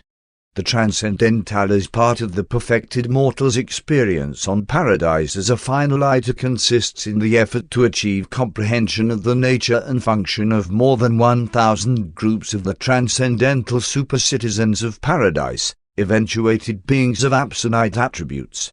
In their association with these super-personalities, the ascendant finaliters receive great assistance from the helpful guidance of numerous orders of transcendental ministers who are assigned to the task of introducing the evolved finaliters to their new paradise brethren. The entire order of the transcendentals live in the west of Paradise in a vast area which they exclusively occupy. In the discussion of transcendentals we are restricted, not only by the limitations of human comprehension, but also by the terms of the mandate governing these disclosures concerning the personalities of Paradise. These beings are in no way connected with the mortal ascent to Havener. The vast host of the Paradise Transcendentals have nothing whatever to do with the affairs of either Havener or the seven super-universes, being concerned only with the super-administration of the affairs of the Master Universe. You, being a creature, can conceive of a creator, but you can hardly comprehend that there exists an enormous and diversified aggregation of intelligent beings who are neither creators nor creatures. These transcendentals create no beings, neither were they ever created. In speaking of their origin, in order to avoid using a new term, an arbitrary and meaningless designation, we deem it best to say that transcendentals simply eventuate. The deity absolute may well have been concerned in their origin and may be implicated in their destiny, but these unique beings are not now dominated by the deity absolute. They are subject to God the ultimate, and their present paradise sojourn is in every way Trinity supervised and directed. Although all mortals who attain paradise frequently fraternize with the transcendentals as they do with the paradise citizens, it develops that man's first serious contact with the transcendental occurs on that eventful occasion when, as a member of a new finaliter group, the mortal ascender stands in the finaliter receiving circle as the Trinity Oath of Eternity is administered by the Chief of Transcendentals, the presiding head of the Architects of the Master Universe. 9. Architects of the Master Universe. The Architects of the Master Universe are the governing core of the Paradise Transcendentals. This governing core numbers 28,011 personalities possessing masterminds, superb spirits, and supernal absolutes. The presiding officer of this magnificent group, the Senior Master Architect, is the coordinating head of all Paradise intelligences below the level of deity. The 16th prescription of the mandate authorizing these narratives says, if deemed wise, the existence of the architects of the Master Universe and their associates may be disclosed, but their origin, nature, and destiny may not be fully revealed. We may, however, inform you that these Master Architects exist in 7 levels of the Absolute. These 7 groups are classified as follows. 1. The Paradise level. Only the senior or first eventuated architect functions on this highest level of the Absolute. This ultimate personality, neither creator nor creature, eventuated in the dawn of eternity, now functions as the exquisite coordinator of Paradise and its 21 worlds of associated activities. 2. The Haven level. The second architect eventuation yielded 3 master planners and absonite administrators, and they have always been devoted to the coordination of the 1 billion perfect spheres of the central universe. Paradise tradition asserts that these 3 architects, with the counsel of the pre-eventuated senior architect, contributed to the planning of Havana, but we really do not know. 3. The Superuniverse level. The third absonite level embraces the 7 master architects of the 7 superuniverses, who now, as a group, spend about equal time in the company of the 7 master spirits on Paradise and with the 7 supreme executives on the 7 special worlds of the infinite spirit. They are the super-coordinators of the grand universe. 4. The primary space level. This group numbers 70 architects, and we conjecture that they're concerned with the ultimate plans for the first universe of outer space, now mobilizing beyond the borders of the present 7 superuniverses. 5. The secondary space level. This 5th chord of architects numbers 490, and again we conjecture that they must be concerned with the second universe of outer space, where already our physicists have detected definite energy mobilizations. 6. The tertiary space level. This 6th group of master architects numbers 3,430, and we likewise infer that they may be occupied with the gigantic plans for the third universe of outer space. 7. The quartan space level. This, the final and largest core, consists of 24,010 master architects, and if our former conjectures are valid, it must be related to the 4th and last of the ever-increasing sized universes of outer space. These 7 groups of master architects total 28,011 universe planners. On Paradise there is a tradition that far back in eternity there was attempted the eventuation of the 28,012th master architect, but that this being failed to absonitize, experiencing personality seizure by the universal absolute. It is possible that the ascending series of the master architects attained the limit of absonity in the 28,011th architect, and that the 28,012th attempt encountered the mathematical level of the presence of the absolute. In other words, at the 28,012th eventuation level the quality of absonity equivalated to the level of the universal and attained the value of the absolute. In their functional organization, the 3 supervising architects of Havana act as associate assistants to the solitary Paradise architect. The 7 architects of the superuniverses act as coordinates of the 3 supervisors of Havana. The 70 planners of the universes of the primary outer space level are at present serving as associate assistants to the 7 architects of the 7 superuniverses. The architects of the master universe have at their disposal numerous groups of assistants and helpers, including 2 vast orders of force organizers, the primary eventuated and the associate transcendental. These master force organizers are not to be confused with the power directors, who are germane to the grand universe. All beings produced by the union of the children of time and eternity, such as the trinitized offspring of the finaliters and the paradise citizens, become wards of the master architects. But of all other creatures or entities revealed as functioning in the present organized universes, only solitary messengers and inspired Trinity spirits maintain any organic association with the transcendentals and the architects of the master universe. The master architects contribute technical approval of the assignment of the creator suns to their space sites for the organization of the local universes. There is a very close association between the master architects and the paradise creator suns, and while this relationship is unrevealed, you have been informed of the association of the architects and the grand universe supreme creators in the relationship of the first experiential trinity. These 2 groups, together with the evolving and experiential supreme being, constitute the trinity ultimate of transcendental values and master universe meanings. 10.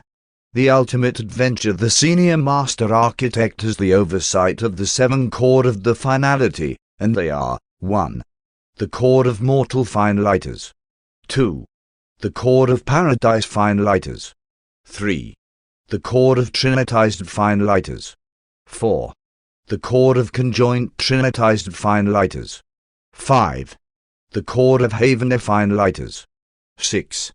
The chord of transcendental fine lighters. 7. The chord of unrevealed sons of destiny. Each of these destiny core has a presiding head, and the 7 constitute the Supreme Council of Destiny on Paradise.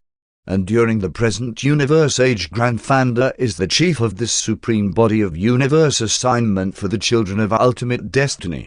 The gathering together of these 7 fine light core signifies reality mobilization of potentials, personalities, minds, spirits, absinites, and experiential actualities that probably transcend even the future master universe functions of the Supreme Being. These 7 fine light core probably signify the present activity of the ultimate Trinity engaged in mustering the forces of the finite and the abstinite in preparation for inconceivable developments in the universes of outer space.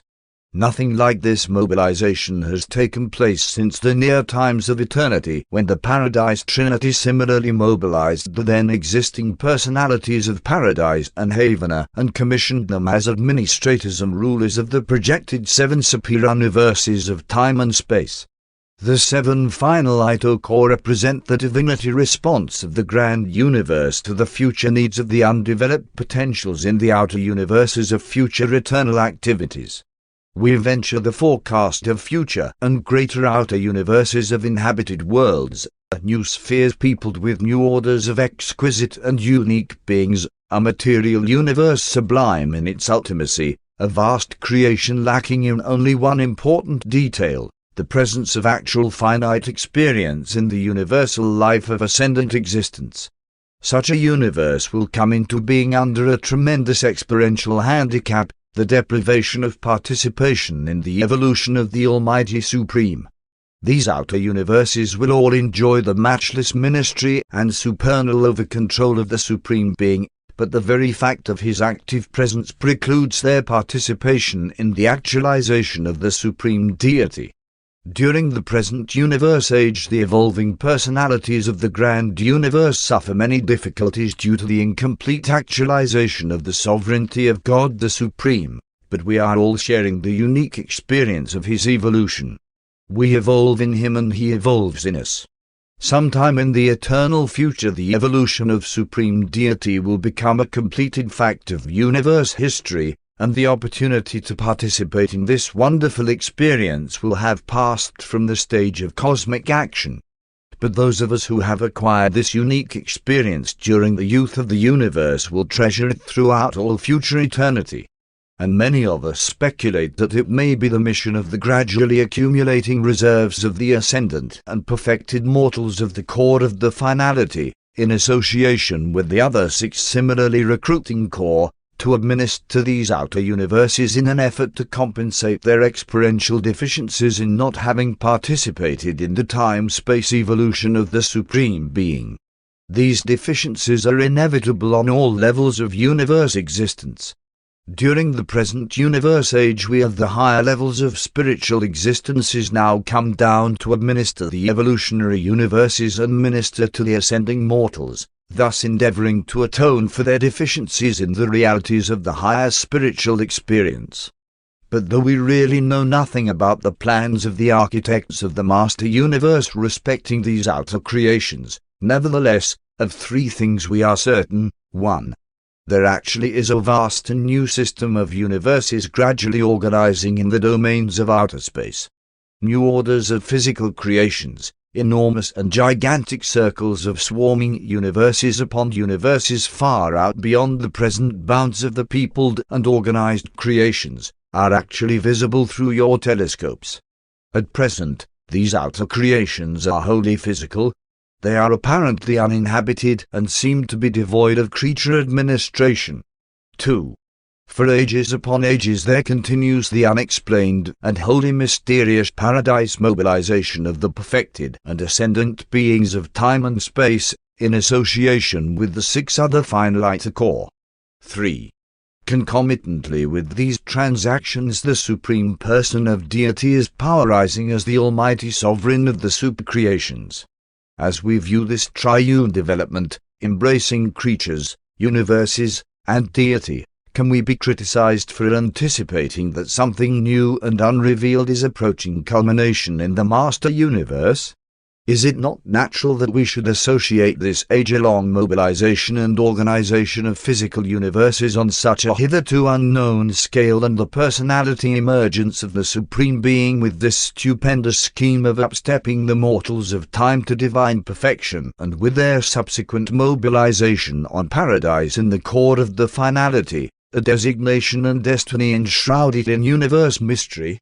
It is increasingly the belief of all Uversa that the assembling core of the finality are destined to some future service in the universes of outer space, where we already are able to identify the clustering of at least 70,000 aggregations of matter, each of which is greater than any one of the present superuniverses.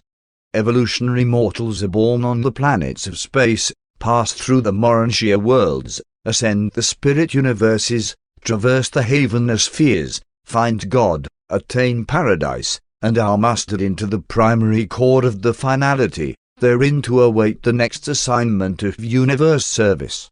There are 6 other assembling finality core, but Grandfanda, the first mortal ascender, presides as paradise chief of all orders of finaliters. And as we view this sublime spectacle, we all exclaim, "What a glorious destiny for the animal origin children of time, the material sons of space!" Jointly sponsored by a divine counselor and one without name and number authorized so to function by the ancients of days on Uversa. These 31 papers depicting the nature of deity, the reality of paradise, the organization and working of the central and superuniverses, the personalities of the grand universe, and the high destiny of evolutionary mortals, were sponsored, formulated, and put into English by a High Commission consisting of 24 Orvington administrators acting in accordance with a mandate issued by the Ancients of Days of Uversa directing that we should do this on Urantia, 606 of Satania, in Norlatiadec of Nebadan, in the year Anno Domini 1934. The Urantia Book. Part 2. The Local Universe. Sponsored by an Ibadan Core of Local Universe Personalities acting by authority of Gabriel of Salvington. Paper 32. The Evolution of Local Universes. A local universe is the handiwork of a creator son of the Paradise Order of Michael. It comprises 100 constellations, each embracing 100 systems of inhabited worlds. Each system will eventually contain approximately 1,000 inhabited spheres. These universes of time and space are all evolutionary. The creative plan of the Paradise Michaels always proceeds along the path of gradual evolvement and progressive development of the physical, intellectual, and spiritual natures and capacities of the manifold creatures who inhabit the varied orders of spheres comprising such a local universe. Urantia belongs to a local universe whose sovereign is the God-man of Nebadan, Jesus of Nazareth and Michael of Salvington. And all of Michael's plans for this local universe were fully approved by the Paradise Trinity before he ever embarked upon the supreme adventure of space. The sons of God may choose the realms of their creator activities, but these material creations were originally projected and planned by the Paradise architects of the Master Universe. 1. Physical emergence of universes. The pre-universe manipulations of space force and the primordial energies are the work of the Paradise Master Force organizers.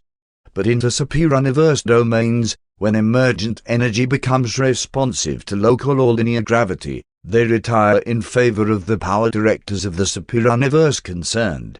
These power directors function alone in the prematerial and post-force phases of a local universe creation. There is no opportunity for a creator son to begin universe organization until the power directors have effected the mobilization of the space energies sufficiently to provide a material foundation, literal suns and material spheres, for the emerging universe. The local universes are all approximately of the same energy potential, though they differ greatly in physical dimensions and may vary in visible matter content from time to time. The power, charge and potential matter endowment of a local universe are determined by the manipulations of the power directors and their predecessors, as well as by the Creator Sun's activities and by the endowment of the inherent physical control possessed by his creative associate. The energy charge of a local universe is approximately 1/100,000th of the force endowment of its superior universe. In the case of Nibadan, your local universe, the mass materialization is a trifle less. Physically speaking, Nibadan possesses all of the physical endowment of energy and matter that may be found in any of the Orvantan local creations. The only physical limitation upon the developmental expansion of the Nibadan universe consists in the quantitative charge of space energy held captive by the gravity control of the associated powers and personalities of the combined universe mechanism. When energy matter has attained a certain stage in mass materialization, a paradise creator sun appears upon the scene, accompanied by a creative daughter of the infinite spirit. Simultaneously with the arrival of the creator sun, work is begun upon the architectural sphere which is to become the headquarters world of the projected local universe. For long ages such a local creation evolves, suns become stabilized, planets form and swing into their orbits, while the work of creating the architectural worlds which are to serve as constellation headquarters and system capitals continues. 2. Universe organization. The creator suns are preceded in universe organization by the power directors and other beings originating in the third source and center. From the energies of space, thus previously organized, Michael, your creator sun, established the inhabited realms of the universe of Nibadan and ever since has been painstakingly devoted to their administration. From pre-existent energy these divine suns materialize visible matter, project living creatures, and with the cooperation of the universe presence of the infinite spirit, create a diverse retinue of spirit personalities. These power directors and energy controllers who long preceded the creator sun in the preliminary physical work of universe organization later serve in magnificent liaison with this universe sun, forever remaining in associated control of those energies which they originally organized and circuitized. On Salvington there now function the same 100 power centers who cooperated with your creator sun in the original formation of this local universe. The first completed act of physical creation in Nibadan consisted in the organization of the headquarters world, the architectural sphere of Salvington, with its satellites. From the time of the initial moves of the power centers and physical controllers to the arrival of the living staff on the completed spheres of Salvington, there intervened a little over 1 billion years of your present planetary time. The construction of Salvington was immediately followed by the creation of the 100 headquarters worlds of the projected constellations and the 10,000 headquarters spheres of the projected local systems of planetary control and administration, together with their architectural satellites. Such architectural worlds are designed to accommodate both physical and spiritual personalities as well as the intervening Urantia or transition stages of being. Salvington, the headquarters of Nibadan, is situated at the exact energy mass center of the local universe. But your local universe is not a single astronomic system, though a large system does exist at its physical center. Salvington is the personal headquarters of Michael of Nibadan, but he will not always be found there. While the smooth functioning of your local universe no longer requires the fixed presence of the creator sun at the capital sphere, this was not true of the earlier epochs of physical organization.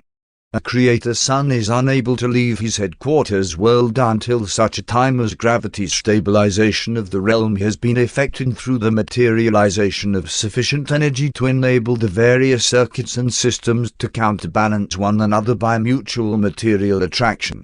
Presently, the physical plan of a universe is completed, and the creator sun, in association with the creative spirit, projects his plan of life creation. Whereupon does this representation of the infinite spirit begin her universe function as a distinct creative personality. When this first creative act is formulated and executed, there springs into being the bright and morning star, the personification of this initial creative concept of identity and ideal of divinity. This is the chief executive of the universe, the personal associate of the Creator Son, one like him in all aspects of character, though markedly limited in the attributes of divinity. And now that the right-hand helper and chief executive of the Creator Son has been provided, there ensues the bringing into existence of a vast and wonderful array of diverse creatures. The sons and daughters of the local universe are forthcoming, and soon thereafter the government of such a creation is provided, extending from the supreme councils of the universe to the fathers of the constellations and the sovereigns of the local systems, the aggregations of those worlds which are designed subsequently to become the homes of the varied mortal races of all creatures, and each of these worlds will be presided over by a planetary prince. And then, when such a universe has been so completely organized and so repletely manned, does the Creator Son enter into the Father's proposal to create mortal man in their divine image. The organization of planetary abodes is still progressing in Nibadan, for this universe is, indeed, a young cluster in the starry and planetary realms of Orvonton. At the last registry there were 3,840,101 inhabited planets in Nibadan, and Satania, the local system of your world, is fairly typical of other systems. Satania is not a uniform physical system, a single astronomic unit or organization. Its 619 inhabited worlds are located in over 500 different physical systems. Only 5 have more than 2 inhabited worlds, and of these only 1 has 4 peopled planets, while there are 46 having 2 inhabited worlds. The Satania system of inhabited worlds is far removed from Uversa and that great sun cluster which functions as the physical or astronomic center of the 7th superuniverse. From Jerusalem, the headquarters of Satania, it is over 200,000 light-years to the physical center of the superuniverse of Orvonton, far, far away in the dense diameter of the Milky Way. Satania is on the periphery of the local universe, and Nibadan is now well out towards the edge of Orvonton. From the outermost system of inhabited worlds to the center of the superuniverse is a trifle less than 250,000 light-years. The universe of Nibadan now swings far to the south and east in the superuniverse circuit of Orvonton. The nearest neighboring universes are Avalon, Hunselon, Sanselon, Porthalon, Wolvering, Fanaving, and Alvering. But the evolution of a local universe is a long narrative. Papers dealing with the superuniverse introduce this subject, those of this section, treating of the local creations, continue it, while those to follow, touching upon the history and destiny of Urantia, complete the story. But you can adequately comprehend the destiny of the mortals of such a local creation only by a perusal of the narratives of the life and teachings of your Creator Son as he once lived the life of man, in the likeness of mortal flesh, on your own evolutionary world. 3. The evolutionary idea. The only creation that is perfectly settled is Havana, the central universe, which was made directly by the thought of the Universal Father and the word of the Eternal Son. Havana is an existential, perfect, and replete universe, surrounding the home of the eternal deities, the center of all things.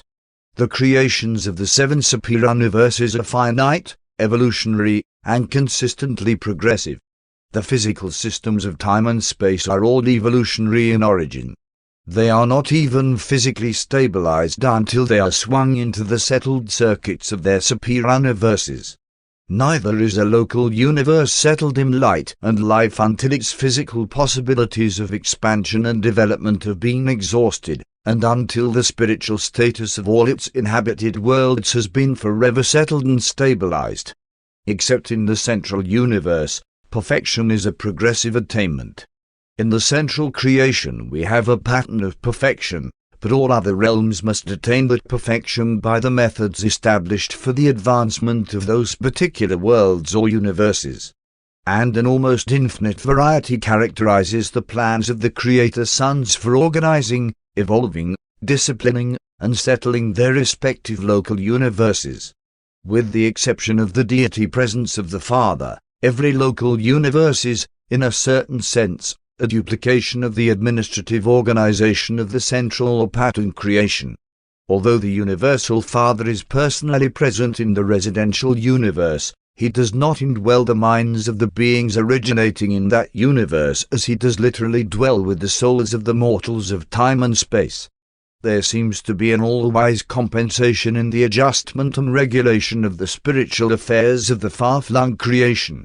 In the central universe the Father is personally present as such but absent in the minds of the children of that perfect creation.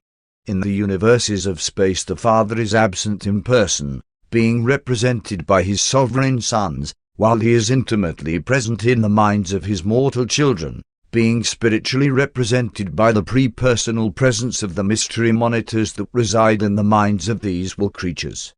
On the headquarters of a local universe there reside all those creator and creative personalities who represent self-contained authority and administrative autonomy except the personal presence of the Universal Father.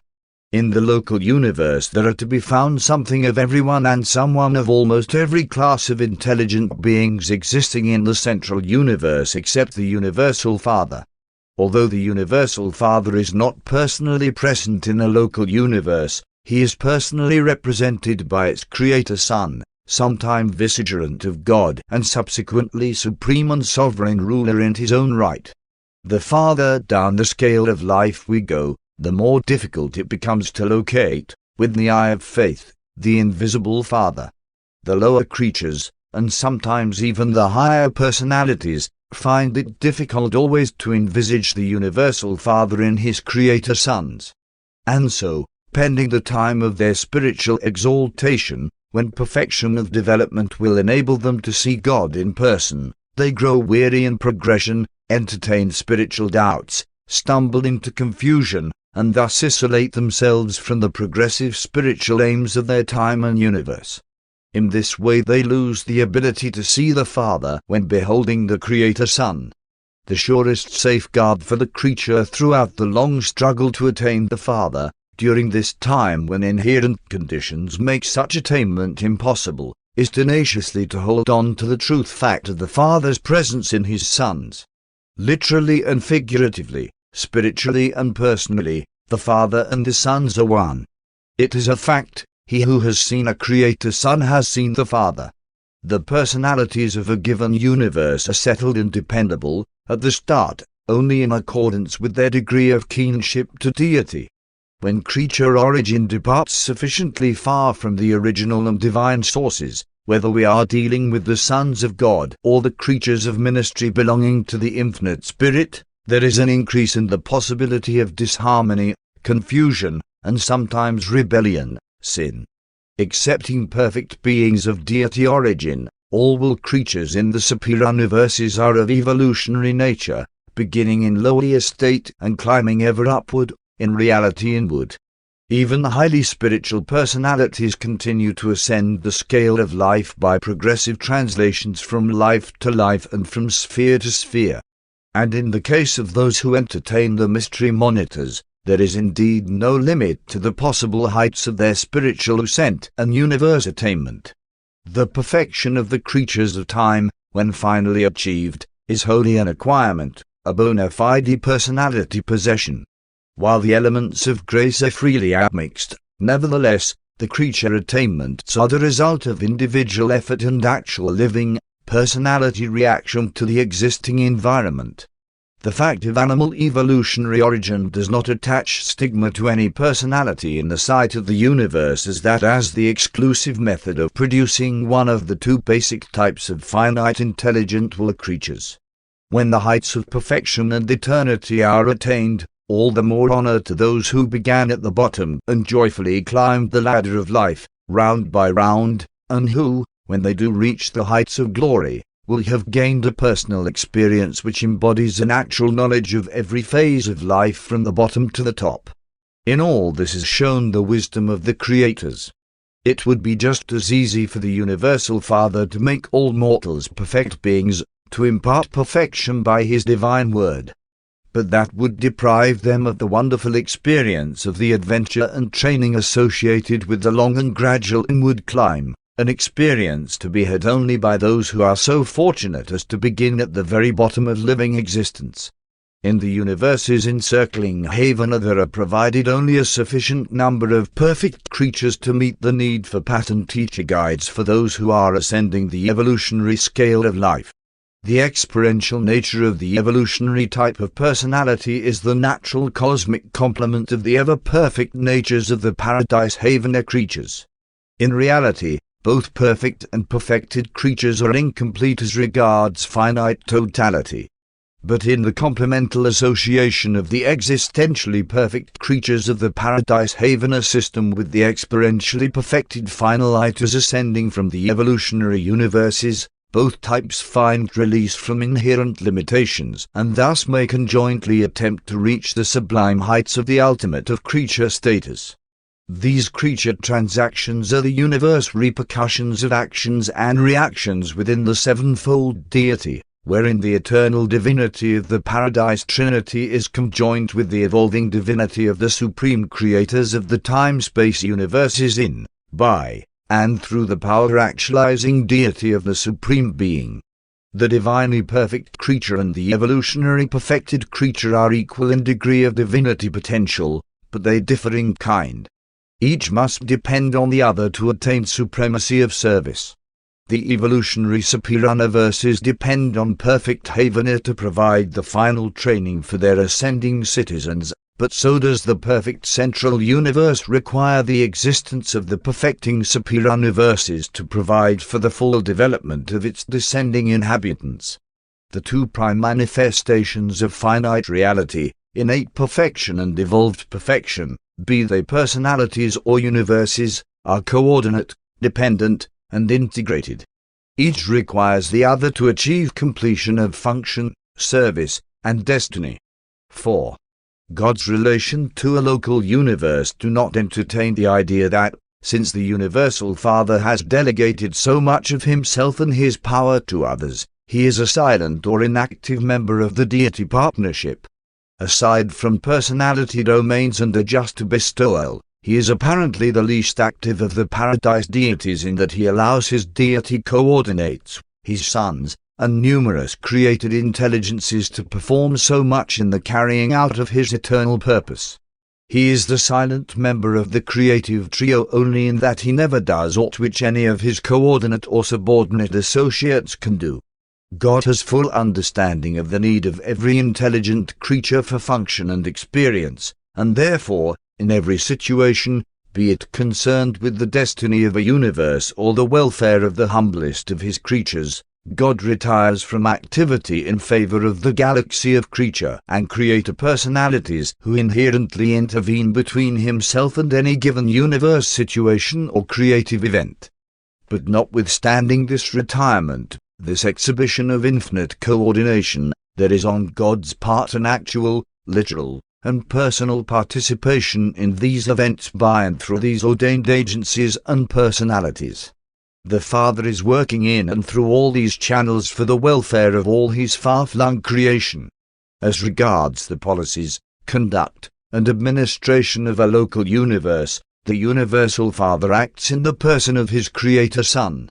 In the interrelationships of the sons of God, in the group associations of the personalities of origin in the third source and center, or in the relationship between any other creatures, such as human beings, as concerns such associations the Universal Father never intervenes. The law of the Creator Son, the rule of the constellation fathers, the system sovereigns, and the planetary princes, the ordained policies and procedures for that universe, always prevail. There is no division of authority. Never is there a cross-working of divine power and purpose. The deities are in perfect and eternal unanimity. The Creator Son rules supreme in all matters of ethical associations, the relations of any division of creatures to any other class of creatures or of two or more individuals within any given group. But such a plan does not mean that the Universal Father may not in his own way intervene and do aught that pleases the divine mind with any individual creature throughout all creation, as pertains to that individual's present status or future prospects, and as concerns the Father's eternal plan and infinite purpose. In the mortal creatures the Father is actually present in the indwelling adjuster, a fragment of his pre-personal spirit, and the Father is also the source of the personality of such a mortal creature. These thought adjusters, the bestowals of the Universal Father, are comparatively isolated. They indwell human minds, but have no discernible connection with the ethical affairs of a local creation. They are not directly coordinated with the seraphic service, nor with the administration of systems, constellations, or a local universe, not even with the rule of a Creator Son, whose will is the supreme law of his universe. The indwelling adjusters are one of God's separate but unified modes of contact with the creatures of his all but infinite creation. Thus does he who is invisible to mortal man manifest his presence, and could he do so, he would show himself to us in still other ways, but such further revelation is not divinely possible. We can see and understand the mechanism whereby the sons enjoy intimate and complete knowledge regarding the universes of their jurisdiction, but we cannot fully comprehend the methods whereby God is so fully and personally conversant with the details of the universe of universes, although we at least can recognize the avenue whereby the Universal Father can receive information regarding and manifest his presence to the beings of his immense creation. Through the personality circuit the Father is cognizant, has personal knowledge, of all the thoughts and acts of all the beings in all the systems of all the universes of all creation. Though we cannot fully grasp this technique of God's communion with his children, we can be strengthened in the assurance that the Lord knows his children, and that of each one of us he takes note where we were born. In your universe and in your heart the Universal Father is present, spiritually speaking, by one of the 7 master spirits of central abode and, specifically, by the divine adjuster who lives and works and waits in the depths of the mortal mind. God is not a self-centered personality. The Father freely distributes himself to his creation and to his creatures. He lives and acts, not only in the deities, but also in his sons, whom he entrusts with the doing of everything that it is divinely possible for them to do. The Universal Father has truly divested himself of every function which it is possible for another being to perform. And this is just as true of mortal man as of the Creator Son, who rules in God's stead at the headquarters of a local universe. Thus we behold the outworking of the ideal and infinite love of the Universal Father. In this universal bestowal of himself we have abundant proof of both the magnitude and the magnanimity of the Father's divine nature. If God has withheld aught of himself from the universal creation, then of that residue he is in lavish generosity bestowing the thought adjusters upon the mortals of the realms, the mystery monitors of time, who so patiently indwell the mortal candidates for life everlasting. The Universal Father has poured out himself, as it were, to make all creation rich in personality possession and potential spiritual attainment. God has given us himself that we may be like him, and he has reserved for himself of power and glory only that which is necessary for the maintenance of those things for the love of which he has thus divested himself of all things else. 5. The eternal and divine purpose. There is a great and glorious purpose in the march of the universes through space. All of your mortal struggling is not in vain. We are all part of an immense plan, a gigantic enterprise, and it is the vastness of the undertaking that renders it impossible to see very much of it at any one time and during any one life. We are all a part of an eternal project which the gods are supervising and outworking. The whole marvelous and universal mechanism moves on majestically through space to the music of the meter of the infinite thought and the eternal purpose of the first great source and center. The eternal purpose of the eternal God is a high spiritual ideal.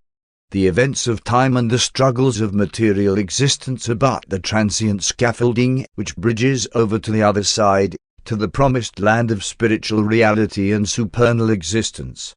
Of course, you mortals find it difficult to grasp the idea of an eternal purpose. You are virtually unable to comprehend the thought of eternity, something never beginning and never ending. Everything familiar to you has an end. As regards an individual life, the duration of a realm, or the chronology of any connected series of events, it would seem that we are dealing with an isolated stretch of time. Everything seems to have a beginning and an end. And it would appear that a series of such experiences, lives, ages, or epochs, when successively arranged, constitutes a straightaway drive, an isolated event of time flashing momentarily across the infinite face of eternity. But when we look at all this from behind the scenes, a more comprehensive view and a more complete understanding suggests that such an explanation is inadequate, disconnected, and wholly unsuited properly to account for, and otherwise to correlate, the transactions of time with the underlying purposes and basic reactions of eternity. To me it seems more fitting, for purposes of explanation to the mortal mind, to conceive of eternity as a cycle and the eternal purpose as an endless circle, a cycle of eternity in some way synchronized with the transient material cycles of time. As regards the sectors of time connected with, and forming a part of, the cycle of eternity, we are forced to recognize that such temporary epochs are born, live, and die just as the temporary beings of time are born, live, and die.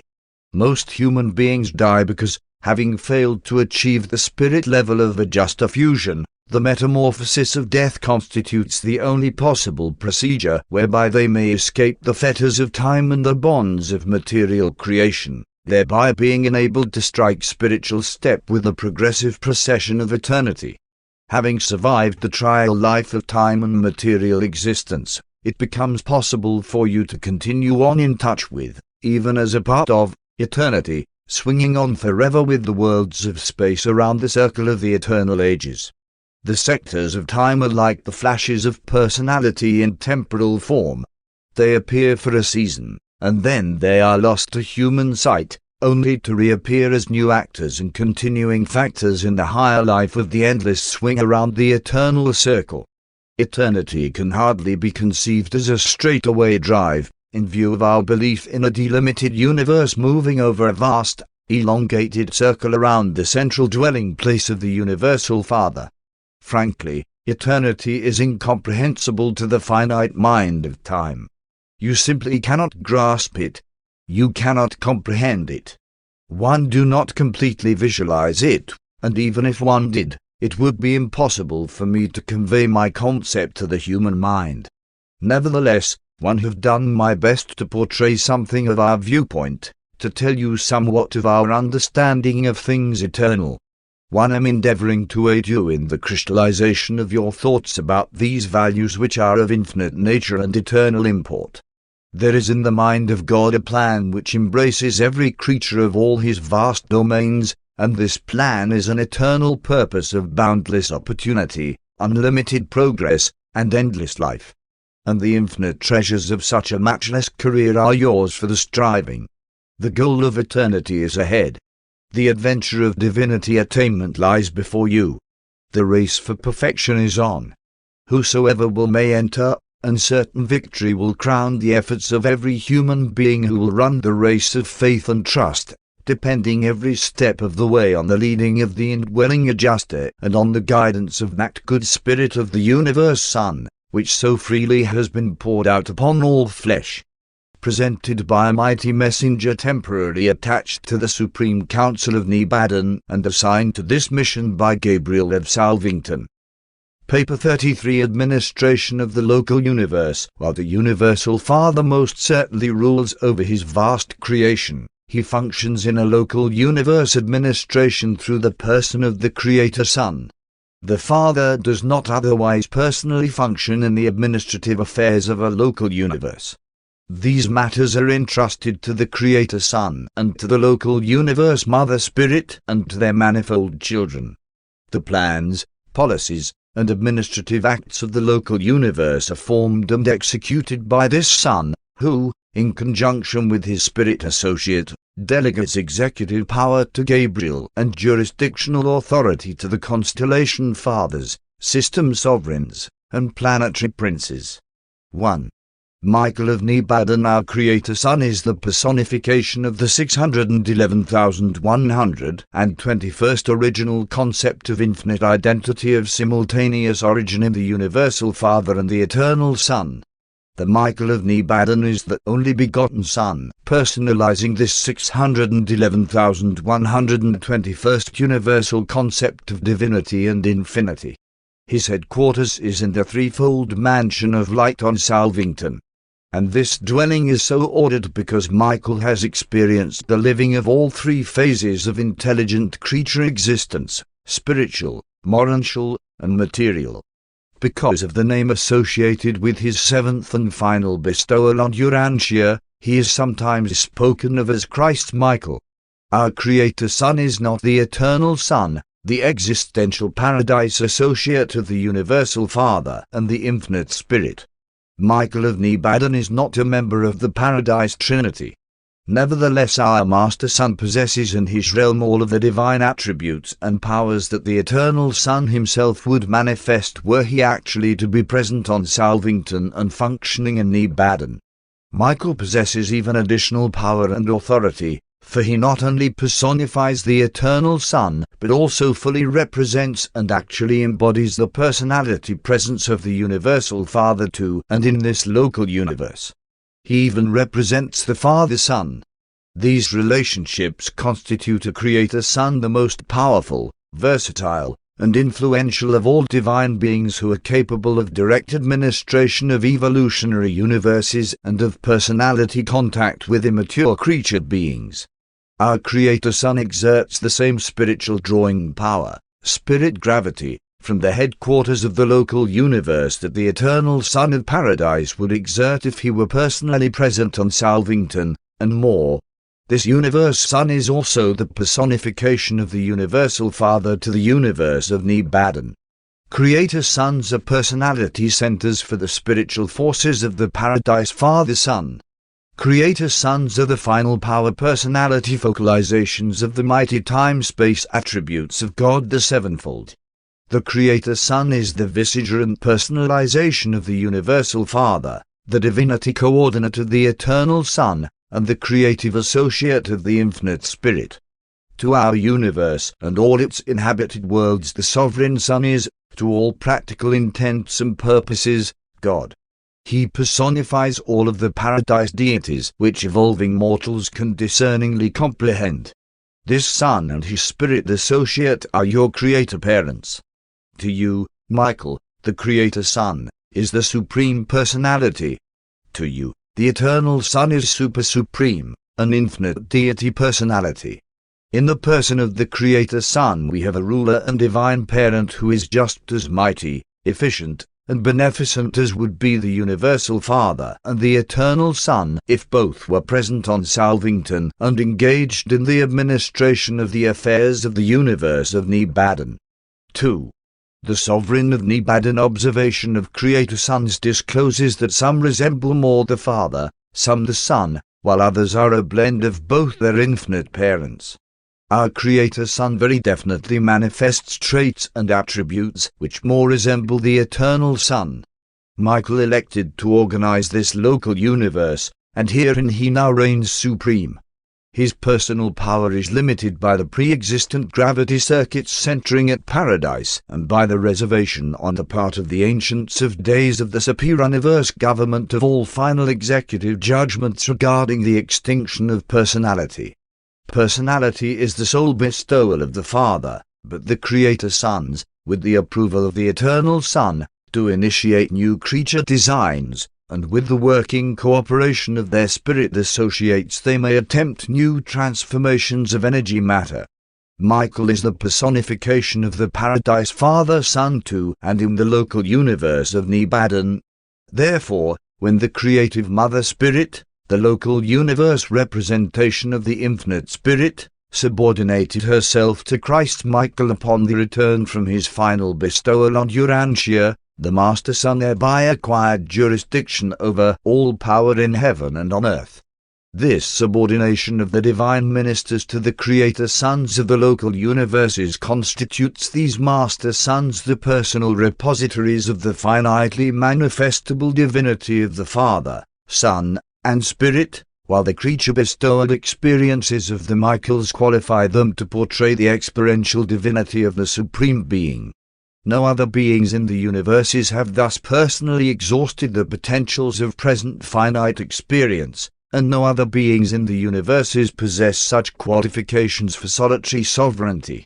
Although Michael's headquarters is officially located on Salvington, the capital of Nebadan, he spends much of his time visiting the constellation and system headquarters and even the individual planets. Periodically he journeys to Paradise and often to Uversa, where he counsels with the Ancients of Days. When he is away from Salvington, his place is assumed by Gabriel, who then functions as regent of the universe of Nebadan. 3. The universe Sun and Spirit. While pervading all the universes of time and space, the infinite spirit functions from the headquarters of each local universe as a specialized focalization, acquiring full personality qualities by the technique of creative cooperation with the Creator Sun. As concerns a local universe, the administrative authority of a Creator Sun is supreme. The infinite spirit, as the divine minister, is wholly cooperative, though perfectly coordinate. The universe mother spirit of Salvington, the associate of Michael in the control and administration of Nebadan, is of the sixth group of supreme spirits, being the 611,121st of that order. She volunteered to accompany Michael on the occasion of his liberation from paradise obligations and has ever since functioned with him in creating and governing his universe. The Master Creator Sun is the personal sovereign of his universe, but in all the details of its management the universe spirit is co-director with the Sun.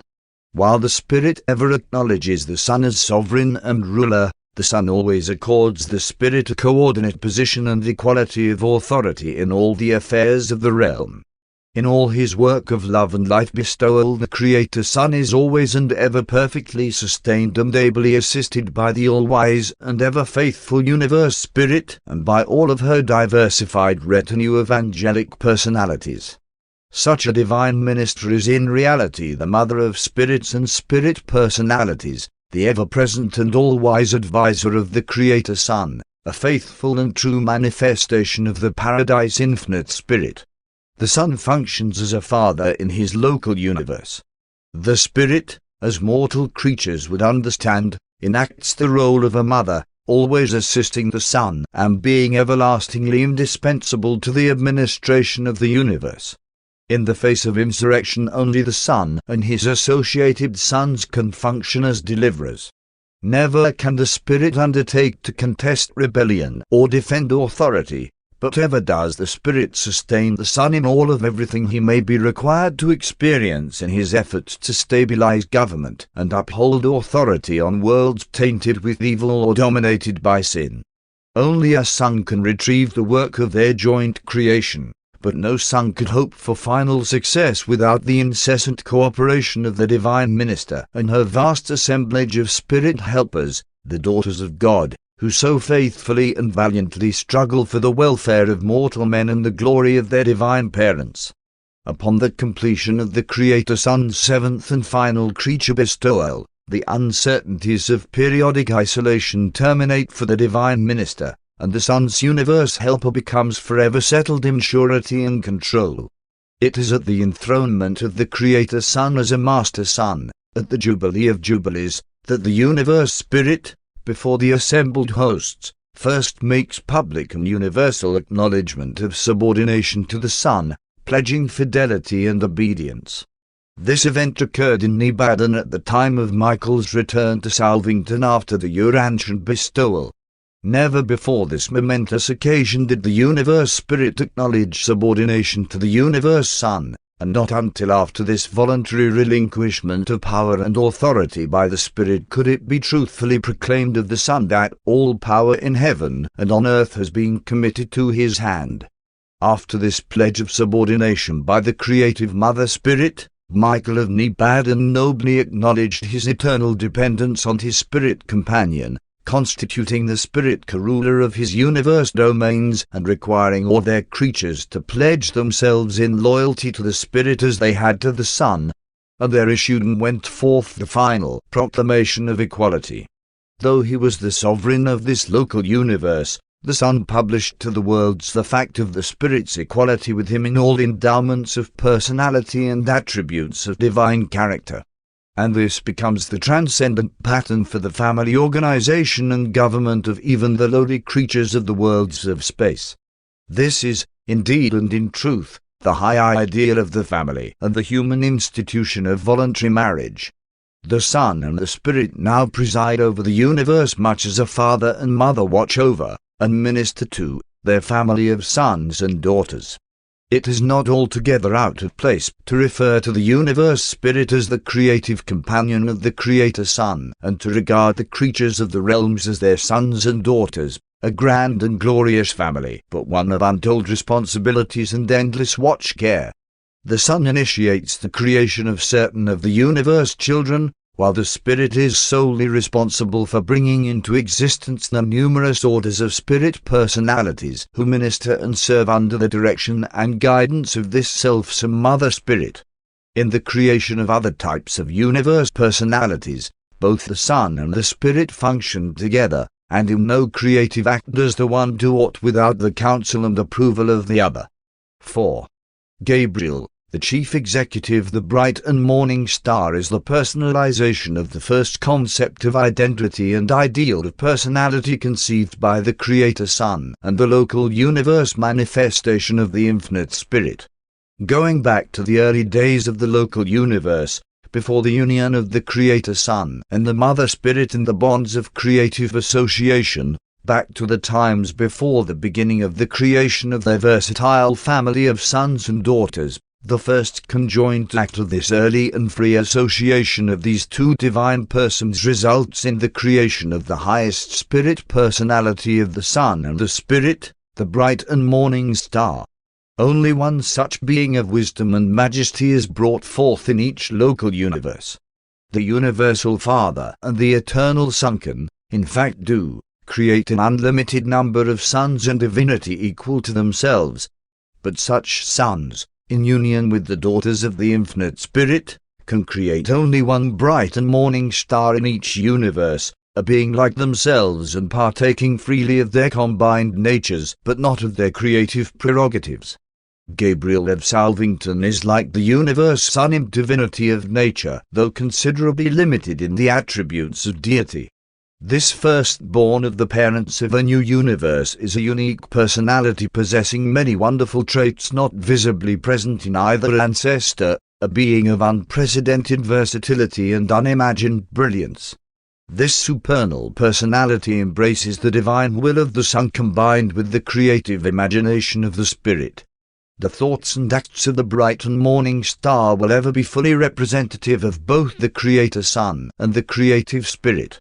Such a being is also capable of a broad understanding of, and sympathetic contact with, both the spiritual seraphic hosts and the material evolutionary will creatures.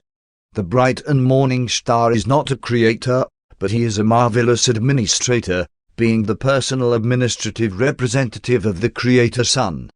Aside from creation and life impartation, the Son and the Spirit never confer upon important universe procedures without Gabriel's presence. Gabriel of Salvington is the chief executive of the universe of Nebadan and the arbiter of all executive appeals respecting its administration. This universe executive was created fully endowed for his work, but he has gained experience with the growth and evolution of our local creation. Gabriel is the chief officer of execution for superuniverse mandates relating to non-personal affairs in the local universe. Most matters pertaining to mass judgment and dispensational resurrections, adjudicated by the Ancients of Days, are also delegated to Gabriel and his staff for execution. Gabriel is thus the combined chief executive of both the super and the local universe rulers. He has at his command an able corps of administrative assistants, created for their special work, who are unrevealed to evolutionary mortals. In addition to these assistants, Gabriel may employ any and all of the orders of celestial beings functioning in Nebadan, and he is also the commander-in-chief of the armies of heaven, the celestial hosts. Gabriel and his staff are not teachers, they are administrators. They were never known to depart from their regular work except when Michael was incarnated on a creature bestowal. During such bestowals, Gabriel was ever attendant on the will of the incarnated Son, and with the collaboration of the Union of Days, he became the actual director of universe affairs during the later bestowals. Gabriel has been closely identified with the history and development of Urantia ever since the mortal bestowal of Michael. Aside from meeting Gabriel on the bestowal worlds and at the times of general and special resurrection roll calls, mortals will seldom encounter him as they ascend through the local universe until they are inducted into the administrative work of the local creation. As administrators, of whatever order or degree, you will come under the direction of Gabriel. 5. The Trinity Ambassadors. The administration of Trinity origin personalities ends with the government of the superior universes. The local universes are characterized by dual supervision, the beginning of the Father-Mother concept. The Universe Father is the Creator Son. The Universe Mother is the Divine Minister, the local universe creative spirit. Every local universe is, however, blessed with the presence of certain personalities from the central universe and paradise. At the head of this paradise group in Nebadan is the ambassador of the Paradise Trinity, Emmanuel of Salvington, the Union of Days assigned to the local universe of Nebadan. In a certain sense, this High Trinity Son is also the personal representative of the Universal Father to the court of the Creator Son. Hence his name, Emmanuel.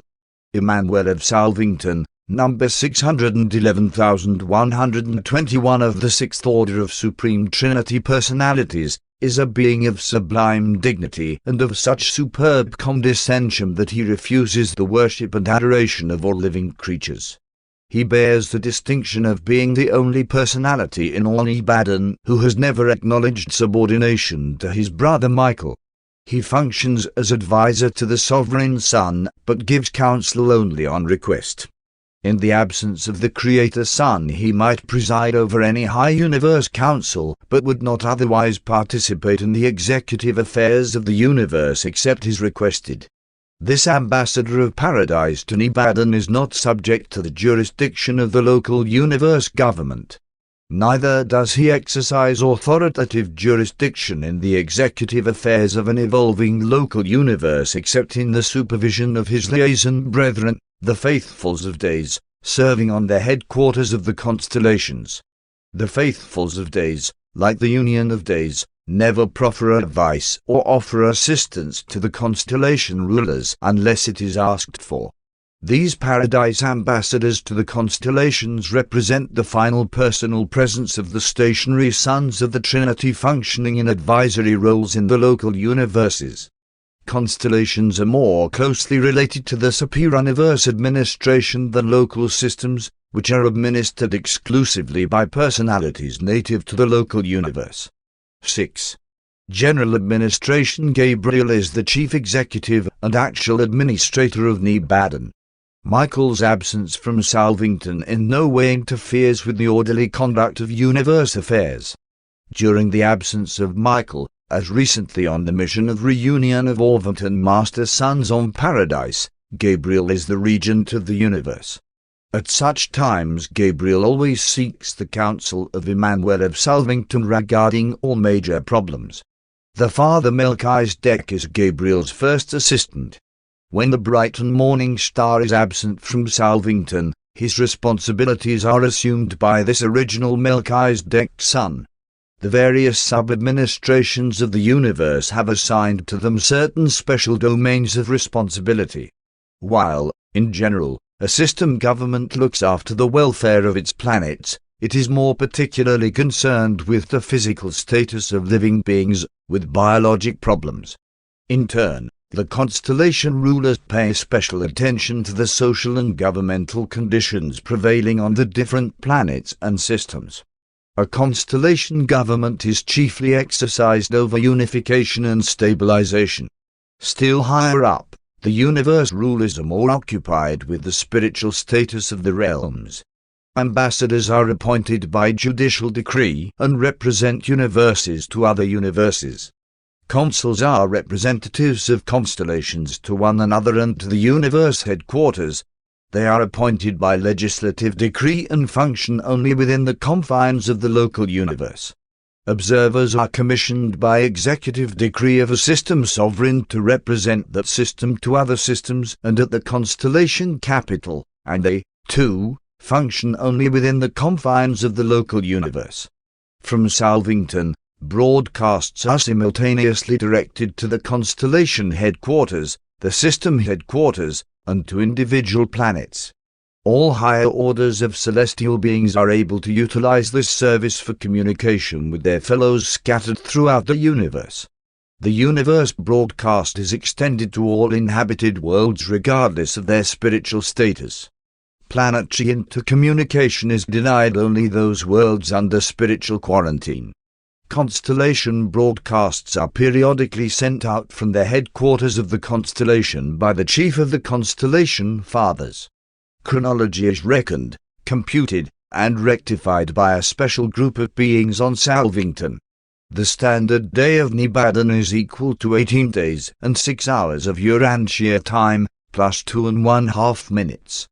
The Nibadan year consists of a segment of the time of universe swing in relation to the U-Versa circuit and is equal to 100 days of standard universe time, about 5 years of Urantia time. Nibadan time, broadcast from Salvington, is the standard for all constellations and systems in this local universe. Each constellation conducts its affairs by Nibadan time, but the systems maintain their own chronology, as do the individual planets. The day in Satania, as reckoned on Jerusalem, is a little less 1 hour, 4 minutes, 15 seconds than 3 days of Urantia time. These times are generally known as Salvington or universe time, and Satania or system time. Standard time is universe time. 7. The courts of Nibadan. The Master Son, Michael, is supremely concerned with but 3 things: creation, sustenance, and ministry. He does not personally participate in the judicial work of the universe.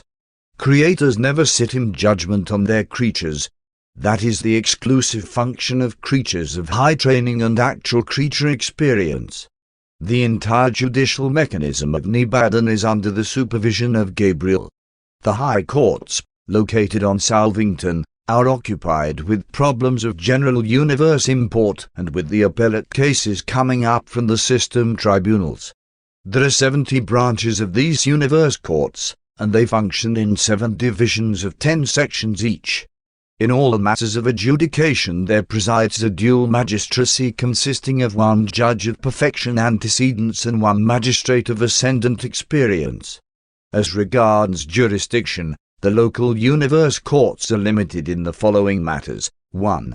The administration of the local universe is concerned with creation, evolution, maintenance, and ministry. The universe tribunals are, therefore, denied the right to pass upon those cases involving the question of eternal life and death. This has no reference to natural death as it obtains on Urantia, but if the question of the right of continued existence, life eternal, comes up for adjudication, it must be referred to the tribunals of Orvington, and if decided adversely to the individual, all sentences of extinction are carried out upon the orders, and through the agencies, of the rulers of the super-government. 2. The default or defection of any of the local universe sons of God, which jeopardizes their status and authority as sons, is never adjudicated in the tribunals of a son. Such a misunderstanding will be immediately carried to the super-universe courts. 3. The question of the readmission of any constituent part of a local universe, such as a local system, to the fellowship of full spiritual status in the local creation subsequent to spiritual isolation must be concurred in by the High Assembly of the super-universe. In all other matters the courts of Salvington are final and supreme. There is no appeal and no escape from their decisions and decrees. However unfairly human contentions may sometimes appear to be adjudicated on Urantia, in the universe justice and divine equity do prevail. You are living in a well-ordered universe, and sooner or later you may depend upon being dealt with justly, even mercifully. 8. The legislative and executive functions on Salvington, the headquarters of Nebadan, there are no true legislative bodies. The universe headquarters worlds are concerned largely with adjudication. The legislative assemblies of the local universe are located on the headquarters of the 100 constellations. The systems are chiefly concerned with the executive and administrative work of the local creations. The system sovereigns and their associates enforce the legislative mandates of the constellation rulers and execute the judicial decrees of the high courts of the universe. While true legislation is not enacted at the universe headquarters, there do function on Salvington a variety of advisory and research assemblies, variously constituted and conducted in accordance with their scope and purpose. Some are permanent. Others disband upon the accomplishment of their objective. The Supreme Council of the local universe is made up of 3 members from each system and 7 representatives from each constellation. Systems in isolation do not have representation in this assembly, but they are permitted to send observers who attend and study all its deliberations. The 100 councils of supreme sanction are also situated on Salvington. The presidents of these councils constitute the immediate working cabinet of Gabriel. All findings of the High Universe Advisory Councils are referred either to the Salvington judicial bodies or to the legislative assemblies of the constellations. These high councils are without authority or power to enforce their recommendations. If their advice is founded on the fundamental laws of the universe, then will the Nebadan courts issue rulings of execution. But if their recommendations have to do with local or emergency conditions, they must pass down to the legislative assemblies of the constellation for deliberative enactment and then to the system authorities for execution. These high councils are, in reality, the universe superlegislatures, but they function without the authority of enactment and without the power of execution. While we speak of universe administration in terms of courts and assemblies, it should be understood that these spiritual transactions are very different from the more primitive and material activities of Urantia, which bear corresponding names. Presented by the Chief of the Archangels of Nebadan. Paper 34. The local universe Mother Spirit. When a Creator Son is personalized by the Universal Father and the Eternal Son, then does the Infinite Spirit individualize a new and unique representation of himself to accompany this Creator Son to the realms of space, there to be his companion, first, in physical organization and, later, in creation and ministry to the creatures of the newly projected universe.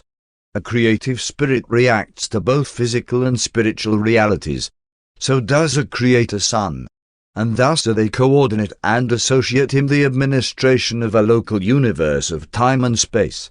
These daughter spirits are of the essence of the Infinite Spirit, but they cannot function in the work of physical creation and spiritual ministry simultaneously.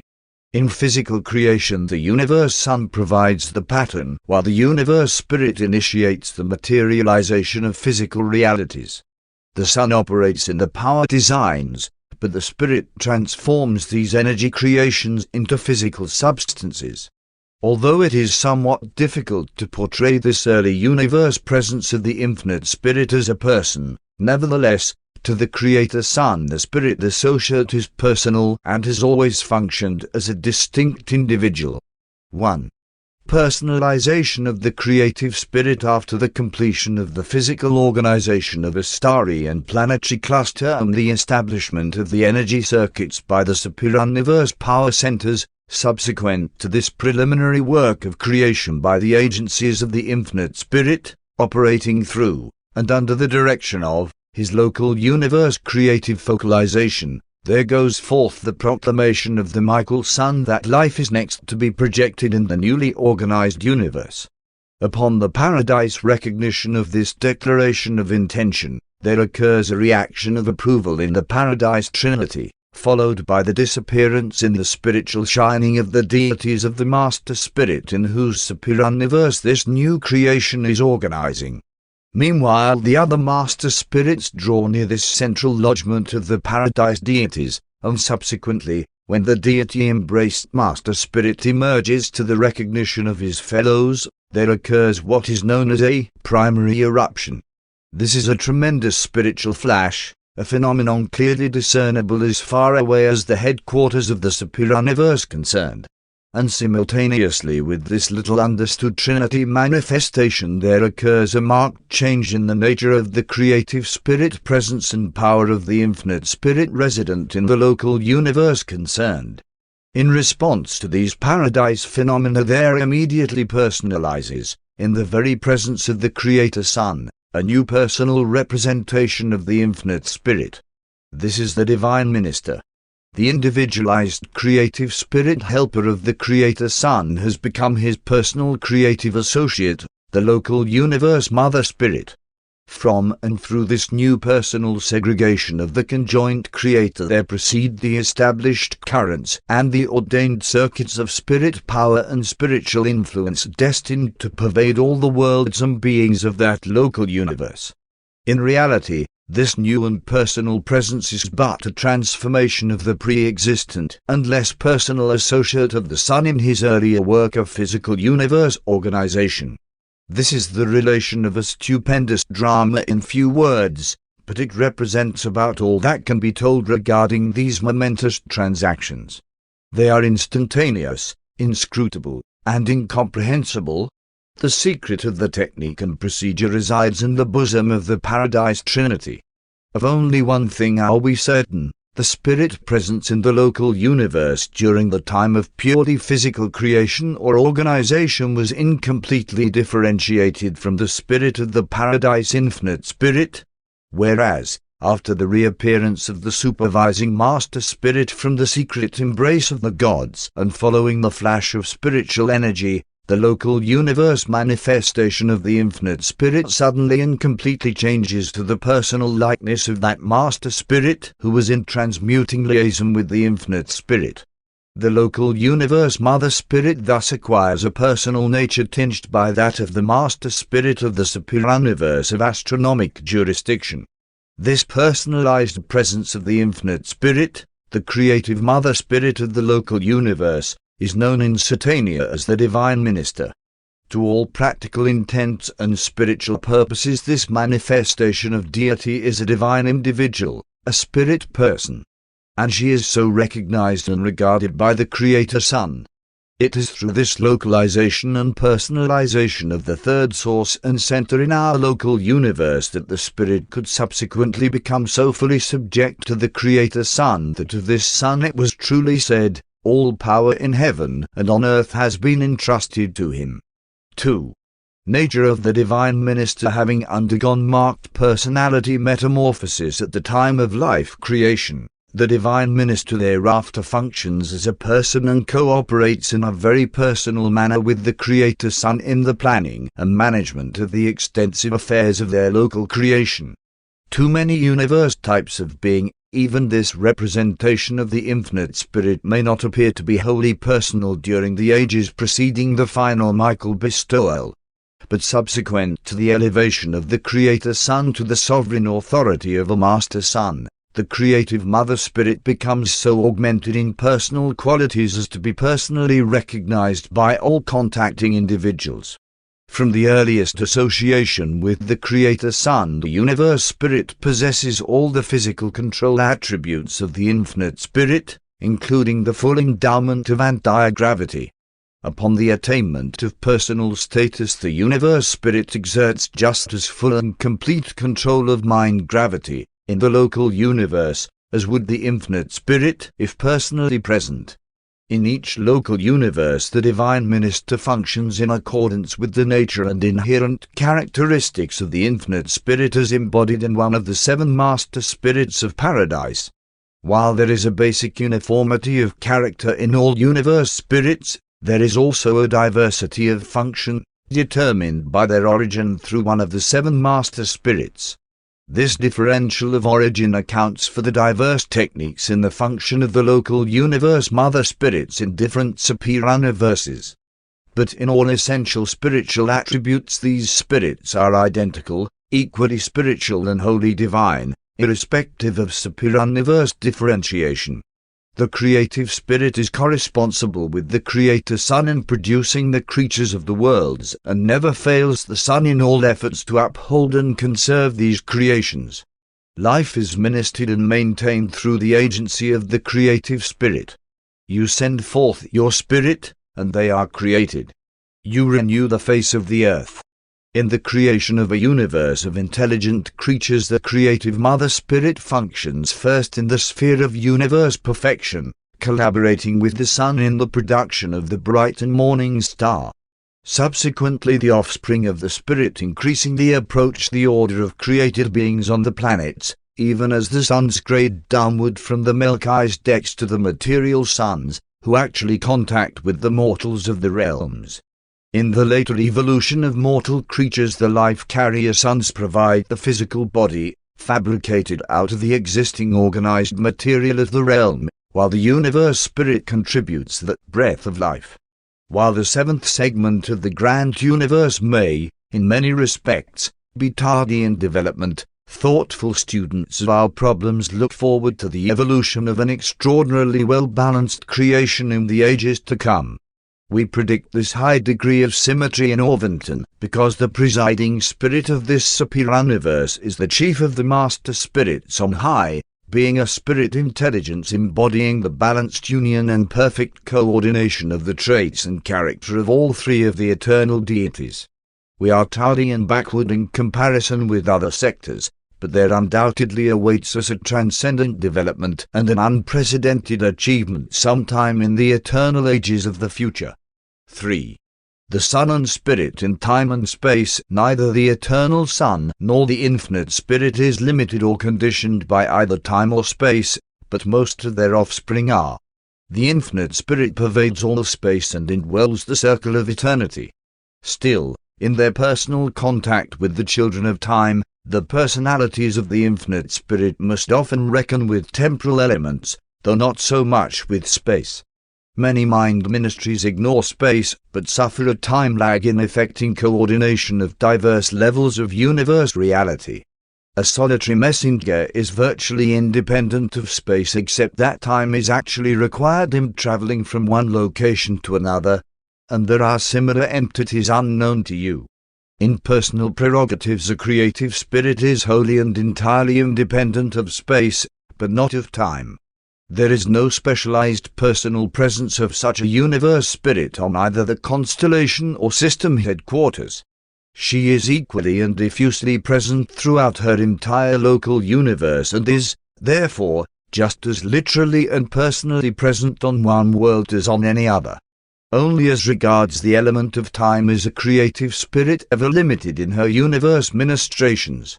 A creator sun acts instantaneously throughout his universe, but the creative spirit must reckon with time in the ministration of the universal mind, except as she consciously and designedly avails herself of the personal prerogatives of the universe sun. In pure spirit function, the creative spirit also acts independently of time as well as in her collaboration with the mysterious function of universe reflectivity. Though the spirit gravity circuit of the eternal sun operates independently of both time and space, all functions of the creator suns are not exempt from space limitations. If the transactions of the evolutionary worlds are accepted, these micro-suns seem to be able to operate relatively independent of time. A creator sun is not handicapped by time, but he is conditioned by space. He cannot personally be in two places at the same time. Michael of Nibadan acts timelessly within his own universe, and by reflectivity practically so in the super-universe. He communicates timelessly with the eternal sun directly. The divine minister is the understanding helper of the creator sun, enabling him to overcome and atone for his inherent limitations regarding space, for when these two function in administrative union, they are practically independent of time and space within the confines of their local creation. Therefore, as practically observed throughout a local universe, the creator sun and the creative spirit usually function independently of both time and space, since there is always available to each the time and the space liberation of the other. Only absolute beings are independent of time and space in the absolute sense. The majority of the subordinate persons of both the Eternal Son and the Infinite Spirit are subject to both time and space. When a creative spirit becomes space-conscious, she is preparing to recognize a circumscribed space domain as hers, a realm in which to be space-free in contradistinction to all other space by which she will be conditioned. One is free to choose and act only within the realm of one's consciousness. 4. The local universe circuits. There are 3 distinct spirit circuits in the local universe of Nibbana. 1. The bestowal spirit of the Creator Son, the Comforter, the Spirit of Truth. 2. The spirit circuit of the Divine Minister, the Holy Spirit. 3. The intelligence ministry circuit, including the more or less unified activities but diverse functioning of the 7 adjutant mind spirits. The Creator Sons are endowed with a spirit of universe presence in many ways analogous to that of the 7 master spirits of paradise. This is the Spirit of Truth, which is poured out upon a world by a bestowal Son after he receives spiritual title to such a sphere. This bestowed Comforter is the spiritual force which ever draws all truth seekers towards him who is the personification of truth in the local universe. This spirit is an inherent endowment of the Creator Son, emerging from his divine nature just as the master circuits of the grand universe are derived from the personality presences of the paradise deities. The Creator Son may come and go. His personal presence may be in the local universe or elsewhere. Yet the Spirit of Truth functions undisturbed, for this divine presence, while derived from the personality of the Creator Son, is functionally centered in the person of the Divine Minister. The Universe Mother Spirit, however, never leaves the local universe headquarters world. The spirit of the Creator Son may and does function independently of the personal presence of the Son, but not so with her personal spirit. The Holy Spirit of the Divine Minister would become non-functional if her personal presence should be removed from Salvington. Her spirit presence seems to be fixed on the universe headquarters world, and it is this very fact that enables the spirit of the Creator Son to function independently of the whereabouts of the Son. The Universe Mother Spirit acts as the universe focus and center of the Spirit of Truth as well as of her own personal influence, the Holy Spirit.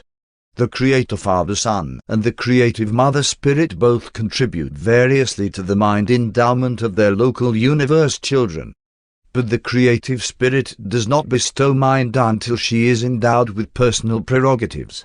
The super-evolutionary orders of personality in a local universe are endowed with the local universe type of the super-universe pattern of mind.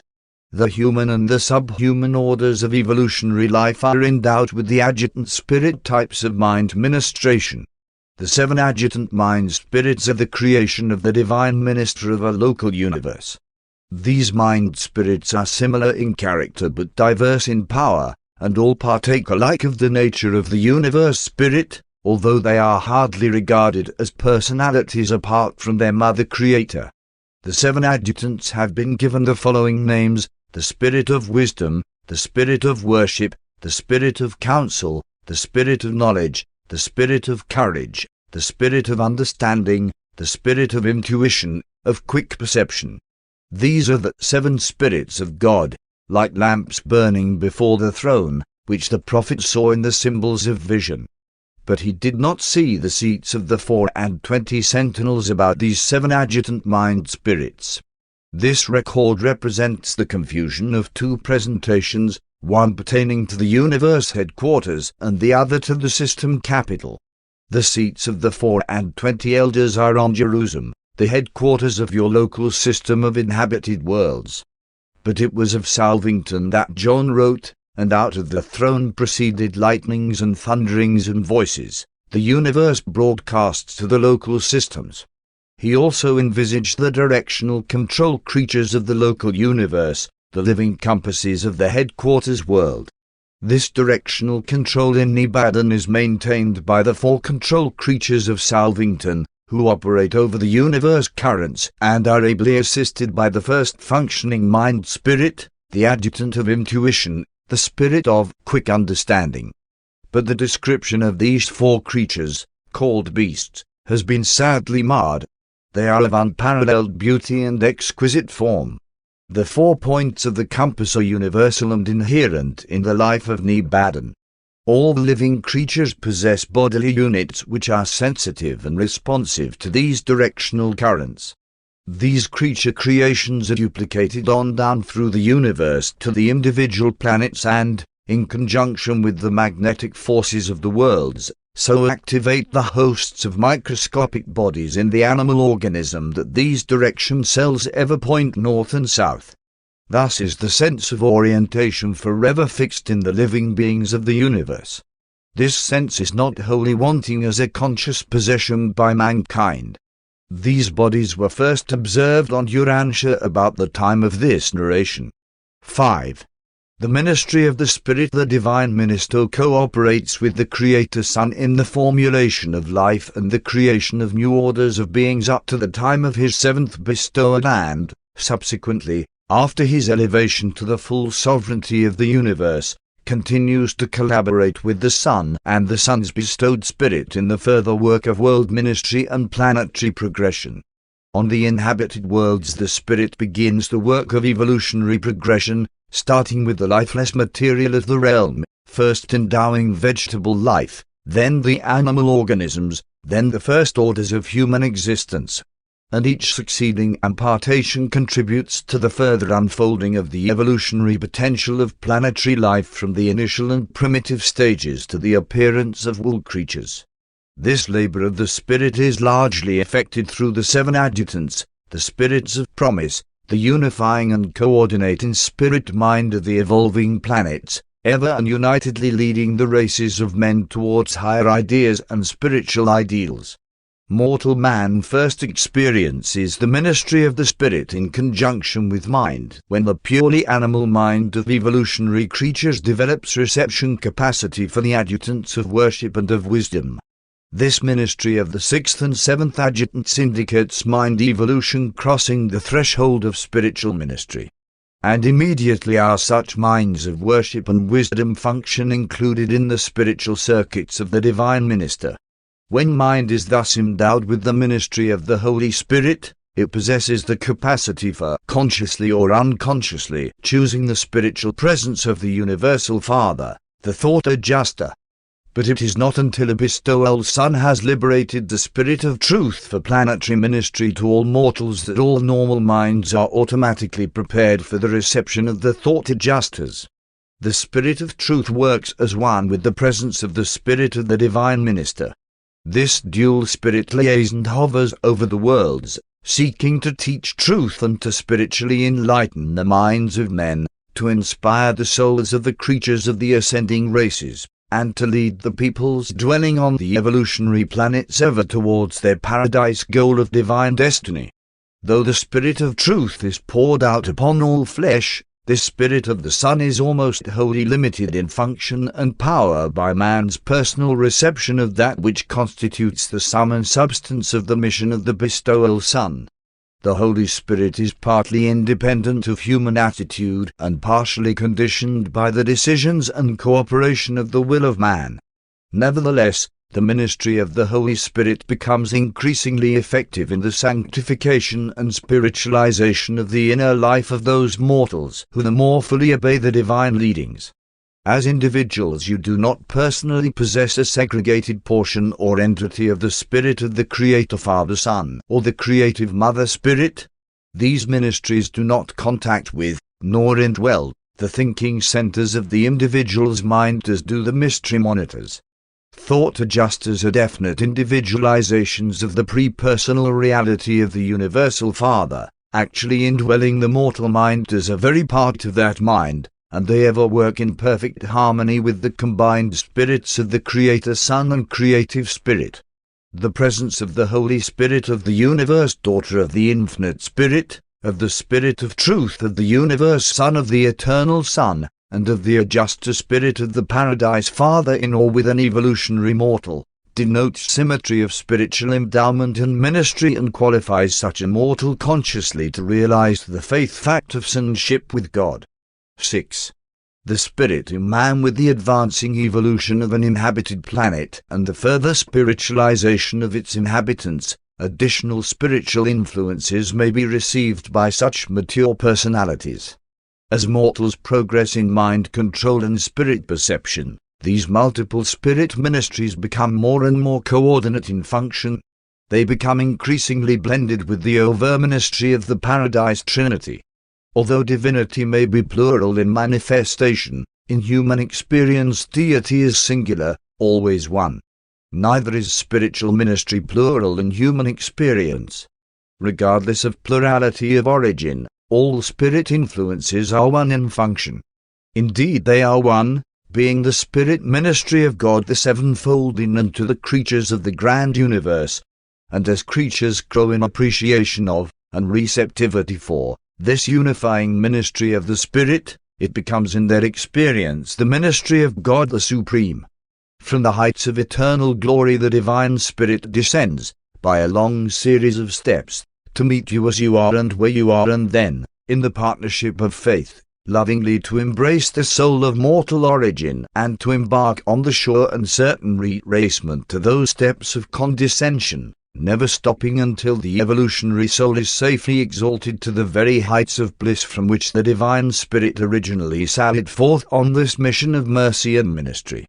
Spiritual forces unerringly seek and attain their own original levels. Having gone out from the eternal, they are certain to return thereto, bringing with them all those children of time and space who have espoused the leading and teaching of the indwelling Adjuster, those who have been truly born of the Spirit, the faith sons of God. The Divine Spirit is the source of continual ministry and encouragement to the children of men. Your power and achievement is, according to His mercy, through the renewing of the Spirit. Spiritual life, like physical energy, is consumed. Spiritual effort results in relative spiritual exhaustion. The whole ascendant experience is real as well as spiritual. Therefore, it is truly written, it is the Spirit that quickens. The Spirit gives life. The dead theory of even the highest religious doctrines is powerless to transform human character or to control mortal behavior. What the world of today needs is the truth, which your teacher of old declared, not in word only but also in power and in the Holy Spirit. The seed of theoretical truth is dead, the highest moral concepts without effect, unless and until the Divine Spirit breathes upon the forms of truth and quickens the formulas of righteousness. Those who have received and recognized the indwelling of God have been born of the Spirit. You are the temple of God, and the Spirit of God dwells in you. It is not enough that this Spirit be poured out upon you. The Divine Spirit must dominate and control every phase of human experience. It is the presence of the Divine Spirit, the water of life, that prevents the consuming thirst of mortal discontent and that indescribable hunger of the unspiritualized human mind. Spirit-motivated beings never thirst, for this spiritual water shall be in them a well of satisfaction springing up into life everlasting. Such divinely watered souls are all but independent of material environment as regards the joys of living and the satisfactions of earthly existence. They are spiritually illuminated and refreshed, morally strengthened and endowed. In every mortal there exists a dual nature, the inheritance of animal tendencies and the high urge of spirit endowment. During the short life you live on Urantia, these two diverse and opposing urges can seldom be fully reconciled. They can hardly be harmonized and unified. But throughout your lifetime the combined spirit ever ministers to assist you in subjecting the flesh more and more to the leading of the Spirit. Even though you must live your material life through, even though you cannot escape the body and its necessities, nonetheless, in purpose and ideals you are empowered increasingly to subject the animal nature to the mastery of the Spirit. There truly exists within you a conspiracy of spiritual forces, a confederation of divine powers, whose exclusive purpose is to effect your final deliverance from material bondage and finite handicaps. The purpose of all this ministration is, that you may be strengthened with power through His Spirit in the inner man. And all this represents but the preliminary steps to the final attainment of the perfection of faith and service, that experience wherein you shall be filled with all the fullness of God. For all those who are led by the Spirit of God are the sons of God. The Spirit never drives, only leads. If you are a willing learner, if you want to attain spirit levels and reach divine heights, if you sincerely desire to reach the eternal goal, then the Divine Spirit will gently and lovingly lead you along the pathway of sonship and spiritual progress. Every step you take must be one of willingness, intelligent and cheerful cooperation. The domination of the Spirit is never tainted with coercion nor compromised by compulsion. And when such a life of Spirit guidance is freely and intelligently accepted, there gradually develops within the human mind a positive consciousness of divine contact and assurance of Spirit communion. Sooner or later, the Spirit bears witness with your spirit, the adjuster, that you are a child of God. Already has your own thought adjuster told you of your kinship to God, so that the record testifies that the Spirit bears witness with your spirit, not to your spirit. The consciousness of the Spirit domination of a human life is presently attended by an increasing exhibition of the characteristics of the Spirit in the life reactions of such a Spirit-led mortal, for the fruits of the Spirit are love, joy, peace, long-suffering, gentleness, goodness, faith, meekness, and temperance. Such Spirit-guided and divinely illuminated mortals, while they yet tread the lowly paths of toil and in human faithfulness perform the duties of their earthly assignments, have already begun to discern the lights of eternal life as they glimmer on the faraway shores of another world. Already have they begun to comprehend the reality of that inspiring and comforting truth: the kingdom of God is not meat and drink, but righteousness, peace, and joy in the Holy Spirit. And throughout every trial and in the presence of every hardship, Spirit-born souls are sustained by that hope which transcends all fear, because the love of God is shed abroad in all hearts by the presence of the Divine Spirit. 7. The Spirit and the flesh, the inherent nature derived from the animal origin races, does not naturally bear the fruits of the Divine Spirit. When the mortal nature has been upstepped by the addition of the nature of the material sons of God, as the Urantia races were in a measure advanced by the bestowal of Adam, then is the way better prepared for the Spirit of truth to cooperate with the indwelling adjuster to bring forth the beautiful harvest of the character fruits of the Spirit. If you do not reject this Spirit, even though eternity may be required to fulfill the commission, he will guide you into all truth.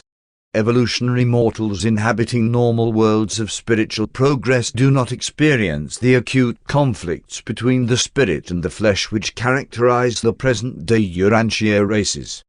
But even on the most ideal planets, pre-Adamic man must put forth positive efforts to ascend from the purely animalistic plane of existence up through successive levels of increasingly intellectual meanings and higher spiritual values. The mortals of a normal world do not experience constant warfare between their physical and spiritual natures. They are confronted with the necessity of climbing up from the animal levels of existence to the higher planes of spiritual living, but this ascent is more like undergoing an educational training when compared with the intense conflicts of Urantia mortals in this realm of the divergent material and spiritual natures. The Urantia peoples are suffering the consequences of a double deprivation of help in this task of progressive planetary spiritual attainment. The Caligastia upheaval precipitated worldwide confusion and robbed all subsequent generations of the moral assistance which a well-ordered society would have provided. But even more disastrous was the Adamic default in that it deprived the races of that superior type of physical nature which would have been more consonant with spiritual aspirations. Urantia mortals are compelled to undergo such marked struggling between the spirit and the flesh, because their remote ancestors were not more fully atomized by the Edenic bestowal. It was the divine plan that the mortal races of Urantia should have had physical natures more naturally spirit-responsive. Notwithstanding this double disaster to man's nature and his environment, present-day mortals would experience less of this apparent warfare between the flesh and the spirit if they would enter the spirit kingdom, wherein the faith sons of God enjoy comparative deliverance from the slave bondage of the flesh in the enlightened and liberating service of wholehearted devotion to doing the will of the Father in heaven. Jesus showed mankind the new way of mortal living whereby human beings may very largely escape the dire consequences of the Caligastic rebellion and most effectively compensate for the deprivations resulting from the Adamic default. The Spirit of the life of Christ Jesus has made us free from the law of animal living and the temptations of evil and sin. This is the victory that overcomes the flesh, even your faith. Those God-knowing men and women who have been born of the Spirit experience no more conflict with their mortal natures than do the inhabitants of the most normal of worlds, planets which have never been tainted with sin nor touched by rebellion. Faith sons work on intellectual levels and live on spiritual planes far above the conflicts produced by unrestrained or unnatural physical desires.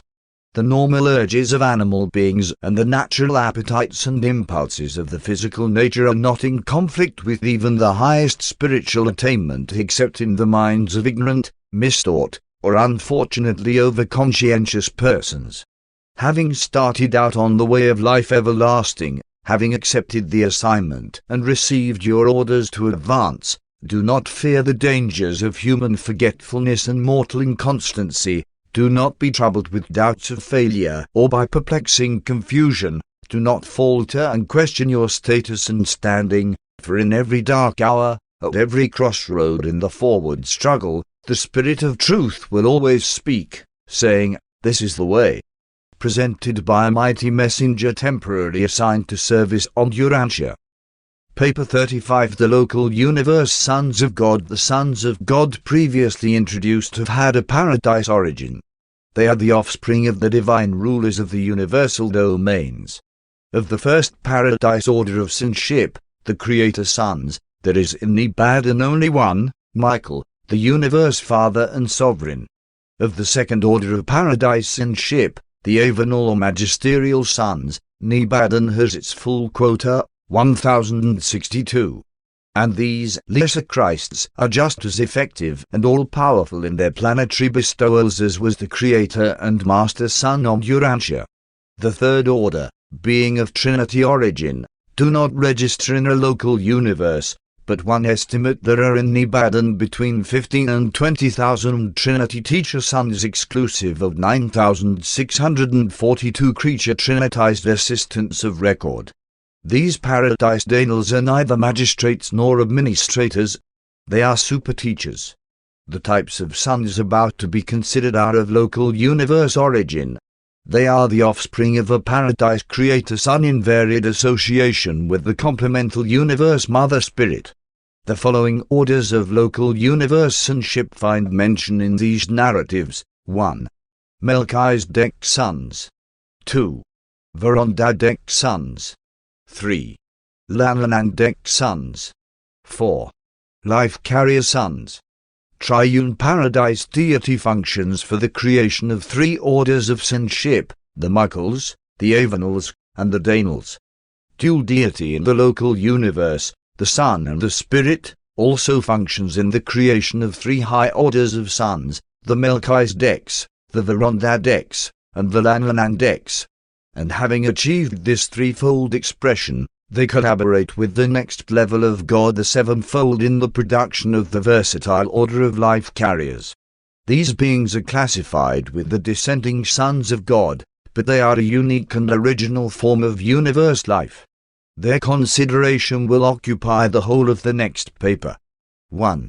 The Father Melchizedek, after bringing into existence the beings of personal aid, such as the bright and morning star and other administrative personalities, in accordance with the divine purpose and creative plans of a given universe, there occurs a new form of creative union between the Creator Son and the Creative Spirit, the local universe daughter of the Infinite Spirit. The personality offspring resulting from this creative partnership is the original Melchizedek, the Father Melchizedek, that unique being who subsequently collaborates with the Creator Sun and the Creative Spirit to bring into existence the entire group of that name. In the universe of Nibadan, the Father Melchizedek acts as the first executive associate of the bright and morning star. Gabriel is occupied more with universe policies, Melchizedek with practical procedures. Gabriel presides over the regularly constituted tribunals and councils of Nibadan, Melchizedek over the special, extraordinary, and emergency commissions and advisory bodies. Gabriel and the Father Melchizedek are never away from Salvington at the same time, for in Gabriel's absence the Father Melchizedek functions as the chief executive of Nibadan. The Melchizedeks of our universe were all created within one millennial period of standard time by the Creator Sun and the Creative Spirit in liaison with the Father Melchizedek. Being an order of sonship wherein one of their own number functioned as coordinate creator, Melchizedeks are in constitution partly of self-origin and therefore candidates for the realization of a supernal type of self-government. They periodically elect their own administrative chief for a term of 7 years of standard time and otherwise function as a self-regulating order, though the original Melchizedek does exercise certain inherent co-parental prerogatives. From time to time this Father Melchizedek designates certain individuals of his order to function as special life carriers to the Midsonite worlds, a type of inhabited planet not heretofore revealed on Urantia. The Melchizedeks do not function extensively outside the local universe except when they are called as witnesses in matters pending before the tribunals of the superuniverse, and when designated special ambassadors, as they sometimes are, representing one universe to another in the same superuniverse. The original or firstborn Melchizedek of each universe is always at liberty to journey to the neighboring universes or to paradise on missions having to do with the interests and duties of his order. 2. The Melchizedek sons. The Melchizedeks are the first order of divine sons to approach sufficiently near the lower creature life to be able to function directly in the ministry of mortal uplift, to serve the evolutionary races without the necessity of incarnation. These sons are naturally at the midpoint of the great personality descent, by origin being just about midway between the highest divinity and the lowest creature life of will endowment. They thus become the natural intermediaries between the higher and divine levels of living existence and the lower, even the material, forms of life on the evolutionary worlds. The seraphic orders, the angels, delight to work with the Melchizedeks. In fact, all forms of intelligent life find in these sons understanding friends, sympathetic teachers, and wise counselors. The Melchizedeks are a self-governing order. With this unique group we encounter the first attempt at self-determination on the part of local universe beings and observe the highest type of true self-government.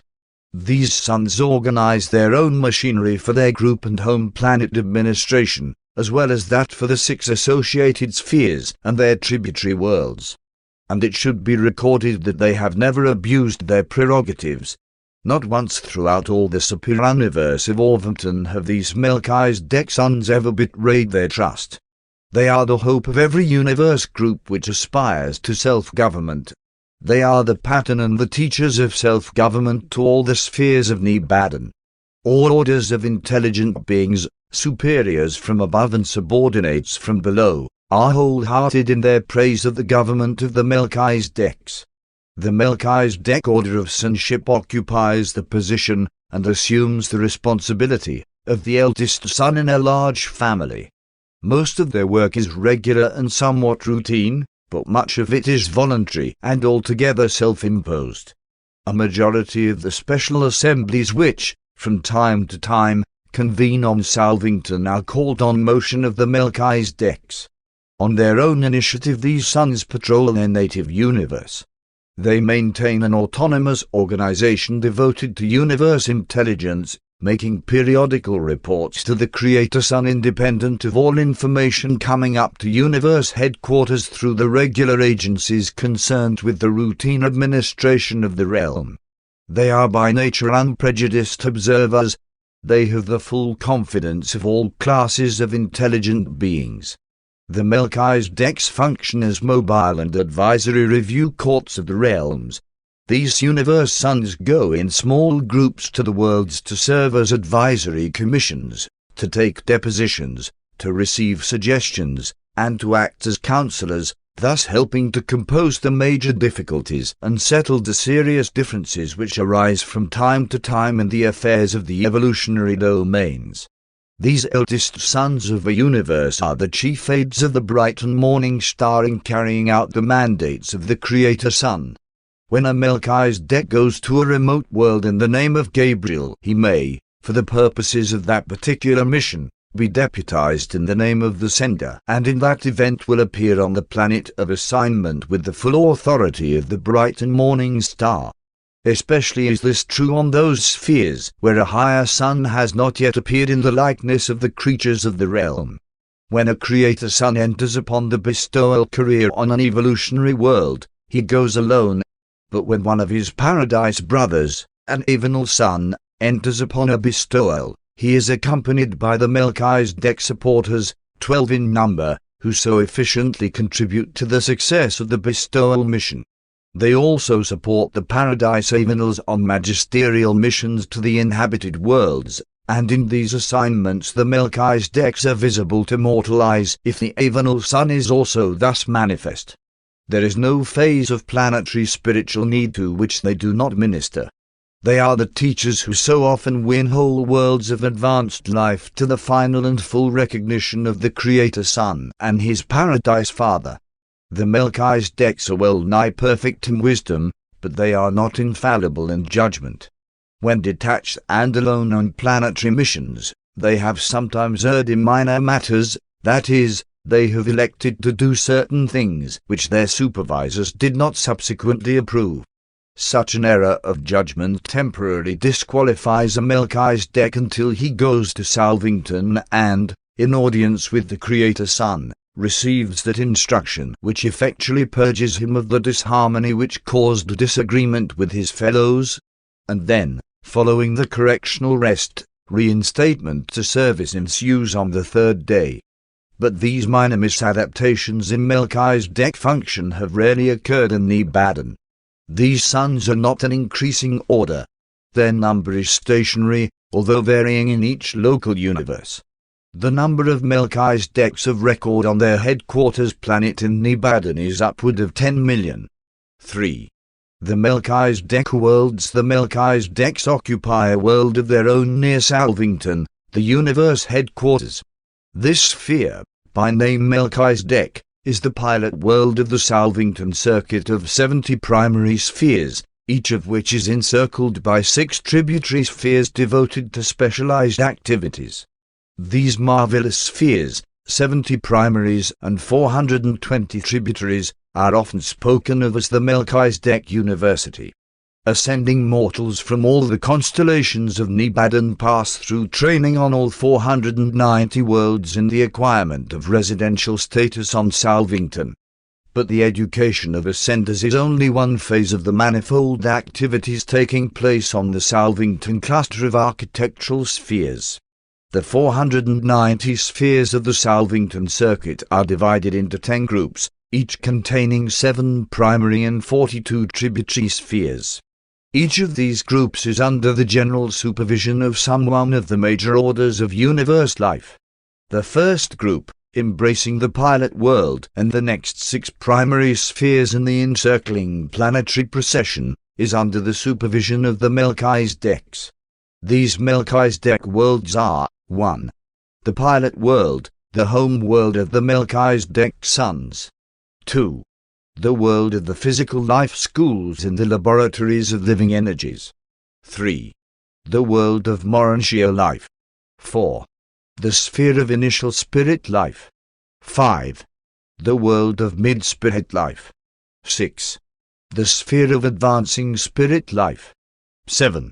The domain of coordinate and supreme self-realization. The 6 tributary worlds of each of these Melchizedek spheres are devoted to activities germane to the work of the associated primary sphere. The pilot world, the sphere Melchizedek, is the common meeting ground for all beings who are engaged in educating and spiritualizing the ascending mortals of time and space. To an ascender, this world is probably the most interesting place in all Ibadan. All evolutionary mortals who graduate from their constellation training are destined to land on Melchizedek, where they are initiated into the regime of the disciplines and spirit progression of the Salvington educational system. And never will you forget your reactions to the first day of life on this unique world, not even after you have reached your paradise destination. Ascending mortals maintain residence on the Melchizedek world while pursuing their training on the 6 encircling planets of specialized education. And this same method is adhered to throughout their sojourn on the 70 cultural worlds, the primary spheres of the Salvington circuit. Many diverse activities occupy the time of the numerous beings who reside on the 6 tributary worlds of the Melchizedek sphere, but as concerns the ascending mortals, these satellites are devoted to the following special phases of study. 1. Sphere number 1 is occupied with the review of the initial planetary life of the ascending mortals. This work is carried on in classes composed of those who hail from a given world of mortal origin. Those from Urantia pursue such an experiential review together. 2. The special work of sphere number 2 consists in a similar review of the experiences passed through on the mansion worlds encircling the premier satellite of the local system headquarters. 3. The reviews of this sphere pertain to the sojourn on the capital of the local system and embrace the activities of the remainder of the architectural worlds of the system headquarters cluster. 4. The 4th sphere is occupied with the review of the experiences of the 70 tributary worlds of the constellation and of their associated spheres. 5. On the 5th sphere there is conducted the review of the ascendant sojourn on the constellation headquarters world. 6. The time on sphere number 6 is devoted to an attempt to correlate these 5 epochs and thus achieve coordination of experience preparatory to entering the Melchizedek primary schools of universe training. The schools of universe administration and spiritual wisdom are located on the Melchizedek home world, where also are to be found those schools devoted to a single line of research, such as energy, matter, organization, communication, records, ethics, and comparative creature existence. In the Melchizedek College of Spiritual Endowment all orders, even the Paradise orders, of the Sons of God cooperate with the Melchizedek and the Seraphic teachers in training the hosts who go forth as evangels of destiny, proclaiming spiritual liberty and divine sonship even to the remote worlds of the universe. This particular school of the Melchizedek University is an exclusive universe institution. Student visitors are not received from other realms. The highest course of training in universe administration is given by the Melchizedeks on their home world. This college of high ethics is presided over by the original Father Melchizedek. It is to these schools that the various universes send exchange students. While the young universe of Nibadan stands low in the scale of universes as regards spiritual achievement and high ethical development, nevertheless, our administrative troubles have so turned the whole universe into a vast clinic for other nearby creations that the Melchizedek colleges are thronged with student visitors and observers from other realms. Besides the immense group of local registrants, there are always upward of 100,000 foreign students in attendance upon the Melchizedek schools, for the order of Melchizedeks in Nibadan is renowned throughout all Splandon. 4. Special work of the Melchizedeks, a highly specialized branch of Melchizedek activities, has to do with the supervision of the progressive Morantia career of the ascending mortals. Much of this training is conducted by the patient and wise seraphic ministers, assisted by mortals who have ascended to relatively higher levels of universe attainment, but all of this educational work is under the general supervision of the Melchizedeks in association with the Trinity Teacher Sons. While the Melchizedek orders are chiefly devoted to the vast educational system and experiential training regime of the local universe, they also function in unique assignments and in unusual circumstances. In an evolving universe eventually embracing approximately 10 million inhabited worlds, many things out of the ordinary are destined to happen, and it is in such emergencies that the Melchizedeks act. On Urantia, your constellation headquarters, they are known as emergency suns. They are always ready to serve in all exigencies, physical, intellectual, or spiritual, whether on a planet, in a system, in a constellation, or in the universe. Whenever and wherever special help is needed, there you will find one or more of the Melchizedek suns. When failure of some feature of the Creator Sun's plan is threatened, forthwith will go a Melchizedek to render assistance. But not often are they summoned to function in the presence of sinful rebellion, such as occurred in Satania. The Melchizedeks are the first to act in all emergencies of whatever nature on all worlds where will creatures dwell. They sometimes act as temporary custodians on wayward planets, serving as receivers of a defaulting planetary government. In a planetary crisis, these Melchizedek suns serve in many unique capacities. It is easily possible for such a sun to make himself visible to mortal beings, and sometimes one of this order has even incarnated in the likeness of mortal flesh. 7 times in Nibadan has a Melchizedek served on an evolutionary world in the similitude of mortal flesh, and on numerous occasions these suns have appeared in the likeness of other orders of universe creatures. They are indeed the versatile and volunteer emergency ministers to all orders of universe intelligences and to all the worlds and systems of worlds.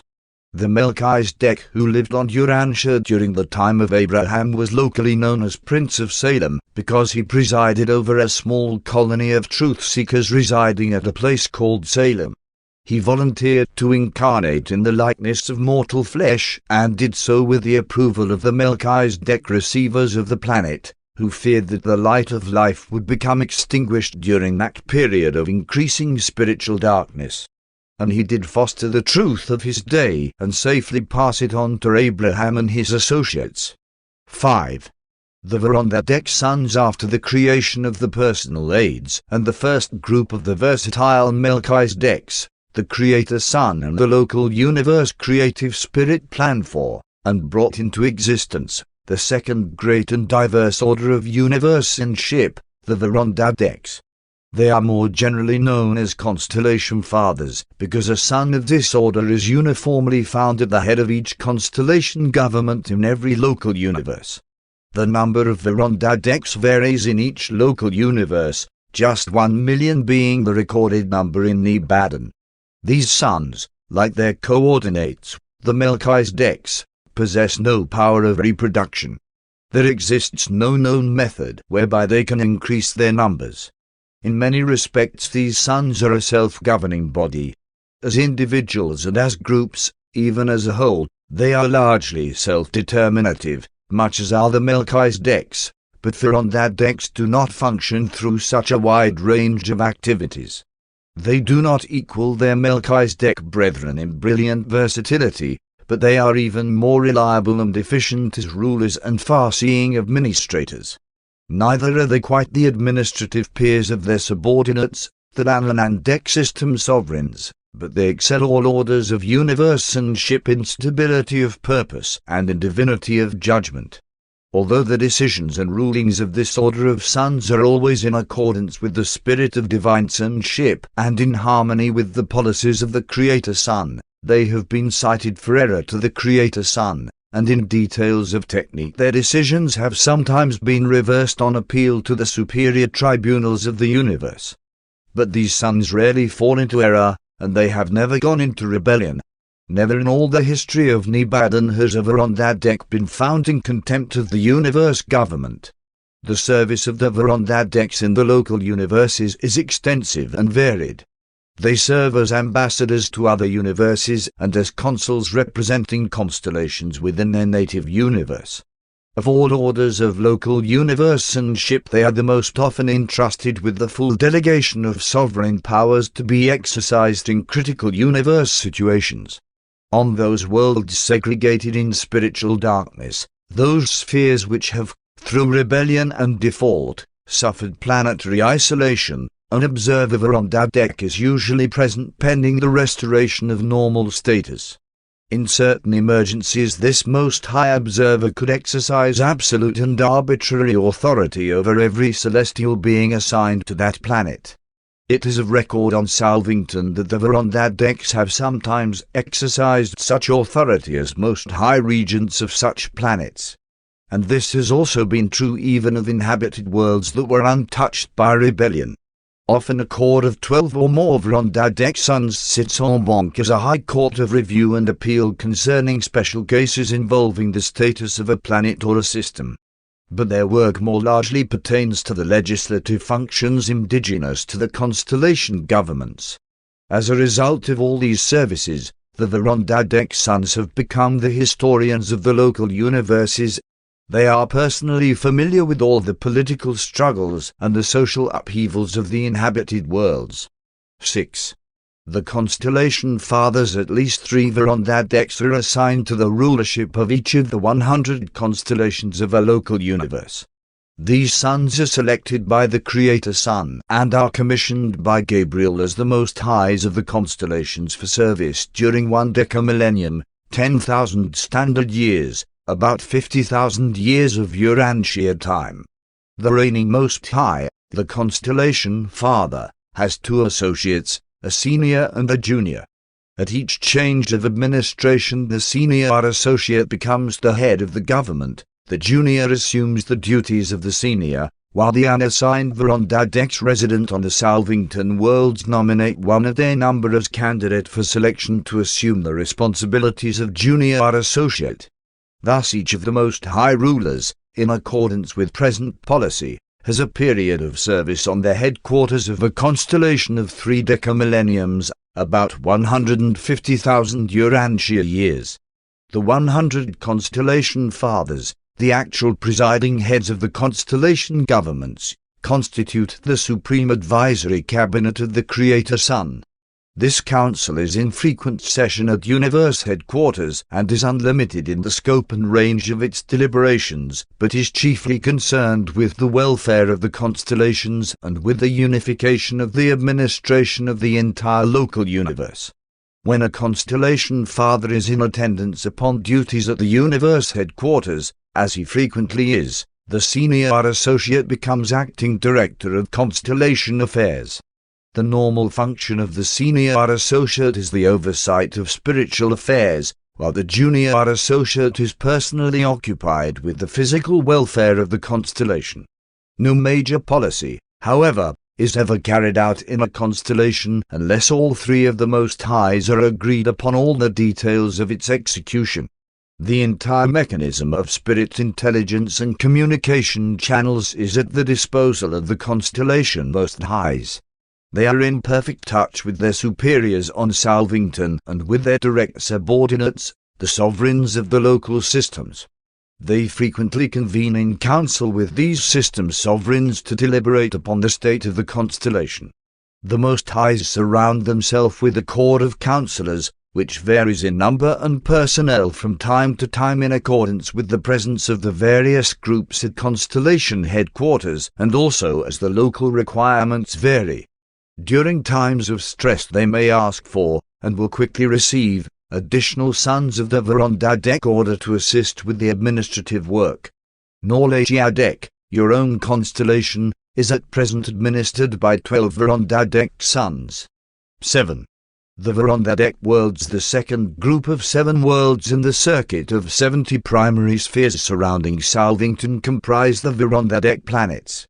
Each of these spheres, with its 6 encircling satellites, is devoted to a special phase of Verondadek activities. On these 49 realms the ascending mortals secure the acme of their education respecting universe legislation. The ascending mortals have observed the legislative assemblies as they functioned on the headquarters worlds of the constellations, but here on these Verondadek worlds they participate in the enactment of the actual general legislation of the local universe under the tutelage of the senior Verondadeks. Such enactments are designed to coordinate the varied pronouncements of the autonomous legislative assemblies of the 100 constellations. The instruction to be had in the Veranda Deck schools is unexcelled even on Uversa. This training is progressive, extending from the first sphere, with supplemental work on its 6 satellites, on up through the remaining 6 primary spheres and their associated satellite groups. The ascending pilgrims will be introduced to numerous new activities on these worlds of study and practical work. We are not forbidden to undertake the revelation of these new and undreamed-of pursuits, but we despair of being able to portray these undertakings to the material mind of mortal beings. We are without words to convey the meanings of these supernal activities, and there are no analogous human engagements which might be utilized as illustrations of these new occupations of the ascending mortals as they pursue their studies on these 49 worlds. And many other activities, not a part of the ascendant regime, are centered on these Veranda Deck worlds of the Salvington Circuit. 8. The Lanlan Deck Suns. After the creation of the Veranda Decks, the Creator Sun and the Universe Mother Spirit unite for the purpose of bringing into existence the third order of universe-ship, the Lanlan Decks. Although occupied with varied tasks connected with the system administrations, they are best known as system sovereigns, the rulers of the local systems, and as planetary princes, the administrative heads of the inhabited worlds. Being a later and lower, as concerns divinity levels, order of sonship creation, these beings were required to pass through certain courses of training on the Melchi's Deck worlds in preparation for subsequent service. They were the first students in the Melchi's Deck University and were classified and certified by their Melchi's Deck teachers and examiners according to ability, personality, and attainment. The universe of Nebadam began its existence with exactly 12 million Lanlan Decks, and when they had passed through the Melchi's Deck sphere, they were divided in the final tests into 3 classes. 1. Primary Lanlan Decks.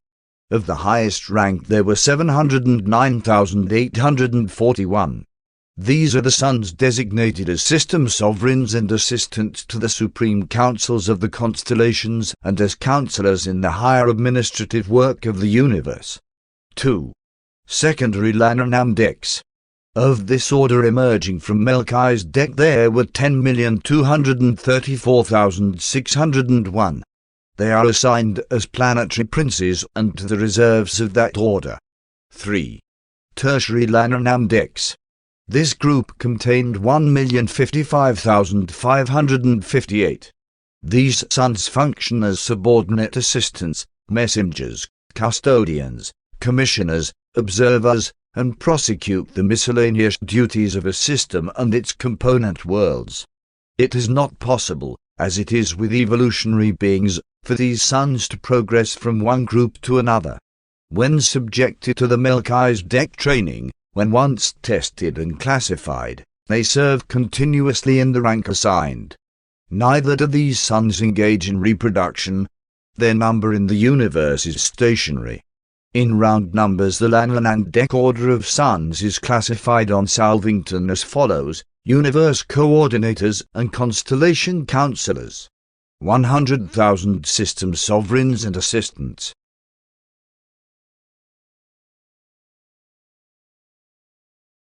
600,000 Planetary Princes and Reserves.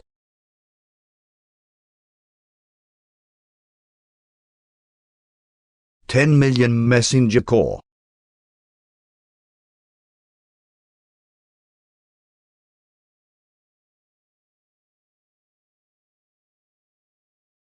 400,000 Custodians and Recorders.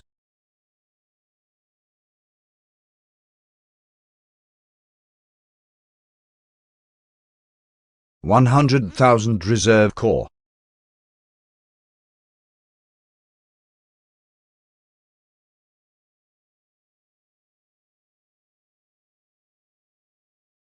800,000. Since Lanlan Decks are a somewhat lower order of sonship than the Melchi's Decks and the Veranda Decks, they are of even greater service in the subordinate units of the universe, for they are capable of drawing nearer the lower creatures of the intelligent races.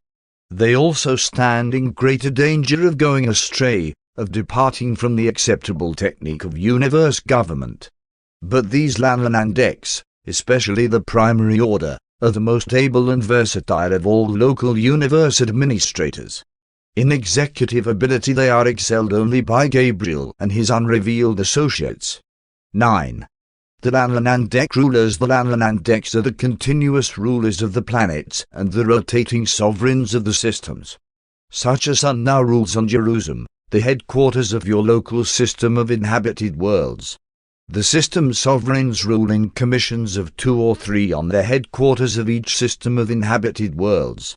The constellation father names one of these Lanlanandeks as chief every decamillennium. Sometimes no change in the head of the trio is made, the matter being entirely optional with the constellation rulers. System governments do not suddenly change in personnel unless a tragedy of some sort occurs. When system sovereigns or assistants are recalled, their places are filled by selections made by the Supreme Council located on the constellation headquarters from the reserves of that order, a group which is larger on Edentia than the average indicated. The Supreme Lanlanandek Councils are stationed on the various constellation headquarters. Such a body is presided over by the senior most high associate of the constellation father, while the junior associate supervises the reserves of the secondary order. The system sovereigns are true to their names. They are well-nigh sovereign in the local affairs of the inhabited worlds. They are almost paternal in their direction of the planetary princes, the material sons, and the ministering spirits. The personal grasp of the sovereign is all but complete. These rulers are not supervised by Trinity observers from the central universe. They are the executive division of the local universe, and as custodians of the enforcement of legislative mandates, and as executives for the application of judicial verdicts, they present the one place in all universe administration where personal disloyalty to the will of the Michael Sun could most easily and readily entrench itself and seek to assert itself. Our local universe has been unfortunate in that over 700 sons of the Lanlanandek order have rebelled against the universe government, thus precipitating confusion in several systems and on numerous planets. Of this entire number of failures, only 3 were system sovereigns. Practically all of these sons belonged to the second and third orders, planetary princes and tertiary Lanlanandeks. The large number of these sons who have lapsed from integrity does not indicate any fault in creatorship. They could have been made divinely perfect, but they were so created that they might better understand, and draw near to, the evolutionary creatures dwelling on the worlds of time and space. Of all the local universes in Orvington, our universe has, with the exception of Hunselon, lost the largest number of this order of sons. On Uversa it is the consensus that we have had so much administrative trouble in Nebadan because our sons of the Lanlanandek order have been created with such a large degree of personal liberty in choosing and planning. One do not make this observation by way of criticism. The creator of our universe has full authority and power to do this. It is the contention of our high rulers that, while such free-choosing sons make excessive trouble in the earlier ages of the universe, when things are fully sifted and finally settled, the gains of higher loyalty and full of volitional service on the part of these thoroughly tested sons will far more than compensate for the confusion and tribulations of earlier times. In the event of rebellion on a system headquarters, a new sovereign is usually installed within a comparatively short time, but not so on the individual planets. They are the component units of the material creation, and creature free will is a factor in the final adjudication of all such problems. Successor planetary princes are designated for isolated worlds, planets whose princes of authority may have gone astray, but they do not assume active rulership of such worlds until the results of insurrection are partially overcome and removed by the remedial measures adopted by the Melchisedeks and other ministering personalities. Rebellion by a planetary prince instantly isolates his planet. The local spiritual circuits are immediately severed. Only a bestowal sun can re-establish interplanetary lines of communication on such a spiritually isolated world. There exists a plan for saving these wayward and unwise sons, and many have availed themselves of this merciful provision. But never again may they function in those positions wherein they defaulted. After rehabilitation they are assigned to custodial duties and to departments of physical administration. 10. The Lanlanandek worlds. The third group of 7 worlds in the Salvington circuit of 70 planets, with their respective 42 satellites, constitute the Lanlanandek cluster of administrative spheres. On these realms the experienced Lanlanandeks belonging to the X-System Sovereign Corps officiate as administrative teachers of the ascending pilgrims and the seraphic hosts. The evolutionary mortals observe the system administrators at work on the system capitals, but here they participate in the actual coordination of the administrative pronouncements of the 10,000 local systems. These administrative schools of the local universe are supervised by a corps of Lanlanandek sons who have had long experience as system sovereigns and as constellation counselors. These executive colleges are excelled only by the administrative schools of Ensa. While serving as training spheres for ascending mortals, the Lanlanandek worlds are the centers for extensive undertakings having to do with the normal and routine administrative operations of the universe. All the way into paradise the ascending pilgrims pursue their studies in the practical schools of applied knowledge, actual training in really doing the things they are being taught. The universe educational system sponsored by the Melchizedeks is practical, progressive, meaningful, and experiential. It embraces training in things material, intellectual, moral, and spiritual. It is in connection with these administrative spheres of the Lanlanandeks that most of the salvaged sons of that order serve as custodians and directors of planetary affairs. And these defaulting planetary princes and their associates in rebellion who choose to accept the proffered rehabilitation will continue to serve in these routine capacities, at least until the universe of Nibadan is settled in light and life. Many of the Lanlanandek sons in the older systems, however, have established wonderful records of service, administration, and spiritual achievement. They are a noble, faithful, and loyal group, notwithstanding their tendency to fall into error through fallacies of personal liberty and fictions of self-determination. Sponsored by the Chief of Archangels acting by authority of Gabriel of Salvington. Paper 36. The life carrier's life does not originate spontaneously. Life is constructed according to plans formulated by the unrevealed architects of being and appears on the inhabited planets either by direct importation or as a result of the operations of the life carriers of the local universes. These carriers of life are among the most interesting and versatile of the diverse family of universe sons.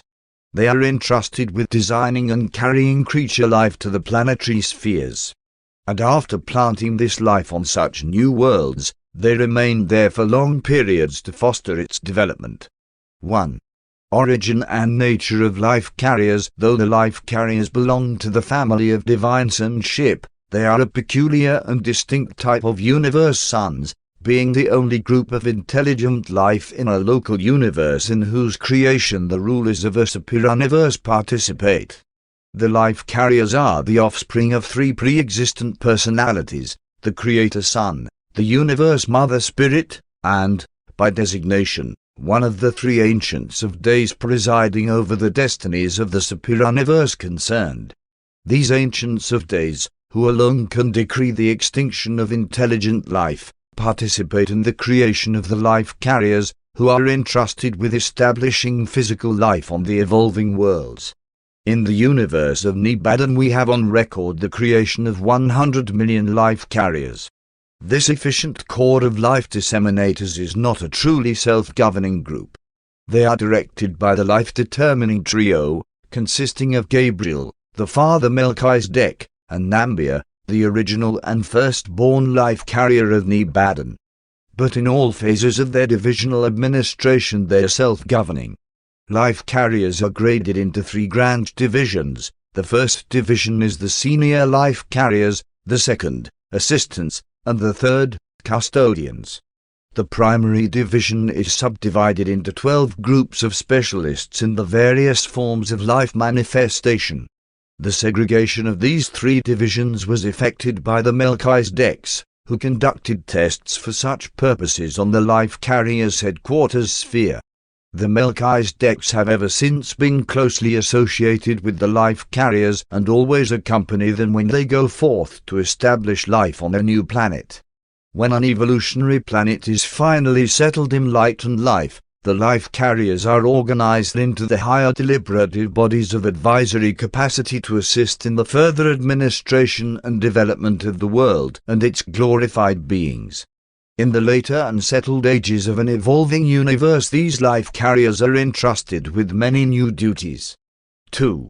The life carrier worlds. The Melchisedeks have the general oversight of the fourth group of 7 primary spheres in the Salvington Circuit. These worlds of the life carriers are designated as follows: 1. The life carrier headquarters. 2. The life planning sphere. 3. The life conservation sphere. 4.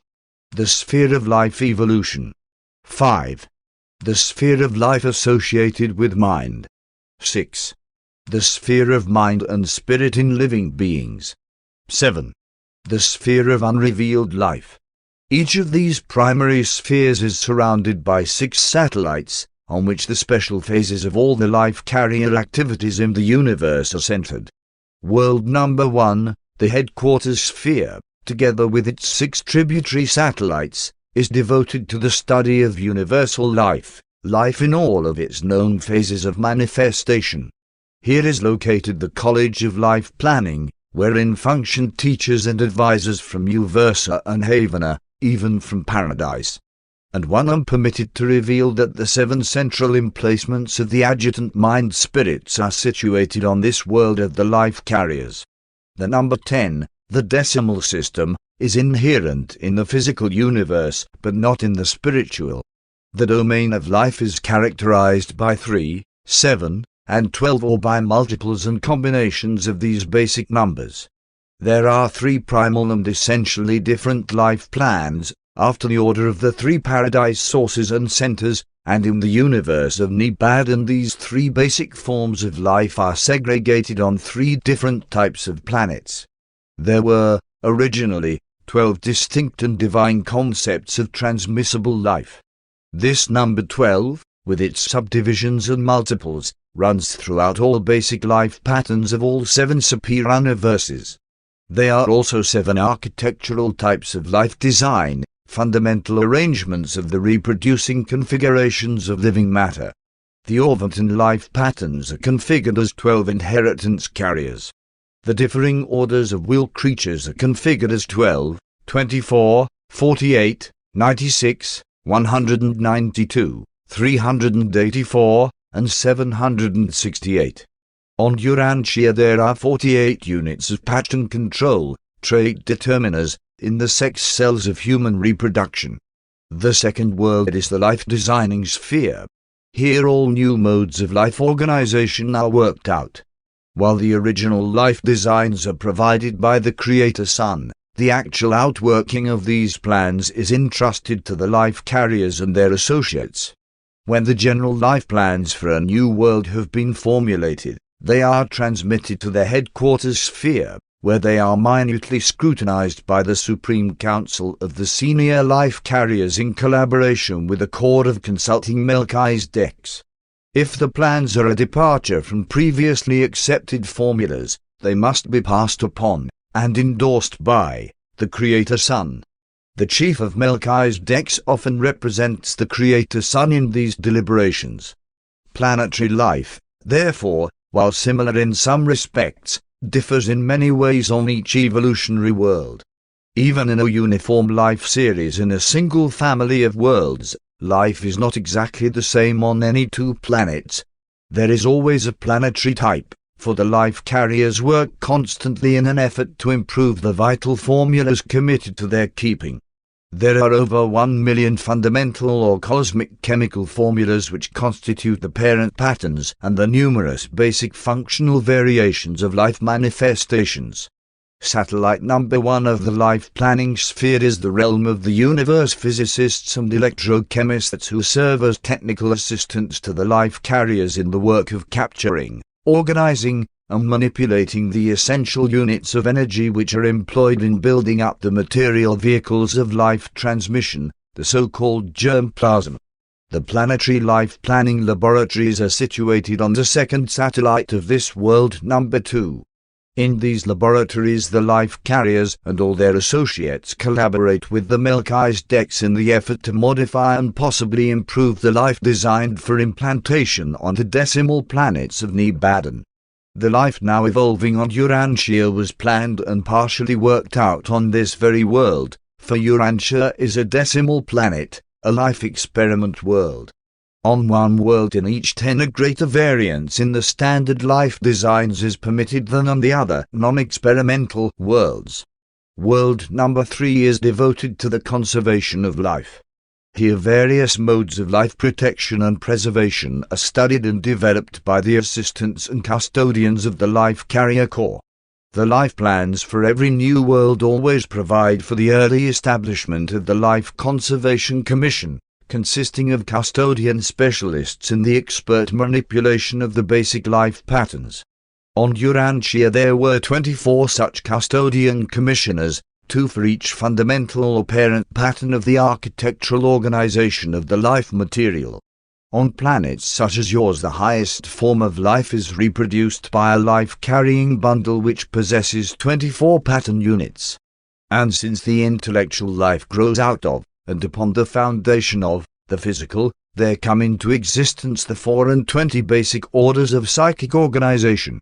Sphere number 4 and its tributary satellites are devoted to the study of the evolution of creature life in general and to the evolutionary antecedents of any one life level in particular. The original life plasm of an evolutionary world must contain the full potential for all future developmental variations and for all subsequent evolutionary changes and modifications. The provision for such far-reaching projects of life metamorphosis may require the appearance of many apparently useless forms of animal and vegetable life. Such byproducts of planetary evolution, foreseen or unforeseen, appear upon the stage of action only to disappear, but in and through all this long process there runs the thread of the wise and intelligent formulations of the original designers of the planetary life plan and species scheme. The manifold byproducts of biologic evolution are all essential to the final and full function of the higher intelligent forms of life, notwithstanding that great outward disharmony may prevail from time to time in the long upward struggle of the higher creatures to effect the mastery of the lower forms of life, many of which are sometimes so antagonistic to the peace and comfort of the evolving lower creatures. Number 5 world is concerned wholly with life associated with mind. Each of its satellites is devoted to the study of the single phase of creature mind correlated with creature life. Mind such as man comprehends is an endowment of the 7 adjutant mind spirits superimposed on the non-teachable or mechanical levels of mind by the agencies of the infinite spirit. The life patterns are variously responsive to these adjutants and to the different spirit ministries operating throughout the universes of time and space. The capacity of material creatures to effect spirit response is entirely dependent on the associated mind endowment, which, in turn, has directionized the course of the biologic evolution of these same mortal creatures. World number 6 is dedicated to the correlation of mind with spirit as they are associated with living forms and organisms. This world and its 6 tributaries embrace the schools of creature coordination, wherein teachers from both the central universe and the superuniverse collaborate with the Nebadan instructors in presenting the highest levels of creature attainment in time and space. The 7th sphere of the life carriers is dedicated to the unrevealed domains of evolutionary creature life as it is related to the cosmic philosophy of the expanding factualization of the Supreme Being. 3. Life transplantation. Life does not spontaneously appear in the universes. The life carriers must initiate it on the barren planets. They are the carriers, disseminators, and guardians of life as it appears on the evolutionary worlds of space. All life of the order and forms known on Urantia arises with these suns, though not all forms of planetary life are existent on Urantia. The core of life carriers commissioned to plant life upon a new world usually consists of 100 senior carriers, 100 assistants, and 1,000 custodians. The life carriers often carry actual life plasm to a new world, but not always. They sometimes organize the life patterns after arriving on the planet of assignment in accordance with formulas previously approved for a new adventure in life establishment. Such was the origin of the planetary life of Urantia. When, in accordance with approved formulas, the physical patterns have been provided, then do the life carriers catalyze this lifeless material, imparting through their persons the vital spirit spark, and forthwith do the inert patterns become living matter. The vital spark, the mystery of life, is bestowed through the life carriers, not by them. They do indeed supervise such transactions, they formulate the life plasm itself, but it is the universe mother spirit who supplies the essential factor of the living plasm. From the creative daughter of the infinite spirit comes that energy spark which enlivens the body and presages the mind. In the bestowal of life the life carriers transmit nothing of their personal natures, not even on those spheres where new orders of life are projected. At such times they simply initiate and transmit the spark of life, start the required revolutions of matter in accordance with the physical, chemical, and electrical specifications of the ordained plans and patterns. Life carriers are living catalytic presences which agitate, organize, and vitalize the otherwise inert elements of the material order of existence. The life carriers of a planetary core are given a certain period in which to establish life on a new world, approximately 1/2 million years of the time of that planet. At the termination of this period, indicated by certain developmental attainments of the planetary life, they cease implantation efforts, and they may not subsequently add anything new or supplemental to the life of that planet. During the ages intervening between life establishment and the emergence of human creatures of moral status, the life carriers are permitted to manipulate the life environment and otherwise favorably directionize the course of biologic evolution. And this they do for long periods of time. When the life carriers operating on a new world have once succeeded in producing a being with will, with the power of moral decision and spiritual choice, then and there their work terminates. They are through. They may manipulate the evolving life no further. From this point forward the evolution of living things must proceed in accordance with the endowment of the inherent nature and tendencies which have already been imparted to, and established in, the planetary life formulas and patterns. The life carriers are not permitted to experiment or to interfere with will. They are not allowed to dominate or arbitrarily influence moral creatures. Upon the arrival of a planetary prince they prepare to leave, though 2 of the senior carriers and 12 custodians may volunteer, by taking temporary renunciation vows, to remain indefinitely on the planet as advisors in the matter of the further development and conservation of the life plasma. 2 such sons and their 12 associates are now serving on Urantia. 4. Melchizedek life carriers in every local system of inhabited worlds throughout Nebadan there is a single sphere whereon the Melchizedeks have functioned as life carriers. These abodes are known as the system Midsonite worlds, and on each of them a materially modified Melchizedek son has mated with a selected daughter of the material order of sonship. The mother Eves of such Midsonite worlds are dispatched from the system headquarters of jurisdiction, having been chosen by the designated Melchizedek life carrier from among the numerous volunteers who respond to the call of the system's sovereign addressed to the material daughters of his sphere. The progeny of a Melchizedek life carrier and a material daughter are known as Midsonites.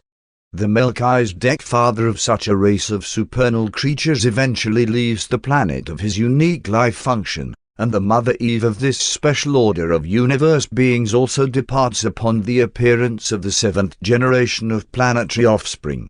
The direction of such a world then devolves upon her eldest son. The Midsonite creatures live and function as reproducing beings on their magnificent worlds until they are 1,000 standard years of age, whereupon they are translated by seraphic transport. Midsonites are non-reproducing beings thereafter because the technique of the materialization which they pass through in preparation for unseraphiming forever deprives them of reproductive prerogatives. The present status of these beings can hardly be reckoned as either mortal or immortal, neither can they be definitely classified as human or divine. These creatures are not adjust or indwelt, hence hardly immortal. But neither do they seem to be mortal. No Midsonite has experienced death. All Midsonites ever born in Nebadan are alive today, functioning on their native worlds, on some intervening sphere, or on the Salvington Midsonite sphere in the Finalites group of worlds. The Salvington worlds of the Finalites. The Melchizedek life carriers, as well as the associated Mother Eves, go from the system Midsonite spheres to the Finalites worlds of the Salvington circuit, where their offspring are also destined to foregather. It should be explained in this connection that the fifth group of 7 primary worlds in the Salvington circuit are the Nebadan worlds of the Finalites. The children of the Melchizedek life carriers and the material daughters are domiciled on the 7th world of the Finalites, the Salvington Midsonite sphere. The satellites of the 7 primary worlds of the Finalites are the rendezvous of the personalities of the super and central universes who may be executing assignments in Nebadan. While the ascending mortals go about freely on all of the cultural worlds and training spheres of the 490 worlds comprising the Melchizedek University, there are certain special schools and numerous restricted zones which they are not permitted to enter. This is especially true of the 49 spheres under the jurisdiction of the Finalites. The purpose of the Midsonite creatures is not at present known, but it would appear that these personalities are foregathering on the 7th Finalite world in preparation for some future eventuality in universe evolution. Our inquiries concerning the Midsonite races are always referred to the Finalites, and always do the Finalites decline to discuss the destiny of their wards. Regardless of our uncertainty as to the future of the Midsonites, we do know that every local universe in Orvington harbors such an accumulating core of these mysterious beings. It is the belief of the Melchizedek life carriers that their Midsonite children will someday be endowed with the transcendental and eternal spirit of absoluty by God the Ultimate. 5. The 7 adjutant mind spirits. It is the presence of the 7 adjutant mind spirits on the primitive worlds that conditions the course of organic evolution. That explains why evolution is purposeful and not accidental. These adjutants represent that function of the mind ministry of the infinite spirit which is extended to the lower orders of intelligent life through the operations of a local universe mother spirit. The adjutants are the children of the universe mother spirit and constitute her personal ministry to the material minds of the realms. Wherever and whenever such mind is manifest, these spirits are variously functioning. The 7 adjutant mind spirits are called by names which are the equivalents of the following designations: intuition, understanding, courage, knowledge, counsel, worship, and wisdom. These mind spirits send forth their influence into all the inhabited worlds as a differential urge, each seeking receptivity capacity for manifestation quite apart from the degree to which its fellows may find reception and opportunity for function. The central lodgements of the adjutant spirits on the life carrier headquarters world indicate to the life carrier supervisors the extent and quality of the mind function of the adjutants on any world and in any given living organism of intellect status. These life-mind emplacements are perfect indicators of living mind function for the first 5 adjutants. But with regard to the 6th and 7th adjutant spirits, worship and wisdom, these central lodgements record only a qualitative function. The quantitative activity of the adjutant of worship and the adjutant of wisdom is registered in the immediate presence of the divine minister on Salvington, being a personal experience of the universe mother spirit. The 7 adjutant mind spirits always accompany the life carriers to a new planet, but they should not be regarded as entities. They are more like circuits. The spirits of the 7 universe adjutants do not function as personalities apart from the universe presence of the divine minister. They are in fact a level of consciousness of the divine minister and are always subordinate to the action and presence of their creative mother. We are handicapped for words adequately to designate these 7 adjutant mind spirits. They are ministers of the lower levels of experiential mind, and they may be described, in the order of evolutionary attainment, as follows. 1. The spirit of intuition, quick perception, the primitive physical and inherent reflex instincts, the directional and other self-preservative endowments of all mind creations. The only one of the adjutants to function so largely in the lower orders of animal life, and the only one to make extensive functional contact with the unteachable levels of mechanical mind. 2. The spirit of understanding, the impulse of coordination, the spontaneous and apparently automatic association of ideas. This is the gift of the coordination of acquired knowledge, the phenomenon of quick reasoning, rapid judgment, and prompt decision. 3. The spirit of courage, the fidelity endowment, in personal beings, the basis of character acquirement, and the intellectual root of moral stamina and spiritual bravery. When enlightened by facts and inspired by truth, this becomes the secret of the urge of evolutionary ascension by the channels of intelligent and conscientious self-direction. 4. The spirit of knowledge, the curiosity mother of adventure and discovery, the scientific spirit, the guide and faithful associate of the spirits of courage and counsel, the urge to direct the endowments of courage into useful and progressive paths of growth. 5. The spirit of counsel, the social urge, the endowment of species cooperation, the ability of will creatures to harmonize with their fellows, the origin of the gregarious instinct among the more lowly creatures. 6. The spirit of worship, the religious impulse, the first differential urge separating mind creatures into the 2 basic classes of mortal existence. The spirit of worship forever distinguishes the animal of its association from the soulless creatures of mind endowment. Worship is the badge of spiritual ascension candidacy. 7. The spirit of wisdom, the inherent tendency of all moral creatures towards orderly and progressive evolutionary advancement. This is the highest of the adjutants, the spirit coordinator and articulator of the work of all the others. This spirit is the secret of that inborn urge of mind creatures which initiates and maintains the practical and effective program of the ascending scale of existence. The gift of living things which accounts for their inexplicable ability to survive and, in survival, to utilize the coordination of all their past experience and present opportunities for the acquisition of all of everything that all of the other 6 mental ministers can mobilize in the mind of the organism concerned. Wisdom is the acme of intellectual performance. Wisdom is the goal of a purely mental and moral existence. The adjutant mind spirits experientially grow, but they never become personal. They evolve in function, and the function of the first 5 in the animal orders is to a certain extent essential to the function of all 7 as human intellect. This animal relationship makes the adjutants more practically effective as human mind. Hence animals are to a certain extent indispensable to man's intellectual as well as to his physical evolution. These mind adjutants of a local universe mother spirit are related to creature life of intelligence state as much as the power centers and physical controllers are related to the non-living forces of the universe.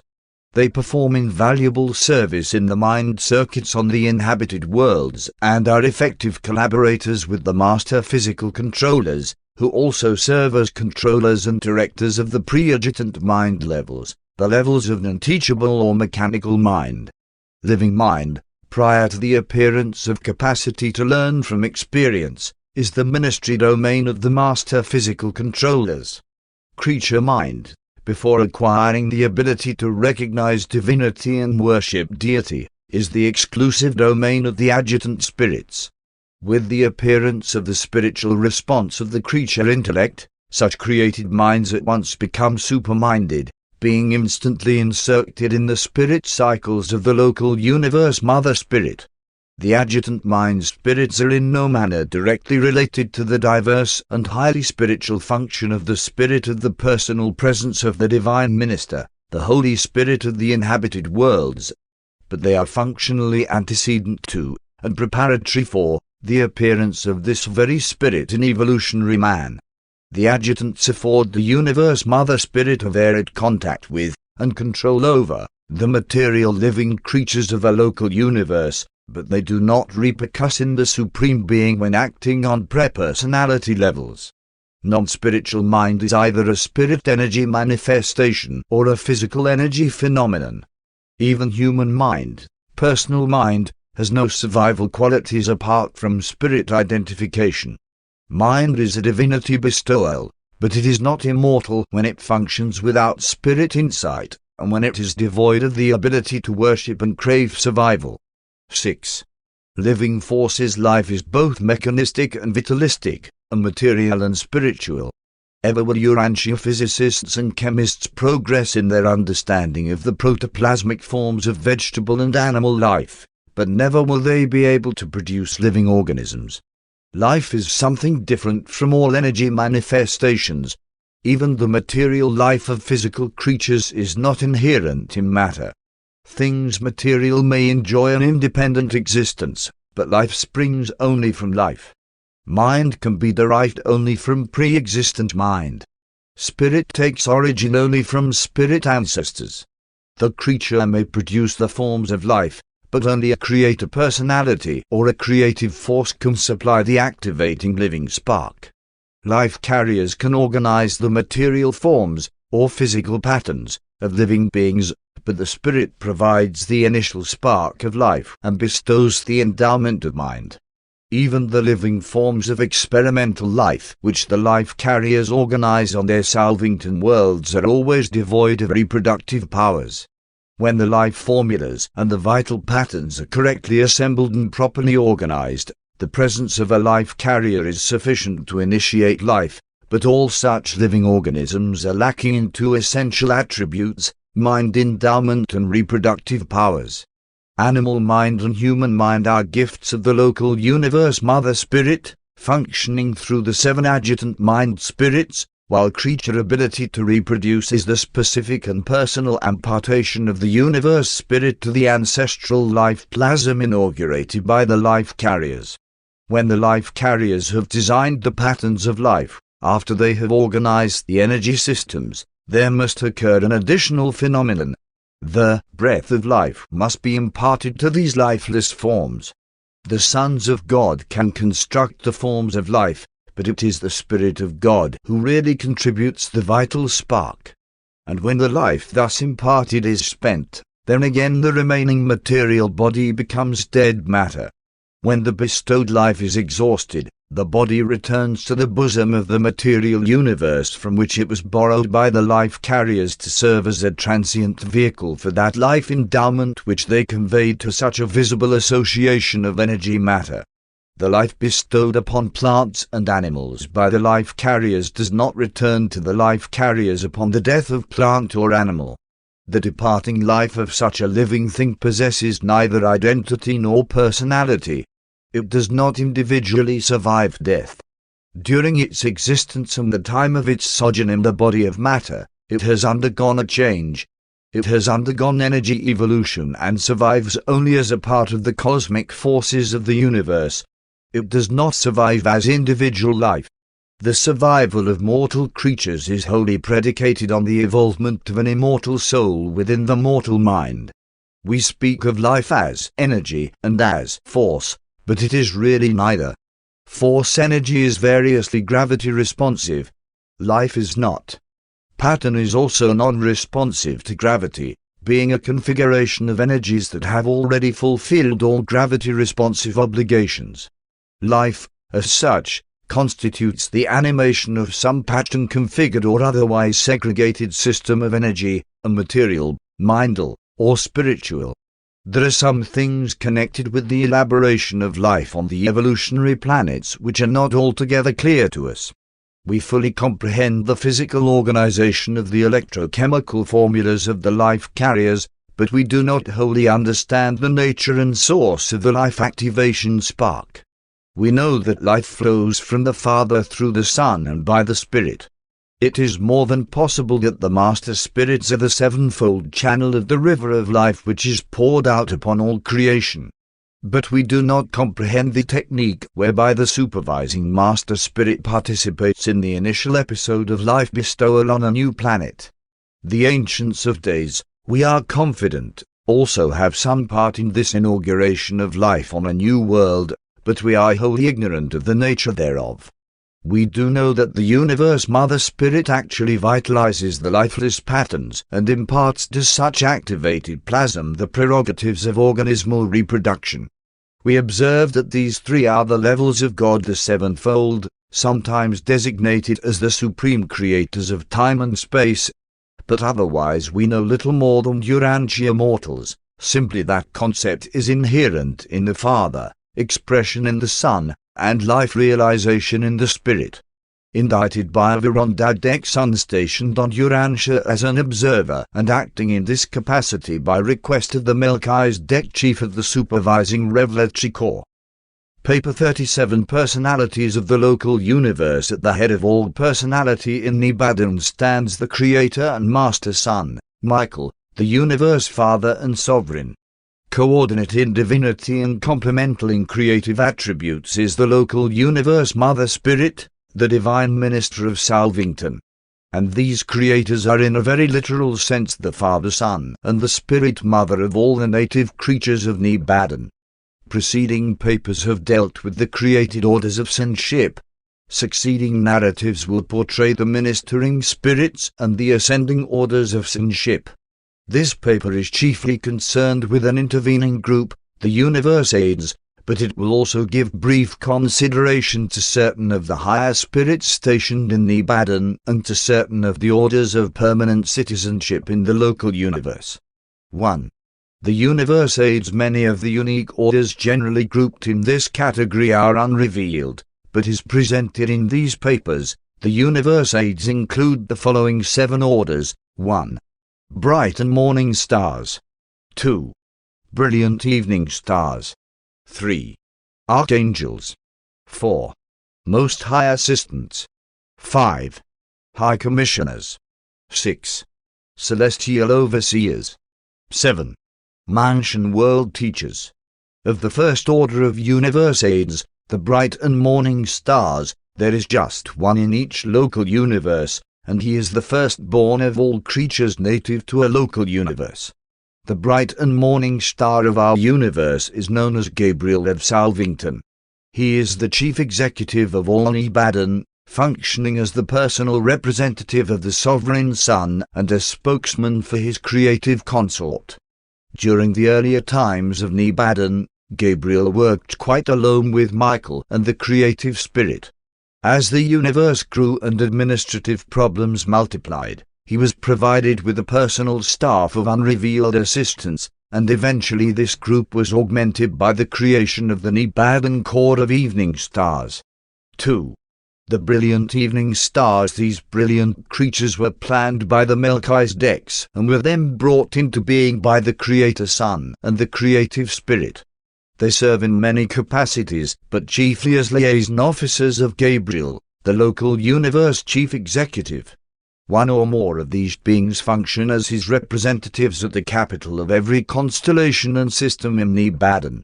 As chief executive of Nibadan, Gabriel is ex officio chairman of, or observer at, most of the Salvington conclaves, and as many as 1,000 of these are often in session simultaneously. The brilliant evening stars represent Gabriel on these occasions. He cannot be in 2 places at the same time, and these super angels compensate for this limitation. They perform an analogous service for the core of the Trinity Teacher Sons. Though personally occupied with administrative duties, Gabriel maintains contact with all other phases of universe life and affairs through the brilliant evening stars. They always accompany him on his planetary tours and frequently go on special missions to the individual planets as his personal representatives. On such assignments they have sometimes been known as the Angel of the Lord. They frequently go to Huzars to represent the bright and morning star before the courts and assemblies of the Ancients of Days, but they seldom journey beyond the confines of Orvonton. The brilliant evening stars are a unique twofold order, embracing some of created dignity and others of attained service. The Nibadan corps of these super angels now numbers 13,641. There are 4,832 of created dignity, while 8,809 are ascendant spirits who have attained this goal of exalted service. Many of these ascendant evening stars started their universe careers as seraphim. Others have ascended from unrevealed levels of creature life. As an attainment goal, this high core is never closed to ascension candidates so long as a universe is not settled in light and life. Both types of brilliant evening stars are easily visible to Urantia personalities and certain types of supermortal material beings. The created beings of this interesting and versatile order possess a spirit force which can be manifested independently of their personal presence. The head of these super angels is Gavalier, the firstborn of this order in Nibadan. Since the return of Christ Michael from his triumphant bestowal on Urantia, Gavalier has been assigned to the ascendant mortal ministry, and for the last 1900 Urantia years his associate, Galantia, has maintained headquarters on Jerusalem, where he spends about half of his time. Galantia is the first of the ascendant super angels to attain this high state. No grouping or company organization of the brilliant evening stars exists other than their customary association in pairs on many assignments. They are not extensively assigned on missions pertaining to the ascendant career of mortals, but when thus commissioned, they never function alone. They always work in pairs, one a created being, the other an ascendant evening star. One of the high duties of the evening stars is to accompany the avenal bestowal sons on their planetary missions, even as Gabriel accompanied Michael on his Urantia bestowal. The two attending super angels are the ranking personalities of such missions, serving as co-commanders of the archangels and all others assigned to these undertakings. It is the senior of these super angel commanders who, at the significant time and age, bids the avenal bestowal son, "Be about your brother's business." Similar pairs of these super angels are assigned to the planetary corps of Trinity teacher sons that functions to establish the post-bestowal or dawning spiritual age of an inhabited world. On such assignments the evening stars serve as liaisons between the mortals of the realm and the invisible corps of teacher sons. The worlds of the evening stars. The sixth group of 7 Salvington worlds and their 42 tributary satellites are assigned to the administration of the brilliant evening stars. The 7 primary worlds are presided over by the created orders of these super angels, while the tributary satellites are administered by ascendant evening stars. The satellites of the first 3 worlds are devoted to the schools of the teacher sons, and the evening stars dedicated to the spirit personalities of the local universe. The next 3 groups are occupied by similar joint schools devoted to the training of ascending mortals. The 7th world satellites are reserved for the triune deliberations of the teacher sons, the evening stars, and the finaliters. During recent times these super angels have been closely identified with the local universe work of the core of the finality, and they have long been associated with the teacher sons. There exists a liaison of tremendous power and import between the evening stars and the gravity messengers attached to the finaliter working groups. The 7th primary world itself is reserved for those unrevealed matters which pertain to the future relationship that will obtain between the teacher sons, the finaliters, and the evening stars consequent upon the completed emergence of the superior-universe manifestation of the personality of God the Supreme. 3. The archangels are the offspring of the Creator Son and the Universe Mother Spirit. They are the highest type of high spirit being produced in large numbers in a local universe, and at the time of the last registry there were almost 800,000 in Nibadan. Archangels are one of the few groups of local universe personalities who are not normally under the jurisdiction of Gabriel. They are not in any manner concerned with the routine administration of the universe, being dedicated to the work of creature survival and to the furtherance of the ascending career of the mortals of time and space. While not ordinarily subject to the direction of the bright and morning star, the archangels do sometimes function by his authority. They also collaborate with others of the universe aids, such as the evening stars, as is illustrated by certain transactions depicted in the narrative of life transplantation on your world. The Archangel Corps of Nibadan is directed by the firstborn of this order, and in more recent times a divisional headquarters of the Archangels has been maintained on Urantia. It is this unusual fact that soon arrests the attention of extra Nibadan student visitors. Among their early observations of intra-universe transactions is the discovery that many ascendant activities of the brilliant evening stars are directed from the capital of a local system, Satania. On further examination they discover that certain archangel activities are directed from a small and apparently insignificant inhabited world called Urantia.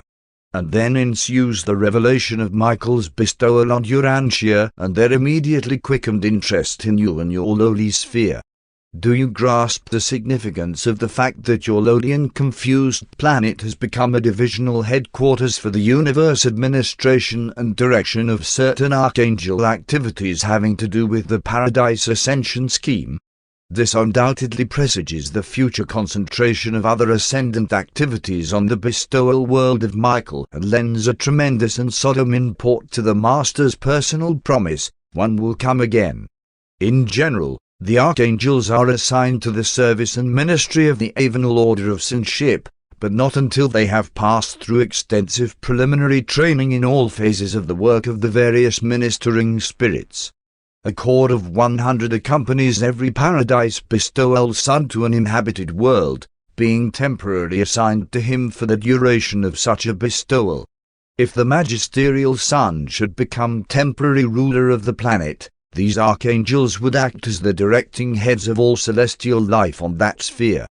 2 senior archangels are always assigned as the personal aides of a paradise avenal on all planetary missions, whether involving judicial actions, magisterial missions, or bestowal incarnations. When this paradise son has finished the judgment of a realm and the dead are called to record the so-called resurrection, it is literally true that the seraphic guardians of the slumbering personalities respond to the voice of the archangel. The roll call of a dispensation termination is promulgated by an attendant archangel. This is the archangel of the resurrection, sometimes referred to as the Archangel of Michael. The worlds of the archangels. The 7th group of the encircling Salvington worlds, with their associated satellites, is assigned to the archangels. Sphere number 1 and all of its 6 tributary satellites are occupied by the personality record keepers. This enormous corps of recorders busy themselves with keeping straight the record of each mortal of time from the moment of birth up through the universe career until such an individual either leaves Salvington for the Superioniverse regime or is blotted out of recorded existence by the mandate of the Ancients of Days. It is on these worlds that personality records and identification sureties are classified, filed, and preserved during that time which intervenes between mortal death and the hour of repersonalization, the resurrection from death. 4. Most High Assistants. The Most High Assistants are a group of volunteering beings, of origin outside the local universe, who are temporarily assigned as central and superioniverse representatives to, or observers of, the local creations. Their number varies constantly but is always far up in the millions. From time to time we thus benefit from the ministry and assistance of such paradise origin beings as perfecters of wisdom, divine counselors, universal censors, inspired Trinity spirits, trinitized sons, solitary messengers, supernaphim, seconaphim, tertiaphim, and other gracious ministers, who sojourn with us for the purpose of helping our native personalities in the effort to bring all Nibadan into fuller harmony with the ideas of Orvanton and the ideals of paradise. Any of these beings may be voluntarily serving in Nibbana and hence be technically outside our jurisdiction, but when functioning by assignment, such personalities of the super and central universes are not wholly exempt from the regulations of the local universe of their sojourn, though they continue to function as representatives of the higher universes and to work in accordance with the instructions which constitute their mission in our realm. Their general headquarters is situated in the Salvington sector of the Union of Days, and they operate in Nibbana subject to the over-supervision of this ambassador of the Paradise Trinity. When serving in unattached groups, these personalities from the higher realms are usually self-directing, but when serving on request, they often voluntarily place themselves wholly under the jurisdiction of the supervising directors of the realms of assigned function. Most high assistants serve in local universe and in constellation capacities, but are not directly attached to the system or planetary governments. They may, however, function anywhere in the local universe and may be assigned to any phase of Nibbana activity, administrative, executive, educational, and others. Most of this corps is enlisted in assisting the Nibbana Paradise personalities, the Union of Days, the Creator Son, the Faithfuls of Days, the Magisterial Sons, and the Trinity Teacher Sons. Now and then in the transaction of the affairs of a local creation it becomes wise to withhold certain details, temporarily, from the knowledge of practically all of the native personalities of that local universe. Certain advanced plans and complex rulings are also better grasped and more fully understood by the more mature and far-seeing corps of most high assistants, and it is in such situations, and many others, that they are so highly serviceable to the universe rulers and administrators. 5. High Commissioners. The High Commissioners are spirit-fused ascendant mortals. They are not Adjuster-fused. You quite well understand about the universe ascension career of a mortal candidate for Adjuster fusion, that being the high destiny in prospect for all Urantia mortals since the bestowal of Christ Michael. But this is not the exclusive destiny of all mortals in the bestowal ages of worlds like yours, and there is another type of world whose inhabitants are never permanently indwelt by thought adjusters. Such mortals are never permanently joined in union with the mystery monitor of paradise bestowal. Nevertheless, the adjusters do transiently indwell them, serving as guides and patterns for the duration of the life in the flesh. During this temporary sojourn they foster the evolution of an immortal soul just as in those beings with whom they hope to fuse, but when the mortal race is run, they take eternal leave of the creatures of temporary association. Surviving souls of this order attain immortality by eternal fusion with an individualized fragment of the spirit of the local universe Mother Spirit. They are not a numerous group, at least not in Nibbana.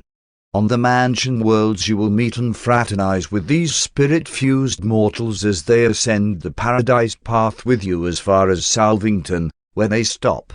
Some of them may subsequently ascend to higher universe levels, but the majority will forever remain in the service of the local universe. As a class they are not destined to attain paradise. Not being adjuster-fused, they never become finaliters, but they do eventually become enrolled in the local universe corps of perfection. They have in spirit obeyed the Father's command, "Be you perfect."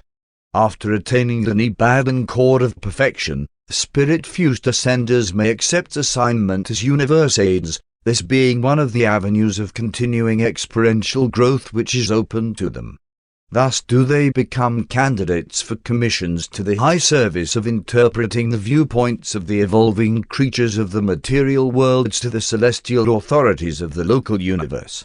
The High Commissioners begin their service on the planets as race commissioners.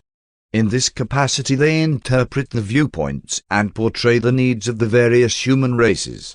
They are supremely devoted to the welfare of the mortal races whose spokesmen they are, ever seeking to obtain for them mercy, justice, and fair treatment in all relationships with other peoples.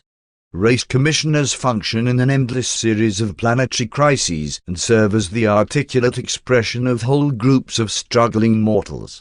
After long experience in problem-solving on the inhabited worlds, These race commissioners are advanced to the higher levels of function, eventually attaining the status of High Commissioners of and in the local universe. The last registration recorded slightly over 1.5 billion of these High Commissioners in Nebadan. These beings are not fine lighters, but they are ascendant beings of long experience and of great service to their native realm. We invariably find these commissioners in all the tribunals of justice, from the lowest to the highest.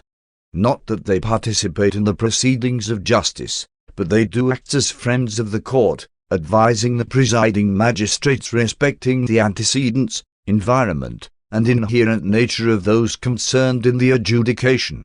High Commissioners are attached to the various messenger hosts of space and always to the ministering spirits of time. They are encountered on the programs of various universe assemblies, and these same mortal wise commissioners are always attached to the missions of the sons of God to the worlds of space. Whenever fairness and justice require an understanding of how a contemplated policy or procedure would affect the evolutionary races of time, these commissioners are at hand to present their recommendations. They are always present to speak for those who cannot be present to speak for themselves. The worlds of the spirit-fused mortals. The eighth group of 7 primary worlds and tributary satellites in the Salvington Circuit are the exclusive possession of the spirit-fused mortals of Nebadan. Ascending or just-fused mortals are not concerned with these worlds except to enjoy many pleasant and profitable sojourns as the invited guests of the spirit-fused residents. Except for those few who attain Uversa and Paradise, these worlds are the permanent residents of the spirit-fused survivors. Such designed limitation of mortal ascent reacts to the good of the local universes by ensuring the retention of a permanent evolved population whose augmenting experience will continue to enhance the future stabilization and diversification of the local universe administration. These beings may not attain paradise, but they achieve an exponential wisdom in the mastery of Nebadan problems that utterly surpasses anything attained by the transient ascenders. And these surviving souls continue as unique combinations of the human and the divine, being increasingly able to unite the viewpoints of these two widely separate levels and to present such a dual viewpoint with ever-heightening wisdom. 6. Celestial Overseers. The Nebadan educational system is jointly administered by the Trinity Teacher Sons and the Melchizedek Teaching Corps, but much of the work designed to effect its maintenance and upbuilding is carried on by the Celestial Overseers. These beings are a recruited corps embracing all types of individuals connected with the scheme of educating and training the ascending mortals. There are upward of 3 million of them in Nebadan, and they are all volunteers who have qualified by experience to serve as educational advisors to the entire realm. From their headquarters on the Salvington worlds of the Melchizedeks, these overseers range the local universe as inspectors of the Nebadan school technique designed to effect the mind training and the spirit education of the ascending creatures. This training of mind and education of spirit is carried on from the worlds of human origin up through the system mansion worlds and the other spheres of progress associated with Jerusalem, on the 70 socializing realms attached to Edentia, and on the 490 spheres of spirit progress encircling Salvington. On the universe headquarters itself are numerous Melchizedek schools, the colleges of the universe sons, the seraphic universities, and the schools of the teacher sons and the union of days. Every possible provision is made to qualify the various personalities of the universe for advancing service and improving function. The entire universe is one vast school. The methods employed in many of the higher schools are beyond the human concept of the art of teaching truth, but this is the keynote of the whole educational system, character acquired by enlightened experience. The teachers provide the enlightenment. The universe station and the ascender status afford the opportunity for experience. The wise utilization of these two augments character. Fundamentally, the Nebadan educational system provides for your assignment to a task and then affords you opportunity to receive instruction as to the ideal and divine method of best performing that task. You are given a definite task to perform, and at the same time you are provided with teachers who are qualified to instruct you in the best method of executing your assignment. The divine plan of education provides for the intimate association of work and instruction.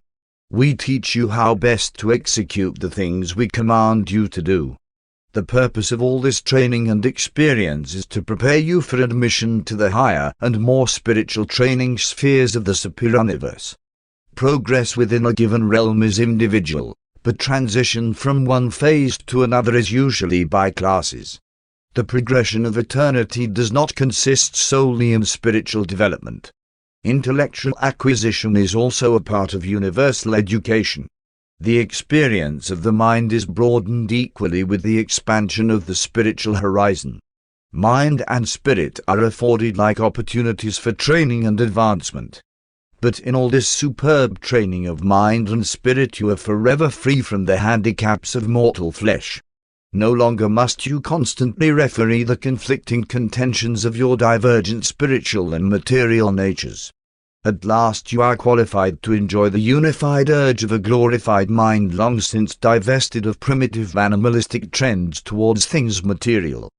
Before leaving the universe of Nibbana, most Urantia mortals will be afforded opportunity to serve for a longer or shorter time as members of the Nibbana Corps of Celestial Overseers. 7. Mansion World Teachers. The Mansion World Teachers are recruited and glorified cherubim. Like most other instructors in Nibbana, they're commissioned by the Melchizedeks.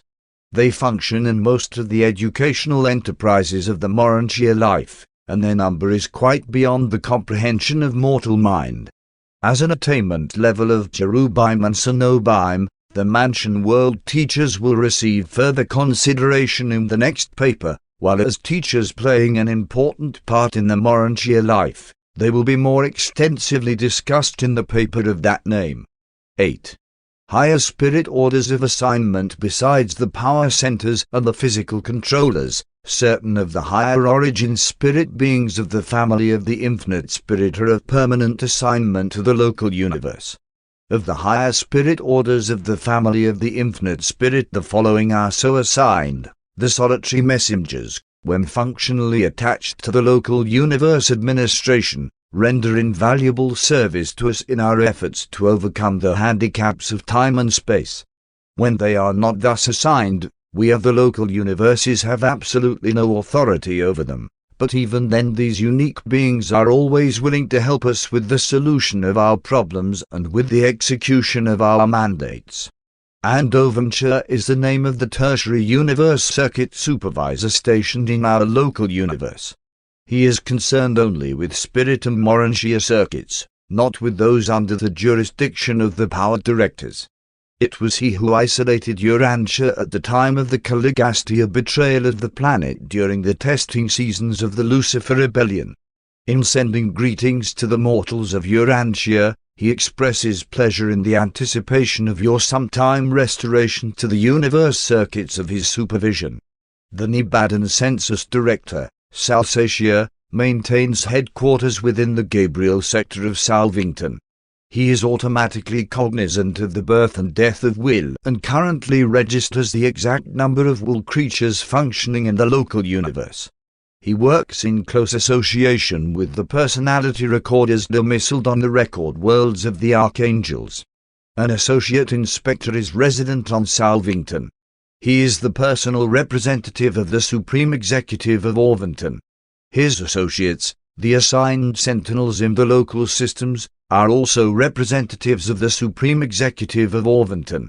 The Universal Conciliators are the traveling courts of the universes of time and space, functioning from the evolutionary worlds up through every section of the local universe and on beyond. These referees are registered on Uversa. The exact number operating in Nibbana is not of record, but one estimate that there are in the neighborhood of 100 million conciliating commissions in our local universe. Of the technical advisors, the legal minds of the realm, we have our quota, about 1/2 billion. These beings are the living and circulating experiential law libraries of all space. Of the celestial recorders, the ascendant seraphim, we have in Nibadan 75. These are the senior or supervising recorders. The advancing students of this order in training number almost 4 billion. The ministry of the 70 billion Urantia companions in Nibadan is described in those narratives dealing with the transition planets of the pilgrims of time. Each universe has its own native angelic core. Nevertheless, there are occasions on which it is very helpful to have the assistance of those higher spirits of origin outside the local creation. Supernafim perform certain rare and unique services. The present chief of Urantia Seraphim is a primary Supernafim of paradise. The reflective Seconafim are encountered wherever the Superuniverse personnel is functioning, and a great many Tertiafim are of temporary service as most high assistants. 9. Permanent citizens of the local universes with the super and central universes. The local universe has its orders of permanent citizenship. These include the following created types: 1. Cessatia. 2. Univitatia. 3. Material sons. 4. Midway creatures. These natives of the local creation, together with the spirit-fused ascenders and the spironga who are otherwise classified, constitute a relatively permanent citizenship. These orders of beings are by and large neither ascending nor descending. They are all experiential creatures, but their enlarging experience continues to be available to the universe on their level of origin. While this is not wholly true of the Adamic sons and midway creatures, it is relatively true of these orders. The Cessatia. These marvelous beings reside and function as permanent citizens on Salvington, the headquarters of this local universe. They are the brilliant offspring of the Creator Sun and Creative Spirit, and are closely associated with the ascendant citizens of the local universe, the spirit-fused mortals of the Nibadan core of perfection. The Univitatia. Each of the 100 constellation headquarters clusters of architectural spheres enjoys the continuous ministry of a residential order of beings known as the Univitatia. These children of the Creator Sun and the Creative Spirit constitute the permanent population of the constellation headquarters worlds.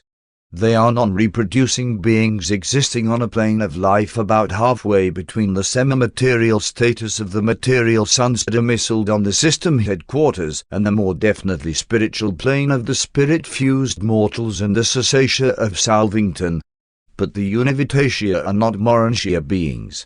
They accomplish for ascending mortals during the traversal of the constellation spheres what the Havener natives contribute to the pilgrim spirits passing through the central creation. The material sons of God. When a creative liaison between the Creator Sun and the universe representative of the infinite spirit, the universe mother spirit, has completed its cycle, when no more offspring of the combined nature are forthcoming, then does the Creator Sun personalize in dual form his last concept of being, thus finally confirming his own and original dual origin. In and of himself he then creates the beautiful and superb sons and daughters of the material order of universanship. This is the origin of the original Adam and Eve of each local system of Nibadan.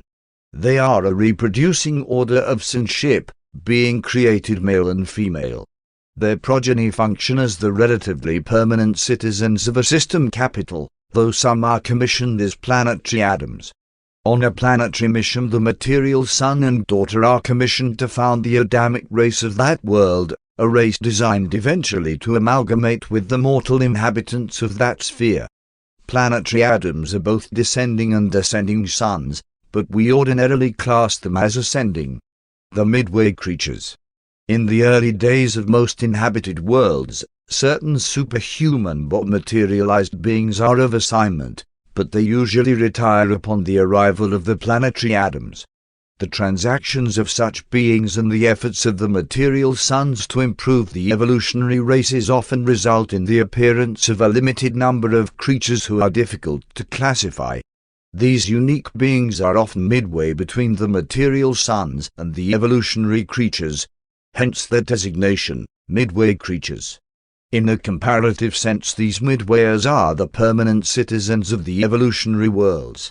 From the early days of the arrival of a planetary prince to the far distant time of the settling of the planet in light and life, they are the only group of intelligent beings to remain continuously on the sphere. On Urantia, the Midway ministers are in reality the actual custodians of the planet. They are, practically speaking, the citizens of Urantia. Mortals are indeed the physical and material inhabitants of an evolutionary world, but you are also short-lived. You tarry on your nativity planet such a short time. You are born, live, die, and pass on to other worlds of evolutionary progression. Even the superhuman beings who serve on the planets as celestial ministers are of transient assignment. Few of them are long attached to a given sphere. The Midway creatures, however, provide continuity of planetary administration in the face of ever-changing celestial ministries and constantly shifting mortal inhabitants. Throughout all of this never-ceasing changing and shifting, the Midway creatures remain on the planet uninterruptedly carrying on their work. In like manner, all divisions of the administrative organization of the local universes and superuniverses have their more or less permanent populations, inhabitants of citizenship status. As Urantia has its Midwayers, Jerusalem, your system capital, has the material sons and daughters. Edentia, your constellation headquarters, has the Univitatia, while the citizens of Salvington are twofold, the created Cessatia and the evolved spirit-fused mortals. The administrative worlds of the minor and major sectors of the superuniverses do not have permanent citizens. But the Uversa headquarters spheres are continuously fostered by an amazing group of beings known as the Abandontas, the creation of the unrevealed agents of the Ancients of Days and the 7 reflective spirits resident on the capital of Orvington. These residential citizens on Uversa are at present administering the routine affairs of their world under the immediate supervision of the Uversa core of the sun-fused mortals. Even Havana has its native beings, and the central Isle of Light and Life is the home of the various groups of Paradise citizens. 10. Other local universe groups besides the seraphic and mortal orders, who will be considered in later papers. There are numerous additional beings concerned in the maintenance and perfecting of such a gigantic organization as the universe of Nibadan, which even now has more than 3 million inhabited worlds, with 10 million in prospect. The various Nibadan types of life are much too numerous to be catalogued in this paper, but there are 2 unusual orders that function extensively on the 647,591 architectural spheres of the local universe that may be mentioned. The Speronga are the spirit offspring of the bright and morning star and the Father Melchizedek. They are exempt from personality termination, but are not evolutionary or ascending beings. Neither are they functionally concerned with the evolutionary ascension regime. They are the spirit helpers of the local universe, executing the routine spirit tasks of Nibadan. The Spawnager. The architectural headquarters worlds of the local universe are real worlds, physical creations. There is much work connected with their physical upkeep, and herein we have the assistance of a group of physical creatures called Spawnager. They are devoted to the care and culture of the material phases of these headquarters worlds, from Jerusalem to Salvington. Spawnager are neither spirits nor persons. They are an animal order of existence, but if you could see them, you would agree that they seem to be perfect animals. The various courtesy colonies are domiciled on Salvington and elsewhere. We especially profit from the ministry of the celestial artisans on the constellations and benefit from the activities of the reversion directors, who operate chiefly on the capitals of the local systems. Always there is attached to the universe service a core of ascending mortals, including the glorified Midway creatures. These ascenders, after attaining Salvington, are used in an almost endless variety of activities in the conduct of universe affairs. From each level of achievement these advancing mortals reach back and down to extend a helping hand to their fellows who follow them in the upward climb. Such mortals of temporary sojourn on Salvington are assigned on requisition to practically all core of celestial personalities as helpers, students, observers, and teachers. There are still other types of intelligent life concerned with the administration of a local universe, but the plan of this narrative does not provide for the further revelation of these orders of creation. Enough of the life and administration of this universe is being herewith portrayed to afford the mortal mind a grasp of the reality and grandeur of the survival existence. Further experience in your advancing careers will increasingly reveal these interesting and charming beings. This narrative cannot be more than a brief outline of the nature and work of the manifold personalities who throng the universes of space, administering these creations as enormous training schools wherein the pilgrims of time advance from life to life and from world to world until they are lovingly dispatched from the borders of the universe of their origin to the higher educational regime of the superior universe, and thence on to the spirit training worlds of Havana, and eventually to paradise and the high destiny of the fine lighters, the eternal assignment on missions not yet revealed to the universes of time and space. Dictated by a brilliant evening star of Nebadan, number 1146 of the created core.